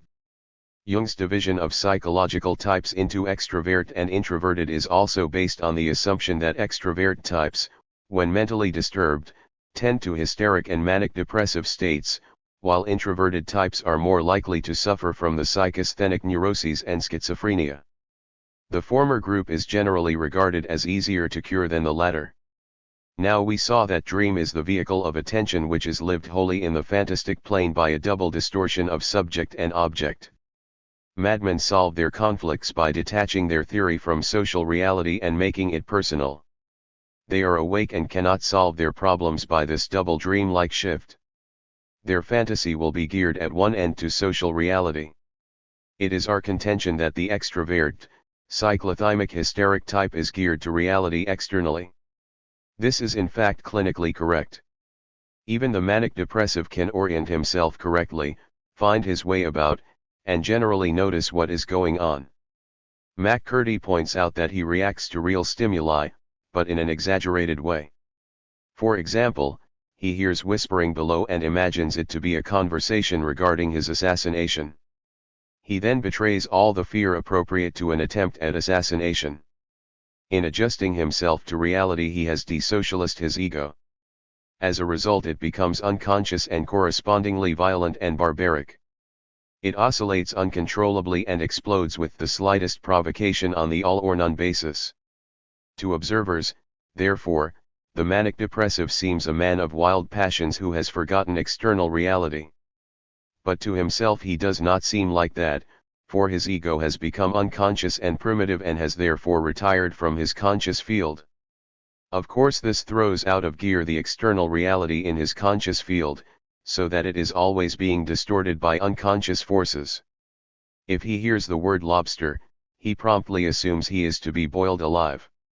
Because his ego has become unconscious and desocialized, he is its slave.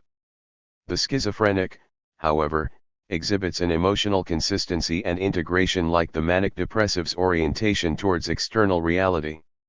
The classical clinical sign of schizophrenia, according to McCurdy, is when the patient does not show an effective reaction proportion to the stimulus. For example, he declares that he hears people whispering that they will assassinate him, but he shows no fear. Eventually he shows a complete lack of orientation, is unable even to feed himself, and finally passes into a private world of reality. As an introvert, attaching most value to the subject, he has resolved his conflict by desocializing external reality, so that he lives in a dream world, a personal world. This dream world reflects his conscious ego, which, however, because the dream world is an unchecked reflection of its movement, does not seem very evident to the observer. The observer, being a part of negated outer reality, is out of touch with the schizophrenic's ego. The schizophrenic's conscious ego is not roused to passion or emotion because the dream world does not annoy it but conforms to it. Hence the conscience and strong social content of the schizophrenic's mental world, which does not of course affect his conduct, for the outer world is always in the wrong. It justifies his desires by altering itself to conform with them. This is why Freud calls the paranoiac narcissistic, and this explains his incurability and untouchability.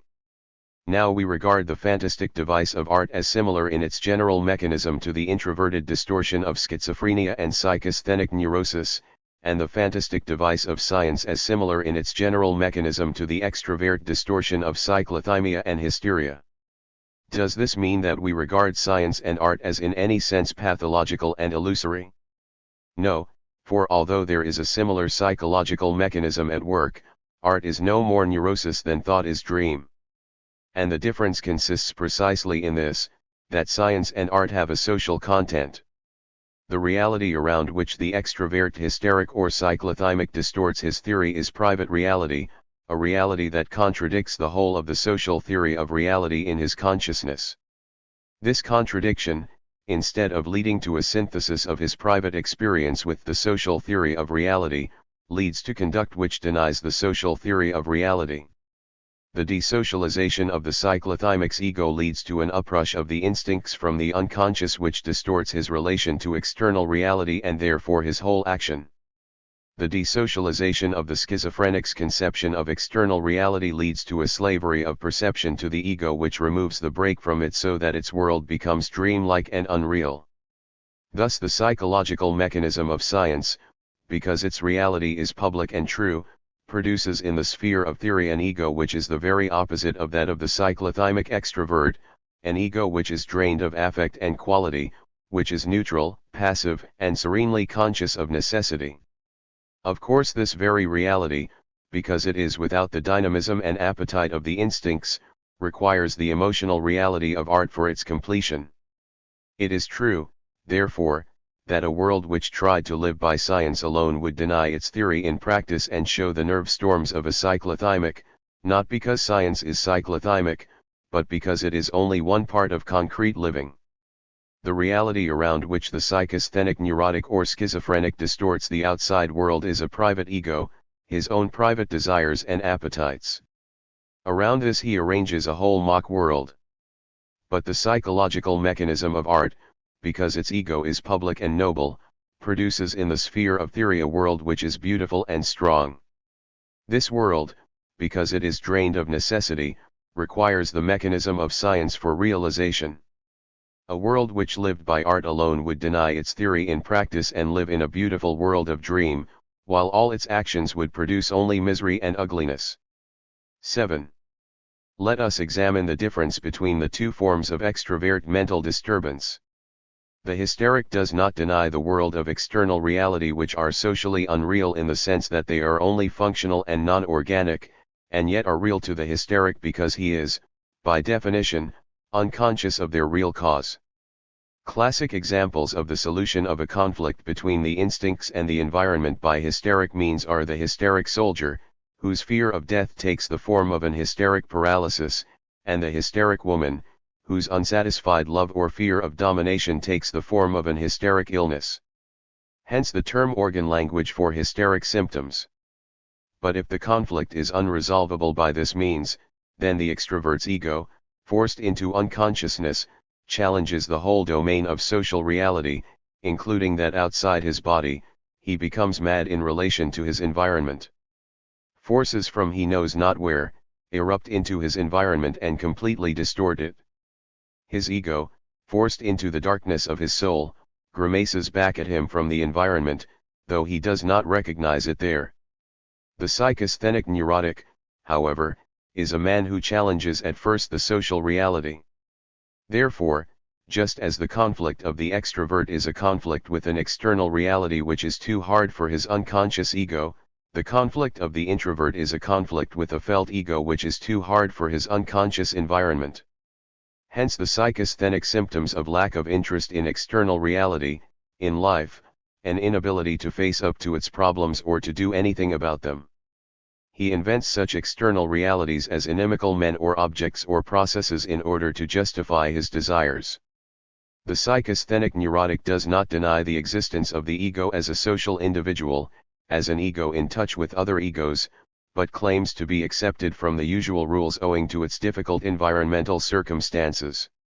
Hence the endless martyrization and introspection of the psychasthenic neurotic, which makes such remunerative and almost incurable customers of the psychoanalyst. Because of his special difficulties, this type of neurotic is always trying to create a specially easy world. He solves his conflict by blaming the emotion caused by it onto other details of environmental reality. The emotion generated by some sexual crisis, for example, is attached to some trifling object. The emotion generated by a soldier's being buried in a trench, or his fear of this, is in neurosis displaced to all dark objects or shut-in places. Thus, just as the hysteric does not deny external reality but adjusts it in the domain of his body considered as an object suffering from physical disease, so the psychasthenic neurotic does not deny his responsibilities as a social ego but adjusts them in his environment, which he distorts by elaboracy, rationalizations and inventions. The slightest detail is seized on and twisted. The hysteric speaks an organ language, the neurotic a feeling language. One asks society to believe nothing he does not see, the other nothing he does not feel. Thus, just as the hysteric is unconscious of the real cause of his paralysis, the neurotic is unconscious of the cause of his difficult circumstances. He avoids fear by avoiding closed places. He does not realize that what he is really avoiding by his claustrophobia is going to the trenches. But if the conflict is insoluble by this means, then the neurotic denies social reality completely and becomes unconscious of his self. This is schizophrenia. He still remains conscious of external reality. An example is the Korsakoff syndrome.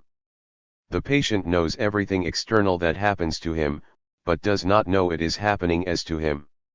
He lacks what Claparède called moyet. To take an example given by McCurdy, a patient was pricked by her physician with a pin concealed in his hand. Next time he went to touch her, she shrank away. Asked why, she replied hazily, "Hands sometimes have pins in them." She could not be persuaded that she, as an ego, had been pricked, but merely that a pricking had happened in her field of perceptual consciousness. When occupied with fantasy, this type is simply a receptacle for fantastic panoramas, whereas the cyclothymic is a fantastic Napoleon, a hero, an enormous I. Now we have already compared the mechanism of extroversion with that of science. We will go further and compare the mechanism of hysteria with the classificatory sciences and of cyclothymia with the evolutionary sciences. The hysteric distorts his body to provide a reality consonant with a wished reality. In the same way, the mathematician imagines an ego ordering, classifying, operating everywhere in external reality. But precisely because with the mathematician this external reality is social, real, and therefore conscious, the ego which thus operates is unconscious, abstract, drained of any distorting or qualifying subjectivity. The cyclothymic loses grip even on his ego to achieve an adjustment in accordance with his difficulties. As a result, his delusion looks out at him everywhere in his perceptual field. In the same way, the biologist or sociologist imagines an ego passively observing, noting, feeling everywhere in the sphere of reality chosen. But because with the scientist this external reality is social, real, and conscious, the ego which thus observes is bare of subjective or personal bias, is the all-observing neutral eye of concrete society which yet spreads the quality it is interested in everywhere. In the same way, since we have compared the mechanism of introversion with that of art, we will go further, and compare that of psychasthenic neurosis with poetry and that of schizophrenia with the novel. The neurotic substitutes for the social environment a special personal environment which accounts for his subjective difficulties. He makes an unreal environment consistent with his desires. The poet, however, substitutes for the affects and I of his experience a still more real and social I. He forces his I completely to enter the social ego, and produces, but for the opposite reason, a mock-adjusted external world. Hence all poetry, as we have seen, turns on the social I. The catatonic, however, does not even make his world a real world of exceptionally difficult circumstances. The real world vanishes from society altogether, and the catatonic's world becomes coincident with a world of I-organized environmental contents, an ego-created bundle of remembered percepts. The novelist, however, makes his I coincide not merely with the generalist human I and I in all human circumstances, but with the concrete I-s developed by the individuation of society. Hence the novel is not seen with all its contents oriented round one I, as in poetry, but it becomes an objective world, a world apparently like a selection of society surveyed from without, just as the catatonic's I is extended to become a world of apparently objective percepts. Why is the hysteric and the cyclothymic far more common in primitive societies? Because, in their primitive undifferentiated state, the environment or objective reality is far more likely to be the cause of acute mental tension and require the healing fantasy than is the ego or subjective reality. Primitives are held firmly to the demands of the simple social environment. Conscience is clear and imperative. The development of ideology, and the cleavage of conscience due to the rise of class antagonisms, produces the torn egos and suppressed selves of modern society. Psychasthenic neurosis is a characteristic bourgeois disease. In the war, hysteria was, according to Rivers, commonest in the ranks, psychasthenic neurosis more usual among the officers. It is the disease of a class thrown by the cleavage of society away from external reality onto the consciousness, just as hysteria is the disease of a class thrown away from consciousness onto external reality.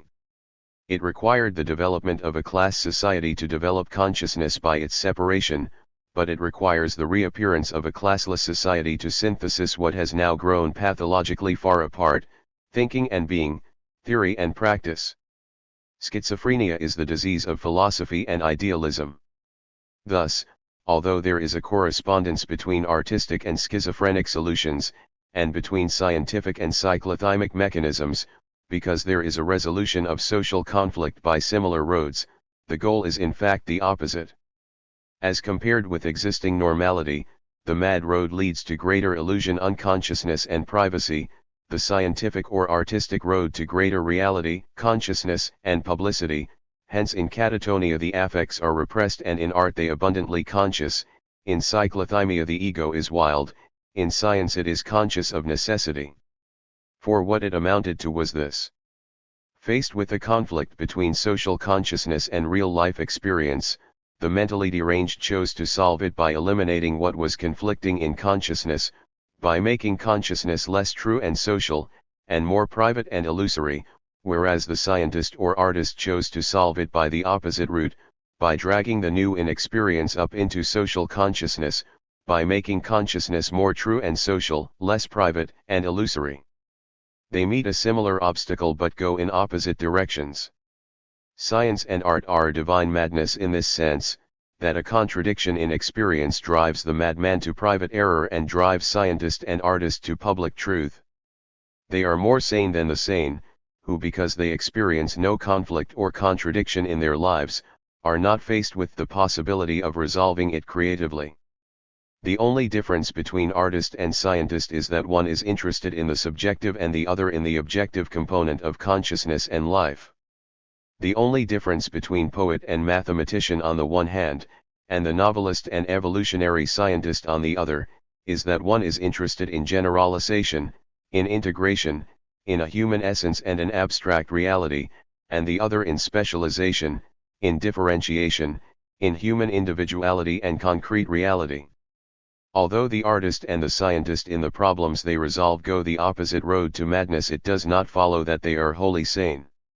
For they can only resolve those problems, which are socially real problems and have a general meaning for society as a whole. The artist has subjective problems, the scientist objective problems, which are not susceptible of a social solution, just as with other men. And of course the artist faced with objective problems is like the scientist faced with subjective problems, both are at least as helpless as ordinary men. This is only to say that science and art, because they are social reality in abstraction, in the most generalist and essential form, cannot exactly coincide with concrete living which generates them, but can only continually enrich and develop it. Psychoanalysis, and psychology generally, is unable to make any clear distinction between the psychology of pathology and genius, and between the process of mental creation and mental delusion because it is unable to show any causal distinction between conscious and unconscious fantasy. The difference is social difference, but psychology, being bourgeois psychology, cannot rise beyond the conception of an individual in civil society. It cannot separate and distinguish the biological environment from the social environment, and consciousness is product of the social environment. We have already discussed the difficulties to which this gives rise in the Freudian philosophy. The very cleavage of fantasy types due to the fact that in dream, when the inactive body is released from concrete living, distortion from reality can take place on two planes, internal and external. This is not possible when dream is injected into waking life, hence the special types of madness. At the same time, once madness has set in, the theoretical possibility arises of a return to sleep of a deeper character, in which adjustment takes place on a double plane once but in a more penetrating way. In fact, McCurdy and Hock's work on benign stupors has revealed the clinical importance of a special prolonged, deep form of sleep as a prognosis of approaching cure in psychoses. Evidently, then, sleep and dream play an important part in the solution of private conflicts which arise during the day and are solved privately at night. Hence, too, no doubt the significance of the sleeplessness which is so well recognized as a symptom of approaching madness, and hence, too, the curative importance of bromides and sleep-inducing drugs. 8. Our demarcation of psychological types necessarily calls to mind Jung's classic work on the same subject. How far does our division correspond with his? Jung's earliest division was into extrovert and introverted types. On the whole, our division corresponds with his. Extroversion involves valuation of externality, of perception, of the object, whether in action or consciousness, and introversion is valuation of internality, of feeling, of the subject, either in consciousness or action. Of course, this does not mean that the introvert is essentially sympathetic, on the contrary, it is his feeling, not that of others, which he values. It is the extrovert who is sympathetic, but with the weakness of a shallow feeling. Jung found this division insufficient and therefore he distinguished four functions, irrespective of valuation of the object or the subject. Of these functions, two are rational, feeling and thinking, and two are irrational, sensing and intuiting.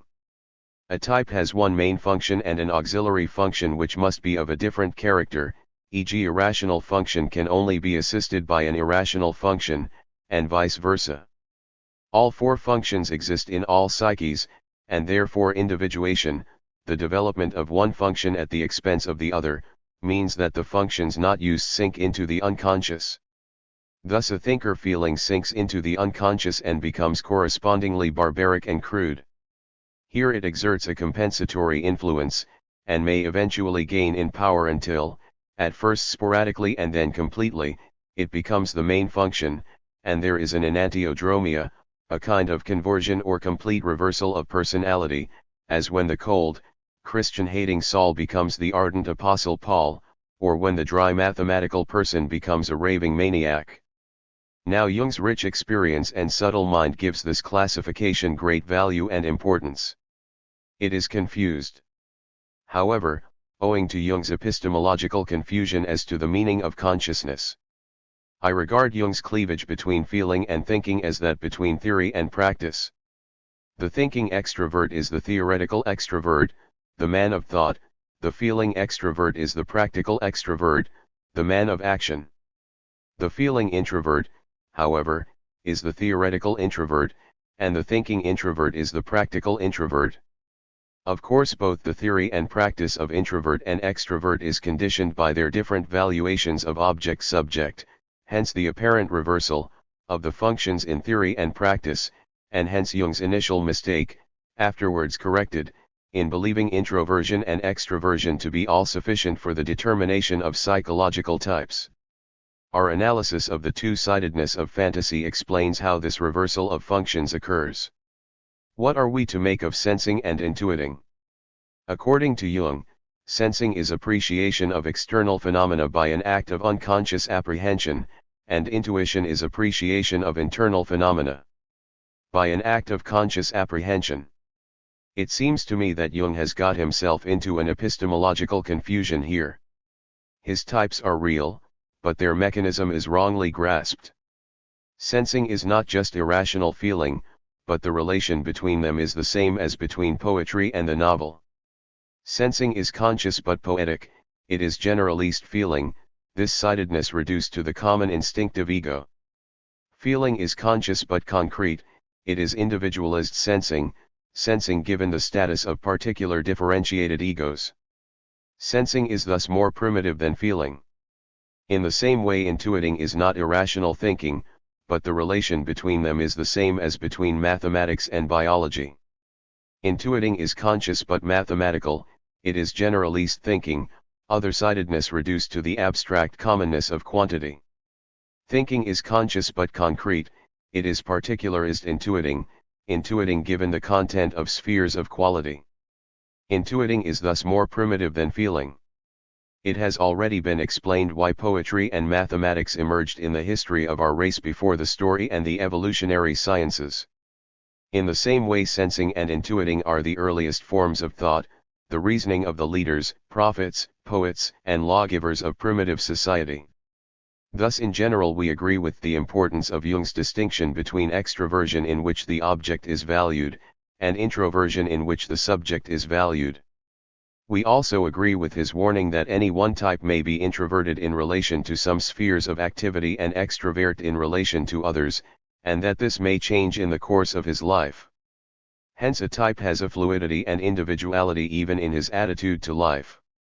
To take Spearman's conception of two factors in intelligence, G, a general fund applicable to all fields, and S, a special capacity, limited to one field, not only may G vary in its attitude as well as its quantity, but the various S factors too may vary in attitude and quantity. Our analysis differs from Jung in three respects. He does not allow for the difference between a theoretical and a practical approach to life, and the existence of some fields in which a man is theoretical, others in which he is practical, and others where he shows a balanced unity. The more a man is purely theoretical in some fields, the more he is likely to be purely practical in others, and because of their divorce, both theory and practice will show a special crude primitiveness which may make them seem of different quality from what are when they appear as an active whole. The thinking and intuiting extroverts and the feeling and sensing introverts are men predominantly theoretical precisely because their living behavior exhibits a valuation of the object which is contrary to their fantastic valuation, and in the same way the feeling and sensing extroverts and the thinking and intuiting introverts have a predominantly practical approach to life. He regards sensing and intuiting as in some way unconscious forms of feeling and thinking, although he uses the word irrational. But the intuition on which mathematical reasoning is based cannot be regarded as irrational. Of course, the word intuition begs the question, and it is not suggested that the view of mathematics represented by Poincaré's school was right and Peano and Russell's logistic theory wrong. Intuition is not used in a Platonic sense. It is simply applied to the abstract generalizing approach characteristic of logic and a more primitive society, and so far from being irrational, it is rational in that it leads to a glorification of the reason as against practice. Jung has no adequate definition of consciousness and unconsciousness except a reduction of psychic energy which makes the unconscious contents sink below the threshold. For this crude and unhelpful theory we have substituted the conception of the desocialization of conscious contents, either ego-attached or environment-attached, due to the tension of concrete living, which causes them to become unconscious and correspondingly archaic and infantile. If real external reality conflicts with my consciousness in life, I can actively and really change it. If I starve, I can get food, am too cold, I can put on clothes. Scientific fantasy is born from this kind of active change or practice, and though it is introversion, it is extrovert introversion, introversion with a view to changing outer reality. This change is its value, purpose, and mode of generation. The experience in life which contradicts existing scientific consciousness and demands its change is always an experience in changing objective reality. Science develops as an abstract system of knowing nature by its guidance of man's attempts to change nature. But if my social ego conflicts with my consciousness in life, I can actively and really change myself. I can want different things, satisfy my instincts in other ways open to me in existing life, by artworks for example. I then have an interest in objects which is introverted, it is extroversion with a view to changing my own ego. This change of the ego is the value, purpose, and mode of generation of artworks. The experience in life which contradicts any existing ego and demands its change is always an experience encountered in satisfying my wants, that is, in changing myself. Art develops as a concrete group of objects, a mock world, whereby man changes himself and in doing so comes to know himself. The method of art is the method of science turned inside out.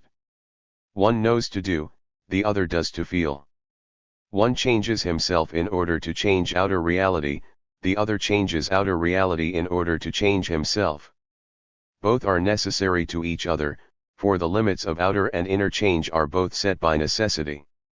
Operating with existing consciousness, men change reality to new forms. Operating with existing forms, men change consciousness.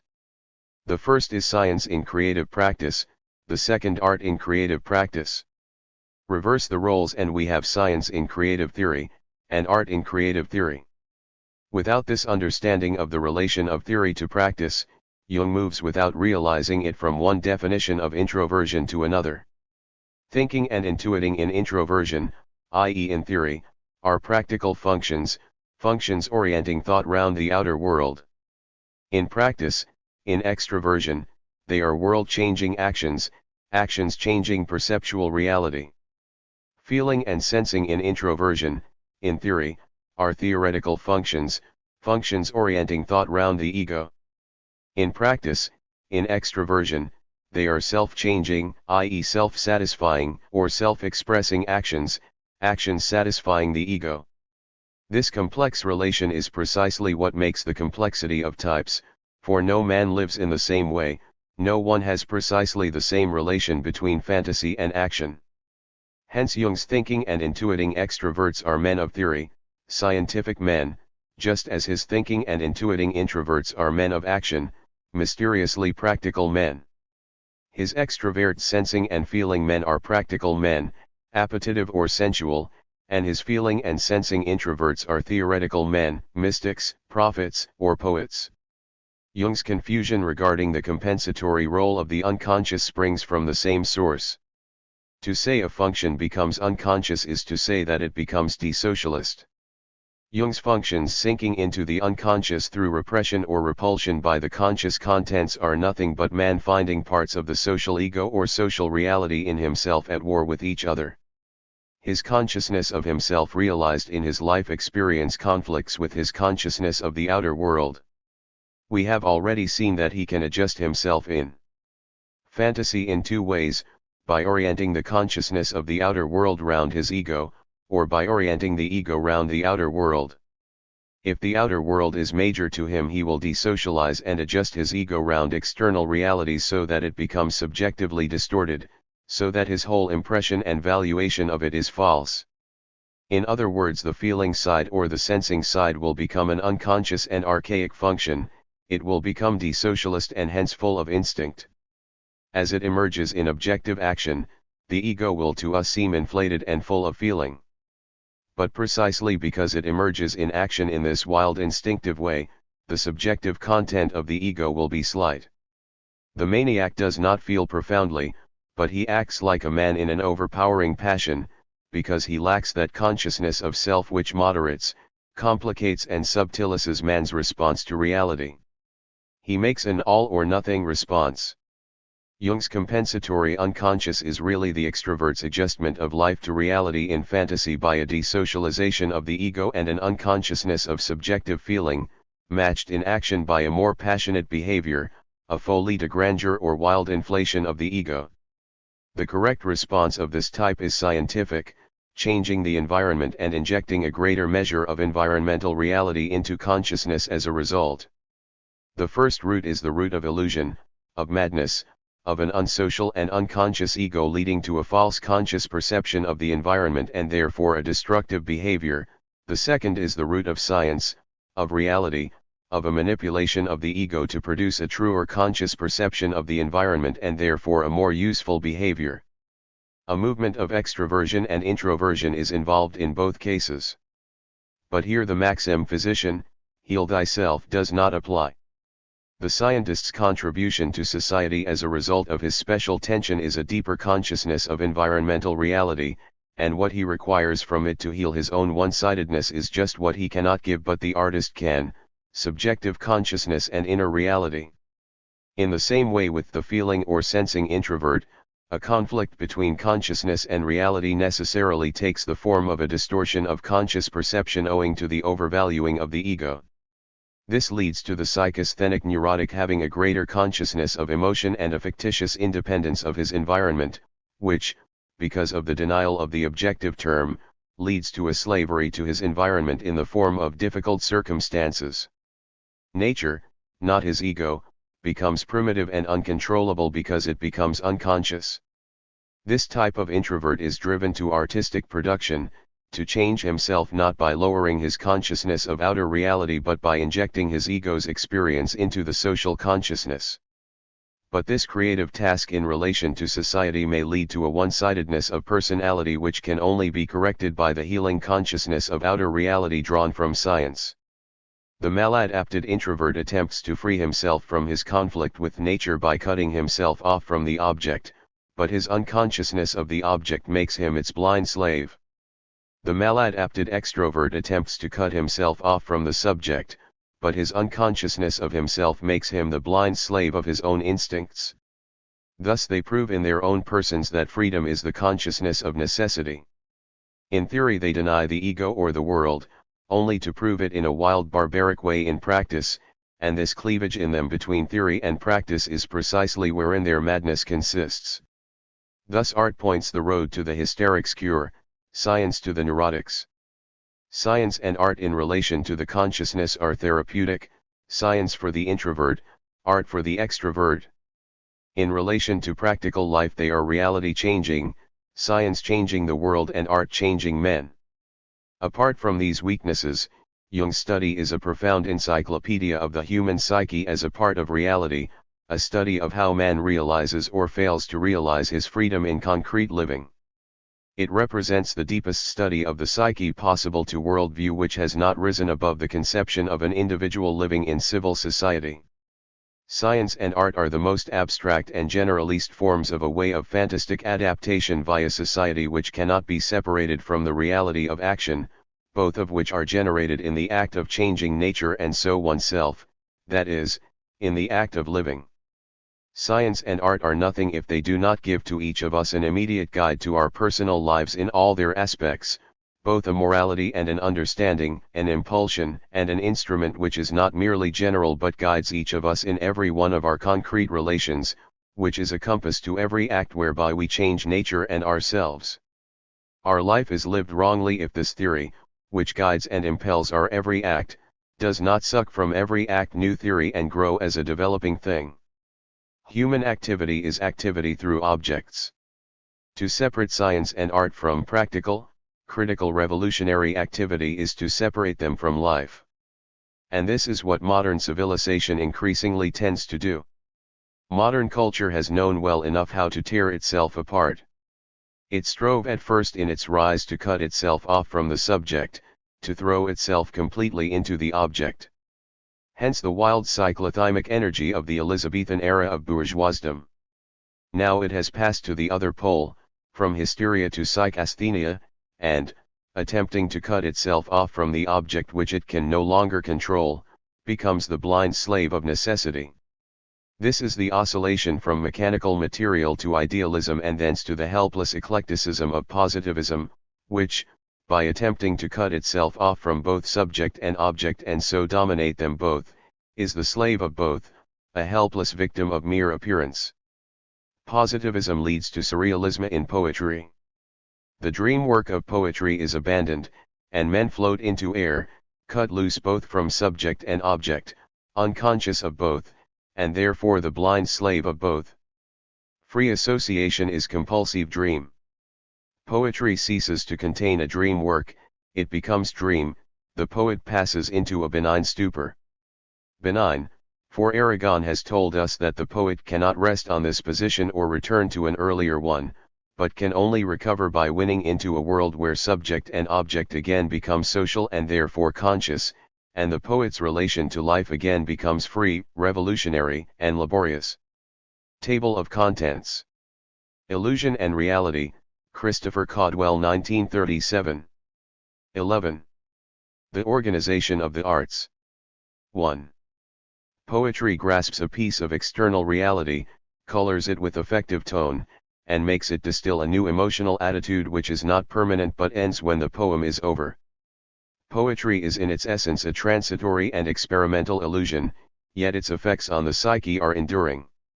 It is able to live in the same language with science, whose essence is the expression of objective reality, because in fact an image of external reality is the distributed middle of both propositions, the other term being external reality in the case of science, the genotype in the case of poetry.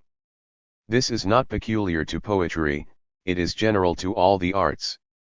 What is peculiar to poetry is its technique, and the particular kind of emotional organization which this technique secures. Nonetheless, an analysis of poetry should also throw light on the technique of the other arts. The other important artistic organization affected by words, the story. How does the technique of poetry compare with that of the story? In a poem the affects adhere directly to the associations of the words. The poet has to take care that the reader's mind does not go out behind the words into the external reality they describe before receiving the affects. It is quite otherwise with the story. The story makes the reader project himself into the world described, he sees the scene, meets the characters, and experiences their delays, mistakes and tragedies. This technical difference accounts also for the more leisurely character of the story. The reader identifies himself with the poet, to both the words arise already soaked with affect, already containing a portion of external reality. But the novel arises as at first only an impersonal description of reality. Novelist and the reader stand outside it. They watch what happens. They become sympathetic towards characters. The characters move amid familiar scenes which arouse their emotions. It seems as if they walked into a world and used their own judgment, whereas the world presented by the poet is already soaked in affective color. Novel readers do not immediately identify themselves with the novelist, as a reader of poetry does with the poet. The reader of poetry seems to be saying what the poet says, feeling his emotions. But the reader of the story does not seem to be writing it, he seems to be living through it, in the midst of it. In the story, therefore, the affective tones cling to the associations of external reality.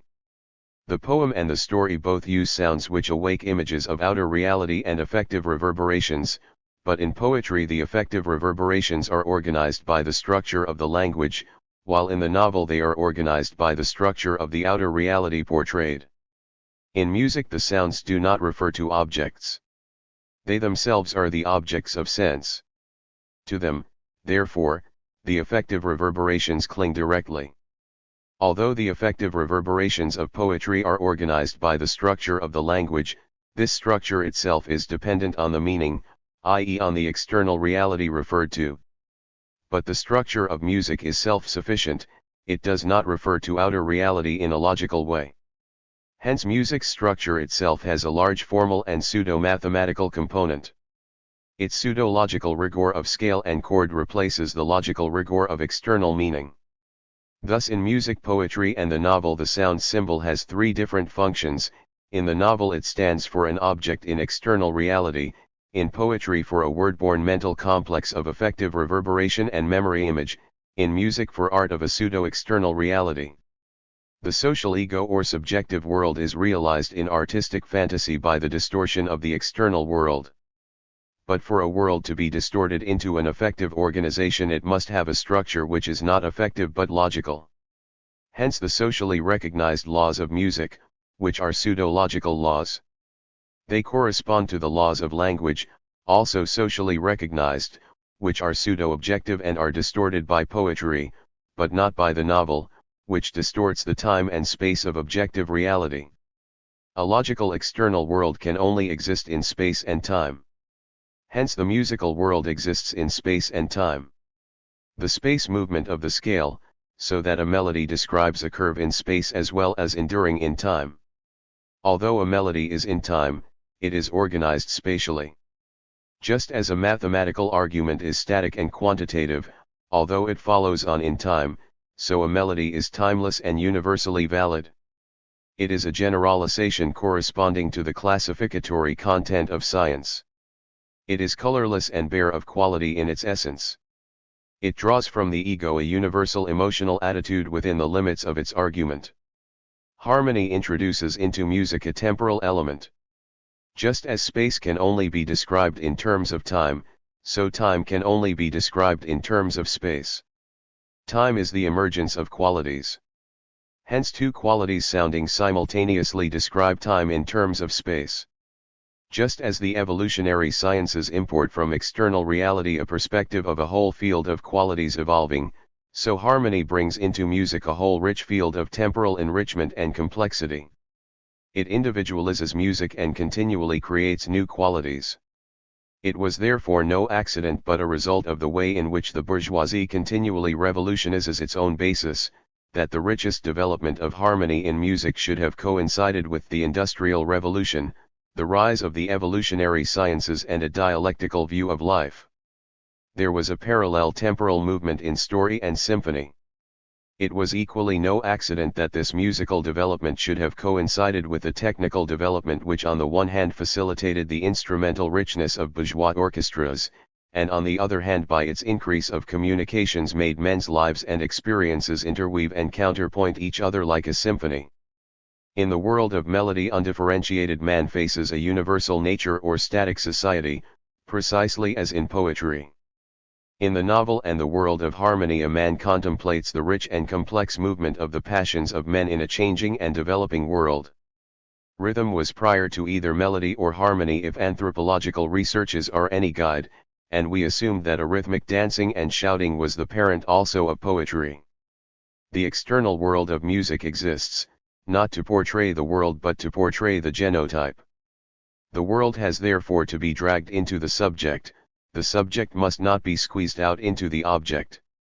Rhythm, because it shouts aloud the dumb processes of the body's secret life and negates the indifferent goings-on of the external universe, makes the hearer sink deep down into himself in a physiological introversion. Hence the logical laws of music, in spite of their externality and modernality, must first of all pay homage to rhythm, must be distorted by rhythm, must be arranged round the breath and pulse beats and dark vegetative life of the body. Rhythm makes the bare world of sound, in all its impersonality, a human and fleshy world. Melody and harmony impress on it a more differentiated and refined humanity, but a great conductor is known most surely by his time. The beating baton of the conductor says to the most elaborate orchestra, all this complex and architectural tempest of sound occurs inside the human body. The conductor is the common ego visibly present in the orchestra. When man invented rhythm, it was the expression of his dawning self-consciousness which had separated itself out from nature. Melody expressed the self as more than a body, as the self of a member of a collective tribe standing in opposition to the universal otherness of nature. Rhythm is the feeling of a man, melody the feeling of man. Harmony is the feeling of men, of a man conscious of himself as an individual, living in a world where the interweaving lives of society reflect the orchestral pageant of growing and developing nature. Just as the rhythm of music is physiological and distorts the object to its pattern so as to draw it into the body, so the periodicity and ordering which is the essence of mathematics is natural and logical, and squeezes the ego out of the body into the object, so that it follows the grain of external nature. The collective members of the tribe do not conflict in their broad desires and do not require a mutual self-adjustment to secure freedom for each, because the possibility of large inequalities of freedom does not arise. There is no real surplus of freedom. The life of the primitive corresponds almost exactly to a blind necessity. So small is the margin that to rob him of much is to rob him of life itself. Therefore, just because it is, in the sum, so scanty, it is shared equally by all, and nature, not other men, is a man's chief antagonist. But the individuation produced by the division of labor and a corresponding increase in productivity, raises this mutual interplay of different characters in conflict to a vital problem. Appearing first with the static and logical simplicity of tragedy, it is in bourgeois civilization developed as the novel with a more flexible and changing technique. The development of orchestration in music has a similar significance as a road to freedom. The decay of art due to the decline of bourgeois economy is reflected in music. Just as the novel breeds a characteristic escape from proletarian misery, escape literature, the religion of capitalism, so music produces the effective massage of jazz, which gratifies the instincts without proposing or solving the tragic conflicts in which freedom is won. Both think to escape necessity by turning their backs on it and so create yet another version of the bourgeois revolt against a consciousness of social relations. In contrast to the escape from proletarian misery in bourgeois literature, there rises an expression of petty bourgeois misery. This characteristic expression is the anarchic bourgeois revolt, the surrealisme that attempts to liberate itself by denying all convention, by freeing both the inner and outer worlds from social commonness and so releasing art into the magical world of dream.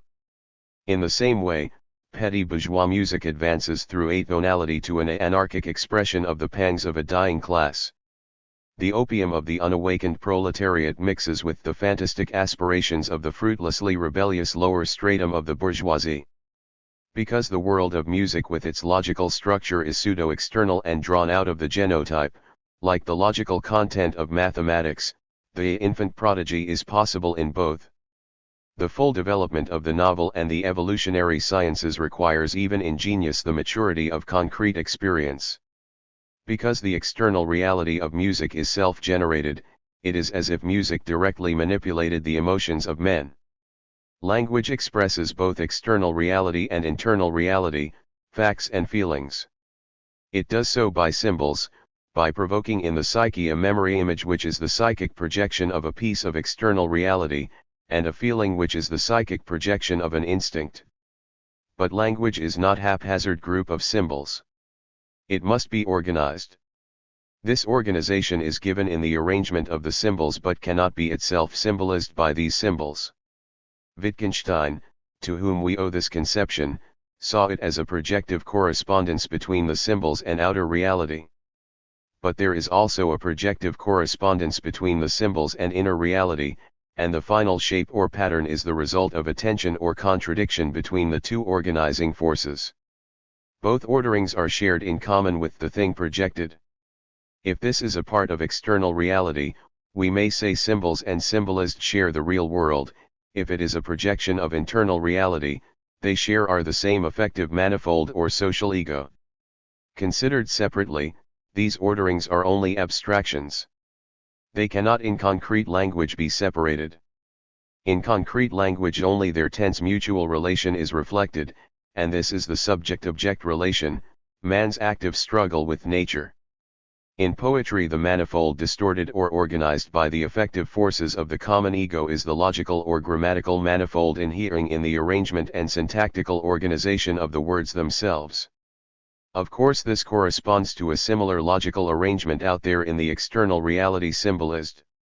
It corresponds, but it is not the same and therefore permits an effective organization more direct, languagey, and primitive than that of the novel, where the logical manifold organized by common ego is out there in the external reality symbolized. Hence poetry is more instinctive, barbaric, and primitive than the novel. It belongs to the age when the word is new and has a mystic world-creating power. It comes from a habit of mind which gives a magical quality to names, spells, formulae and lucky expressions.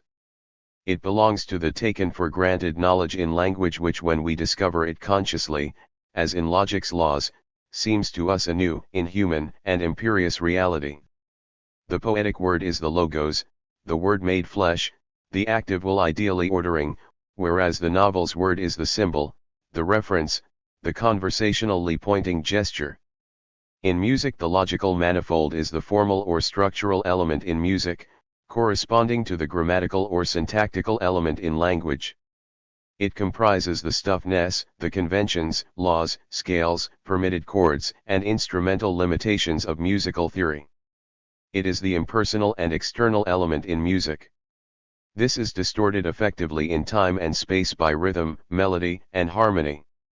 Wovon man nicht sprechen kann, darüber muss man schweigen, ended Wittgenstein, asserting in a mystical form that since language corresponds to facts, it cannot speak of non-factual entities, but must fall back on mystical intuition.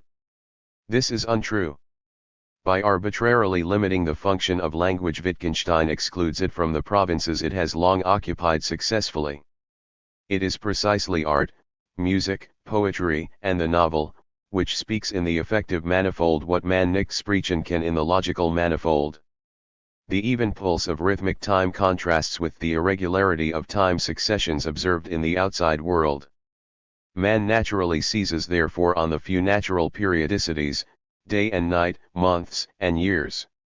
Hence the conception of order and therefore number is given to us physiologically, and mathematical calculation consists in giving different names to different periodicity groups, at first digital symbols, later separate written characters.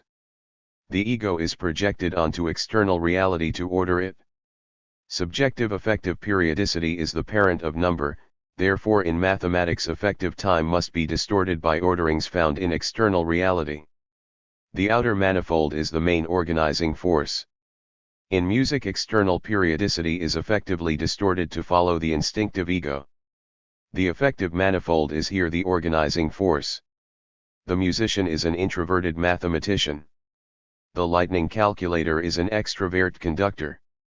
To summarize, mathematics uses spatial orderings of periodicities drawn from subjective sources, these periodicities being distorted to conform with external reality.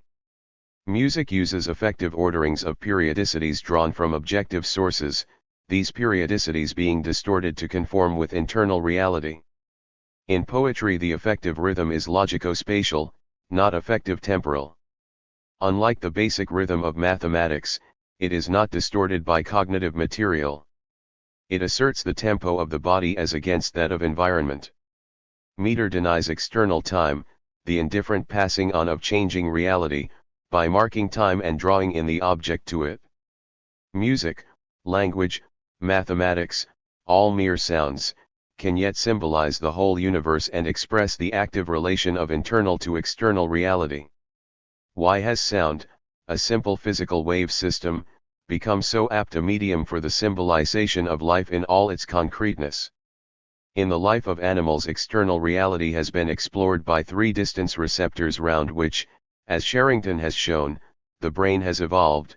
These are physico-chemical smell, sound, and sight. On the whole light wave reception has proved its superiority for this purpose and sound therefore became specialized as a medium of interspecies communication.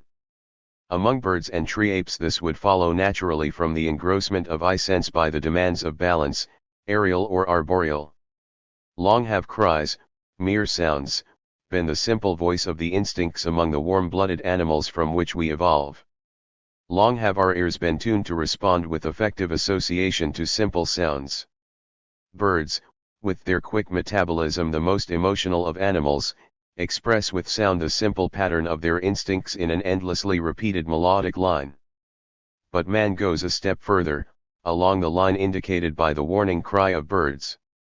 The demands of economic cooperation, perhaps for hunting, made essential the denomination of objects and processes in external reality not instinctively responded to, Perhaps gesture stepped in, and by a pictographic mimicking of a piece of external reality with lips and tongue, man modified an instinctive sound, a feeling symbol, to serve also as the symbol of a piece of external reality.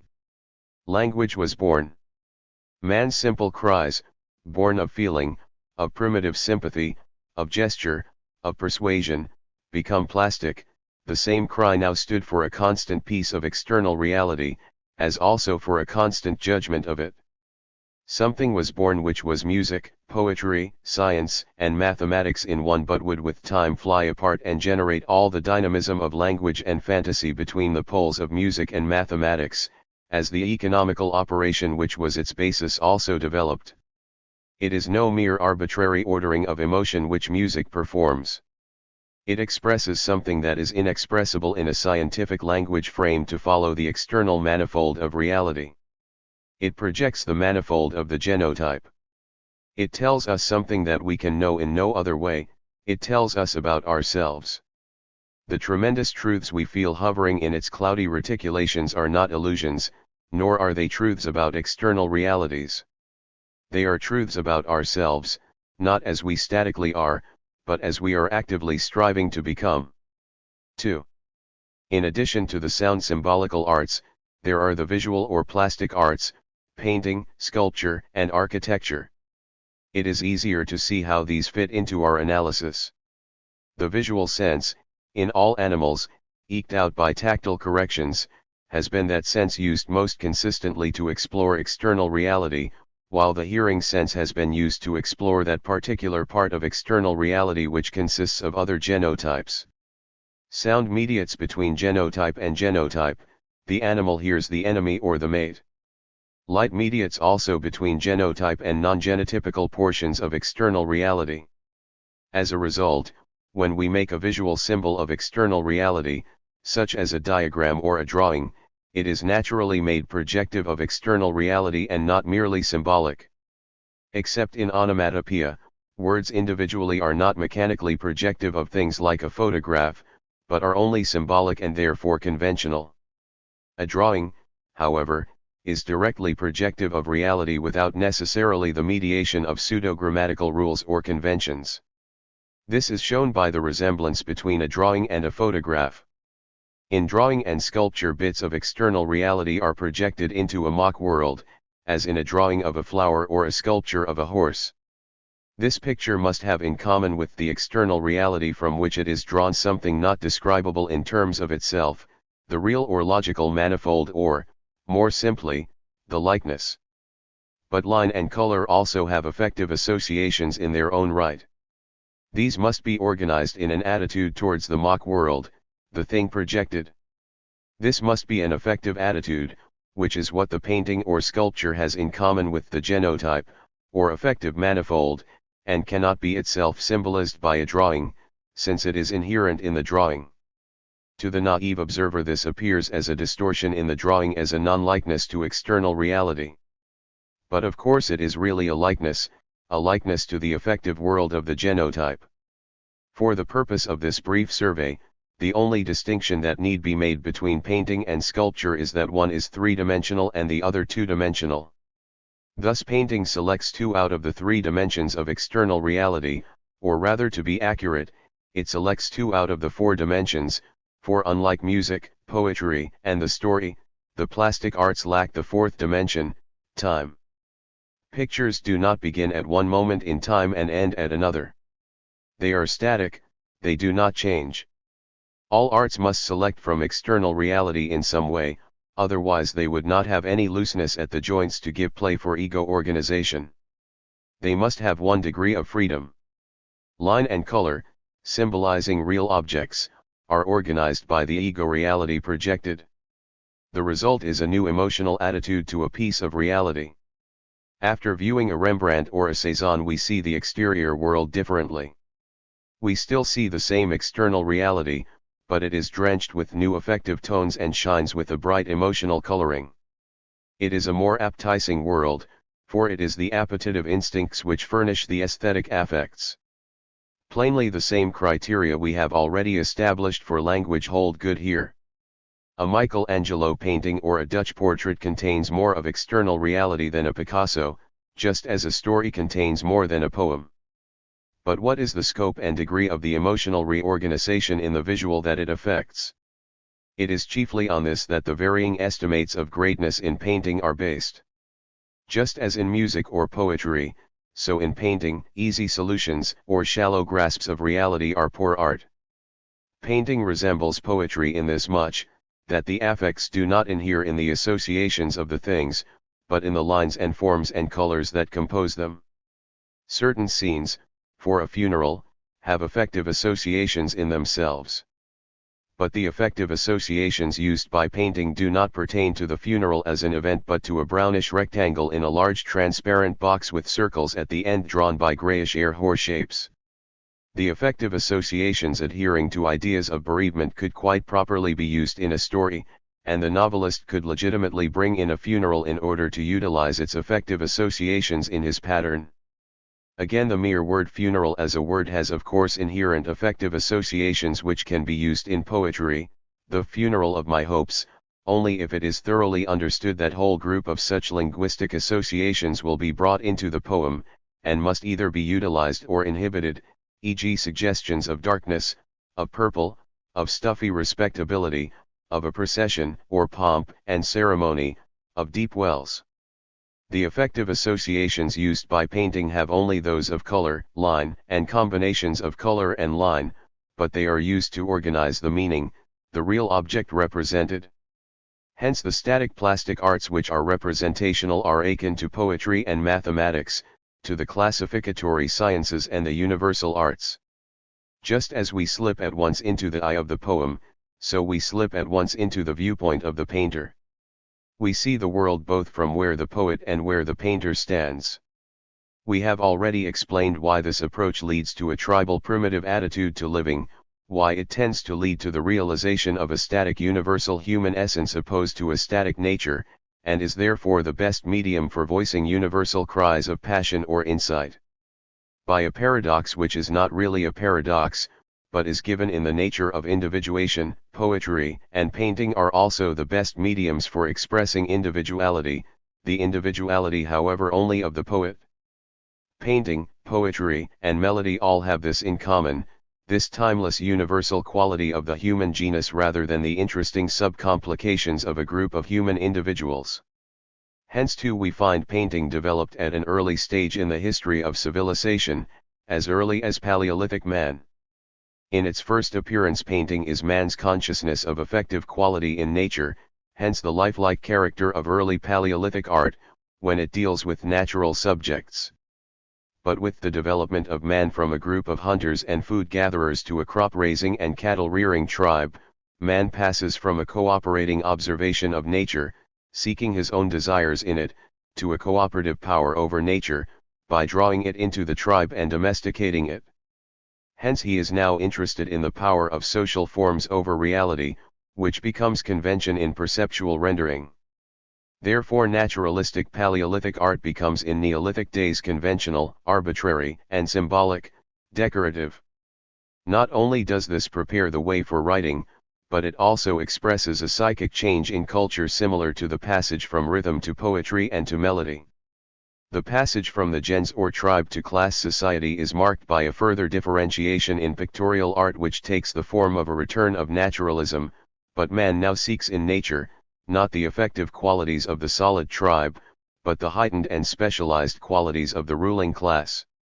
These are elaborated by the division of labor and the greater technical power and penetration of nature this makes possible.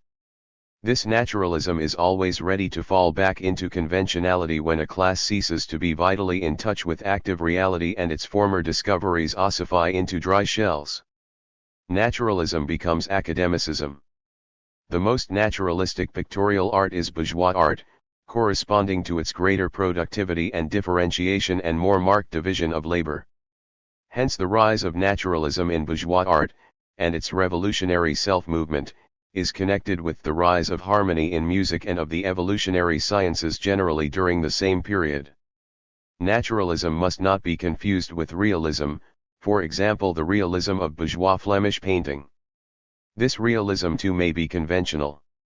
Since painting is like poetry, and not the novel, the vital ego organization which is the basis of naturalism does not take place in the real world depicted, but flows from the complex of memory images and affective reverberations awakened by the line or color, and is organized by the meaning, by the projective characteristics of the painting. In later bourgeois culture, economic differentiation becomes crippling and coercive instead of being the road to individuation of freedom. There is a reaction against content, which, as long as it remains within the bourgeois categories, appears as commodity fetishism. The social forms which make the content marketable and give it an exchange value are elevated as ends in themselves.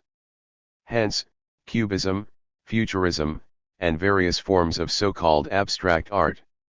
Finding himself ultimately enslaved by the social form and therefore still bound to the market, the bourgeois rebel attempts to shake himself free even from the social ego and so to escape into the world of dream where both ego and external world are personal and unconscious. This is surrealism, with the apparent return of a realism which is however fictitious, because it is not the real, i.e. social external world which returns, but the unconscious personal world. We have already explained why surrealism represents the final bourgeois position. 3. The plastic arts are static. A visual art moving in time is provided in the dance, the drama, and the film. The dance is primitive story, quality separating itself from the womb of rhythm. In the dance, rhythm gradually ceases to be physiological and begins to unfold in time and spare the qualitative movement of reality, in which things happen. Painting shares with poetry the quality of having affects organized by the projective structure of the symbols. But directly the visual arts move in time, this spatial or pseudo-grammatical organization is no longer possible and therefore it must take place as in the story. The effective organization is an organization of the real object symbolized by the visual representation. The courtship of the dance, the murder on the stage, the riot on the films are the material which is effectively organized, and not the linked forms, prostrate figure, or scattered crowd, considered as a projective structure, as would be the case if they were frozen into a static tableau. This confusion between the projective organization of the static arts and the real organization of the temporal arts leads to all kinds of special expressionistic and scenic theories of drama, for example those of Edward Gordon Craig. The development of the ballet, the drama, and the film is the equivalent of the development of harmony, of the counterpoint of individuals whose life experiences crisscross against a changing background of nature because the division of labor has wrought a similar differentiation and individuation within the crystal of the collective tribe. Tragedy appears in the rapid evolution of Greek classes out of the Greek gens and blossoms again with the rise of bourgeois productivity in the drama of the Elizabethan stage. In both, poetry still soaks it because the drama is a transitional stage in class society. It is the product of a society passing from collectivity to individuality. The dance, the drama, and the film are mixed or counterpointed in their technique as compared to the effective organizations of language and music. Just as music's sounds are the objects of external reality and not symbols of such objects, so the dancing or acting human being or the scenery around him is the real object. Admittedly, the dancing or acting human being also refers to another object. But he is also an object of external reality in himself, a gracefully or attractively moving human being. Hence acting and dancing have a musical non-symbolical component, but they also have the other component, the characteristic of referring to objects of external reality. There is a double organization, the thing mimicked and the person mimicking. This double organization has a certain danger, and gives rise to a quarrel between actor and author, cast and producer, which can today only be overcome in the film, where the mechanical flexibility of the camera makes the cast wax in a good producer's hands. However, in an era of bourgeois individualism this feature of the film cannot be fully explored, and the film remains a starring vehicle, except in Soviet Russia. The dancer or actor as himself, as an object of contemplation, is static, like the poetic word. The reality symbolized is like the reality of stories objects, in movement. Hence there is a tension in a play or film between the static close-up or actor's instant and the moving action or author's organization, This resembles the tension in an epic between the poetic instant and the narrative movement. The individual passages in epic or play that we conceive of as particularly poetic or histrionic, Homer's description of the stars of heaven opening out, or the great moment of Aduze, are almost like music. The affects are attached to the words or actions and only released by the meaning, as if a dam had burst. The play or epic halts. There is a poetic instant, and as time vanishes, space enters, the horizon expands and becomes boundless. The art reveals itself as double. The things described in turn have their own affects which are organized by the action of the story or the play in time. It is this that makes us think of the Iliad and the Odyssey as substantial and spacious worlds, stretching back as far as the eye can reach. In the great Shakespearean plays we feel this double organization as a world of vast cloudy significance, not only looming vaguely behind the action but in the poetic passages actually casting lights on it from underneath, so that the action itself is subtly modified and glows with unexpected fluorescence. Hence the difficulty of acting poetic plays. Action and poetry go together because they live in different structures. But poetry and acting, the eye of the poet and the eye of the actor, are in the same structure and blot each other out. Irving's Hamlet, or Shakespeare's, we have to choose. In a play which is read, poetry can take the place of acting, hence the satisfaction from reading Shakespeare's plays not to be paralleled by reading Ibsen's. Of course in Shakespeare's time the actor was less dominating, as is shown by the use of boys to take women's parts.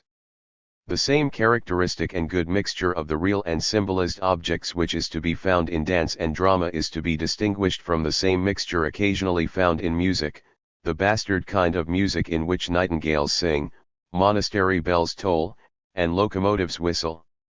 These real objects, mimicked or symbolized by sound, disturb the logical self-consistent structure of music's world, and are therefore here impermissible. In Paleolithic art the individual is only self-conscious and is still anchored in the perception of the object, giving rise to an atomic naturalism of exactly portrayed, unorganized percept things. So in the dance of hunting primitives, the natural object, the animal, is mimicked unaltered because it is only sought by man, not changed.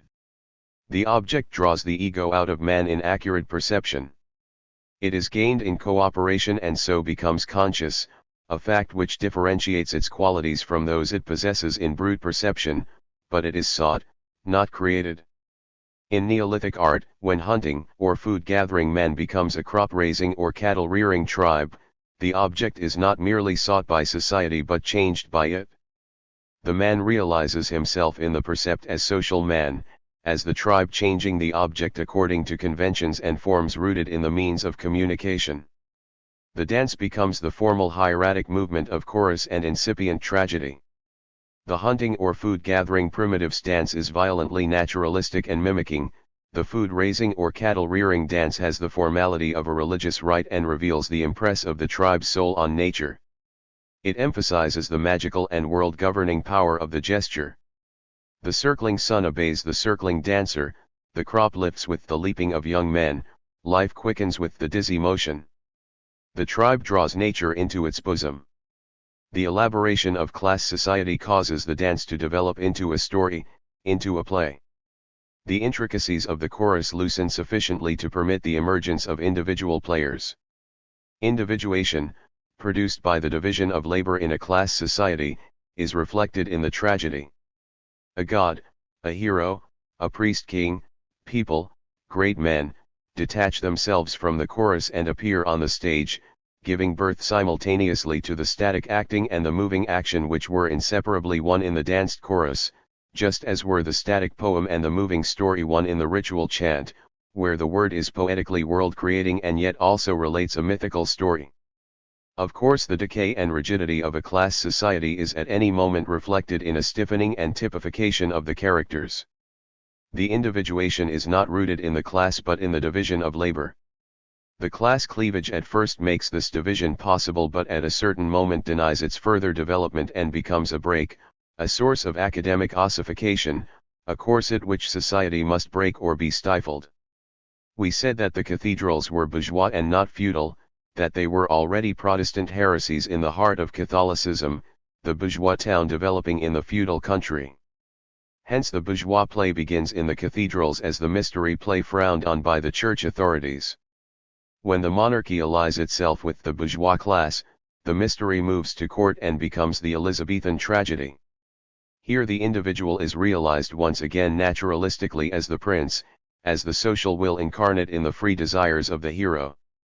Because of the special development of bourgeois individuality, after Shakespeare the mimed action falls a victim to the static actor.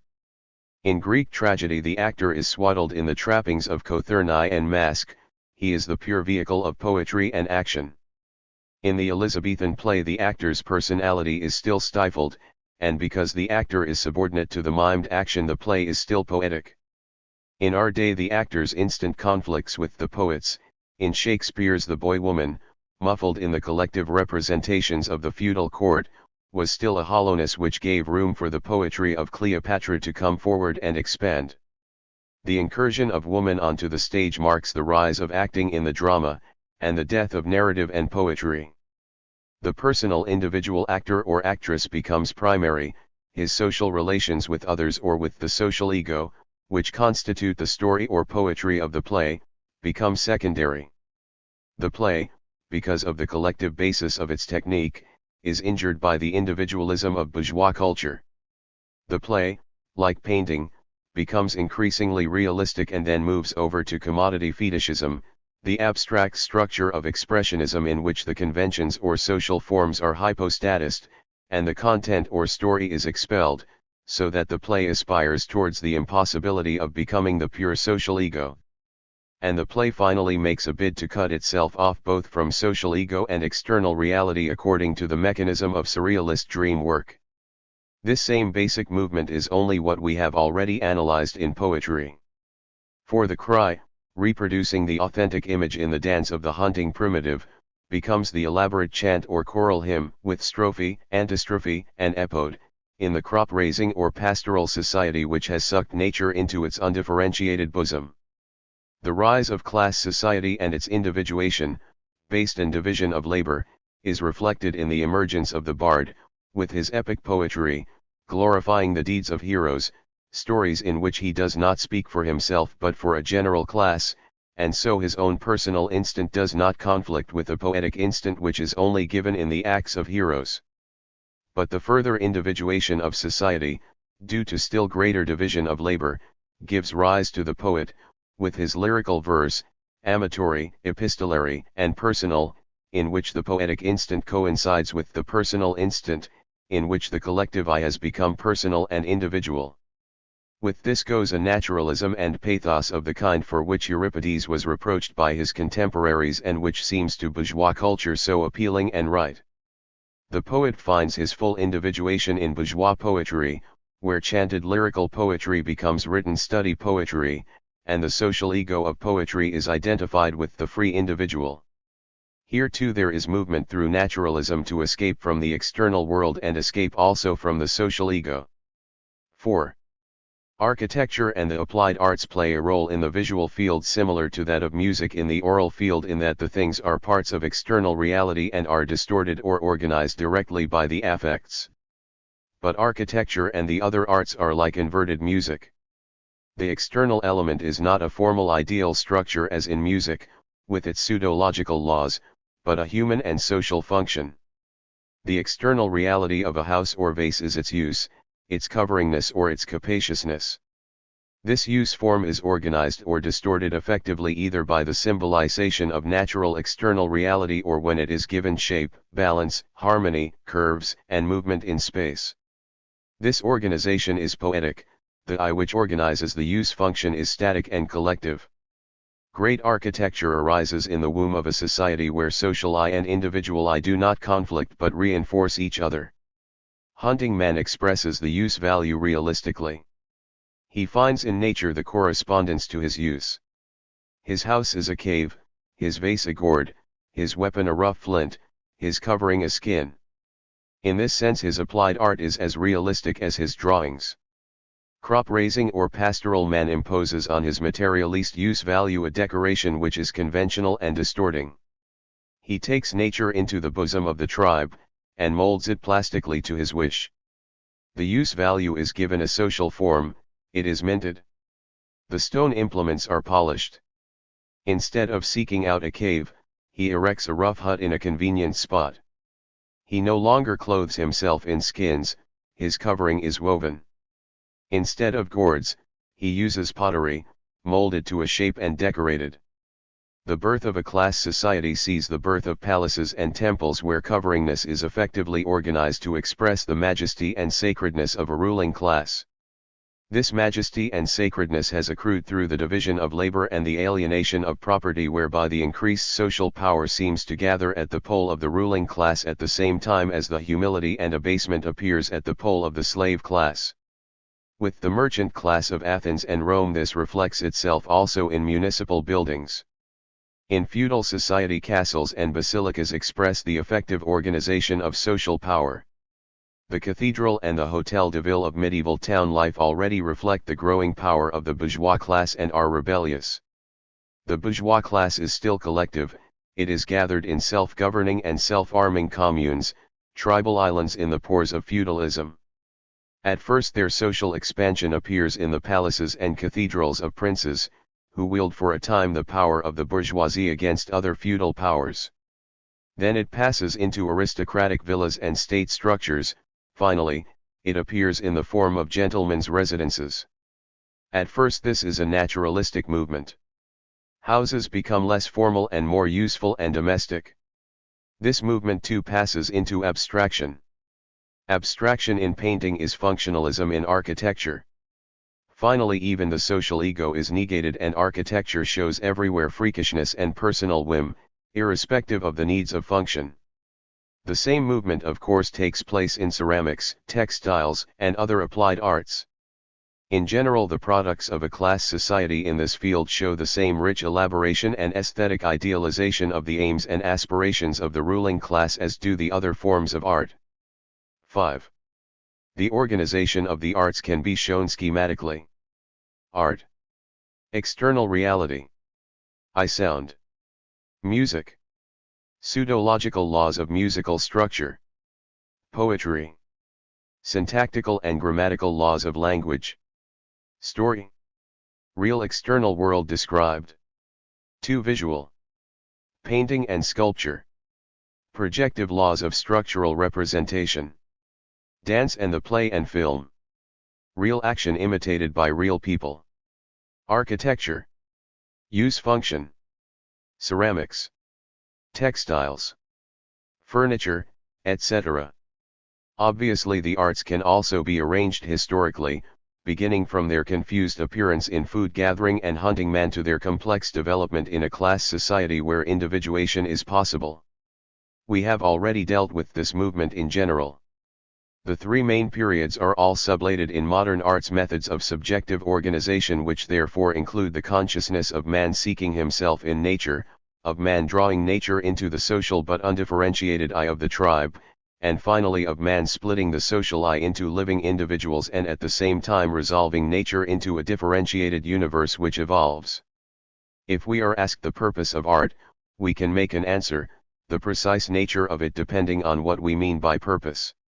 Art has survived, cultures containing art have outlived and replaced those that have not, because art adapts the psyche to the environment, and is therefore one of the conditions of the development of society. But we get another answer if we ask how art performs its task, for it does this by taking a piece of environment and distorting it, giving it a non-likeness to external reality which is also a likeness to the genotype. It remolds external reality nearer to the likeness of the genotype's instincts, but since the instinctive genotype is nothing but an unconscious and dynamic desire, it remolds external reality nearer to the heart's desire. Art becomes more socially and biologically valuable and greater art the more that remolding is comprehensive and true to the nature of reality, using as its material the sadness, the catastrophes, the blind necessities, as well as the delights and pleasures of life. An organism which thinks life is all for the best in the best possible of worlds will have little survival value.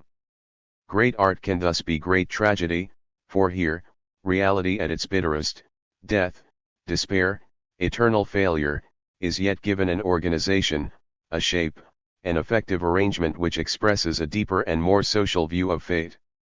By giving external reality an effective organization drawn from its heart, the genotype makes all reality, even death, more interesting because more true.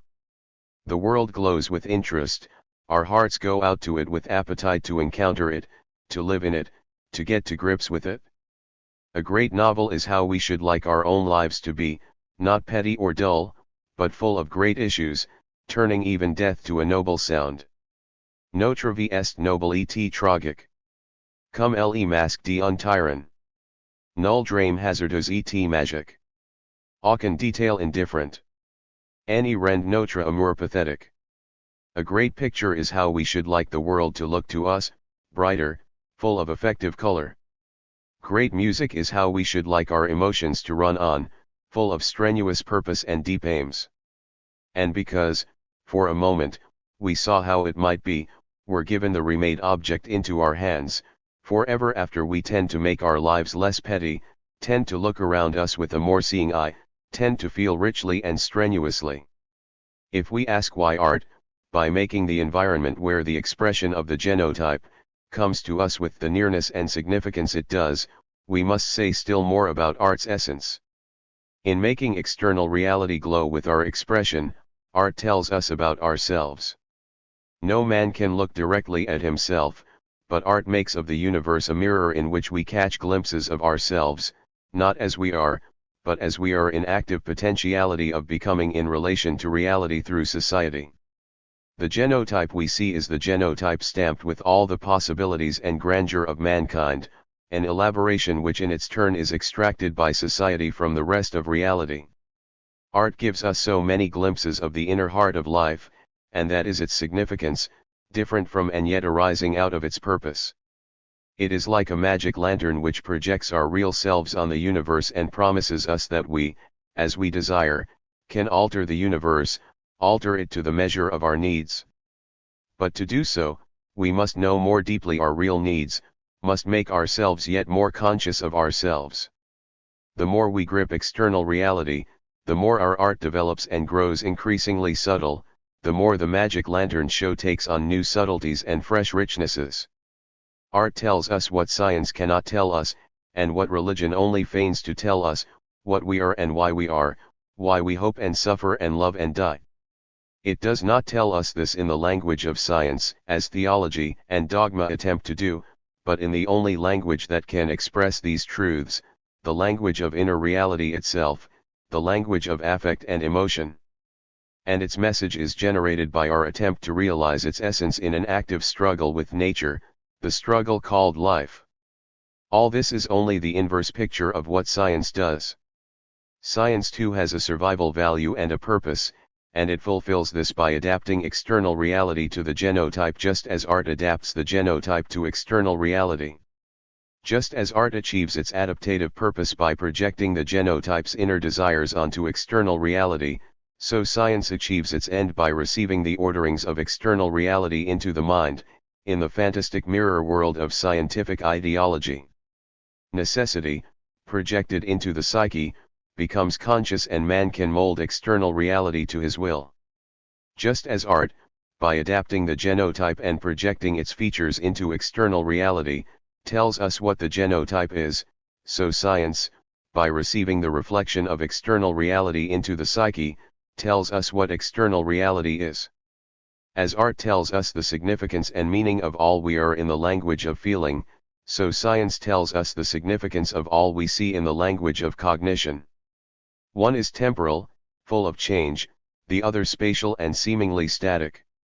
One alone could not generate a fantastic projection of the whole universe, but together, being contradictory, they are dialectic, and call into being the spatio-temporal, historic universe, not by themselves but by the practice, the concrete living, from which they emerge.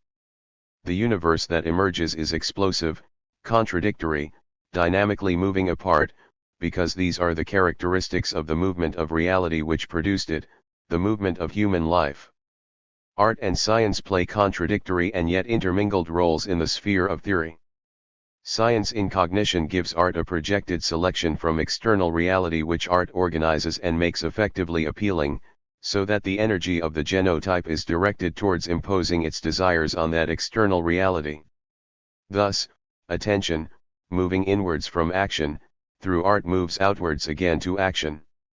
Attention to change of externals causes the inward movement of cognition, attention to change of internals the outward movement of action.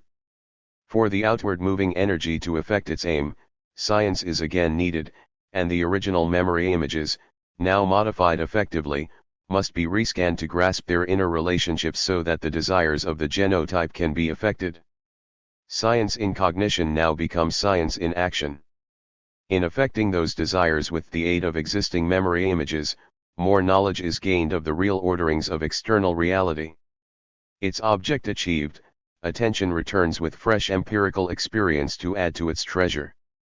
This richer content is again organized effectively by the genotype, and again flows outwards as energy directed to an end. Energy is always flowing out to the environment of society, and new perception always flowing in from it. As we change ourselves, we change the world. As we change the world, we learn more about it. As we learn more about it, we change ourselves. As we change ourselves, we learn more about ourselves. As we learn more about what we are, we know more clearly what we want. This is the dialectic of concrete life in which associated men struggle with nature. The genotype and the external reality exist separately in theory, but it is an abstract separation. The greater the separation, the greater the unconsciousness of each. The complete separation gives us on the one hand the material body of a man, and on the other hand the unknown environment. Spreading from the point of interaction, the psyche, two vast spheres of light grow outward simultaneously, knowledge of external reality, science, knowledge of ourselves, art. As these spheres expand, they change the material they dominate by interaction with each other. The conscious sphere of the genotype takes color from the known sphere of external reality and vice versa. This change in heart, change in the face of the earth, is not just a consequence of the expansion of the two circles, it is the two expansions, just as the flash of light is the electromagnetic wave group. As man becomes increasingly free and therefore increasingly himself by growing increasingly conscious of necessity, so necessity becomes increasingly orderly and law-abiding, increasingly itself, as it falls increasingly within the conscious grasp of the genotype. Art therefore is all active cognition, and science is all cognitive action. Art in contemplation is all active organization of the subject of cognition, and in action all active organization of the object of cognition. Science in contemplation is all cognitive organization of the subject of action, and in action all cognitive organization of the object of action. The link between science and art, the reason they can live in the same language, is this: the subject of action is the same as the subject of cognition, the genotype.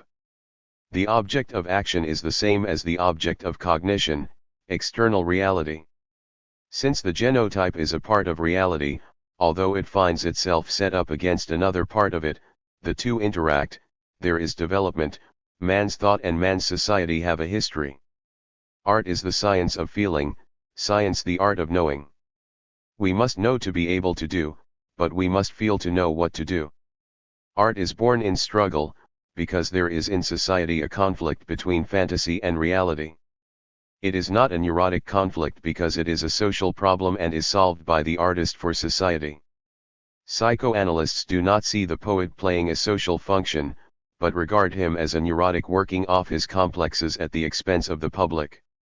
Therefore, in analyzing a work of art, psychoanalysts seek just those symbols that are peculiarly private, i.e. neurotic, and hence psychoanalytical criticism of art finds its examples and material always either in third-rate artistic work or in accidental features of good work. In Hamlet they see an Oedipus complex, but they do not see that this does not explain the universal power of the great speeches, or the equal greatness of Antony and Cleopatra, which cannot be analyzed into an Oedipus complex.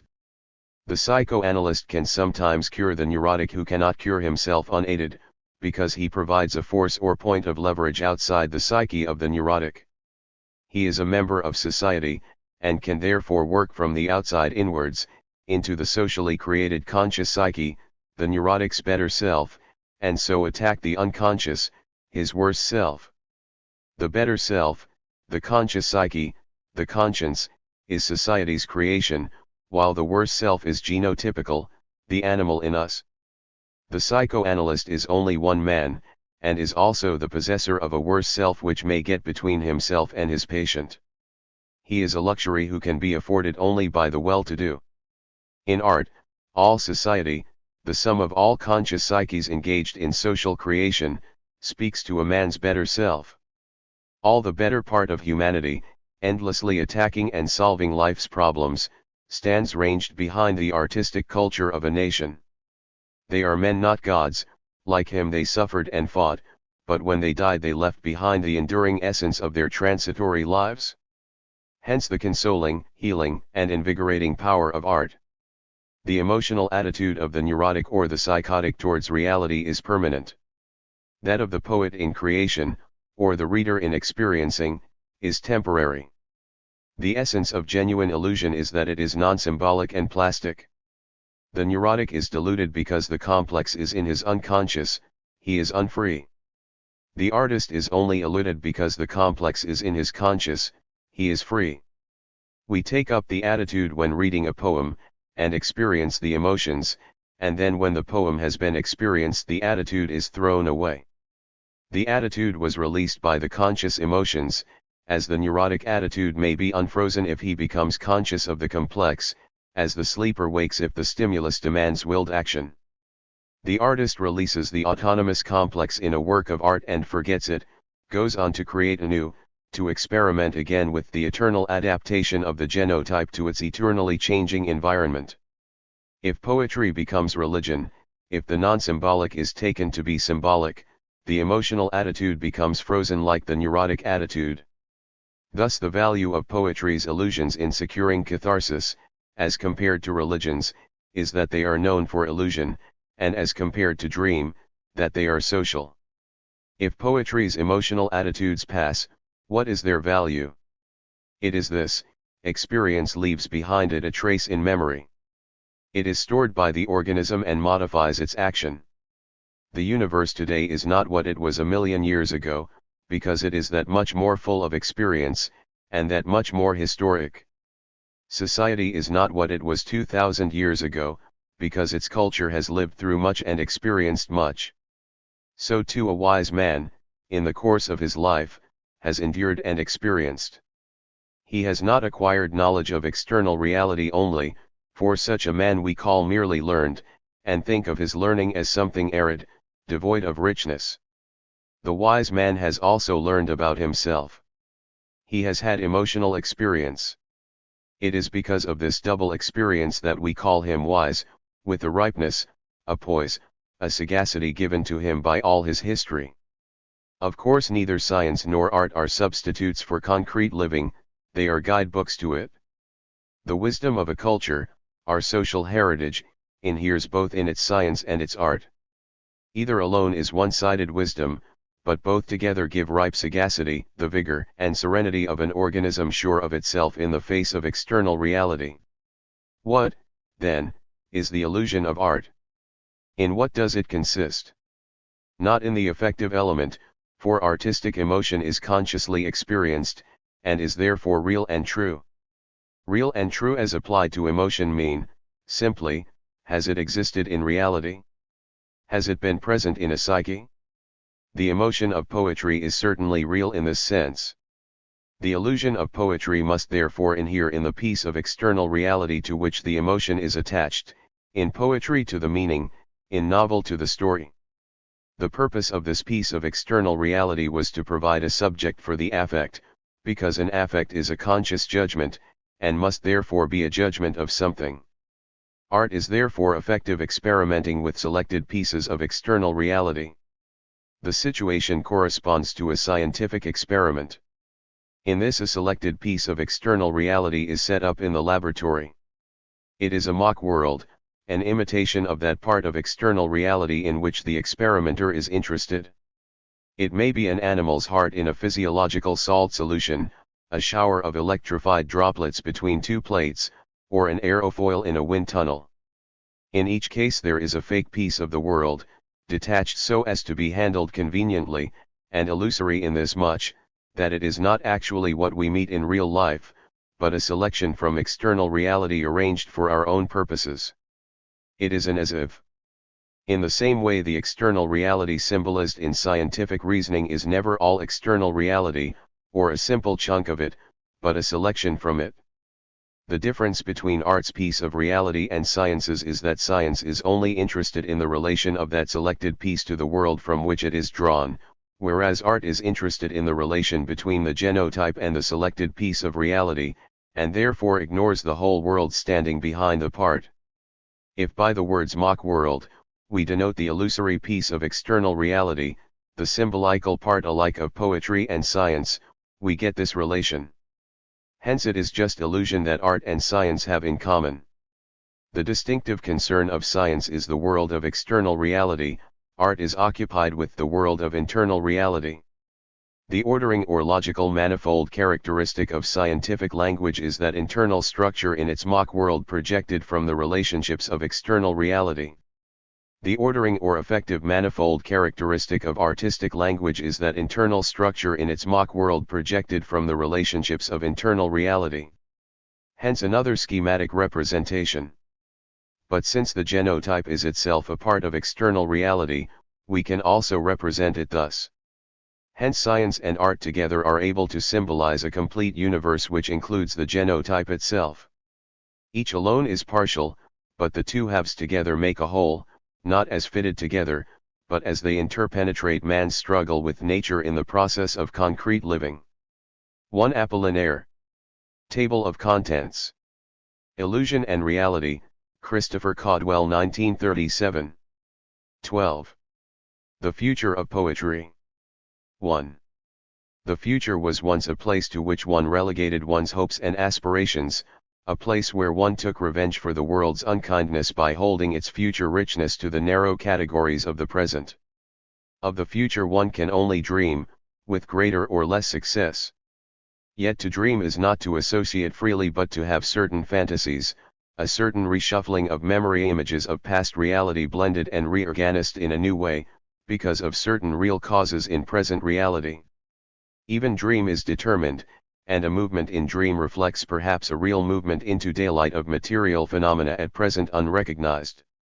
That is why it is possible to dream with accuracy of the future, in other words, to predict scientifically. This is the prophetic and world-creating power of dream. It derives its world-creating power, not by virtue of being dream, this is denied by the fantasies of madmen, but because it reflects in the sphere of thought a movement which, with the help of dream, can be fully realized in practice. It draws its creative power, like the poetry of the Harvest Festival, from its value as a guide and spur to action. It is dream already passed out of the sphere of dream into that of social revolution. It is the dream, not of an individual, but of a man reflecting in his individual consciousness the creative role of a whole class, whose movement is given in the material conditions of society. Again and again we have emphasized the importance of studying poetry as an organic part of society, historically, that is, in movement. But movement for its complete specification requires that we state not only from where but to where. In our survey of its past we were already standing in its future, our present, but now, to understand its present, we must think ourselves into the future. We can only do this broadly, we can only predict a quantitative movement produced by the most fundamental and elementary forces. Sociology as a real science is still only in its infancy because science is not mere contemplation, it arises from an active struggle with reality, whose successive changes are generalized in a scientific law. The science of sociology is therefore a product of revolutionary activity, for this is the activity which changes social reality. Man has not yet learned fully to control himself. This movement will be fought out in our own consciousnesses and will be the very force enlarging and transforming them.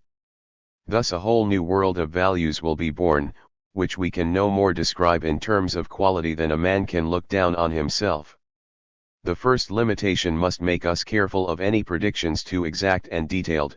A small alteration can often make a quality transform itself into its opposite. The other limitation should set us on our guard against reducing the novelty of the future to the stale terms of the present.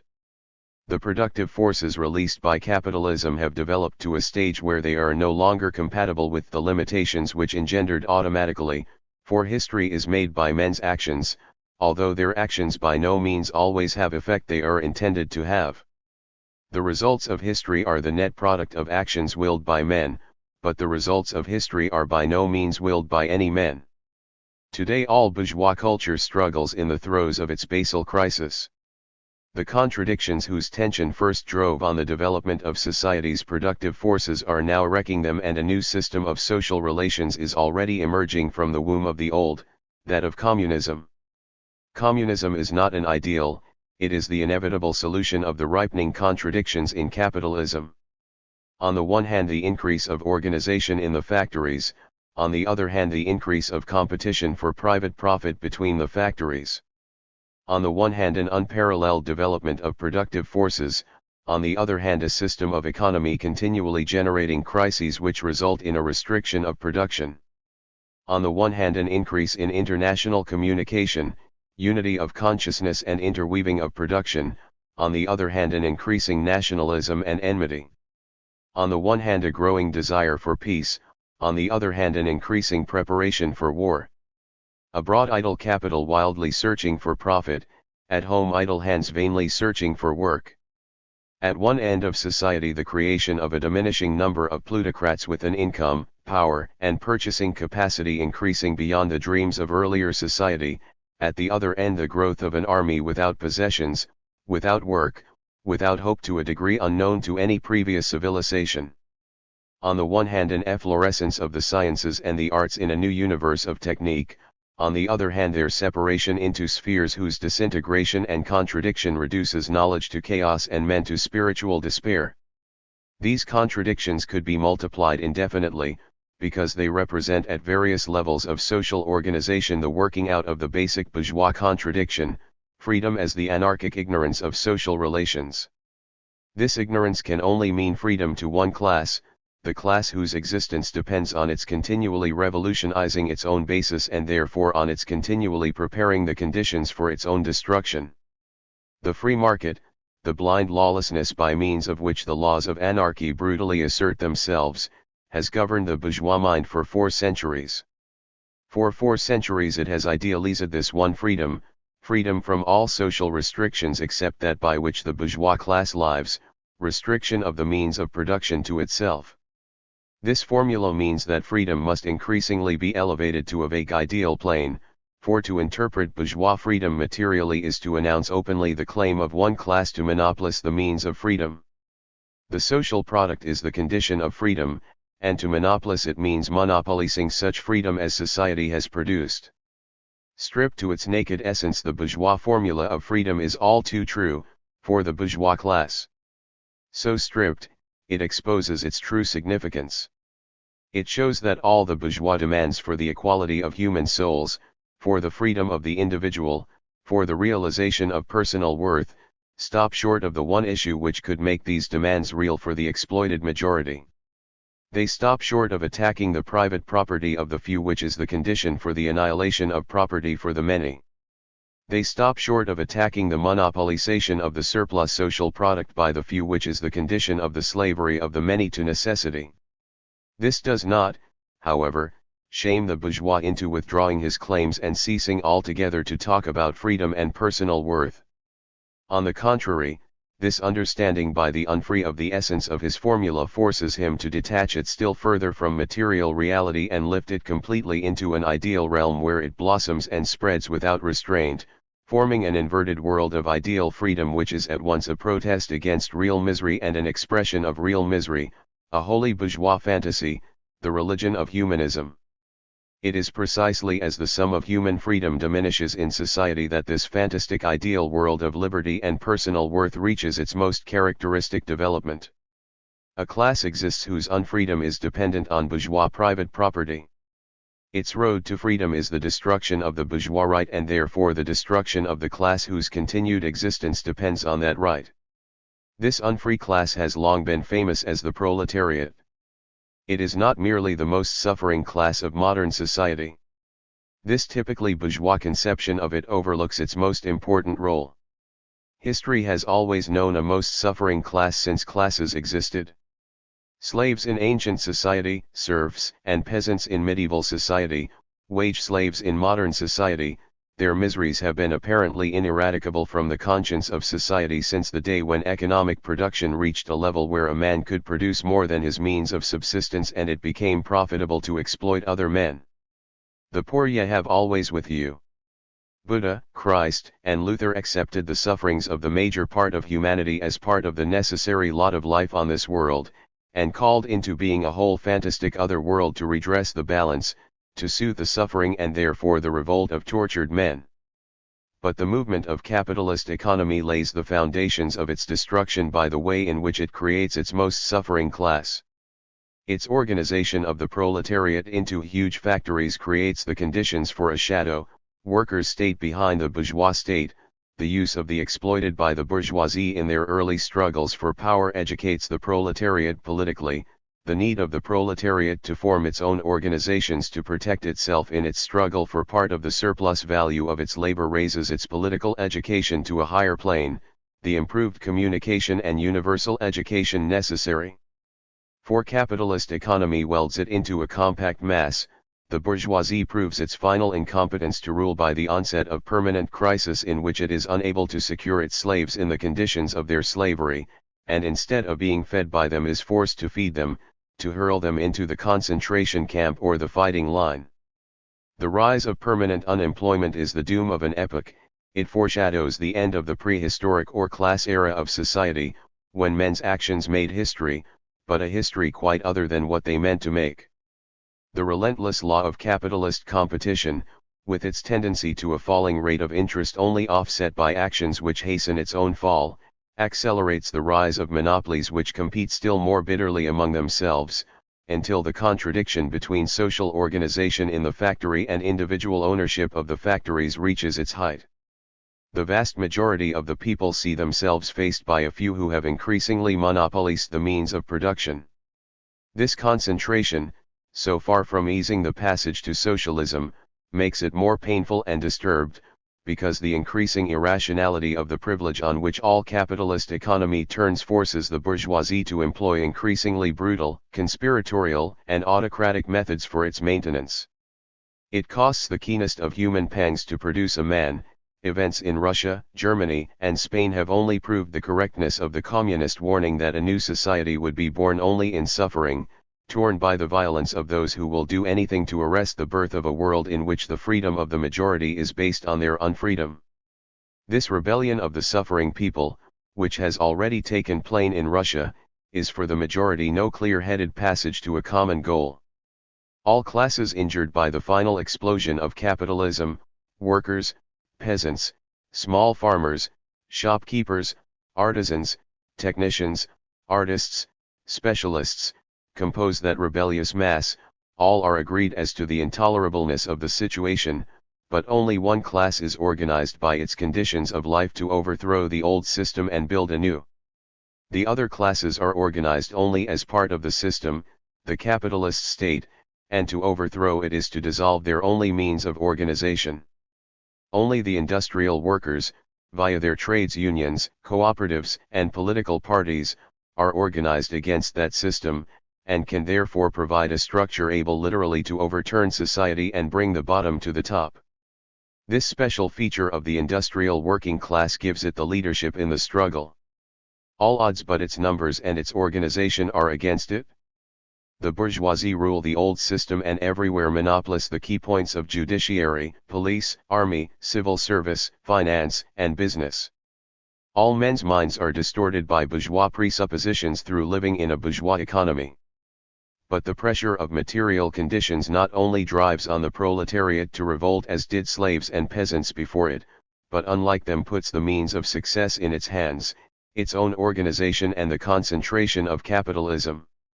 The organization of the proletariat, which gives it the de facto leadership of revolt in this first period, is expressed after the success of this period in the dictatorship of the proletariat, the most abused and least understood of categories in the Marxian analysis because it expresses the creative role of a class which the bourgeois can sometime regard as most suffering but never as most advanced.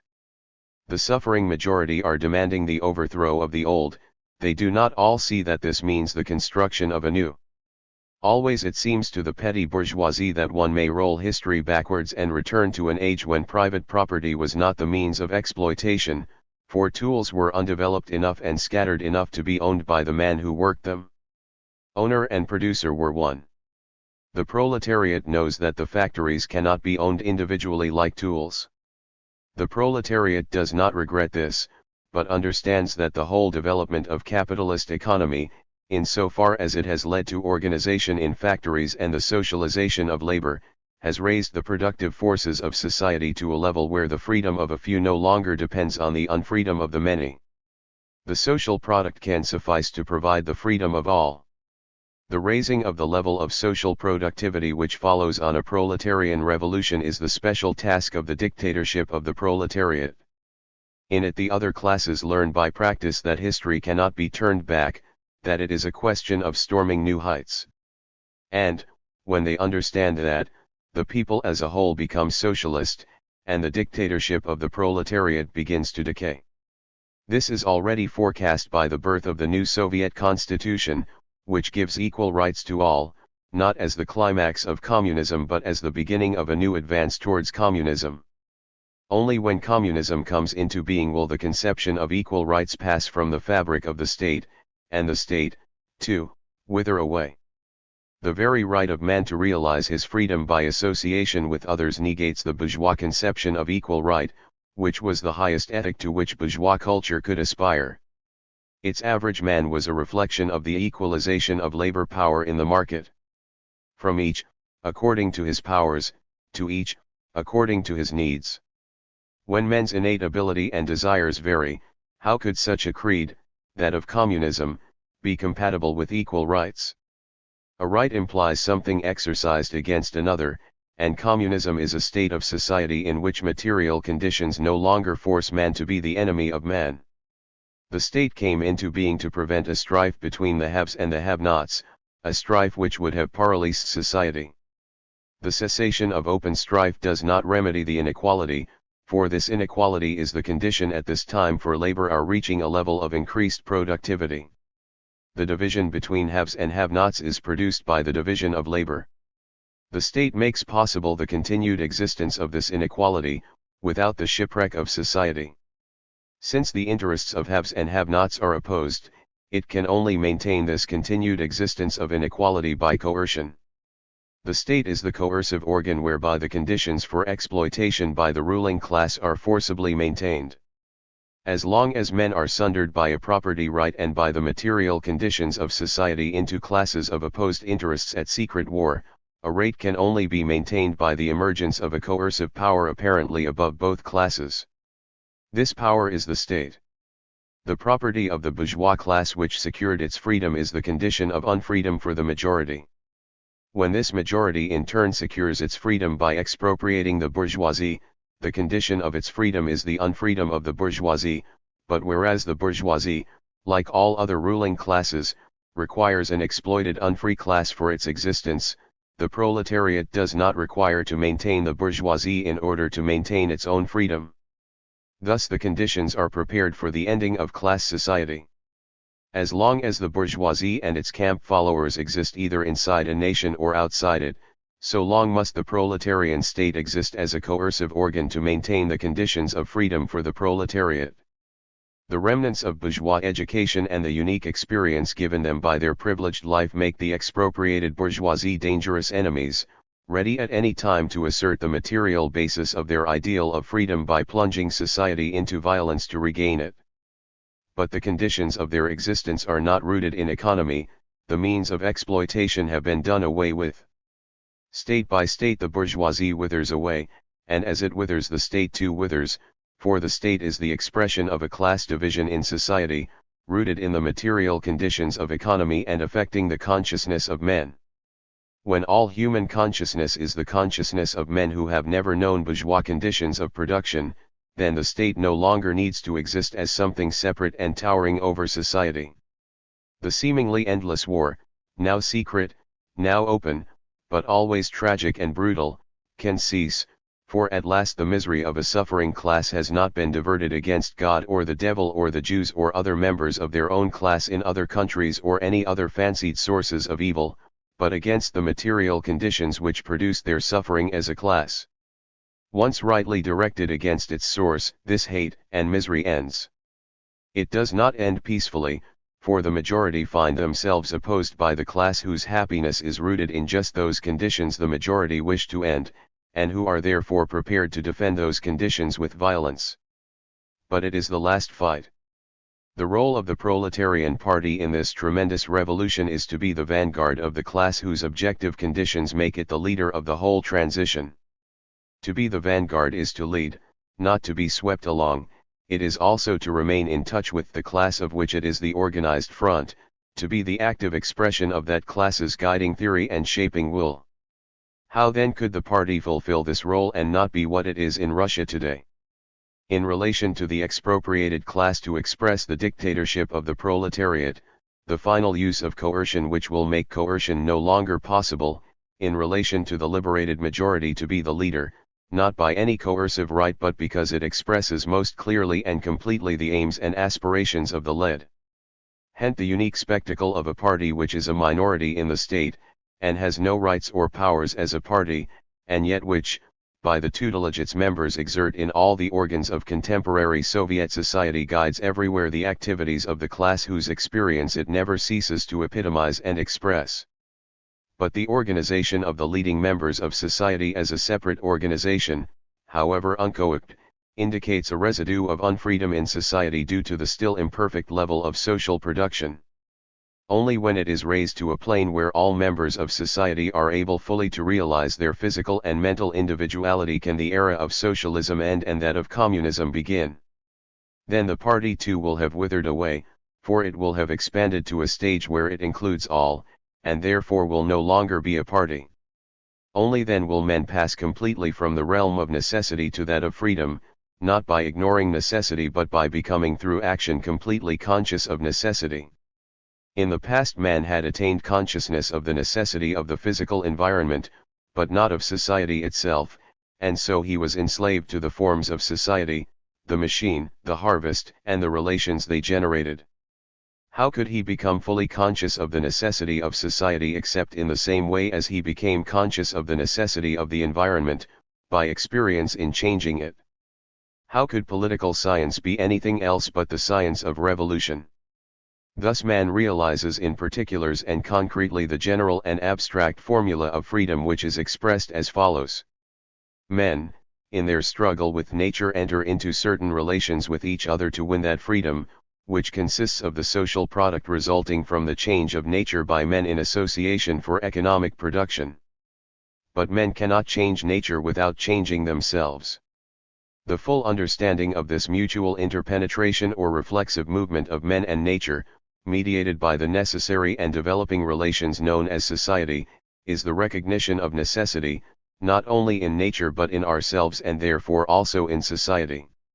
Viewed objectively, this active subject-object relation is science, viewed subjectively it is art, but as consciousness emerging in active union with practice it is simply concrete living, the whole process of working, feeling, thinking and behaving like a human individual in one world of individuals and nature.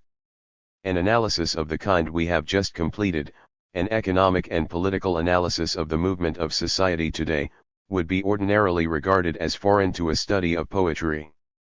But no one who has patiently followed the argument thus far can fail to see its relevance to contemporary art, and the importance of understanding the revolutionary transformation of the basis of society which is everywhere affecting art and the artist. 2.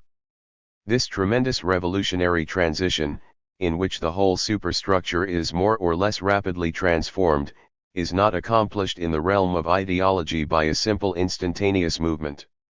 The transition is a material one, a change of a whole system of productive forces and social relations, and these material movements are reflected in men's consciousnesses where all struggles are fought out to an issue. This transition has only begun, but already its effects are felt throughout the sphere of art, in all the variety and rich development of the struggle. It is impossible to understand modern art without some understanding, not only of the nature of the revolution, but also of future society, the pressure towards which is expressed in the trajectory of every flying fragment from the explosion taking place below the level of consciousness. We speak of proletarian art. It is an art which expresses the movement of the proletarian class itself, and this movement is to annihilate its existence as a class by becoming coincident with society as a whole. It was the role of class society to gather at one pole all consciousness and so enrich the development of science and art. How then could proletarian art exist, as a higher form than bourgeois art, before proletarian society had developed its own distinctive consciousness? And this could only happen in any full measure when proletarian freedom had exceeded bourgeois freedom, for consciousness is the reflection in ideology of the social product which secures its existence. Art also is a productive problem. Proletarian consciousness, when it has even equaled bourgeois consciousness, will be of a higher quality, for the reason that bourgeois freedom and consciousness was the monopoly of one class in society and expressed only the aspirations and aims of that class. Bourgeois art, because of this, is the art of a man, half of whose organism has been cut away. The bourgeois class is not a class or a minority in the sense that it is a group of men more or less taken at random. Such men may excellently express in any sphere a complete and rounded consciousness of reality. Artists or scientists in any society will be such a minority. But the bourgeois class is an economic class, a class defined by a difference in its whole material surroundings and mode of life. It is a class, not a self-sufficient society. It therefore handles only part of the concrete living of society.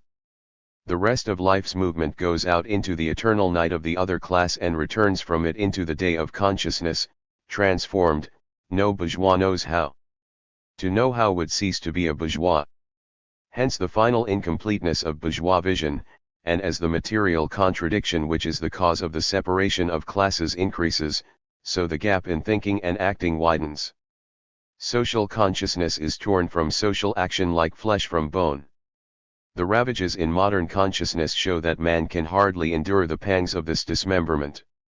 The consciousness which remains adhering to the pole of the ruling class contracts and stiffens because it is separated from its organic nexus. It becomes academic, reactionary, and fascist and petrifies in a living death. The bulk of artistic consciousness cannot survive this fission. A part is attracted, by all the blindness and instinct in it, to the pole of the exploited class, but the effect of this is to explode the whole field of consciousness into fragments.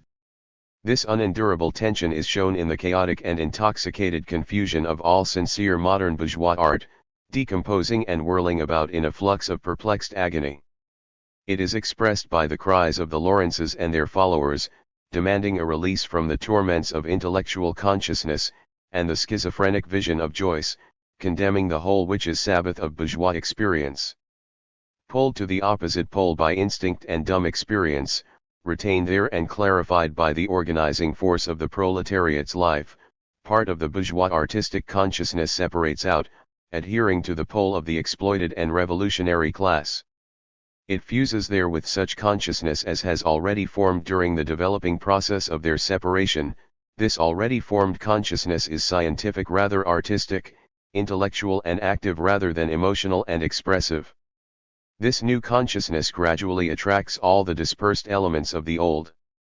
The pattern of the old consciousness almost vanishes. Organized along the lines of force of the bourgeois categories, it was necessary that it be wholly broken up before the old elements could enter into a richer pattern, a pattern that now becomes the creation, not of a limited part of society but of a class which has expanded to include the whole of concrete living. This expansion will be evidenced in the fuller content of the new consciousness, which will now be fed by the whole process of human reality and can therefore blossom as organically as a flower, just as it did in tribal society, but with all the technical elaboration evolved since then. Proletarian art in realizing itself will become communist art. This process is simply a parallel in the sphere of ideology to what will take place in the sphere of material economy.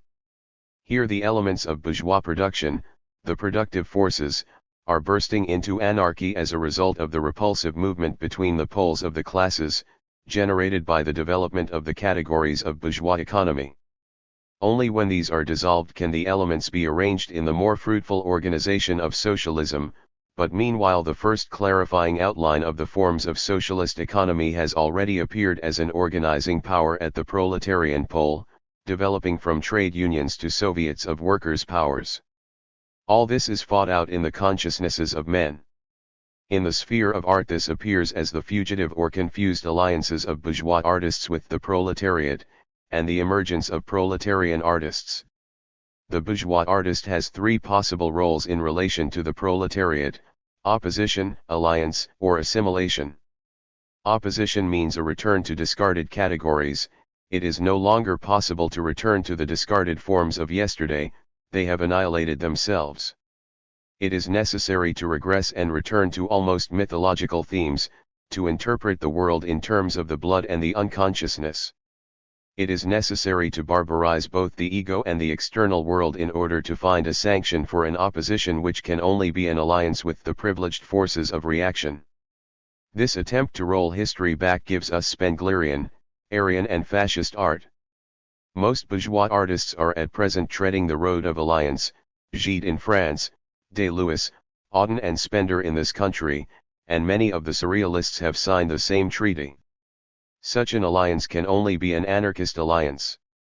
The bourgeois class cannot generate any higher organization than that which it has generated, the organization of the nationalist state, which reaches its extremist form in the fascist state. If, therefore, any artists reject this organization and become revolutionary, they can only be organized in the higher forms created by the proletariat. But this is the road of assimilation, and we are discussing now bourgeois artists who enter into an alliance, which means they do not enter the proletarian organization but remain outside the ranks as fellow travelers. Their attitude to existing society therefore can only be destructive, it is anarchist, nihilist, and surrealist. They often glorify the revolution as a kind of giant explosion which will blow up everything they feel to be hampering them. But they have no constructive theory, I mean as artists. They may as economists accept the economic categories of socialism, but as artists they cannot see the new forms and contents of an art which will replace bourgeois art. They know something is to come after this giant firework display of the revolution, but they do not feel with the clarity of an artist the specific beauty of this new concrete living, for they are by definition cut off from the organization which is to realize it, and which therefore alone holds in its bosom the nascent outlines of the future. They must put something there in the future, and they tend to put their own vague aspirations for bourgeois freedom and bourgeois equality. They attempt to visualize the brave new world in terms of their desires.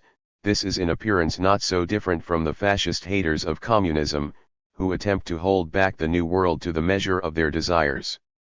In both cases a sketch of the future is produced which is curiously pathological and spiritually hysterical, but in the one case it is evolving backwards, in the other case it is full of forward movement and blind presage. Of course this anarchic position of the contemporary bourgeois artist is only a variant of the old tragedy of bourgeois revolt. At each stage the bourgeois revolts against the system by the assertion of contradictory categories which only hasten on the advance of the things he hates. But it is a new variant of the tragedy. Actively to help on the development of bourgeois economy at this final stage is to help on its destruction. Hence these allies of the proletariat are genuine revolutionaries and the destructive element in their activity is not fake, it is real and complete. Their cleavage arises from the impossibility of a constructive approach to the revolution. This Trotsky-like element in their orientation expresses itself in many ways. The younger are romantic revolutionaries, it is the wild and destructive part of revolution that seems to them most picturesque, and in many cases it is evident that a revolution without violence would be disappointing. Baudelaire expressed this revolutionary spirit which is anarchic in an extreme form when he said, referring to his fighting at the barricades in 1848, Moi, quand j'ai consens à être républicain, Je fais le mal le sachant je dis, vive la révolution, comme je dirais, vive la destruction I vive la mort. It gives even the revolutionary element in their art a fascist tinge, because they draw their hate at the same source, petty bourgeois suffering from bourgeois development.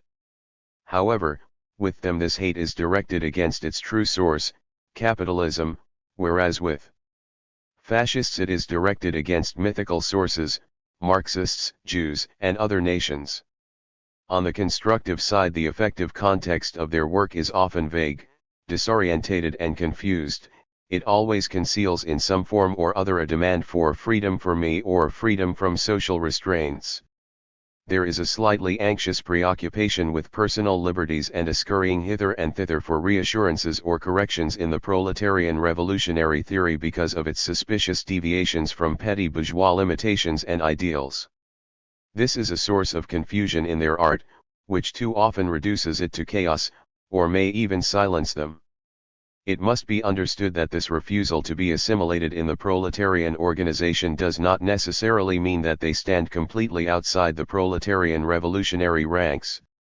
The proletarian revolution takes place under the hegemony of the proletariat, and this means that these artists must accept to some degree the marching orders of the proletarian general staff unless they are to condemn themselves to complete nullity in action, which few of them now do. They must work with the proletariat somehow, and this necessarily involves their accepting the obligations of united action. This is educative and has had, for example, a considerable effect on Spender and Day Lewis. In some cases it may even extend to their joining the party of the proletariat, the Communist Party, but the extreme reluctance of most of these artists to take this step is symptomatic. Nonetheless, even if they join the party, this anarchist quality in their alliance takes a characteristic form. They announce themselves as prepared to merge with the proletariat, to accept its theory and its organization, in every field of concrete living except that of art. Now this reservation, unimportant to an ordinary man, is absolutely disastrous for an artist, precisely because his most important function is to be an artist. It leads to a gradual separation between his living and his art, his living as a proletarian diverging increasingly from his art as a bourgeois. All his proletarian aspirations gather at one pole, all his bourgeois art at the other. Of course this separation cannot take place without a mutual distortion. His proletarian living bursts into his art in the form of crude and grotesque scraps of Marxist phraseology and the mechanical application of the living proletarian theory. This is very clearly seen in the three English poets most closely associated with the revolutionary movement. His bourgeois art bursts into his proletarian living in the form of extraordinary and quite unnecessary outbursts of bourgeois independence and indiscipline or quite apparent bourgeois distortions of the party's revolutionary theory. It leads to an unconscious dishonesty in his art, as of a man exploiting the revolution for his own ends. This is due to the fact that he sees the revolution as a path to a bourgeois heaven and is aware that his fellow revolutionaries have different ideas. However, he is prepared to cooperate for the sake of overthrowing the present system. This is only dishonest because it is unconscious. If open, it would be a fair working alliance, an acknowledged treaty like that which politically unites the different parties of the People's Front. Since the reservation extends chiefly to the field of art, this artist's main preoccupation with the revolution is to secure guarantees of his freedom in the field of art after the revolution. He is not at all concerned about what would to most people seem more important, his freedom in concrete living. He understands that his other activities will be freer then, because in these other matters he already has a proletarian point of view.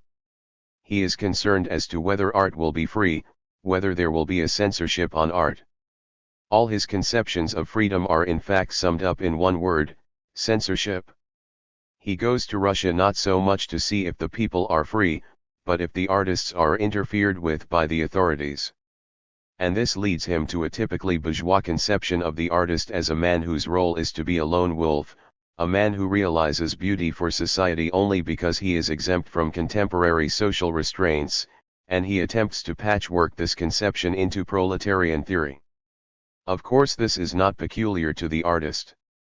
Scientists, for example, will make an alliance with the proletariat in the same way. They make reservations only in the field of science. They go to Russia prepared to sacrifice everything, provided scientific theory is not interfered with. They develop a typically bourgeois conception of the scientist as a lone wolf. And this extends to everyone: teachers, peasants, administrators, historians, actors, economists, soldiers, and factory managers who see the necessity of an alliance with the proletariat, freely and consciously choose it, and are prepared to accept proletarian leadership in every field except the one which is valuable to them, and where they demand the retention of bourgeois categories. The fact that if all these different petty bourgeois claims were granted they would, when lumped together, negate any proletarian society at all, and simply equal the retention of the present system against which they revolt, does not of course affect the individuals who make the demand, for they have carefully segregated their particular fields of interest from the field of life as a whole, and the artist is, for example, quite content to see the scientist proletarianist. It is for this very reason that the more the petty bourgeois becomes revolutionary, the less he can operate in his own organizations with other bourgeois revolutionaries, and the more he becomes an individual under the hegemony of the proletariat. This dichotomy between life and the most valued function is only possible because the development of bourgeois culture has produced a flying apart of all ideology into separate spheres of art, philosophy, physics, psychology, history, biology, economics, music, anthropology, and the like, which, as they increase their internal organization and achievement, mutually repel each other and increase the general confusion. This is merely an equivalent in the field of thought of the way in which organization within the factory has increased disorganization between the factory. It is the struggle of productive forces with productive relations, it is the quarrel of real elements with bourgeois categories, it is part of the basic contradiction of capitalism. The task of the proletariat is just as much to integrate this ideological confusion and raise it to a new level of consciousness, as it is to integrate the economic confusion and raise it to a new level of production. One task is the counterpart of the other, and both have a common aim: to win more freedom for humanity. To all these bourgeois revolutionaries the conscious proletariat therefore addresses the same kind of words. Your conception of freedom, because it is rooted in a part society, is also partial.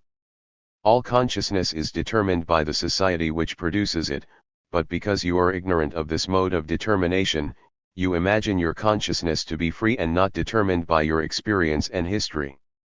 This illusion you exhibit so proudly is the badge of your slavery to yesterday, for if you could see those causes which determine your thought, you would be like us, on the road to freedom. The recognition of necessity in society is the only passage to social freedom. But when we say that consciousness is determined by the society which produces it, we say that thought is ultimately inseparable from concrete living, from practice. Each secures and develops the freedom of the other.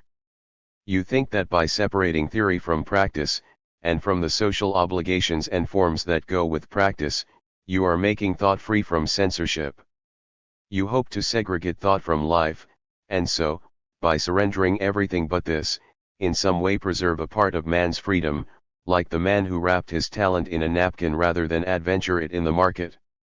However, freedom is not a substance to be preserved and isolated but a force generated in an active struggle with the concrete problems of living. You would deliver thought to the bondage of unconscious bourgeois categories, you would rob practice of its soul. There is no neutral world of art, free from categories or determining causes. Art is a social activity. Yours is the fallacious freedom of dream, which imagines itself spontaneous when it is rigidly determined by forces outside consciousness.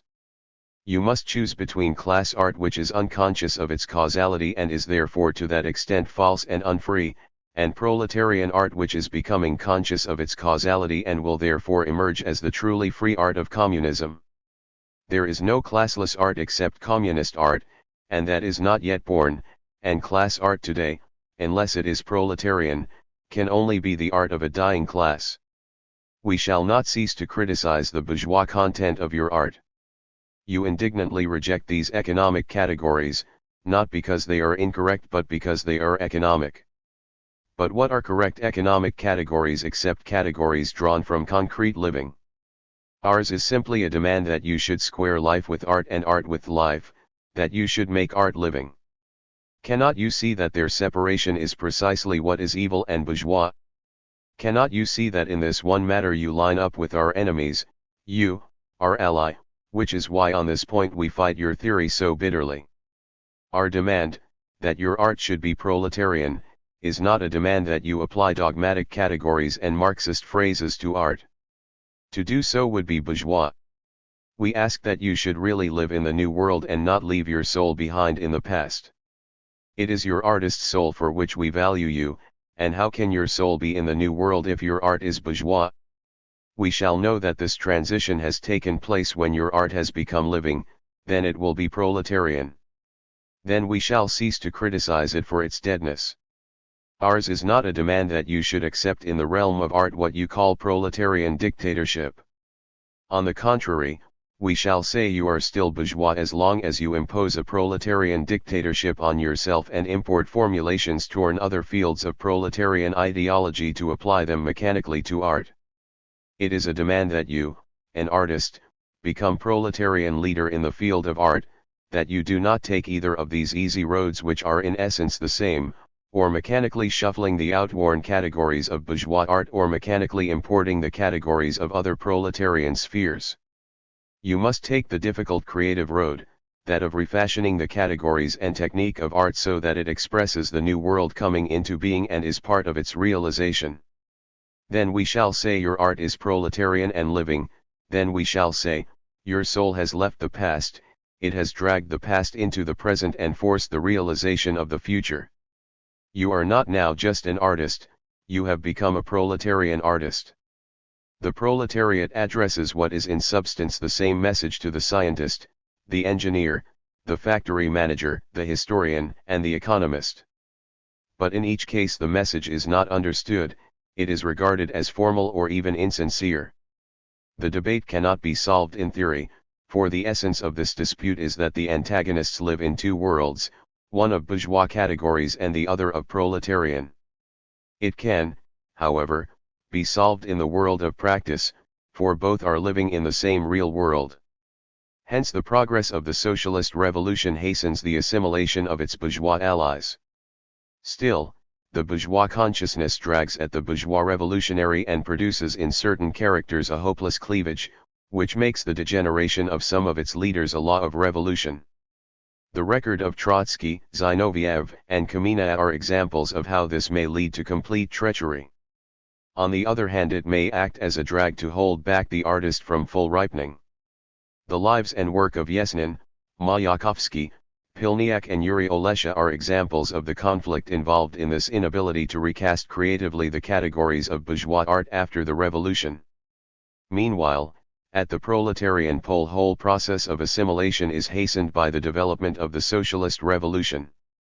On the one hand, men with proletarian lives attempt to interpret these in terms of existing bourgeois categories, that is, they use the already existing bourgeois artistic technique.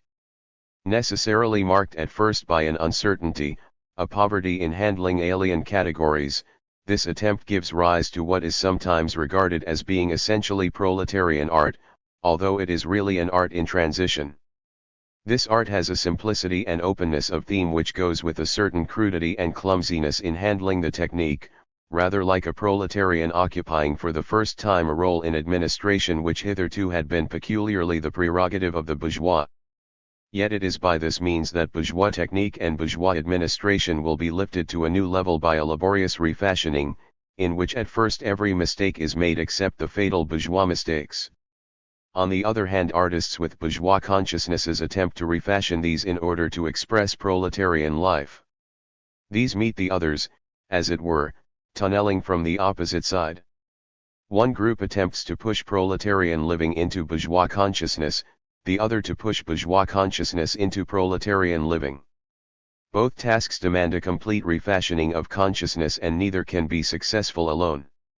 The bourgeois attempt produces a characteristic art which is also sometimes regarded as really proletarian art instead of being bourgeois art in transition, an art in which the rich but vague, fumbling and disorganized elements in bourgeois art are imperfectly transformed into large, concrete, proletarian realities.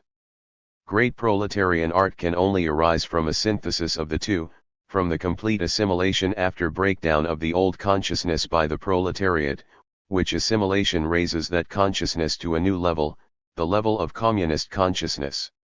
Because then the proletariat has become coincident with the whole of society, this consciousness is no longer partial and torn apart from life, like flesh from bone. Society and its reflection in man is no longer rent and wounded. Art returns life, and becomes a reality to all men. 3. Poetry expresses in a generalist and abstract way the dynamic relation of the ego to the elements of outer reality symbolized by words. This very generalization is the source of its ability to voice with unique power the instinctive emotional element in man, the physiological component of the social ego. Poetry begins, we recall, as the cries of primitive hunters and food gatherers in which man attempts to master nature by changing himself, by throwing himself into nature so that his way of associated life conforms with the desired objects, just as his social perception expressed in art strives to conform with the track of the beasts, its special outline, its specific ferocity and vulnerability. This introjection of the self into nature is conscious because it is social. Man could only hunt and gather food successfully in cooperation even at this early stage. This is the poetry which summons from the breast of man a mimicry of nature that is not a mere reflection, but nature as man desires her, woven from the strands of nature as men share her in common effort. There is a tense bareness about the art of this stage. This passes into the poem as myth and ritual, as chorus or chant, where nature in the shape of herds and crops is taken into the heart of society. Men, instead of changing their associated perception and action to conform with the outline of nature, change nature's outline to conform with their own. The world process is extravagantly distorted to suit man's whim. Yet the society into which nature has been dragged is still undifferentiated and collective. Society is passive yet creative, like a pregnant woman. It has a certain closed complacency. Life is now in it, not outside. In the next stage, the introjection of nature into society has led to society itself splitting into antagonistic parts or classes. Division of labor is reflected in a division of society. The development of agricultural and pastoral civilization leads to the creation of a ruling class which becomes ossified and has as its counterpart a class of serfs and slaves. The struggle with nature is transformed into men's struggle with each other. The first emergence of the ruling class is seen as the transformation of mythology into the epic, and into story, and in the evolution of ritual into play. The conflict of society is reflected in a poetry somber and clouded with moral issues, questions of right and wrong, balanced by a poetry concerned with delight, with love and joy. Doubt, pathos, nobility, serenity, fear, and a conscious beauty all enter the field of poetry. And the development of classes, by rendering possible the differentiation of function, gives more freedom to individuality.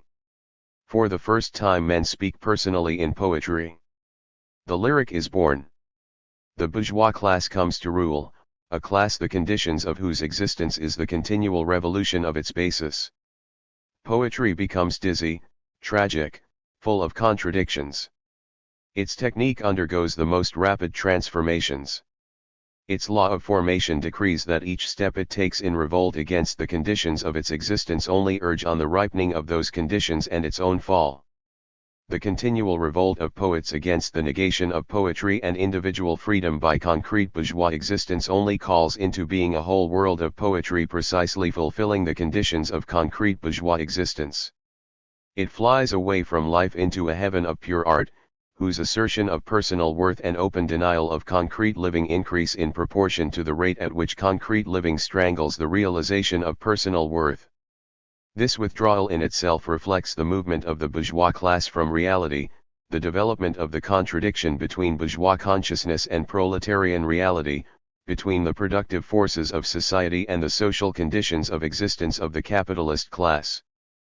Poetry reaches technically an unprecedented competence. It draws more and more apart from the world of reality, It asserts with increasing success the personal perception of life and the personal feeling until it becomes so de-socialist that at first perception and then feeling cease to exist at all. The great mass of men no longer read poetry, no longer feel the need for it, no longer understand it, because poetry has moved away from concrete living by the development of its technique, and this movement was itself only the counterpart of a similar movement in the whole of society. Thus the poet was forced by life, i.e. by his experience, to concentrate on just those words and organizing values which were becoming steadily less meaningful to men as a whole, until poetry, from a necessary function of all society, becomes the luxury of a few chosen spirits. The movement forward from bourgeois culture to communism is also a movement back to the social solidarity of primitive communism, but one which includes and gathers up all the development of the interim, all the division of labor which has made possible an increase in freedom, individuation, and consciousness. It is a movement back to the collectivism and integrity of a society without coercion, where consciousness and freedom are equally shared by all. Such a society primitively was a society which, because of its low productivity, had an integrity that was crude and bare, and a sum of consciousness and freedom so scanty that although shared by all each share was small. It was necessary for freedom and consciousness to be monopolized, to gather for a time at the pole of a ruling class, for man to develop all the productive powers that slumbered in the lap of social labor. And when this gives rise to a contradiction which can only be solved by communism, the productive powers based on division and organization of labor have developed to a stage where individual differentiation can take place freely within the integrity of one society, where freedom and consciousness are sufficient for all to share and yet be rich in liberty, a society where freedom and consciousness, because it is general, is higher than in a class society, where it is perpetually maimed and torn. Individuality reaches a new and higher realization. This means a great expansion in the poet's public. As freedom and consciousness become the right of all and not the prerogative of a class, the poet's public must become gradually coincident with society, and poetry once more fulfill a function similar to that of poetry in the primitive tribe, but with this difference, that the tremendous growth of the productive forces has differentiated poetry from the other arts, the arts from the sciences, and changed poetry itself from the poetry of a tribe to the poetry of individual men. By becoming collective, therefore, poetry in the era of communism will not become less individual but more so. This individuation will be artistic, carried out by the change of the social ego, not personal and dream-like, carried out by the reduction of the social ego to unconsciousness. The increase of the poet's public can already be seen in the Soviet Union, where poets have publics of 2 or 3 million, books of poetry have sales of a size unknown previously in the history of the world. The same change is reflected in the poet's vocabulary. The vocabulary of the bourgeois poet became esoteric and limited. It was not limited in the sense of limitation of number of words but limitation of usable public values of words. In fact, the number and type of words usable by the bourgeois poet increased, paralleling the continual revolution in technique which, because it is the condition of capitalist existence, continues right down to the end of capitalism. But this increase and enrichment in technique is paralleled by a decrease and impoverishment of the social associations in words which can be used by the poet. One after another these associations became vulgar, common, conventional, insincere, trite, jaded, or commercialized because the life from which they sucked their souls was becoming these things. Hence modern poetry grows barer and barer of life, of real social content, and the only word values usable by poetry become increasingly personal until poetry is altogether esoteric and private. It was for this reason that poetry became no longer acceptable to most people, submerged in the conditions of bourgeois civilization. It was too rebellious, too openly critical of concrete living. It was rebellious, not revolutionary, but neither was it opiate. It did not take their vulgarist values and outraged instincts and soothe both in an ideal wish-fulfillment world like that of religion, jazz, or the detective novel.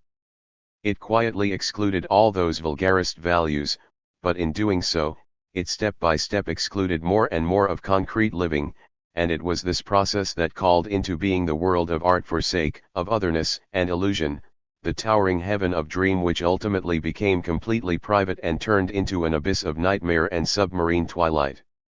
Thus poetry lost that simplicity of outline, that grandeur and searching nobility which comes to it from being sited in the heart of concrete living and able to voice the most general and important experiences in the most universally meaningful way.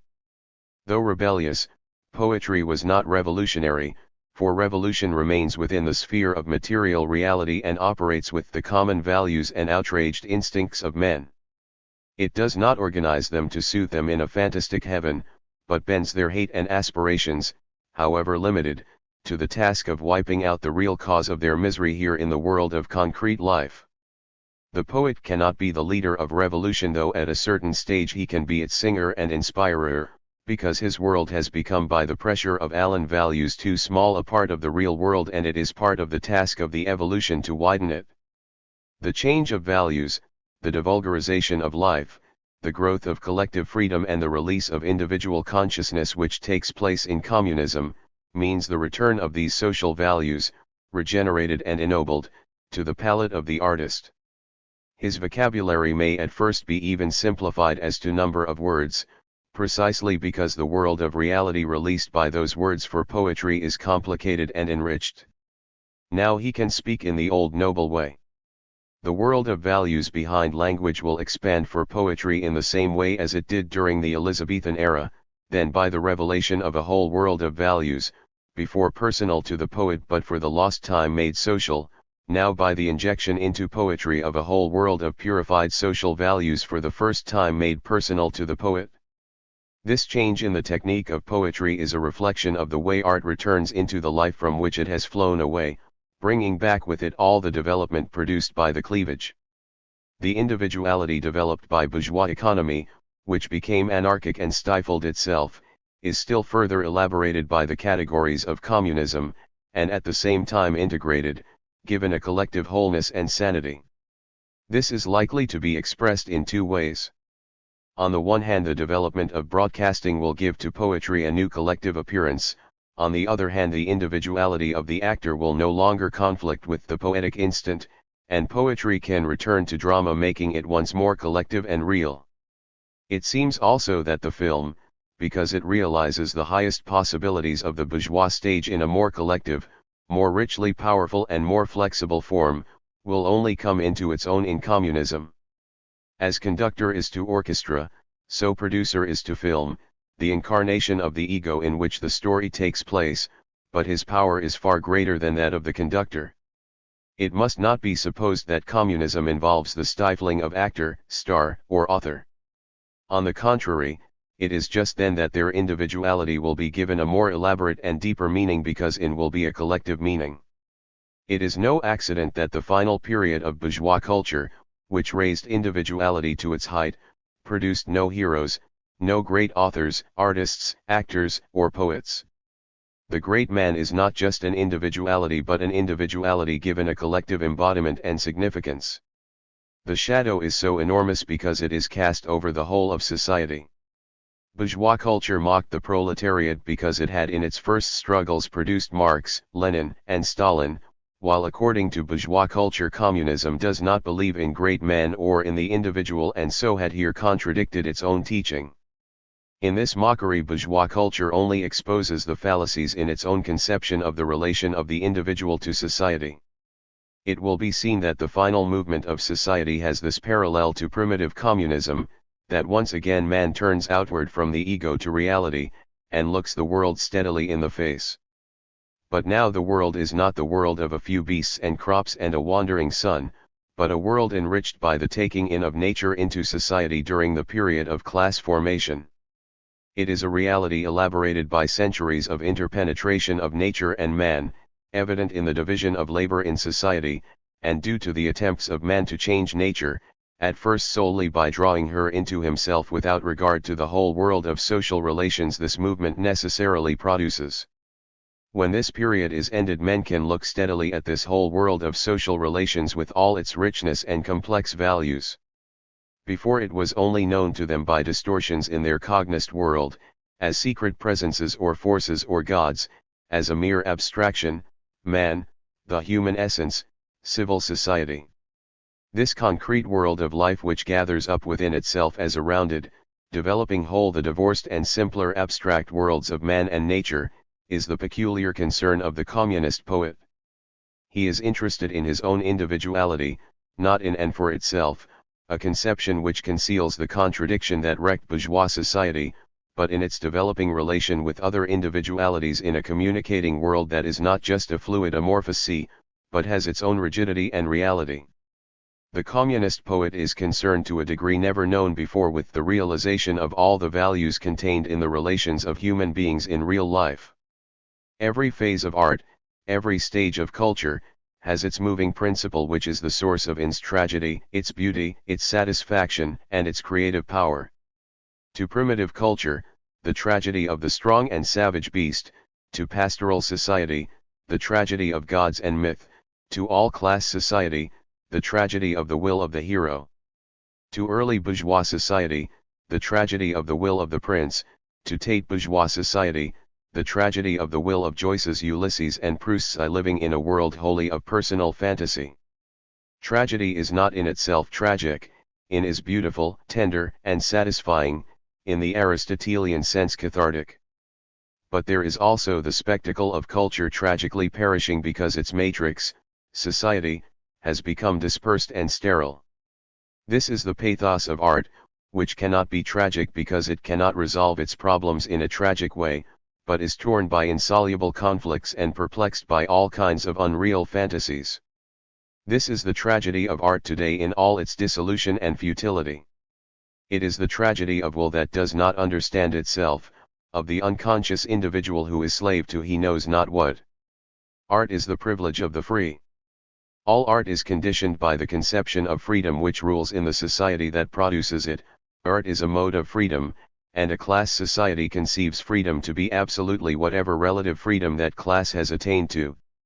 In bourgeois art man is conscious of the necessity of outer reality but not of his own, because he is unconscious of the society that makes him what he is. He is only a half-man.